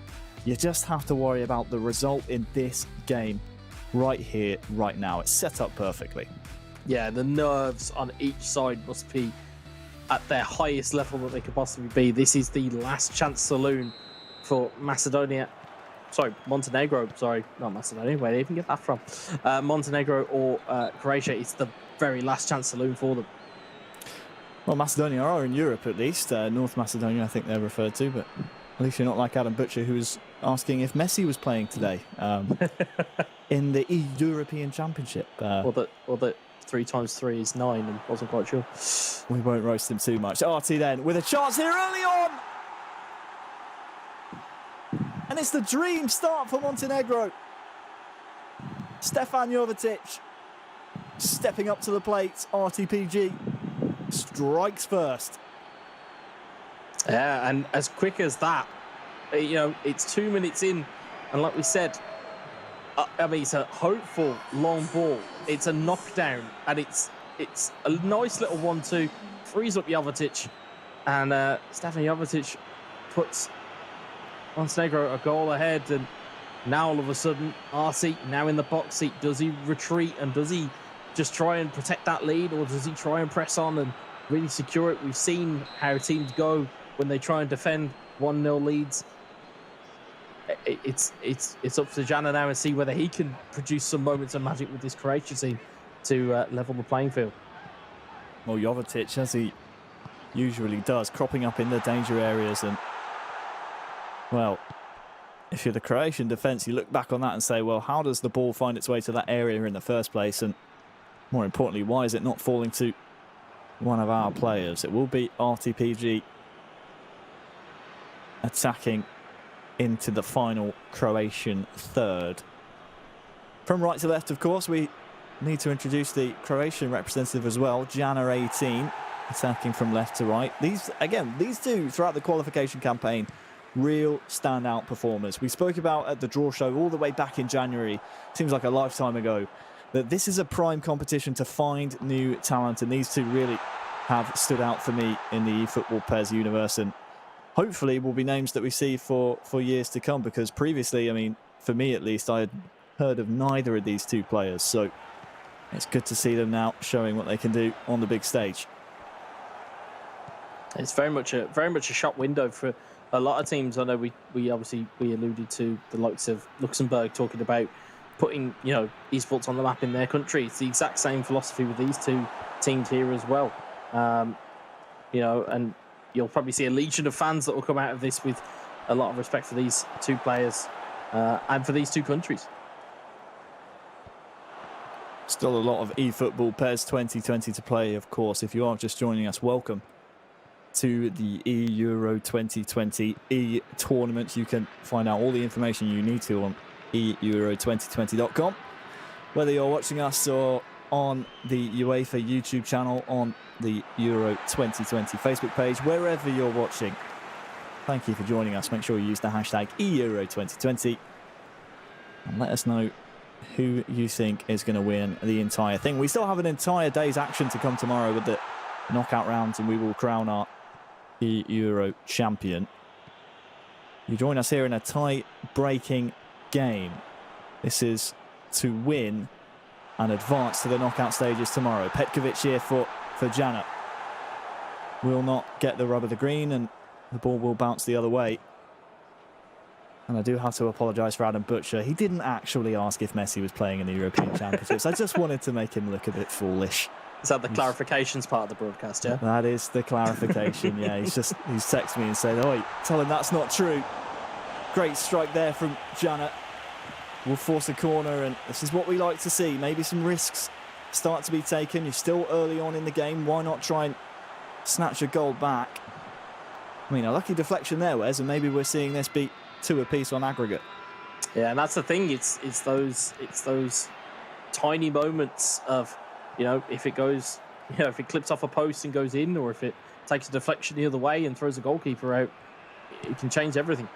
Modric with the cross, looking for his man in the middle, and it's not very authoritative defending at the back for Montenegro, but it gets the job done. And it's honestly all Montenegro need to do at this point. It's like we said earlier about the Netherlands. It's, you know, through by any means necessary, and if it means that they clear their lines every single time the ball comes near them, that's what Artie's going to do. But again, the more times you do that, you're going to give Jana every bit of impetus to come forward as he comes forward again. Yeah, look at this. Petkovic is in. Great stop. Won't even go out for a corner. That was manual keeping at its finest. That was a superb save from Artie there. Really was. Danger not over just yet, though. Well, they might be now as Jovetic turns defender.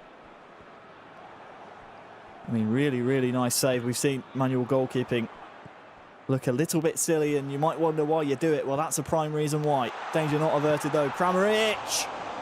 It's a corner. Jana really putting the pressure on now.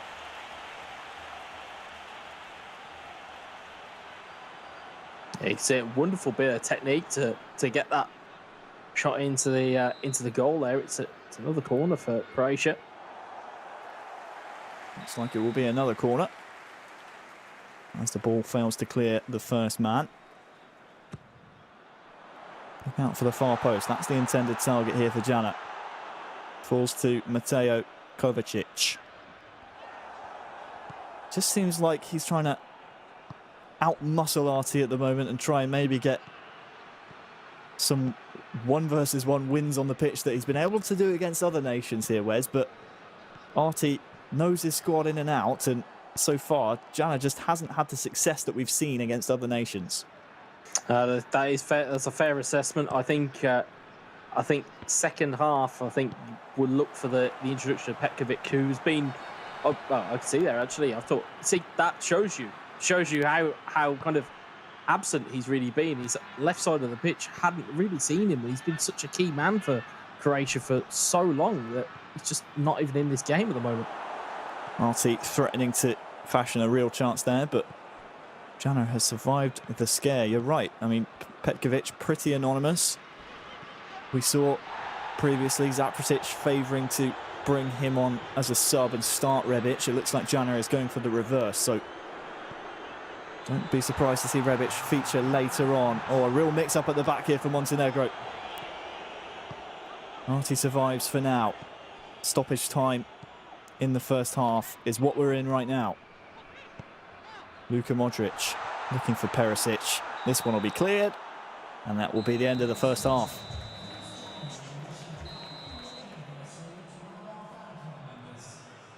So a second half then, Wes, with so much riding on it for Artie. We know he likes a kick-off goal. We know he likes to try and compound the pressure and compound the problem on his opposition.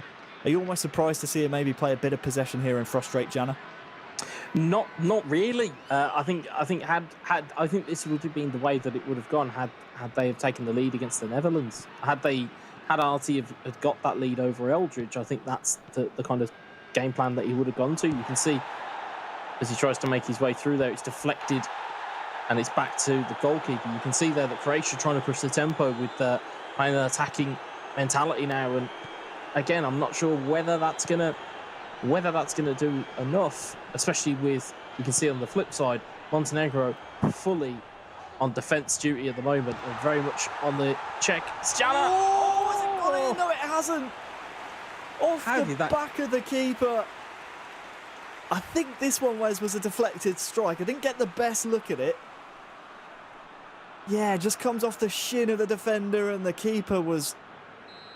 I mean, he was left flailing at it. Yeah. Did just get a touch. Came off his back in the end, I believe. So, outswinger then. Goes for the front post. That's disappointing. And a waste of good territory there by Jana.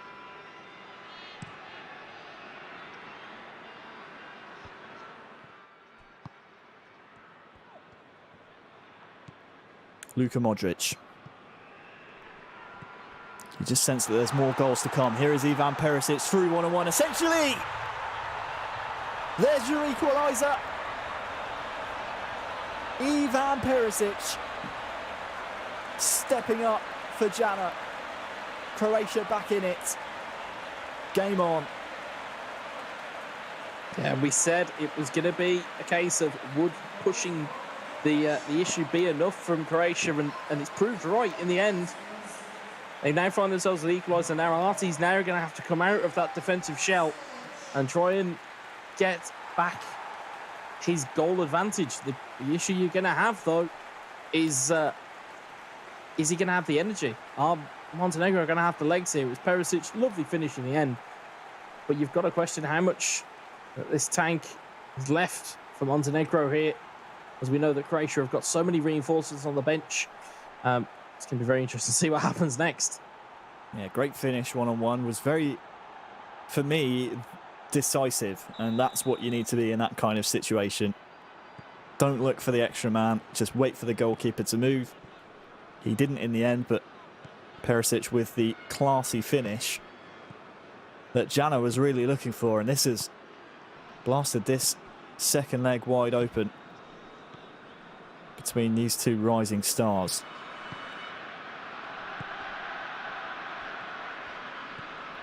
Kramaric lays it off now to Luka Modric. Petkovic also introduced, and Modric lost his footing at a crucial time as we enter the final third of this second leg. Attention's turned now maybe to the substitute benches. Here is Barisic to attempt to find a teammate. He only finds the goalkeeper.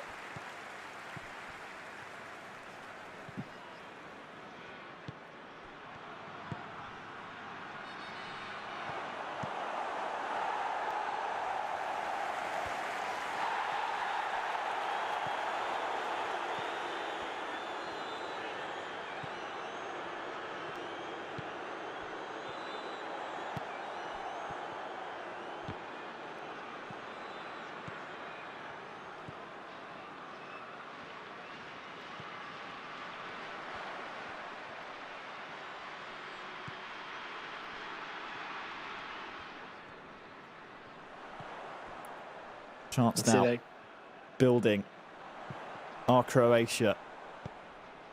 Barisic can't get there before the ball crosses the byline, Wes, and well, with 20 minutes to go, this surely is the time you introduce the substitutes, the likes of Rebic for Croatia.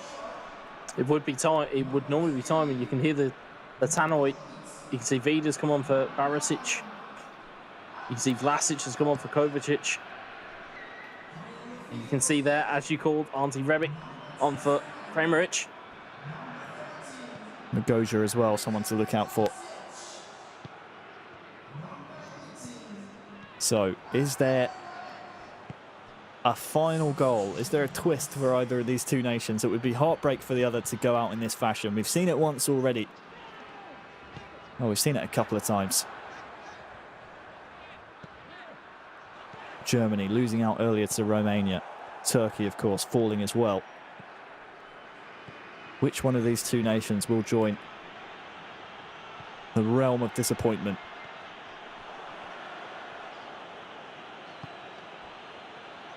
Magoja back to him now. Maybe played too much there by RT. Now Jana quickly and swiftly lets the ball do the work. Rebic hacked down. But look at Ivan Perisic. He's found a lot of space on that far side. Crosses in. Comes back to Modric. Rebic will use his strength. Obviously has a lot of stamina here as well. Modric thought about making the run, but just hesitated as the pass was played. And, well, you can see the slide tackles coming in from Croatia at the moment. I mean, Artie was doing the same on the other side. This is just purely professionalism at this point.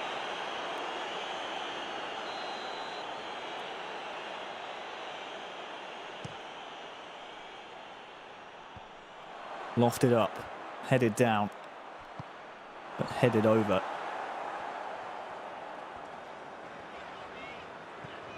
Rebic with some nice feet to evade the tackle. 86th minute we're in now. A goal soon would surely win it for either nation. Vital interception by Lovren.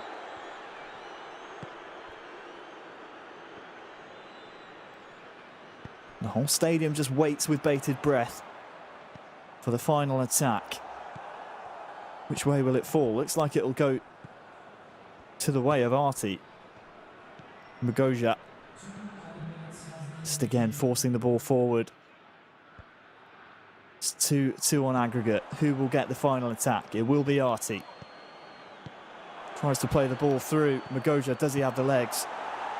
He had the legs, Wes, just didn't have the position on the pitch. And we cannot split these two nations. Don't adjust your sets. We will not be going to penalties. It's a golden goal third game we will be playing. So next goal wins. Well, well, well. We said it was set up perfectly in the first leg. A 1-1 situation was, in the end, fairly accurate of how these two nations stack up against each other, with a mirrored result in the second game as well. Yeah, you can see two very evenly matched teams. And for once, I mean, it's took me all day, but I finally got a prediction correct.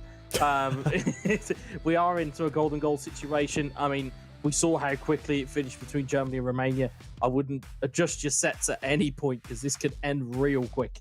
Just took 2 minutes between Romania and Germany. A goal straight from the kickoff. We were literally in the game for about 15 seconds and it was all over. Hopefully this one lasts a little bit longer just to get the juices flowing and really set up potential heroics or heartbreak. Who will it be? Montenegro versus Croatia. We run it back for a deciding game. I think my money is just slowly on the side of Croatia. I mean, you know, as the point's been made in the background, this could go as long and we could potentially end up in a penalty shootout. We just don't know. They've been that evenly matched. We could be here a while. Well, my issue is, I suppose not really an issue, but the fact that Arti now has full stamina Montenegrin players to play with, that's something Jana needs to be on full alert for, and he's going straight for the jugular here. Djordjevic cannot get to the ball. But Arti, he knows when his players have the stamina, Wes, on his side, he knows he can be a threat, so Jana needs to be very, very aware. But you get the feeling that Montenegro's kind of starting 11 are pretty good and it's well drilled from Arti's side. It's when he has to go to his substitutes bench that I feel that he struggles a little bit. It's just lacking a bit of depth, isn't it? Yeah, they're lacking a little bit of depth. Whereas Croatia, they've got a whole host of players on the bench that can be brought on to great effect. So, if the longer this game goes on, it's going to benefit Croatia, I really feel. But hopefully it doesn't go on too long because, again, if you're Arti, you want this game over quick, so essentially you can get rested. It's really open. You can see there Montenegro also playing ultra defensive. They could be just battening down the hatches, hoping for one glorious opportunity to go, or they could potentially try and look on penalties. Well, look at this. Perisic, tried to feed Petkovic. It's been, a long old campaign. You don't want to throw it away with one silly slip in a golden goal situation. So that's why we're seeing neither nation, neither player take any risks here. Arti just cannot get the ball to go. The thing is, as an onlooker, you're probably looking at it going, just attack, just go for it. It's like, no, this is the culmination of several months of hard work for these players. Who are we to say that they should be rushing? Luka Modric somehow comes away with the ball. Barisic might be able to cross one in! Well, the first real chance in golden goal comes and goes. Saved by the head of Petkovic in the Montenegro net. That's some improvised goalkeeping. You save it with your face. Yeah, not sure he knew too much about that one. The resulting corner is wasted. But that one will be sore in the morning.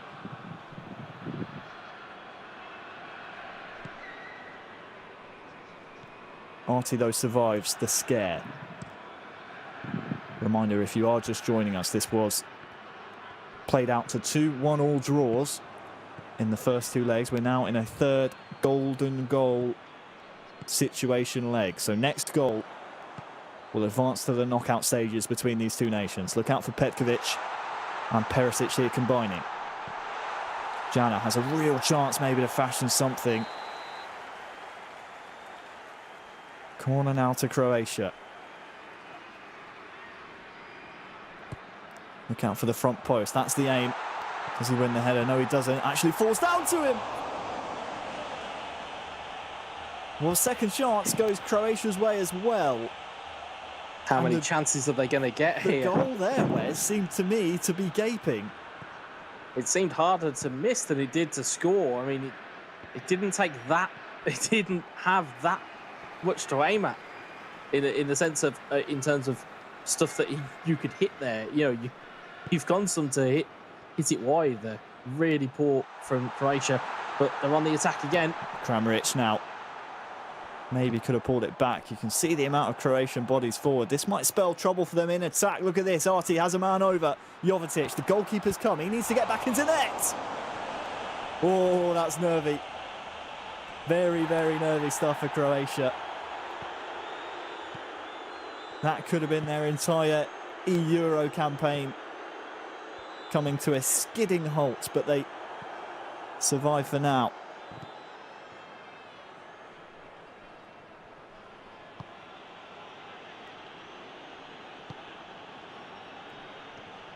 Both nations with chances. Croatia, you could argue, with the more gilt-edged of the two. The two nations, that is. I've thrown both away, and that's going to allow Arti now maybe to fashion a chance of his own. There was a shot in there, never looked on balance. And which way is this going to go? I just cannot call it. They seem so drastically evenly matched that it's very hard to tell. Both are getting chances at that end of the pitch. It's just they can't seem to find the killer instinct finish. Barisic trying to turn his man. The ball once again failing to clear the first man. Jana will maintain the pressure here. This pressure cooker just continues to reach boiling point.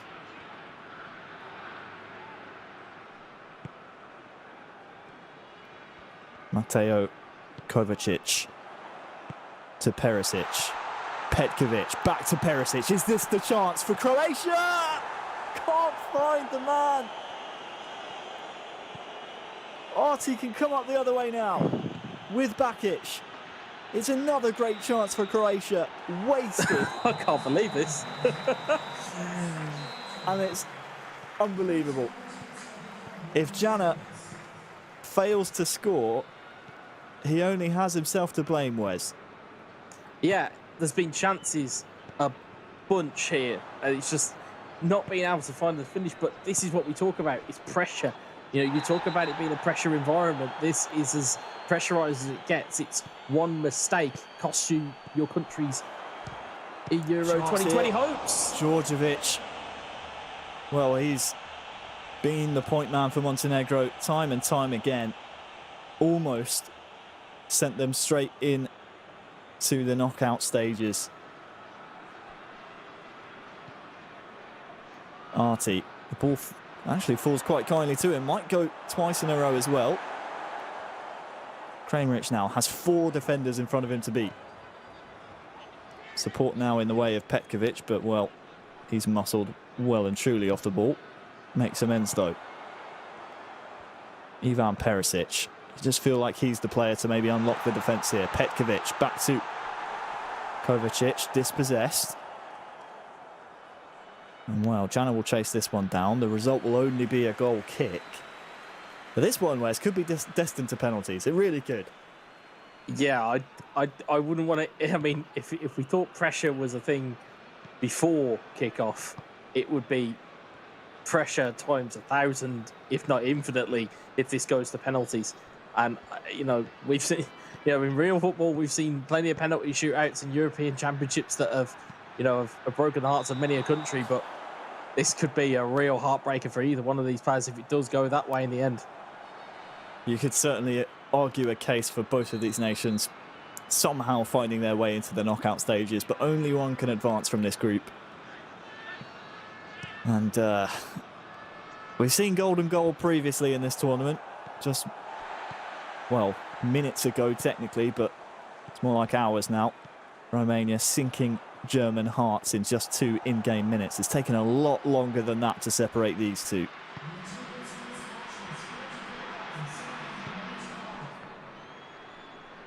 Kovacic.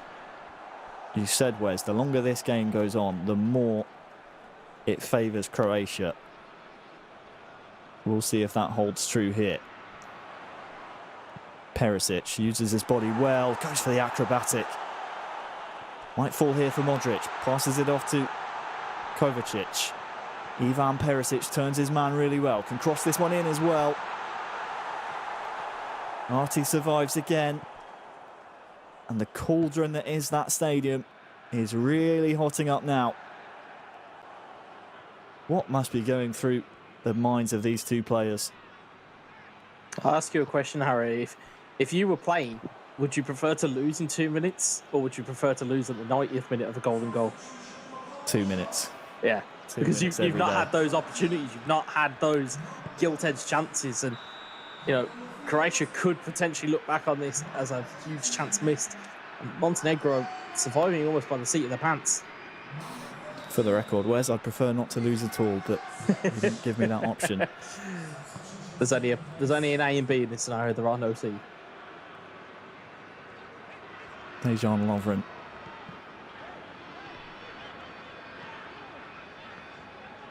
Just waiting with bated breath to see who's going to break the deadlock here. Modric very, very deep now. Rebic has been introduced. Artie will need to keep tabs on him. Modric pushed a little further up the pitch now. Barisic just went slightly too early. It's by the finest of margins, but I mean, those are the measures we're dealing with now. A matter of inches, a matter of millimetres at this level. Yeah, it's not long left in regulation time either. There's no substitutes been brought on yet. It's not that I've seen. Well, looks like Magoja's on for Montenegro, so I think there has been 1 or 2 changes, but we've been focused on the game, as have these two players. Free kick to Montenegro. Yeah, and it's in a decent spot here as well, isn't it? Oh. It's gone the other way, actually. Give it the other way. Wow. Yeah, it's fooled me as well. Luka Modric now. 9 of the Croatian 11 in the Montenegrin half. Rebic, though, dispossessed. Artie, you could argue, hanging on. Hasn't really had a sniff of an attack in quite some time, but has 3 players to aim for up front. Here's one of them. It's Djordjevic and Jovovic combining. Here is the latter, tries the back heel through ball. Would have been nice, but just asking too much. We kind of forget as well, Harry, is that these guys have played each other in the playoff groups. So these guys will be well versed in how each other play. So it's almost, that's kind of the reason why we've got this stalemate. Both sides are kind of built up of physical players. They do have some technique in there as well. But they've also, these players have probably practiced against each other more times than we can think, not to mention played each other competitively. So we're at a real stalemate at this point, unless somebody can find a piece of magic in the last 7 minutes. Will it fall to Montenegro? Kramaric out to Rebic, who you would want to see making deep runs and using the most of his stamina that he has saved up. Vlasic dispossessed though. The ball rockets into a Croatian man. That piles the pressure on. And here is Rebic making one of those deep runs we were looking for. Kramaric the target. Back to Rebic. Barisic can maybe fire one in. It will be an 89th minute corner.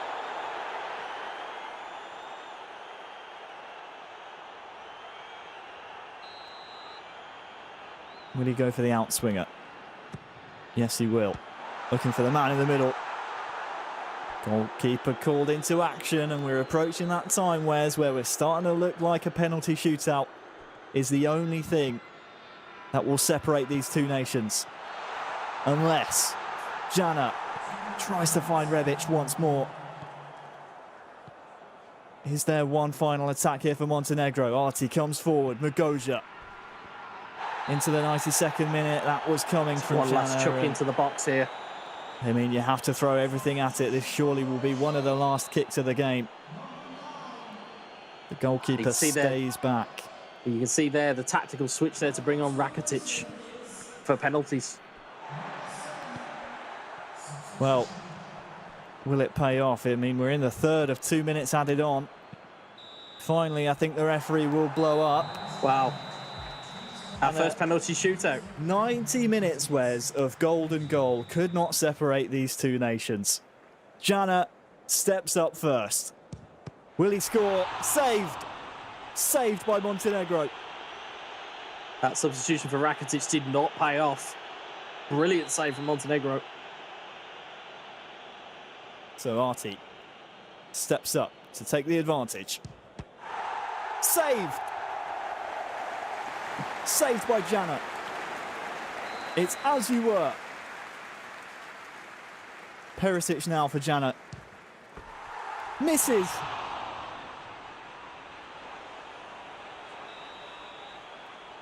Who wants to score? Is it Arti? Yes, it is. Advantage Montenegro. Jana then, realistically, needs to score this, and it's saved. Saved by Arti. Pressure has got to him. And if Arti scores this, it makes...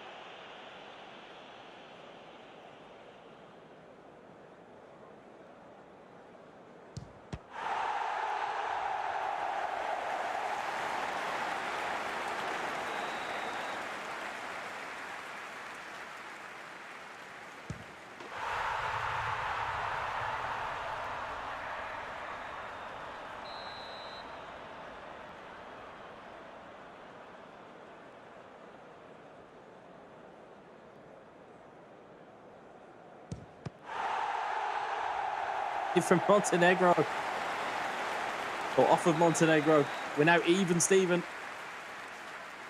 So then, Rebic steps up and scores. 2-1. This is sudden Arti death. has to score this penalty. Steps up, strikes it. Oh. All as you like. We're now in sudden death penalties, ladies and gentlemen. As the captain to step up for Croatia. Luka Modric strikes it straight down the middle, and it's saved. Saved by Arti. Saved by Petkovic. This to put Montenegro into the knockout stages of Euro 2020. Saved. Huge save. Saved again. It is Rebic this time. Scores. The Croatian fans go crazy. Arti has to score this penalty. And he does. Cool finish. That's a really cool finish under pressure, that. Puts all the pressure back onto Jana. Will he score? Needs to score. Does score. Just. Arti was close to it, but he needs to put this penalty away. Arti steps up, needs to score, and does so. Nothing can separate these two nations. Jana now. We're into the defenders taking penalties, and it's saved! Saved by Arti. Could this be it? Looks like Stefan Savic to seal the game. Another penalty to send Montenegro through to the knockout rounds. It's saved again! This is incredible. No one wants to go home. Jana steps up once more with Lovren and scores.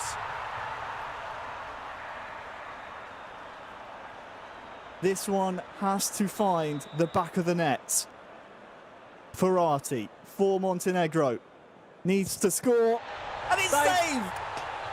Croatia are through. It's absolute heartbreak for Montenegro. They pushed Croatia the entire way, as far as you could possibly push them. But we finally have a result. And it's Croatia, after penalties, after 90 minutes of golden goal, will be advancing from Group C.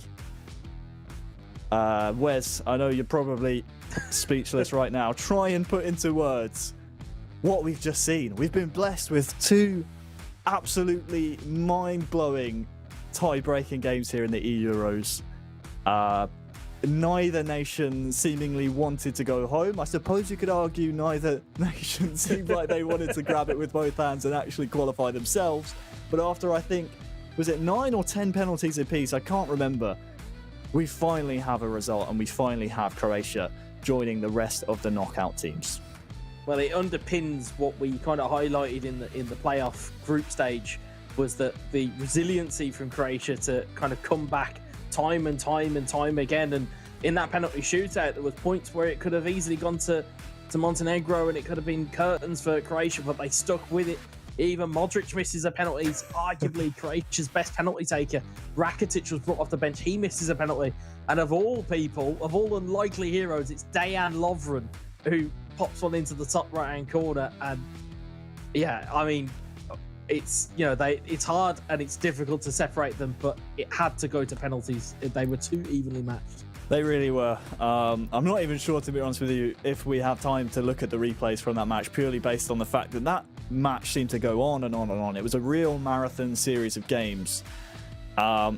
Really, really harsh, though, on Montenegro. You have to say that the route that they took through the NGB qualification phase to actually represent their country, to then go through the grueling qualification process with all other 54 nations around them, to then have to go through the playoff groups, and they go out like that. I mean, your heart just bleeds for them.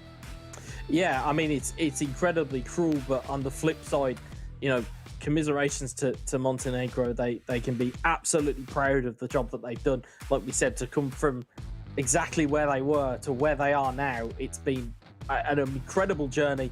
And to go out on your shield in a penalty shootout, I suppose is not a bad way to go, because you know what, you've took somebody to the absolute limit. And a team like Croatia, we kind of fancied as dark horses going into this tournament.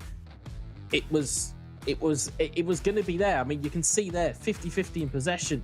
You know, the shot accuracy. There wasn't that many shots. It was just an absolute war for the two of them. And to go out on penalties, you know, it's unfortunate, but we have to separate them somehow. Well, these were the match stats from the game 3. So the golden goal game. I mean, we saw some really, really good chances, didn't we? Saw some really good chances for Croatia.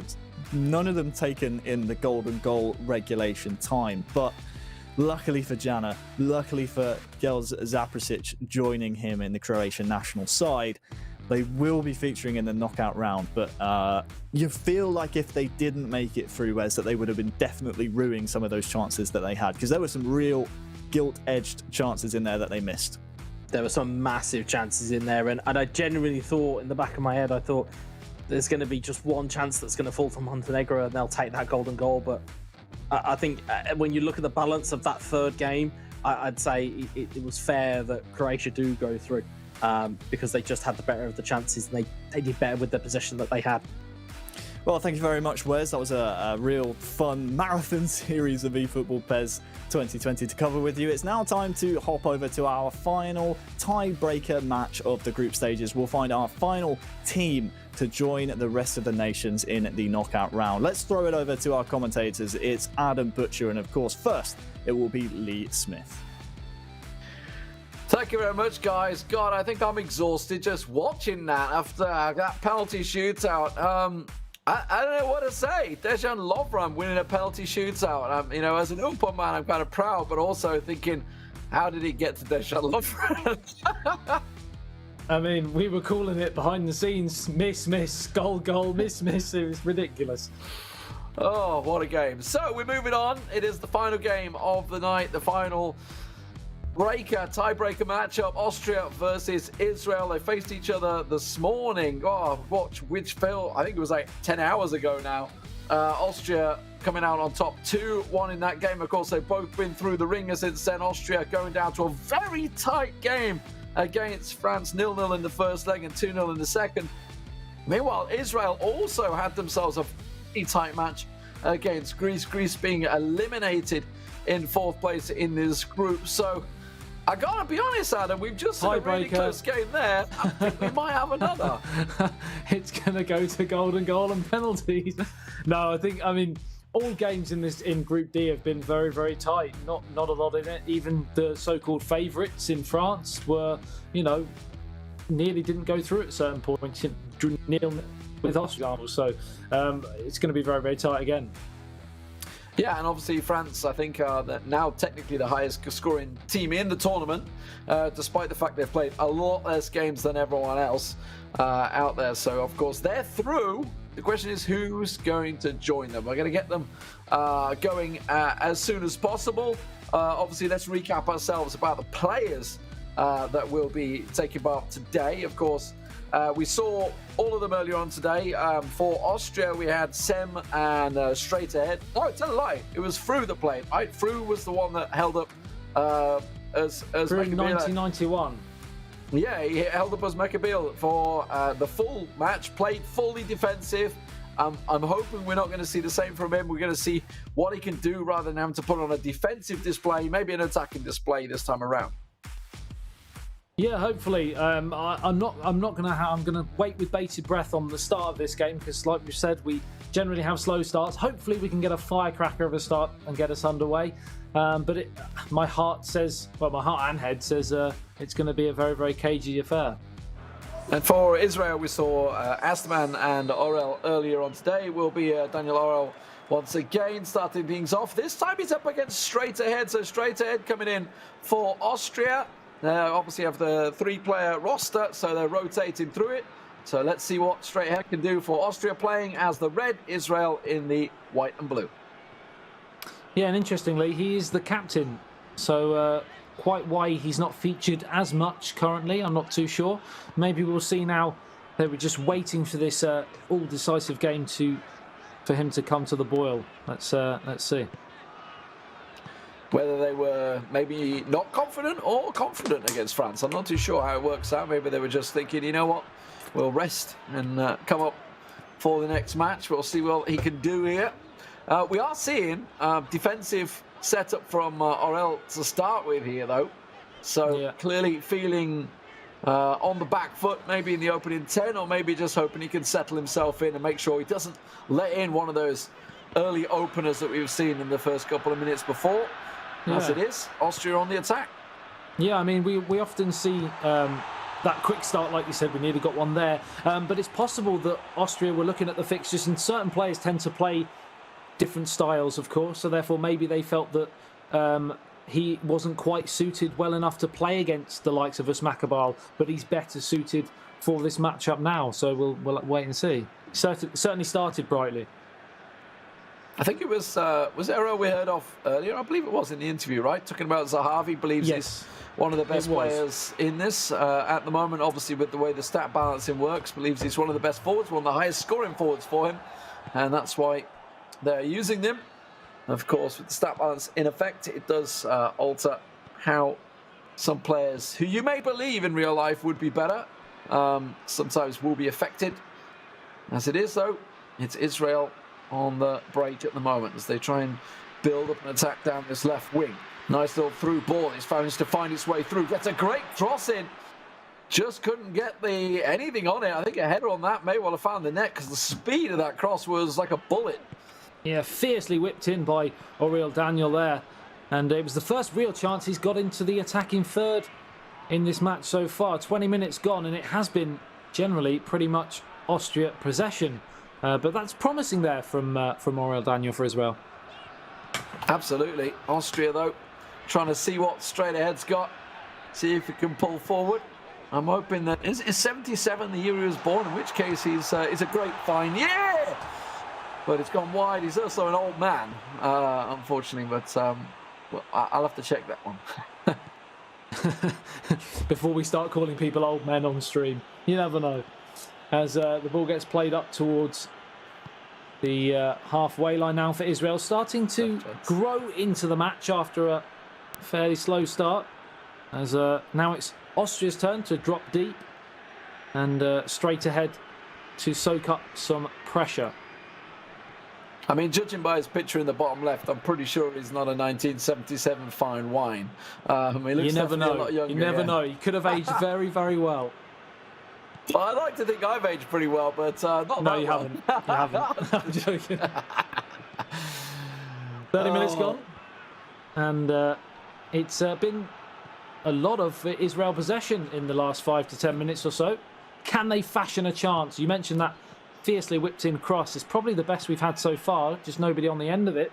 Outside of that, just a one shot from distance for Austria. And as we expectedly, a cagey, tight affair that's going to go to a third replay match and penalties.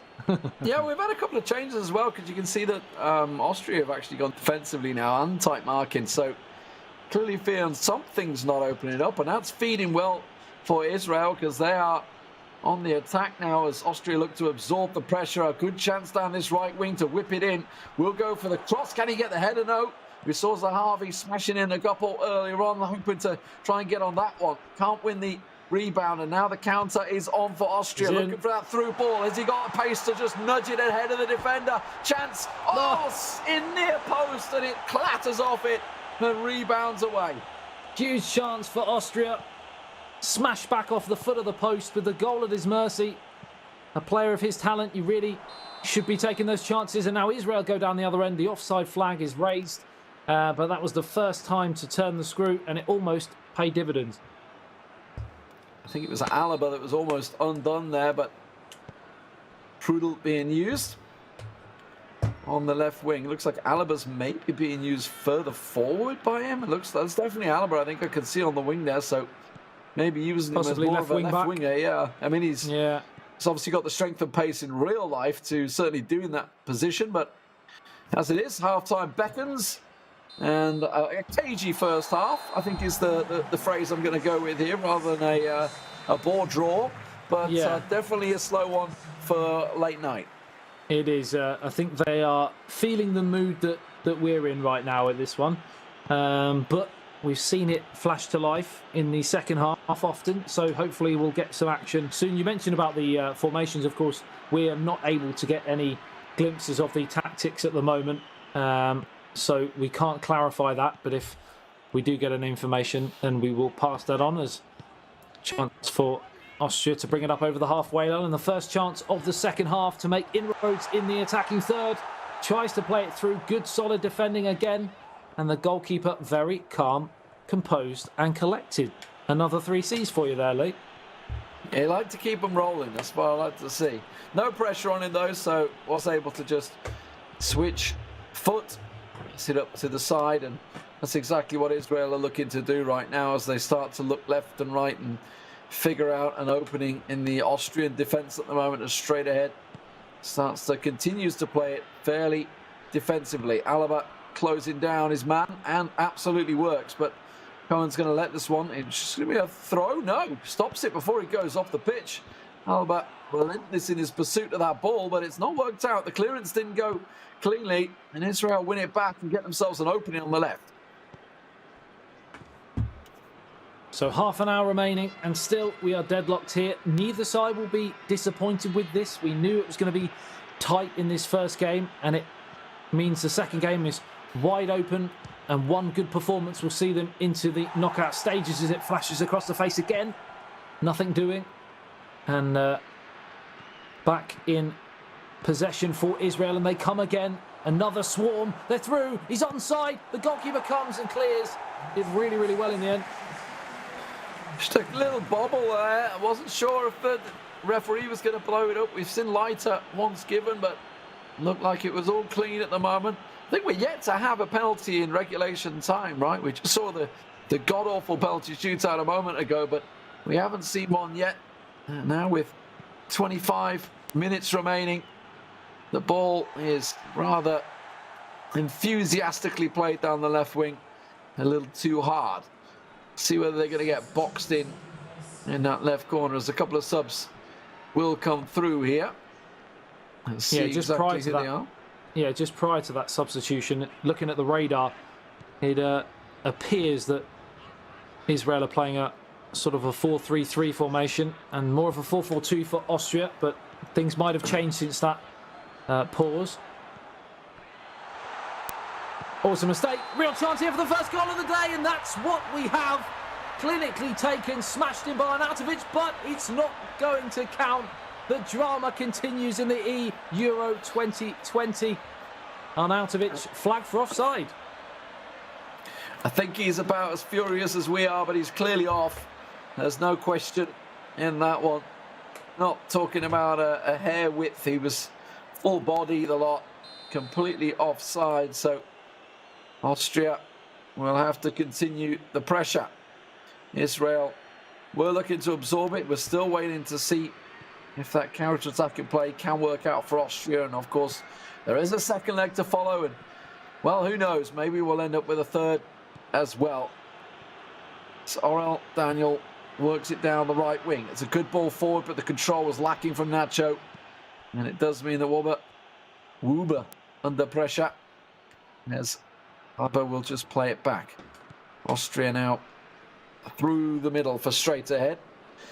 Can he go straight ahead as his namesake works out? It looks like he's trying. Oh, he tried to flick it through. Arnautovic was offside once again, though, so couldn't get involved in the play. Just 15 minutes remaining here in the first game between Austria and Israel. A goal now would give them huge impetus and an advantage going into that second crucial tie, which will see one of these two teams crowned with a place in the knockout stages of Euro 2020. So a lot at stake here. Sabitzer pulling the strings for Austria. Tries to pull the midfield around and see if he can get anything going. Habashi has to play it back into Bitton. Finds Gani down that right wing. Feeds it down, Nacho. This time it's a little too hard. It will be once again another throw in. He's really trying to stretch the wings of the Austrian defence, but unfortunately for him, he's stretching it a little too much. Now, counter chance here. No, tell a lie. Straight edge, just going to play it back and refresh it across his back four. This really is a game of chess right here. We've seen very little from either side going forwards, as it almost feels like it's got to the stage in the competition. They know it's the last game of the day almost, and there's a lot of fear in this play, but there's a real chance here, and again, he's chosen the wrong option. He has to go far post. Yeah, across the keeper almost certainly was the right option there. It's a beautiful little flick over the top through ball, but it was a tight angle. But as you say, just going near post, it's always going to get fed, or at least the keeper should never get beaten there, really, at that stage, at the angle that it was at. But it is a corner, and a chance maybe for something to steal away in the dying moments of the game. Flicks it in near post, straight to the cans of the keeper. And Harush not having any of it. And this one looking like it may well finish 0-0, as not a great deal of shots throughout the match. No, the highlight reel unfortunately won't be great, but hopefully we will see better showing in the second game, because of course now it's 90 minutes is all that stands between one of these two teams and the next stage. So the whistle's blown. It is going to be, oh, it's on the front offside. I thought that was the final whistle, but there must be about a second or two to play. I think he's just going to kick it out and blow the whistle. So 0-0 first game. Let's see if the deadlock can get broken in the second leg. We are waiting a moment for the match to resume indeed. Yeah, not a great one. Lee, what was your favourite moment in that one? That's why I threw to you, because I knew you were going to ask me the same question. Drinking my water was probably my favourite moment within that game, I feel. Definitely not one to write home about after a 10-hour of broadcast. Certainly one that needs to liven up in the second half, I think it's safe to say. Somewhat surprised to see Austria going defensive in that game, actually. I thought, considering they did so well against France, even though they played slightly defensive against France, I still felt they'd be confident enough to take the game to Israel, who struggled a little bit against Greece, and it wasn't to be. They both like I said, it felt like they were both rabbit in the headlights. They felt the fear factor more than anything, and they weren't able to free themselves up. Maybe 2 new players now will come in with a different mindset, and it may change. Hopefully, it will change. We should point out that Israel did beat Austria both times in the group stage, in the qualifying group. So they do have a history of obviously beating them. This was the first time that Austria beat them this morning, 2-1. So not too surprising to maybe see them defensively. We don't know who played and how that one worked out. I haven't looked too deep into the stats. The system wouldn't show me who played and who had scored. So maybe it's actually going the exact way it did this morning. Maybe they're thinking, okay, we'll draw out this first game and then we'll try and bring a stronger player in. I mean, you said straight ahead is the captain, but maybe it's just taking one for the team there. Well, like I said, he didn't play at all against France, so maybe he's more of the behind the scenes. He knows the game inside out and can see who's better at playing different games. Like you said, maybe he's just there to kind of nullify that first game almost. Well, if that was the plan, it's worked very well. Well, we've got either Sem or Fru coming up for the Serbians, the Austrian team. And, well, for Israel, we're expecting it to be Astman, but, of course, it could also be Amici Edri as well. So we'll find out who's going to step in. They also have a coach, obviously, working in the background, Israel. So certainly solid players. They top their group.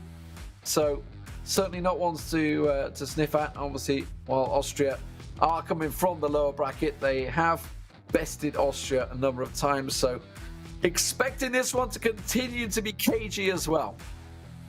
Yeah, cagey indeed. Hopefully we get that early goal, which we tend to sometimes get after a very tight first game.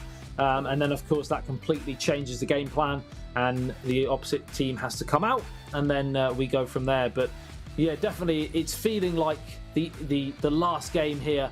We're waiting for some magic.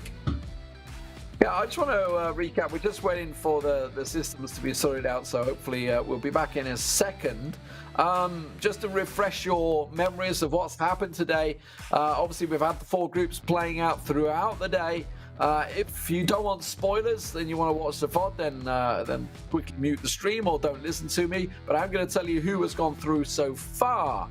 Some big shocks straight away in Group A. Spain did go through, but so did Romania, knocking out Germany in a golden goal early on today, Adam. That one was a bit of a surprise. Group B, we also had Serbia and Italy going through. Turkey very, very close to going through, but just couldn't quite go the extra mile against Serbia. And of course, we just had the Croatia game versus Montenegro a moment ago. Netherlands already through, also a very tight game. And of course, Croatia coming out on top in the penalty. If you missed that one, it went to I believe the 10th penalty. Dejan Lovren, the hero of Croatia, stepping up and putting them through. And here in Group D, France are already through and waiting to see who it's going to be. Will it be Austria? Will it be Israel? Adam, let's find out.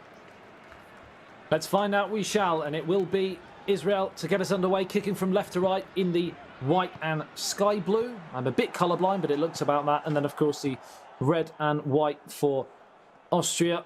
And we're looking for that lightning quick start here, and it is Sem 19071986.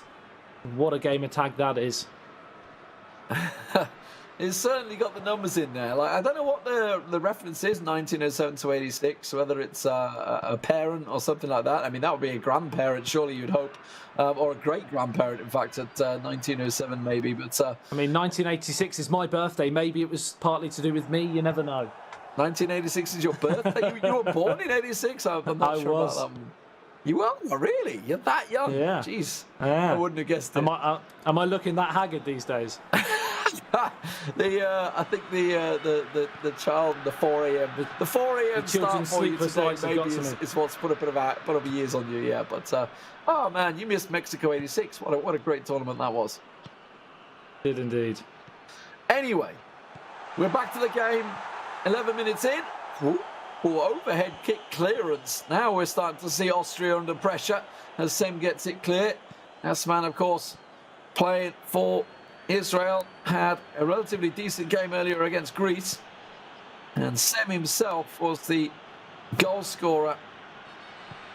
So, unfortunately, tell a lie, he lost 2-0, right, to Latvia earlier on from France. He did, yeah. Stalemate 0-0 in the first game between the two, and then the second game, it was 2-0 to Latvia. Oh, big chance here. Loads of space on the left-hand side. He plays it across. He could have delayed the pass slightly longer, draw the defender across more, creating more space. Unfortunately, not to be. I mean, we talk about chances and what you've got to do with them. That's really one that you should be doing better. This, though, is a great overhead ball. The keeper's gone for it. Oh, my word. Can he just go for the shot? The keeper's out of his line. That's what he was thinking was, but the defender blocks it out well. It's still not dealt with, though. But that cross is poor. And now Israel will clear the lines. We're starting to see Austria's game plan here. Up and over the top. It's worked a lot of times in the past for them. And they're hoping that it's going to be successful again. This time they come down the left-hand side. David Alaba plays it forwards. Another chance to play it into Arnautovic. Lovely first-time pass from him. But unfortunately, it falls to an Israel foot. Asman with the clearance now on the counter. Playing it down the left wing. Has to recycle the ball back across the middle, perhaps. No, he's trying to go to a player that was always man-marked. Not sure what his idea or theory was with that one. Austria, though, now clearing it back out as they look to go through the middle, straight down the middle. It's what's been working for them so far. Left wing options. Alaba getting forward. Can't get past this man. A brutal tackle that works out for Gani there. And it, oh, it's naughty. That's a cruncher. That's naughty. Asman, chance to counter here. He's got numbers over on the left-hand side and through the middle. He elects to go through the middle, and the pass to the left-hand side now is too late. Too little, too late. Austria using the left flank a lot, I've noticed, in the opening half an hour or so. David Alaba seems to be their outlet time and time again, and here he is on the overlap. Chance to cross it in. They need to get the numbers forward, though. It seems to be the plan to get him on the ball, whip it in towards the likes of Arnautovic. Can't get anything on the cross, and if they're going to get any joy today, it looks like it's going to come from that style of attack. Looking for the big man in the middle, and why not? It works out well. It's the play that suits him best, but now the counter's on, but there's not a great deal of options available for Asman here. But there is now a left wing potential. Xavi trying to get in the middle, looks to try and play it through. The keeper meets him, and looks like it's going to be a corner for Israel. Just checking to see whether it was offside or not. It will be a corner. Simple save, just came to meet it. No, it came off the Israeli player. It will be a goal kick. 39 minutes gone. Israel 0, Austria 0. Just a one substantial chance in the match so far. Otherwise, it's been pretty much, Lee, the same as the first 90 minutes. And it's going to take some moment of magic or a defensive mistake, which we almost got there, to break the deadlock. This one's definitely way more open. This is kind of end-to-end shots, but they're just not clean shots, clean chances. Now we're seeing once again this left wing play coming out from. Oh, he's worked out. He's finally worked out. It was a pin. It was the left wing play that he's been looking for the entire time. But Sem, alas, breaks the deadlock just before half-time. We said that was going to be the way they were going to break down the Israelis. They were going to use David Alaba. On this occasion, he was the provider for the pass to the person who crossed it. I'm trying to grab the name of. And of course, that man again, Arnautovic, right where you need him. Like true, great centre forwards. Tucks it home. Yeah, I couldn't see who it was that supplied the cross. It wasn't Alaba. I think it might have been Pudel. Not sure. But either way, it's what he'd been looking for the entire time. It was a clear tactic. If we can spot it, it's pretty clear. That's for sure. Well, I mean, it was quite interesting how Israel didn't do anything about it. It was coming wave after wave of attacks down that left-hand side using David Alaba, and they just kept giving him time and space. And eventually, if you've got a player like Arnautovic in the middle, that you are going to be made to pay. And he's in again here, and it's into the top right-hand corner, and like a knife through butter, it's 2-0 to Austria, and that might just be a moment to savour for Austria. They could be going through. Gregoric, no messing this time, through the middle from the kickoff and just blasted into the top right-hand corner. It was again a missed pass, goes through, Arnautovic sets it up, and Gregoric, well, he's just going to put his laces through that one into the top right-hand corner. Not a great deal a keeper can do about that one when hit at that ferocity, so close to the goal. 2-0, Austria. Now, what is the Assman going to do about this one? How will he respond? 2-1 was the score in the first time they met in the groups today, and Austria looking to replay that one once again. We mentioned after the first game we were surprised that Austria didn't do more offensively, considering how well they played against France. And we are starting to see that in this game now. And really deserved of their 2-0 lead. Can Assman and Israel cause some stir here and a bit of a goal? It's a real ricochet inside the penalty area, smashed back off the face. And away to safety. And Austria come again. Looking like he's going a bit offensive now, so Israel are certainly going to go for it.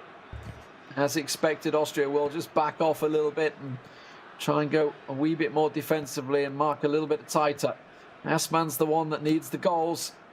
He's got 35 minutes to try and prove something. Straight down the middle, finds bags of space and slots one home. We have a game on our hands at last. It's took a full 90 minutes, then another 56 to get going, but it's finally livening up. And it's that man again, Zahavi. You picked it before the game. They like to utilise his attributes. And when you've got that sort of quality, just ping the ball into him on the edge of the area. Get the turn away from the defender. And he unleashed a fearsome left foot shot into the bottom corner. And it's game on. Game on indeed. Are we ever going to finish tonight? That's the question. We will find out in the next 35 minutes, because Austria have got to be careful. Don't back away too much from this one. I said he'd gone defensive on that one, and you know, Assman had gone looking, hunting for the goals, but as it is, Assman's just defensive at the start, just the kickoff, make sure he doesn't let anything slip, and now he's back hunting for goals, straight through the middle, just as he was a moment ago. There's a massive option available. Oh, the defender just gets a toe on it. That's gone for a corner. Well, crucially, what's happening now is they're forcing David Alaba to be on the back foot. He was getting so much space going down the left-hand flank, but now because he's had to drop back, they've got no outlet. And now they can really ramp up the pressure. Chance to get the shot away, deflected off the goalkeeper. And it's away to safety. And it's all Israel right now. But a third goal for Austria could be the 2-goal cushion that they need to go through. It is that man again. David Alaba crosses towards the penalty spot. Headed away. Still in Austria possession though. Yeah, this is opening right up now.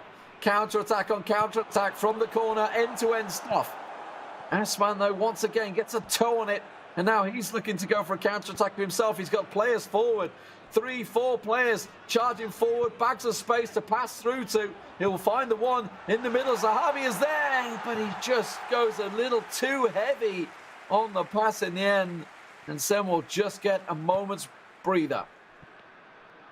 He will indeed. 20 minutes is all that stands between Israel crashing out, unfortunately. They need to get a second goal here to level the scores up. Arnautovic doing the damage at the start of the game. And he's always a threat on the counter. Foul in the middle of the park there. Look, headbutt. Just ran into each other, but off the ball nonetheless. So Austria will find a moment to make some player changes. Nacho off, Cohen on. It's the reversal, actually, of what his teammate did. He brought Nacho on late and took Cohen off. So a bit of a switch between the players. Now, trying to take. Looks like he's done the full triple sub as well this time.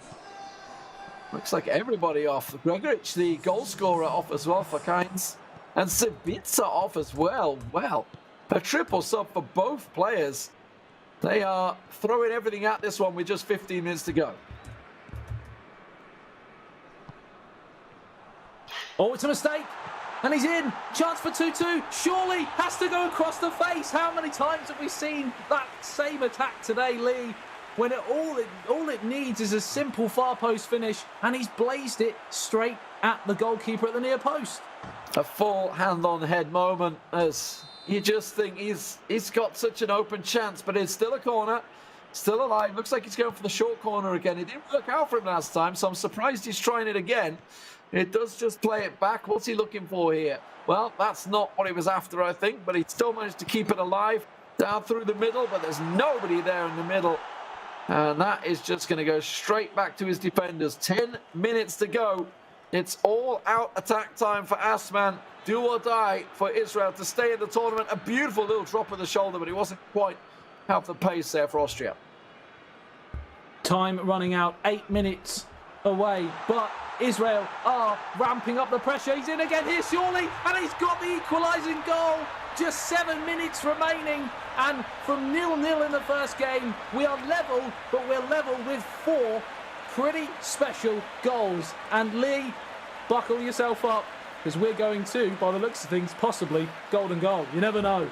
We're going the distance. We are going the distance. It took a long time for this game to liven up, but a massive, massive mistake from Austria there to allow that to happen. And, well, just the clear through ball and disaster for Austria. A 2-0 lead given away. And Israel are still fighting. Ultra defensive. They've got to make sure they don't give anything away from this kickoff. There is going to be around about 3 or 4 minutes extra time as well. So before we reach that golden goal status. Ball through for Austria. Chances through the middle, but look at that. Solid defending from Israel. Oh, he's got numbers over. Off the ball. And he's off. Like the Mighty Ducks. The Flying V. Oh, side down.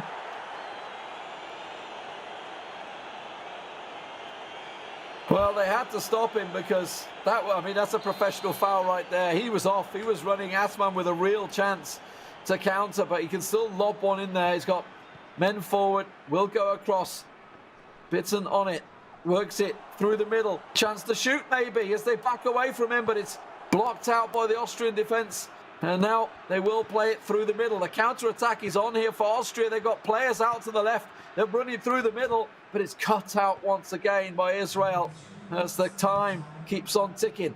Fourth official says 3 minutes of the allotted will be added on. There will be one last chance to win the game right to the death for Israel. It's pinballing around, surely just can't pull the trigger, and somehow Austria survive to tell another tale and survive to live another day.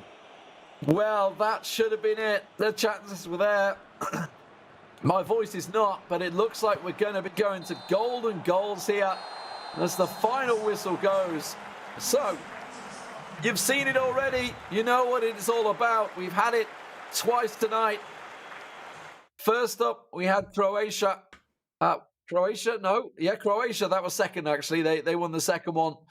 First up, we had Romania, actually. Germany didn't even get to touch the ball from kickoff. Bam, straight through goal. We'll see how it works out, though, of course, because this one took a long time to get going. Yeah, I mean, if it's going to be the first two, is it to be switched back to the first two players again? I can't quite remember. Or can they choose between the two? I think they can choose. I'm not too sure. Because I think both teams might be fairly happy choosing the two players who finished the game, to be honest, because they were on a bit of a roll that game. I mean, we certainly were enjoying that game.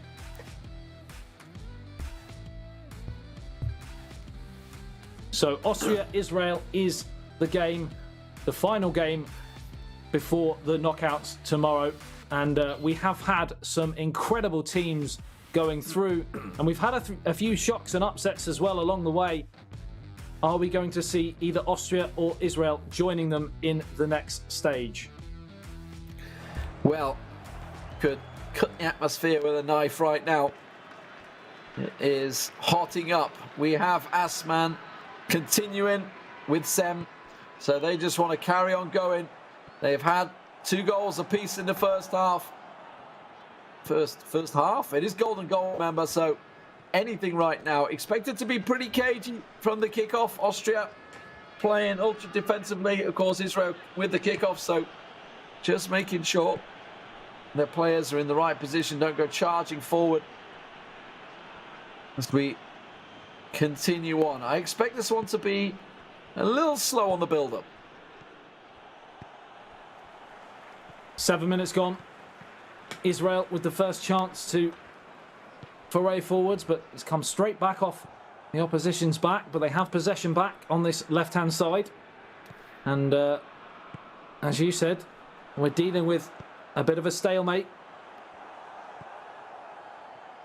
You know, the way this has been going, I wouldn't be surprised to see Israel stealing it here, because it's definitely been them in the ascendancy. Austria, you know, he started off well, but has been making some pretty dreadful defensive mistakes and getting caught out by those through balls. Of course, his process was simply to work it down that left wing. That's what he's going to be going back to. Try and work it down that left wing. We'll see whether it works out for him. He's got Sabitzer back in. Oh, Gregoric, he's got to... Oh, it's a defensive error. Gregoric, a massive defensive error. Again, the cover was there. You've got to feel that Gregoric needed a little hand, but... Oh, that was a huge opportunity. And you've got to say, actually, defensively, after that mistake, to be able to nick the ball with a stud, it looked like, was actually pretty impressive. That little stretch of the leg, but... Yeah. Oh, that's a corner given away. That was reckless. Will it cost him? We've seen some goals go in, but he has been playing them short recently. That one finds its target. Goes very tight, very short. Back. Chance to shoot. Just lay it off. Tries to flick it up. Hasn't got the clear chance to shoot. Was charged down. And nearly gets caught out. No counter-attack. Big chance here. I'll say that. That drag back found himself some space. But you can see Israel back in numbers now. And Austria once again retain possession.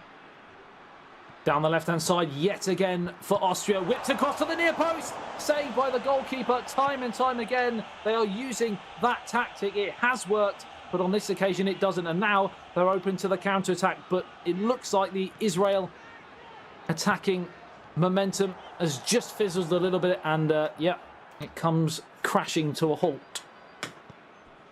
Seb's still struggling to get and clear his lines at the moment. Golden goal, remember. Anyone that scores will be through. The other will be out of the tournament. This the final match of the night, the tiebreaker. The tiebreaker for the tiebreaker. It's everything, all the marbles, as they'd say. Asman for Israel against Sem. Sem on the attack in the red of Austria. Ball very loose. Goes back. Hits it. Hit it. Hits it. What in the world? I mean, he went for the far post. He did right. He just didn't get on target. Oh, I was shouting, hit it. From day one, from minute one, from the edge of the area, hit it, pass it, pass it. And then he's blazed it wide of the target. Well, will this match ever end? That's what the crowd are wondering. That's a dreadful pass there. There's clear pressure on the Israeli player, Asman, who honestly was looking like the man to take it. But now, once again, it seems Sem has regained his composure and has had a couple of chances that maybe have put the pressure on. But counter-attack now. That's a good cutout for Israel as they try and work it down the right. Space in the middle. Cuts it back through. That's not the ball he was looking for, but he's managed to get lucky for it as the touch was too heavy. And again, some really slapdash passing, I think it's safe to say, Adam, here, as both players clearly feeling the pressure. Yeah, it's all getting a little bit desperate now because they know they're just one mistake away from crashing out of this huge tournament. And that's a lot of pressure for some of these players, young and old, because not many of them have got huge, big international tournament experience, even though they are incredibly talented. And here's another chance here on the left-hand side. Blocked. I mean, that was straight at the defender. I don't really know. I think he wanted to cut it back for the penalty spot, but it was never going to work out. He has managed to win the ball back, though. So regaining control is a big part of what he needs here. Now, through the middle. Space is opening up for him here, in all honesty, as he cuts out to the left, back through the middle. Can just cut it across the right. That's a foul. Play on given, but I'm not too sure on that one. I think I'd have taken the free kick there. Yeah, I think I would as well. 3 minutes remaining at the end of the first half. A goal now would be very, very tasty. I mean, a goal at any time, goal would be pretty tasty. Just a goal. Just give us a goal. Just everything right now would be the icing on the cake is what we're looking for. The question is, who wants it more? Will it be Israel or will it be Austria? They're building up to it, Lee. It's going to be an absolute barnstormer of a goal. It's going to be a goal-mouth scramble. Here we go. Austria setting up for it. Oh, no. It's a free kick, I think. I'm feeling something.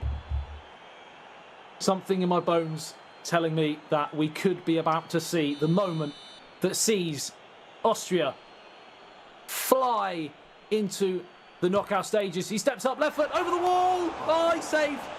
A stunning fingertip stop from Israel's number one. Palms it out for a corner. It's not over yet. The final whistle for this half is beckoning, but they're going to get a chance at a header. Can he swing it in? No, goes short. Trying to cut it across goal. Just got to lay it back. There's plenty of players. The keeper passed in the rebound. Oh, it's cleared by Israel. It's half time. Oh my word, the pressure stays as we continue into the second half of Golden Goal. I mean, we had the free kick. They went short from the corner, and then a goalmouth scramble that could have ended all goalmouth scrambles almost produced the goal which sent Austria into the knockouts. But we now are back in the second half, but still golden goal, Lee. We're waiting for a goal, Adam. We're waiting. It's coming. It's coming soon to a cinema near you. But right now, we're waiting to see who is going to send it. Will it be Israel, Asman, or will it be Sem for Austria? Neither want to win it at the moment. They're sending it through. A chance should be cut out by the defender, and it will be cleared by the keeper. But it's not a clean clearance. It's coming right back at him. It is indeed. Wave after wave of pressure here. And it's Austria again coming down that left-hand side. It seems like Israel have managed to come to terms with it a little bit better. They've managed to shift play across defensively, and David Alaba is being forced back a lot more on that side as Asman now comes again towards the edge of the area. Chance to pull the trigger. No, cuts inside. It's a really, really sloppy pass right when it was just about opening up for him. Chance for Sem now. He does have Alaba. It's what he's been using all the time. Straight through the middle. Doesn't work out for him. Maybe looking to make some of those changes that he made in the first half. And Sabitzer still on the pitch. Maybe a little tired. Looks certainly very tired out there. Dragovic, so look at Sabitzer. Very low, and this is where we might see some of those changes. We will indeed. I expect to see Sabitzer coming off. They went for a triple sub last time. I expect to see something similar this time, Adam. Yep, they're going hell for leather now. The last roll of the dice. Triple substitution. Solomon coming on. Actually, Zahavi coming off, which is a surprise. He's been their go-to player for large parts of this tournament so far.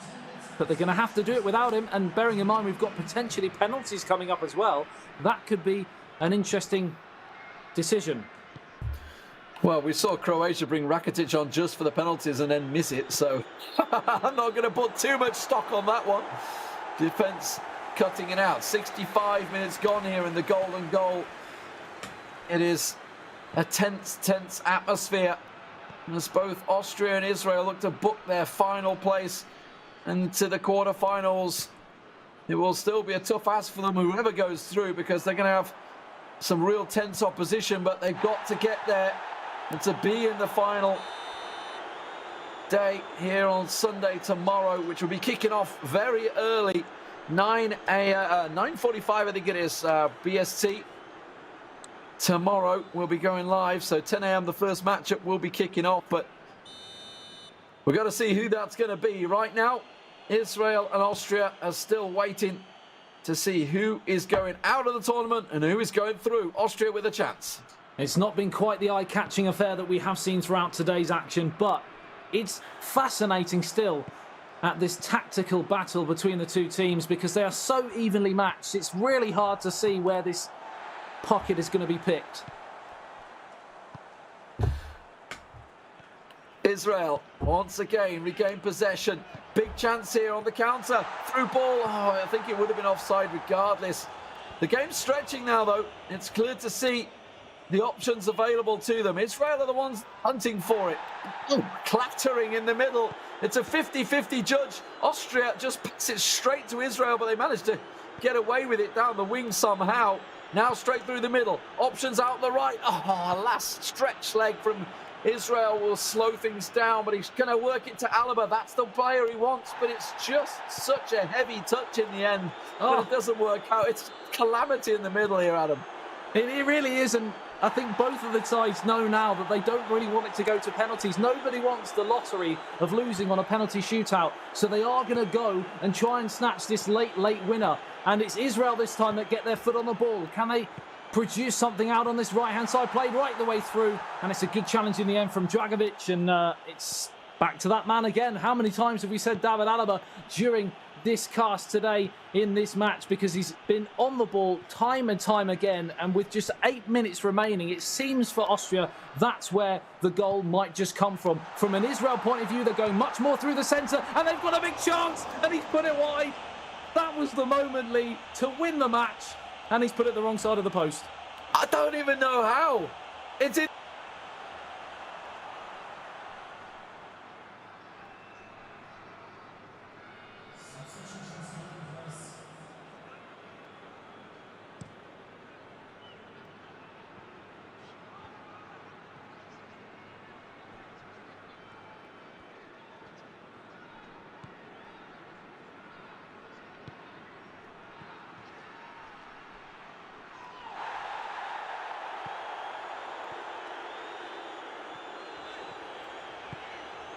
Oh.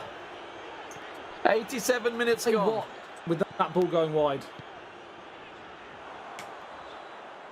How indeed. I mean, well, penalties, Adam. Surely We just saw Croatia going through on penalties on the either 9th or 10th penalty. I'm not even too sure. I lost count. It'd gone that far. I was waiting for the it was 5-4 in sudden death, I believe. As chance for Austria. Oh, he's acted down. Surely hits it. How is that not foul?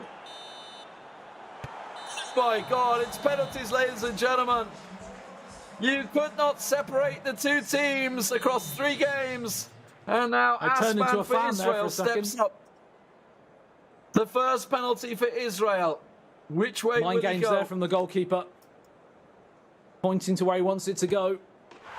Straight down the middle. Not phased. Not phased at all. A clean penalty given. Now Seb's chance. Asman trying to give him the wobbly legs. Throwing the Dudek off. Straight down the middle as well into the roof. 2 clean goals. My money's on straight down the middle for this one. I'd stay rooted if I was the goalkeeper. But let's see. Can Israel regain the lead? Mind games again from the Austrian goalkeeper, and it is straight down the middle, and he saved it. A poor penalty, you have to say. He needed to pull that one off now. Can he convert one of his own? The substitute comes on, slots it in, sends the keeper the wrong way. Bergstaller getting it in nicely there. And now Austria hold the lead. Big, important penalty. A lot of pressure on this. Knows that a miss here could be fatal at this stage. He steps up. Oh, he's hit the crossbar. Unbelievable drama. It's hit the top of the crossbar and away to safety. Well, Austria, they just need a goal right now. Get things sorted out. Give yourself a cushion. Do what you can. Slap it in. Oh, it's straight down the keeper's throat. 2-1 it remains. Asman knows that a goal now could completely change his country's fortunes.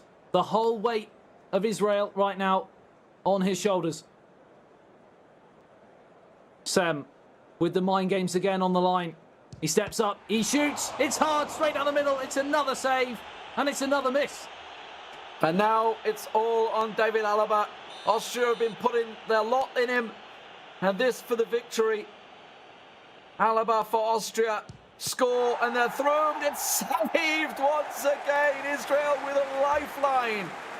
A lifeline to hang on. 2-1. Has to score.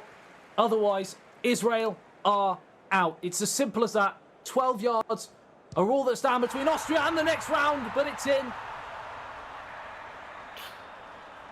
Oh my word. It's now or never, or will we be going to a sixth penalty? Austria, score and you win it. Score and you're through. That's all you need. Left, right, centre. Is that no one? What in the world is happening? I am speechless. Penalty. It's not often that I'm speechless, Lee, but I am speechless. We are back to sudden death, 2-2, and it's Israel that step up first. Can he give them the advantage?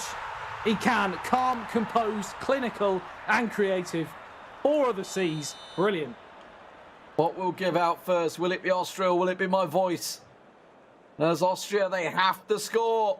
Israel, they've hung on. They had a lifeline. They had a chance. And now they're through. That's it. Austria, after scoring the opening 2 penalties, have missed the next 4. And Israel will go through and be the final team of Group D to join France going through. Incredible. Well, what a way to end today's proceedings. What a game. It wasn't quite as energetic and brilliant in the actual 90 minutes, but of course it came to life in the penalty shootout, and it was a wonderful penalty shootout to be a part of. Oh, we got there in the end, Adam. You know, we got our golden goal. We've been talking about the other guys getting it all the way through, Harry and Weza, but it seems that we finally got ours. And of course, he went all the way to penalties, and why wouldn't it? But cleanest of penalties, but also not as bad as Croatia versus Montenegro's penalties. That one was pretty rough. That went down 9 or 10. This one, you've got to be thinking, Austria, how? When they scored the opening 2 penalties, you thought it's in the bag. And they just couldn't find the net. They had the chance. They had the 5th penalty. All they have to do is tuck it away and they're through. And they weren't able to take it. It went to sudden death. And of course, mentally, as soon as it goes to sudden death, you're on the back. But if you could have won it, 5. Well, incredible stuff, incredible days, action.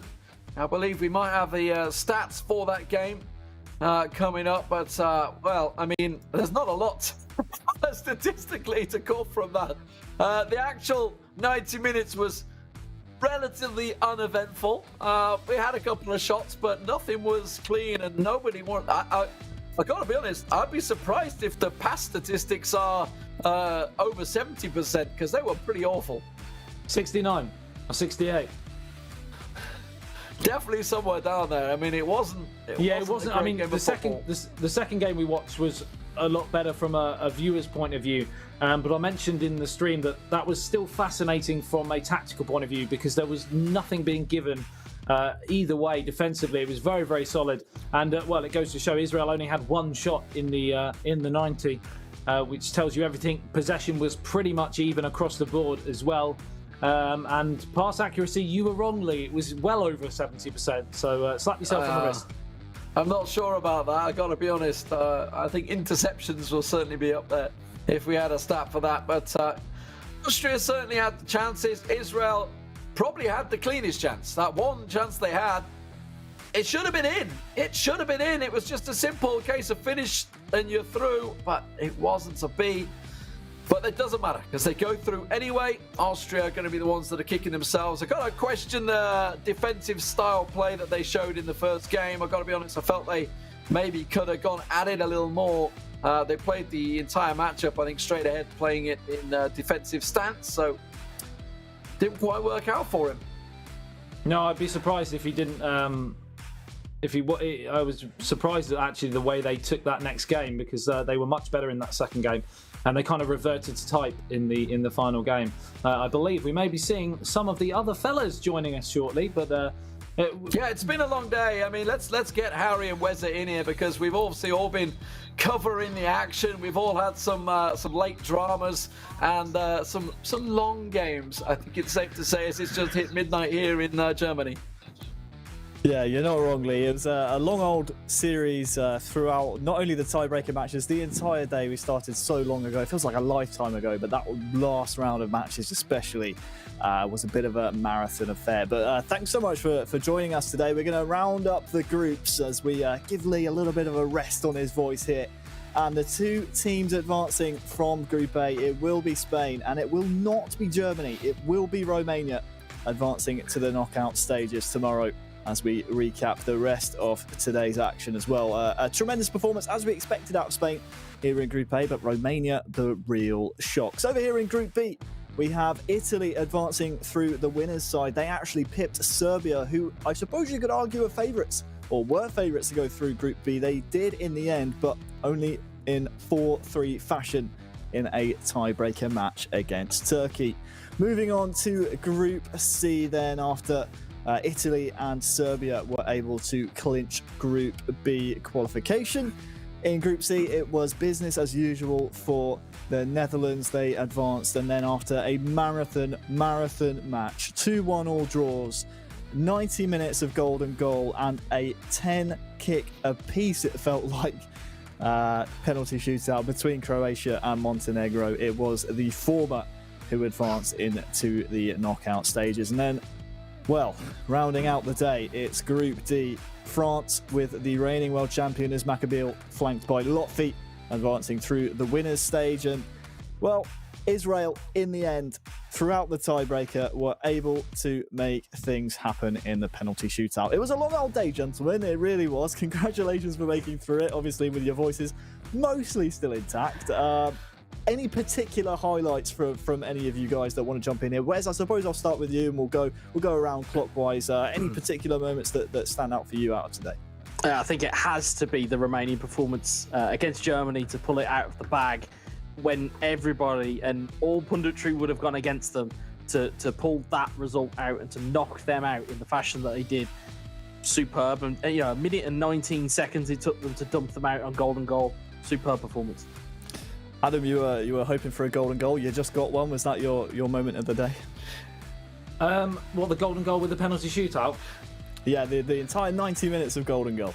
Yeah, it was, like I said, it wouldn't go down in the history books as the greatest game ever, but it will be so important to the Israelis who have gone through. They'll be very, very chuffed with their day's work.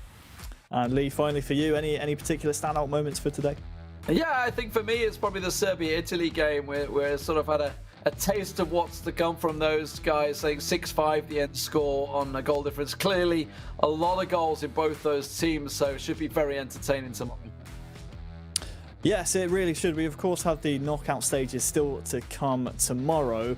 Let's take a look, though, at the Alipay top scorers of the competition so far. Germany and Turkey both knocked out.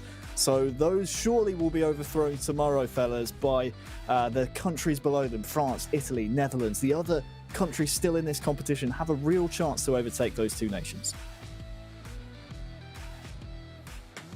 Yeah, I think it's remarkable, actually, that how far ahead Germany were. Looking at the likes of France and Italy, and there was a massive amount between them. So it's quite a shock, as you said, that Romania were able to dump them out today.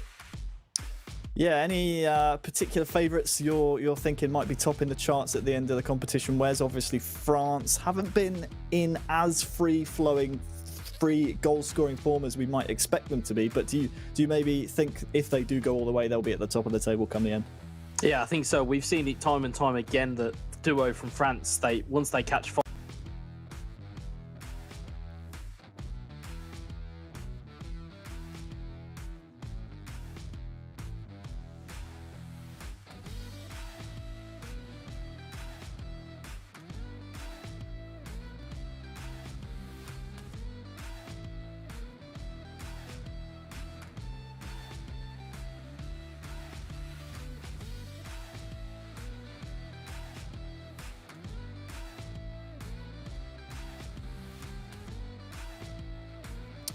Well, thanks a lot, gentlemen. Again, we apologise for the interruptions at home. We're all working from home here, so things are getting a little bit tricky. Now it's time to move on to our skill of the day presented by Hisense. We obviously had plenty to choose from, gentlemen, and I honestly, we had, again, a fair few to pick from here. I can't quite pick a number one. It'll be interesting to see what we've gone for the skill of the day, but I'm thinking back to a couple of challenges, a couple of manual saves here and there that really pretty much stood out for us as maybe the skills of the day. This, I believe, was a goal by Irma with some fantastic one-touch passing, Wes. Yeah, I mean, it was a goal. It was a passing move that should have been a goal. The quality of that passing move was fantastic. In terms of what we can see here from looks like Denmark, it was here. You can see there just the nonchalant chest into the back of the net, which you very rarely see that on a game of eFootball. Pez. It was a lovely ball into the box and just nonchalantly just chested into the back of the net. Yeah, almost looked like he was trying to control it, but we'll pass it off with a bit of skill. Here is Jana against Luxembourg here, Adam, and it was so well worked to take this free kick quickly. Really caught the defence napping, and in the end, it was the difference maker that really set Jana apart from Luxembourg. Yeah, sometimes when the game's so tight, just those little moments of magic and just thinking quickly on your feet, as they did with that free kick, can make all the difference. And it was a tidy finish as well. I'm still harping back to the wonderful goalkeeping diving save with the deflection, but I don't know whether that would count as a skill or not. Well, as we just saw, the Spanish last-ditch tackle was our final skill of the day. Thanks to Hisense, of course, for bringing that to our attention. I believe now we will have the actual skill of the day, and it is actually Alex Alguacil versus Germany. And Lee, this was such a great tackle. Me and Wes highlighted it when we saw it because this essentially saves a goal. Yeah, and absolutely, when you think how close this game went as well with the comeback that Germany showed, it just shows how tight those little things can be. So a real clutch save for Alexa. Yeah, it was a last-ditch tackle, and that was one of those games earlier on, Wes, that we got to cover in Spain and Germany. That was a really tight, close affair. In the end, it ended 3-1 to Alex Alguacil, but those are the type of differences between the two nations, and you could tell maybe that Alex just wanted it a little bit more for Spain. Yeah, it just took wind out the sails of Germany at that point. 3-2, they would have gone into the second game, and all of a sudden it becomes a little bit more complicated for Spain, but it's a great last-ditch challenge. I believe it's from Sergio Ramos. Brilliant tackle. All right then, gents, time to look at our SoCar goal of the day. We have a fair few to pick from. I know which one was my favourite off the top of my head, and well, it's Miralem Pjanic for Zusinho against Romania. If you remember all the way back to our first match of the day, it was a consolation in the end, but a tremendous strike. I mean, they lost. The irony is that it was a consolation. They lost 4-1, but to goal it was absolutely postage stamp. And another goal here that we got to cover, Wes, a lovely bit of skill from Mestre. Yeah, it was the movement. It was the movement with the goal. It was the neat little back heel. It was the right turn at the right time. And again, one-time finish, takes it away from the defender. Brilliant. Paneas' free kick against Germany, Adam, was, some theatrics from Manuel Neuer. Did his best to try and get a touch on the ball, but in the end was just beaten. Yeah, it was a lovely finish, but it was also the importance of the goal as well. It came at a very, very crucial time in the match to give them that advantage. So, more than one reason for me for that. And then finally, Kepa with this absolute thunder strike against Turkey. The first touch was perfect to tee it up for the strike into the top corner. Any personal favourites out of there, lads? Wes, I'm going to start with you. I know which one's my favourite, but maybe you have a differing opinion to myself. I think and as Adam alluded to, I think it was the importance of that Romanian free kick, in terms of the story of the game, to get themselves 2-1 up, to set up a platform to go into that second game. Superb strike. And again, it put the Germans under so much pressure that they eventually collapsed. Adam, quickly, one from you. What was your favourite out of the bunch? Yeah, I mean, I hate to harp on about that goal, but it was also the fact that it's up against Manuel Neuer, one of the greatest the world has ever seen in terms of the number one spot. So no mean feat, certainly getting it past him in off the post. And Lee, what do you think? I gotta be honest, I agree as well. I mean, it was just the importance. The importance of the goal. Something else. Said it. I mean, the fact is, they knocked Germany out of the competition, and that goal was a big part of it because that, as you say at the time, it turned the match. And without that goal, A free kick like that, off the post to bins, brilliant. Well, we had plenty to choose from. Here we have the goal of the day by Sokar. What's it going to be? I think it might be my choice, you know. I like the Miralem Pjanic free kick, and it is. Zusinho against Romania, right into the top corner. I think a lot of it helps, lads, that we had the perfect angle from it. Right here, you see the perfect curvature of the ball, the reverse curve, and it's right It's a into the long top range corner. as well. That's a long range free kick. Needed to be absolutely perfect. It's almost unfortunate, Wes, that it was only a consolation for Bosnia and Herzegovina in the end. Yeah, they normally say about goals of that caliber that if they don't win games, you don't really remember them. But and that may be consigned to that type of history book, but it's an absolutely quality hit from Miralem Pjanic. Right, gentlemen, we are just about done for today. But first of all, we have performed the draw for the knockout stages. And I think it's only fair, before we round up the show and say our goodbyes, that we take a look at some of the matches ahead of us tomorrow. I mean, Netherlands, Romania, Spain versus Serbia at the top half of the bracket, Italy, Israel, France versus Croatia. They were in the same group in the qualification phase, France and Croatia. They meet up once again. Just quickly from you, Wes. I'm not going to ask the other analysts here, just from you, Wes, because you're my favourite. A particular matchup you may be looking forward to tomorrow. I think it's for that B bracket, Spain versus Serbia. That's got Barbuda written all over it. Really, really has. Spain and Serbia both in Group A, of course, in the qualification rounds. You know what, Lee and Adam, I'll open it up to you. Is there maybe a different matchup there you're looking forward to? Adam, you first. Not necessarily the matchup, but I think this gives France a real strong potential chance of going on and winning it, because I think they've avoided 3 teams that they would see as potential big threats to the crown in the Netherlands, Spain and Serbia. Obviously, great teams in their section, but I would say they are looking like top dogs right now. How about you, Lee? Yeah, I mean, Spain-Serbia is the immediate one that stands out. They've both played very well today. They've both scored a lot of goals, so that's almost certainly probably going to be a 0-0 edge game. It's the way it always goes, right? It always goes that way. Of course, thank you all to everyone watching at home. Make sure you stay in touch. Use the hashtag #EURO2020. Tomorrow, 11 a.m. Central European summertime is when you need to look out for us again, gracing your screens with our lovely faces, and of course with more fantastic eFootball PES 2020 action here in the eEuro 2020 competition. From myself, from Wes, from Lee and from Adam, thank you so much for watching today. We'll see you tomorrow at 11 a.m. Goodbye.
11 players, many of them friends, some foes during the league season, now united for a single cause as they carry the hopes and expectations of a nation, the most unbearable, thrilling of emotional roller coasters.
Cheers. And if I didn't think it was worth one try, I'm gonna roll myself up in a big ball. And